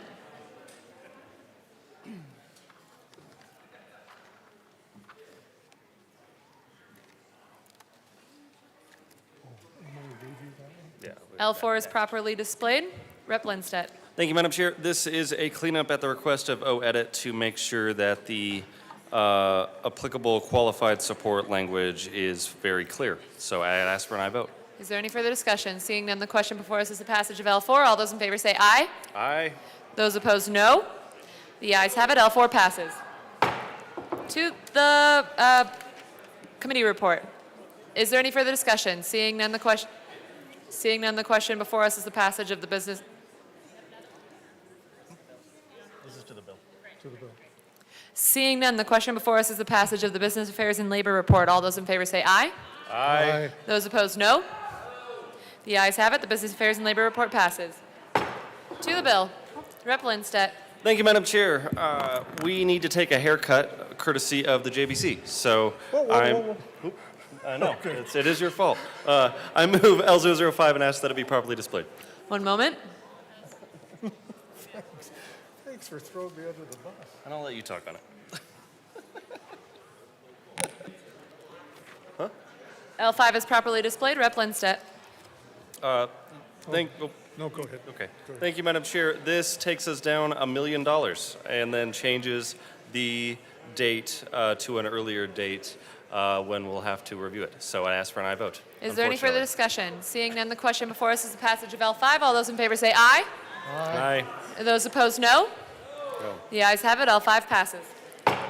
To the bill, Rep. Lindstedt. Rep. Taggart. Thank you, Madam Chair. It's an honor. An honor to serve with you. Doing everything we can to enable entrepreneurs to sell their companies to their employees is a very valuable step because we work our hearts out as entrepreneurs, and many times we forget that someday we're going to get a little older. And we also always want one of our children to take over the business, and they look at us and say, "Dad, no, blank, blank, no." And so the group that we really want to carry forward our business as compared to going to an outside firm are the people that helped us build that business. And this bill just strictly encourages the owner, the employees, and then in addition to that, nonprofits or organizations that can help the employees get over the hurdle of how do you go about purchasing the company from the owner. And I think as an entrepreneur, if we can leave the legacy of our company to the people that helped us build it, we've done the right thing. And I would encourage a yes vote. This is a very small amount of money to encourage this type of transaction. Rep. Lindstedt. Thank you, Madam Chair. And this is my third year working with my incredible colleague on this program to make it a successful one that will benefit all of our businesses that are looking to transition to employee ownership. This bill expands the previous program to apply to modern structures of business. Great bill. Please vote yes. Is there any further discussion? Seeing none, the question before us is the passage of House Bill 1021. All those in favor say aye. Aye. Those opposed, no. The ayes have it. House Bill 1021 passes. Mr. Schiebel, please read the title of House Bill 1061. House Bill I know, I 1061 get by to stay. Representatives Taggart and Bacon, also Senators Amabile and Kirkmeyer, concerning creating a grant program for the development of community schoolyards. AML Bacon.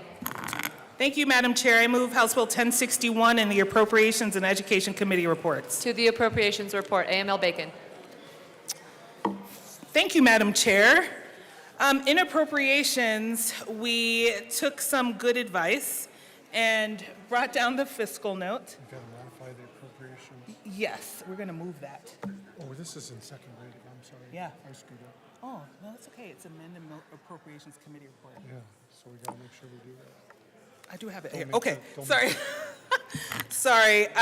We took some we took some steps to reduce the fiscal note, particularly by reducing the amount of FTE that would be needed to administer with this program.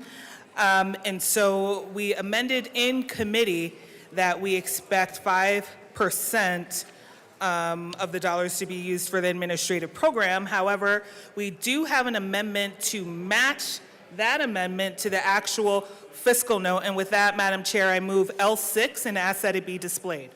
One moment.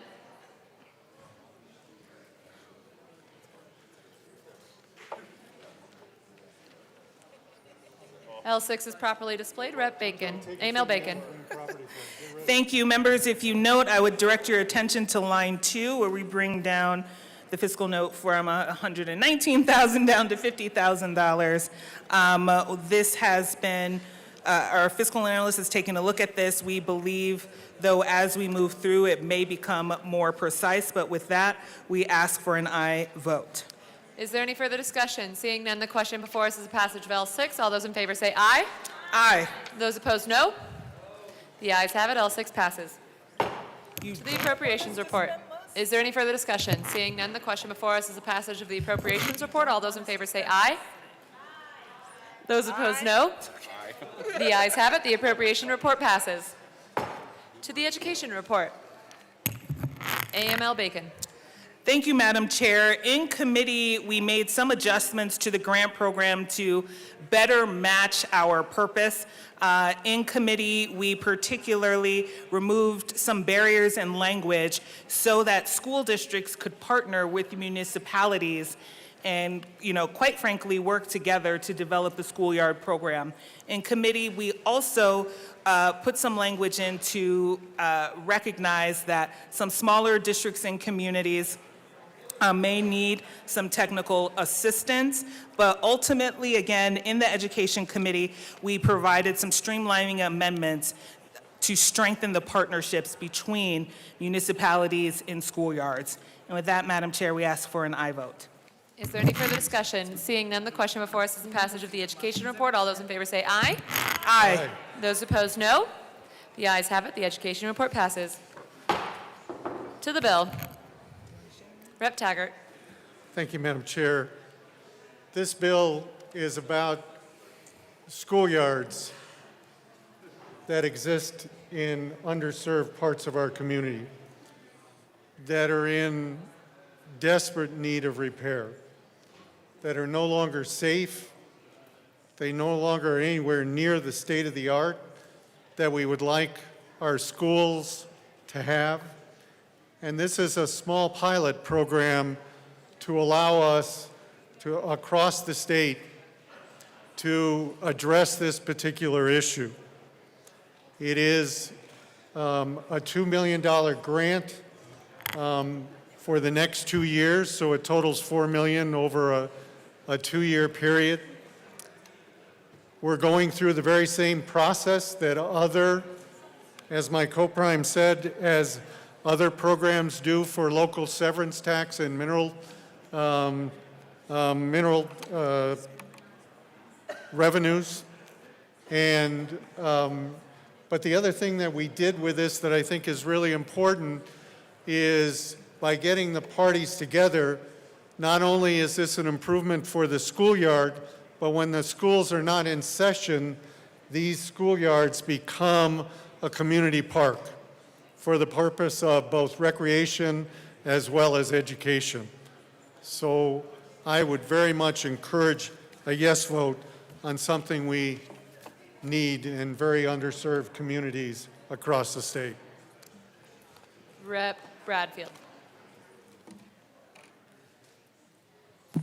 Thank you, Madam Chair. When we heard this bill in education, I was so thrilled to have something that wasn't a curriculum thing or a downer on test scores and something that was refreshing, something that was make things much more lovely and, of course, safer. And thank you so much to both. Rep. Tatone. Thank you, Madam Chair. And I have a stand-in for Rep. Soper because he left. But all this talk about the schoolyard, it evokes so much emotion in me and so many memories of me and Julio down by the schoolyard. And that's why I move Amendment L007 and ask for it to be displayed. One moment. L7 is properly displayed. Please explain, Rep. Tatone. Thank you, Madam Chair. As I said, it brings back memories of me and Julio down by the schoolyard, and that's why the short title of this bill is the Me and Julio Act. And that's why it's so important to name our bills and other people's bills, for that matter, after things that are really memorable to us, and that's why we bring this amendment today. And Rep. Puglisi is here. Minority Leader Puglisi is here to stand in for Rep. Soper. Minority Leader Puglisi. Thank you, Madam Chair. I am not Representative Soper, but I used to hang out with a Julio on the playground, so I thought it was just super appropriate to be up here today, and I really appreciate the good representative from Jefferson County for including me on the fun. Rep. Tatone. And I withdraw my motion for the amendment. Amendment L7 is withdrawn. To the bill, is there any further discussion? Seeing none, the question before us is the passage of House Bill 1061. All those in favor say aye. Those opposed, no. The ayes have it. House Bill 1061 passes. Madam Majority Leader. Madam Chair, I move the committee rise and report. The committee will rise and report.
The House will come back to order.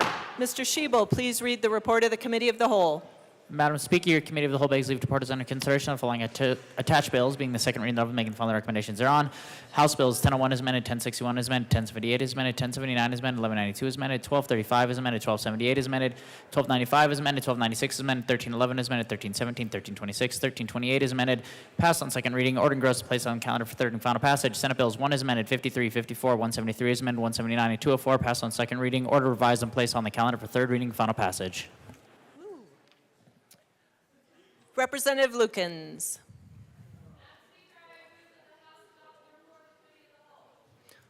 Members, you have heard the motion. Well done. We do have amendments at the desk. Mr. Shebel, please read the Barone Amendment to the Committee of the Whole report, Senate Bill 1. Representative Barone moved to amend the report of the Committee of the Whole to reverse the action taken by the committee and not adopting the following Armagoss Amendment L56 to Senate Bill 1 to show that said amendment passed, that Senate Bill 1 is amended passed. Representative Barone. Thank you, Madam Speaker. I move the first Barone Amendment to Senate Bill 1. To the Committee of the Whole report. Yes, thank you. I ran Sorry, Rep. Barone. I need you to restate the motion that you moved the Barone Amendment to the Committee of the Whole report. I move the Barone Amendment to the Committee of the Whole. Thank you. And it is properly displayed. Please proceed. Thank you, Madam Speaker. I ran this amendment during the bill, and I truly believe this should be really considered to be added. It basically just adds the words, allows courts to order elections to be held in coordination with statewide elections. I urge and I vote. Assistant Majority Leader Bacon. Thank you, Madam Speaker. Members, we encourage, nobody? Okay. We ask for a no vote. This language is in the legislative deck, and this is about trying to support the notion that dilution and suppression should not be encouraged. Further, we do not intend to, I think I just heard that municipal elections be done and on the same timeline as county and state elections. And so with that, members, we ask for a no vote. Seeing no further discussion, the motion before us is the adoption of the Barone Amendment to the Committee of the Whole report. Mr. Shebel, please open the machine and members proceed to vote. Representative Gilchrist, how do you vote? No. Representative Gilchrist votes no. Representative Morrow, how do you vote? No. Representative Morrow votes no. Representative Stewart, how do you vote? No. Representative Stewart votes no.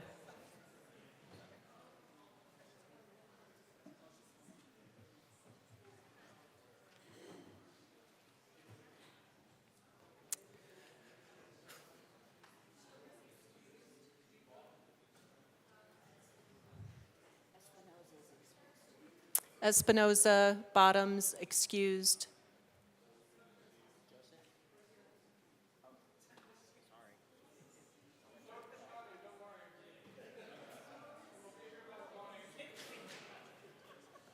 Please close the machine. With 21 aye, 39 no, and 5 excused, the amendment is lost. Mr. Shebel, please read the Brooks Amendment to the Committee of the Whole report, Senate Bill 1. Representative Brooks moved to amend the part of the Committee of the Whole to reverse the action taken by the committee and not adopting the following Armagoss Amendment L72 to Senate Bill 1 to show that said amendment passed and that Senate Bill 1 is amended passed. Representative Brooks. Thank you, Madam Speaker. I move the Brooks Amendment to the report of the Committee of the Whole. Ask for it to be displayed, please. It is properly displayed. Please proceed.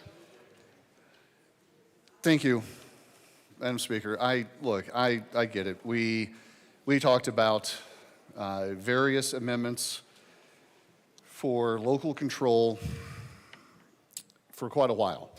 But this was one, not that the other ones weren't good amendments, but this is one that I felt strongly enough that I did want to immediately and bring back. This is just very specific. It adds language to protect the constitutional authority of home rule municipalities. Adding language to this, I feel, is not an unreasonable ask, and I do feel that it is important. Simply states that any actions taken under this bill must be done without interfering with the authority of home rule municipalities to control all matters pertaining to municipal elections in those municipalities. Doesn't change the intent or the purpose of the bill in any way. It simply reaffirms local control, ensures that nothing we do here today will infringe upon the rights of municipalities to govern their own election systems. And I ask for an aye vote. Assistant Majority Leader Bacon. Thank you, members. We ask for a no vote. Seeing no further discussion, the motion before us is the adoption of the Brooks Amendment to the Committee of the Whole report. Mr. Schiebel, please open the machine and members proceed to vote. Representative Gilchrist, how do you vote? No. Representative Gilchrist votes no. Representative Morrow, how do you vote? No. Representative Morrow votes no. Representative Stewart, how do you vote? No. Representative Stewart votes no.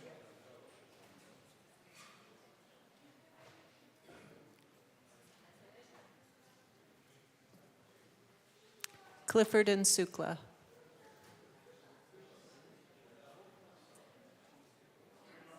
Please close the machine. With 21 aye, 39 no, and 5 excused, the amendment is lost. Mr. Schiebel, please read the first Johnson Amendment to the Committee of the Whole report. Representative Johnson moved to amend the report of the Committee of the Whole to reverse the action taken by the committee in not adopting the following Armagost Amendment, L57 to Senate Bill 1, to show that Senate Amendment passed, that Senate Bill 1 as amended passed. Representative Johnson. Thank you, Madam Speaker.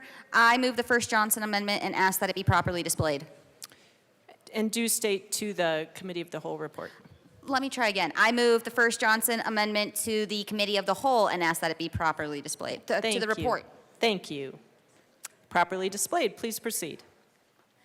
Thank you, Madam Speaker. This is putting it in the ledge deck that we want to make sure that local control does matter. We're representing local municipalities and their home rule efforts, and that we do not want to go over that as the state because we respect what they're doing. I urge a yes vote. Assistant Majority Leader Bacon. Thank you, members. We ask for a no vote. Seeing no further discussion, the motion before us is the adoption of the first Johnson Amendment to the Committee of the Whole report. Mr. Schiebel, please open the machine and members proceed to vote. Representative Gilchrist, how do you vote? No. Representative Gilchrist votes no. Representative Morrow, how do you vote? No. Representative Morrow votes no. Representative Stewart, how do you vote? No. Representative Stewart votes no.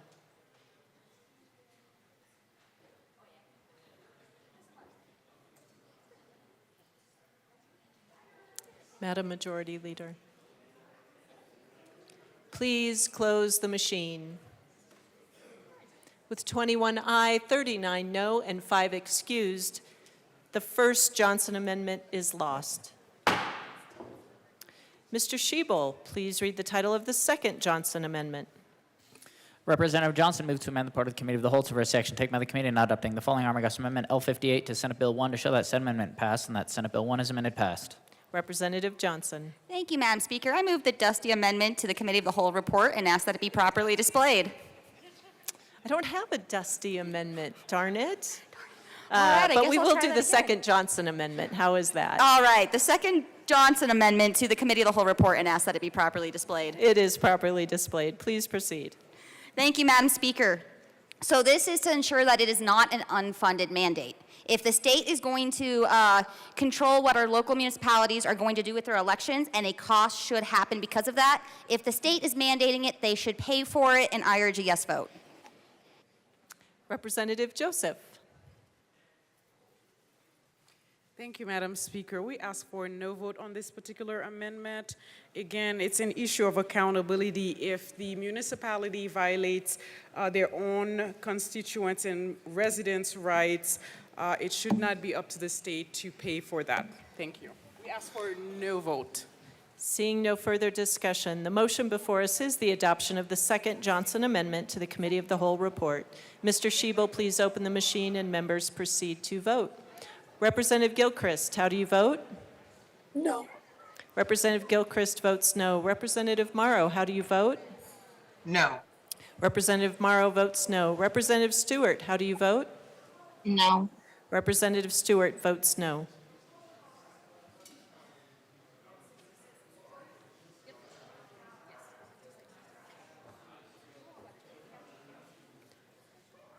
Carter Ricks Valdez. Please close the machine. With 20 aye, 40 no, and 5 excused, the amendment is lost. Mr. Schiebel, please read the third Johnson Amendment to the Committee of the Whole report. Representative Johnson moved to amend the Report of Committee of the Whole to reverse action taken by the committee and not adopting the following Armagost Amendment L66 to Senate Bill 1 to show that Senate Amendment passed, that Senate Bill 1 is amended passed. Representative Johnson. Madam Speaker, I withdraw the third Johnson Amendment. The third Johnson Amendment is withdrawn. Mr. Schiebel, please read the fourth Johnson Amendment to the Committee of the Whole report. Representative Johnson moved to amend the Report of Committee of the Whole to reverse action taken by the committee and not adopting the following Armagost Amendment L68 to Senate Bill 1 to show that Senate Amendment passed, that Senate Bill 1 is amended passed. Representative Johnson. Madam Speaker, I also withdraw the fourth Johnson Amendment. The fourth Johnson Amendment is withdrawn. Mr. Schiebel, please read the first Puglisi Amendment to the Committee of the Whole report, Senate Bill 1. Representative Puglisi moved to amend the Report of Committee of the Whole to reverse action taken by the committee and not adopting the following Puglisi Amendment L71 to Senate Bill 1 to show that Senate Amendment passed, that Senate Bill 1 is amended passed. Madam Minority Leader. Thank you, Madam Speaker. I move the first Puglisi Amendment to the Committee of the Whole report and ask that it be properly displayed. It is properly displayed. Please proceed. Thank you, Madam Speaker. This amendment limited the power of the Attorney General and maintains local municipal control of municipal elections, which we should all be in favor of. And so I ask for an aye vote. Assistant Majority Leader Bacon. Thank you, Madam Speaker, and thank you to my colleague members. We asked for a no vote on this amendment. The Attorney General's job is to support in the enforcement of state laws. Again, the purpose of this section is if suppression or dilution are occurring, the Attorney General may be able to step in and enforce not only the accountability of that, but the remedy. The section to which the Attorney General's powers are listed are also next to a resident, if they do want to bring a cause of action. So with that, members, we ask for a no vote. Seeing no further discussion, the motion before us is the adoption of the first Puglisi Amendment to the Committee of the Whole report. Mr. Schiebel, please open the machine and members proceed to vote. Representative Gilchrist, how do you vote? No. Representative Gilchrist votes no. Representative Morrow, how do you vote? No. Representative Morrow votes no. Representative Stewart, how do you vote? No. Representative Stewart votes no. Please close the machine. With 20 aye, 40 no, and 5 excused, the amendment is lost. Mr. Schiebel, please read the second Puglisi Amendment to the Committee of the Whole report. Representative Puglisi moved to amend the Report of Committee of the Whole to reverse action taken by the committee and not adopting the following Armagost Amendment L66 to Senate Bill 1 to show that Senate Amendment passed and that Senate Bill 1 is amended passed. Madam Minority Leader. Thank you, Madam Speaker. I move the second Puglisi Amendment to the Committee of the Whole report and ask that it be properly displayed. It is properly displayed. Please proceed. Thank you, Madam Speaker. This would just strike the preponderance of the evidence standard and substitute clear and convincing evidence standard, and I ask for an aye vote. Representative Joseph.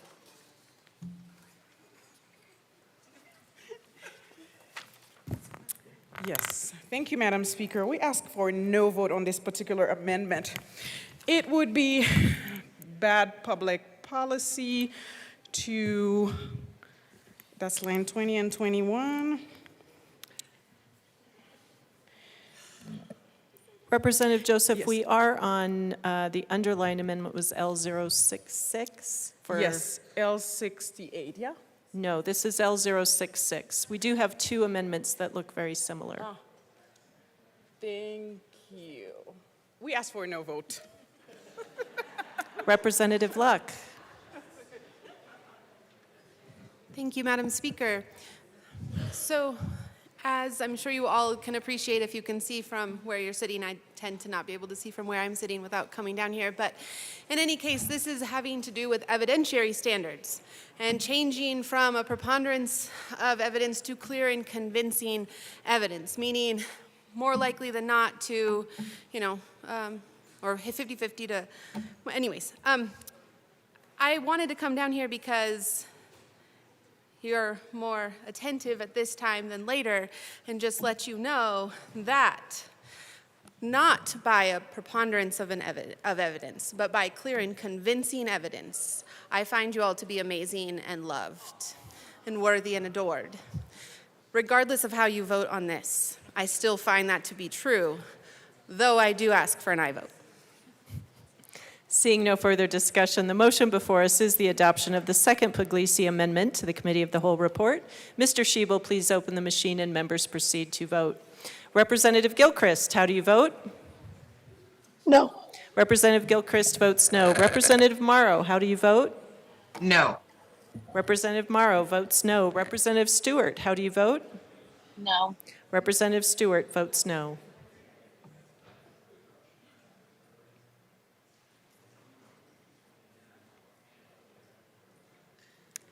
AML Winter.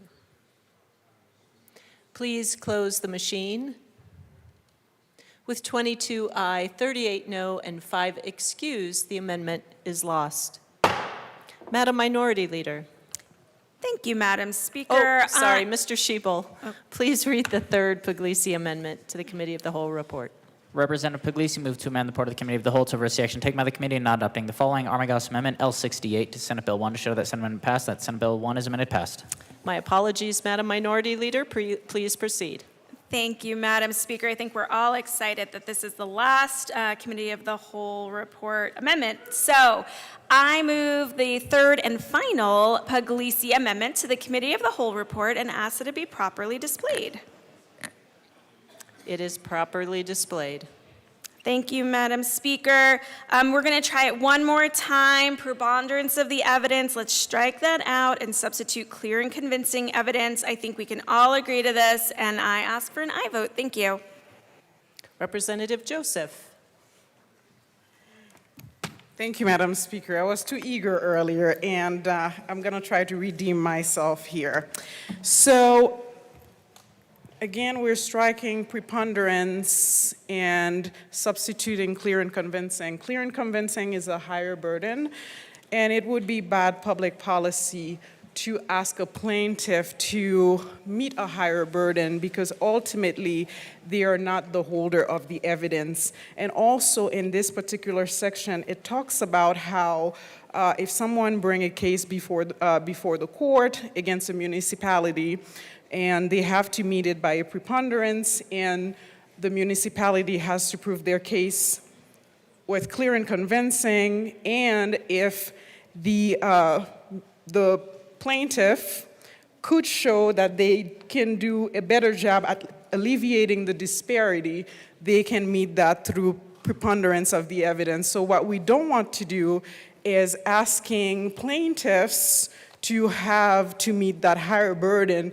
when everyone in the room can see that the municipality can remedy the issue through alternative means. So for instance, in regular language is that if there is any issues of discrimination and a plaintiff said, hey, here's a simpler way we can get this done and ensure more people are protected. What you don't want to do is clear and convincing, because ultimately, even though everyone in the room can see that we can alleviate this particular discrimination through these sets of programming or measures or remedies, it would not be possible because we are asking for clear and convincing, which is really, really a high bar. So because of that, we ask for a no vote. Seeing no further discussion, the motion before us is the adoption of the third Puglisi Amendment to the Committee of the Whole report. Mr. Schiebel, please open the machine and members proceed to vote. Representative Gilchrist, how do you vote? No. Representative Gilchrist votes no. Representative Morrow, how do you vote? No. Representative Morrow votes no. Representative Stewart, how do you vote? No. Representative Stewart votes no.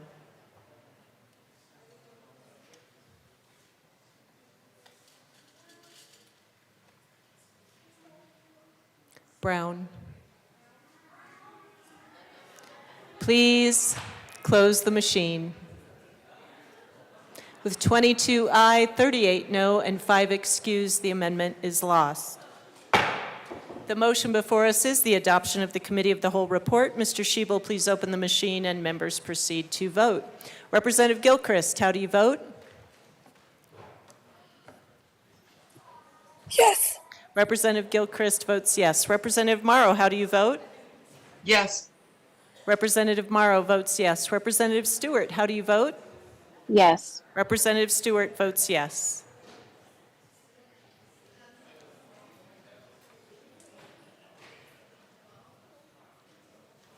Please close the machine.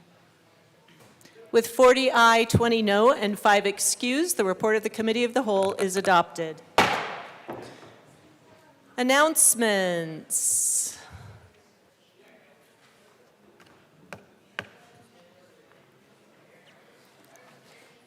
Madam Majority Leader? Thank you, Madam Speaker. So we do have an announcement. We all know how important relationships are, and relationships usually start around the dinner table. And that's how we bond.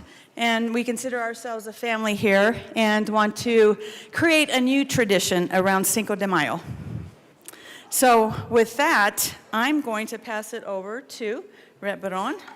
Representative Barron. Thank you, Madam Speaker. As you know, next week, is it next week? Yes, next week, right? Next, May 5th. So, the days are running so close together, I don't know. So it's May 5th. It's Cinco de Mayo, of course. You know, many people don't know that Cinco de Mayo is not Mexican's Independence Day. It is La Batalla de Puebla, which it was farmers with pitchforks fighting off the French invasion, and we won. So that's what Cinco de Mayo is, La Batalla de Puebla. There's a lot of heroic history and heroic stories that came out of that battle. So that's what we're celebrating that day. And we want to do a potluck that day. So if you have a chance, meet with the majority leader, and she will write down who's bringing what to that for food for that day. I am bringing carne asada, and the good representative from Loveland is going to cook it. So we will enjoy some carne asada that day as well. Representative Gonzalez. Thank you, Madam Speaker. And just to kind of echo our previous comments here made, I think this is something that transcends party lines, obviously. I haven't met anybody that does not like Mexican food. And I will be bringing some flan. I make it homemade. So I know some people maybe don't like flan because they've had a terrible experience with flan, because usually they buy it from the instant flan mix, and I don't do that. I make it all from scratch. And to echo something from a previous colleague has said, if you can't cook, don't cook. You can go to the store or something. But I really hope you will all participate, because we are going to be also bringing some guacamole and all kinds of stuff. So I hope you will all join us, so please sign up if you would. This is great. And that will be Monday, May 5th? Monday, May 5th. Excellent. Great. Any other announcements or introductions? Members, we do have some business, and then we will be closing out. Mr. Schiebel, signing of bills, resolutions, memorials. The Speaker has signed Senate Signing Bill of bills, resolutions, memorials will be printed in the journal. Message from the Senate. Madam Speaker, on consideration of Governor's veto of Senate Bill 86, Governor's veto message printed in Senate Journal April 24, 2025, more than 2/3 of all members elected to the Senate voted that Senate Bill 86 does pass, notwithstanding the Governor's veto. Action printed in Senate Journal April 25, 2025. The act is transmitted herewith. Message from the Senate will be printed in the journal. Message from the reviser. We herewith transmit without comment. Message from the reviser will be printed in the journal. Introduction of bills. Senate Bill 132 by Senators Marchman and Gonzalez, also Representatives Soper and Titone, concerning a spirituous liquor manufacturer's authority to conduct tastings. Senate Bill 132 will be assigned to the Committee on Business Affairs and Labor. Senate Bill 292 by Senators Amabile and Bridges, also Representatives Sirota and Taggart, concerning the creation of the Workforce Capacity Center. Senate Bill 292 will be assigned to the Committee on Appropriations. Senate Bill 295 by Senators Amabile and Bridges, Also, Representatives Burton Sirota concerning transferring money received through the Firearms and Ammunition Excise Tax into the Mental and Behavioral Health Excise Tax Cash Fund and in connection therewith making and reducing an appropriation. Senate Bill 295 will be assigned to the Committee on Appropriations. Senate Bill 198 by Senators Doherty and Lundy, and also Representatives Lindsay and Lukens concerning removing the term homosexuality from the definition of sexual conduct in the Colorado Criminal Code. Senate Bill 298 will be assigned to the Committee on Judiciary. Madam Majority Leader. Madam Speaker, I move to lay over the balance of the calendar till Monday, April 28th, 2025. The balance of the calendar will be laid over until Monday, April 28th. Madam Majority Leader. Madam Speaker, I move the House stand in adjournment until Monday, April 28th at 10 a.m. The House is adjourned until Monday, April 28th at 10 a.m.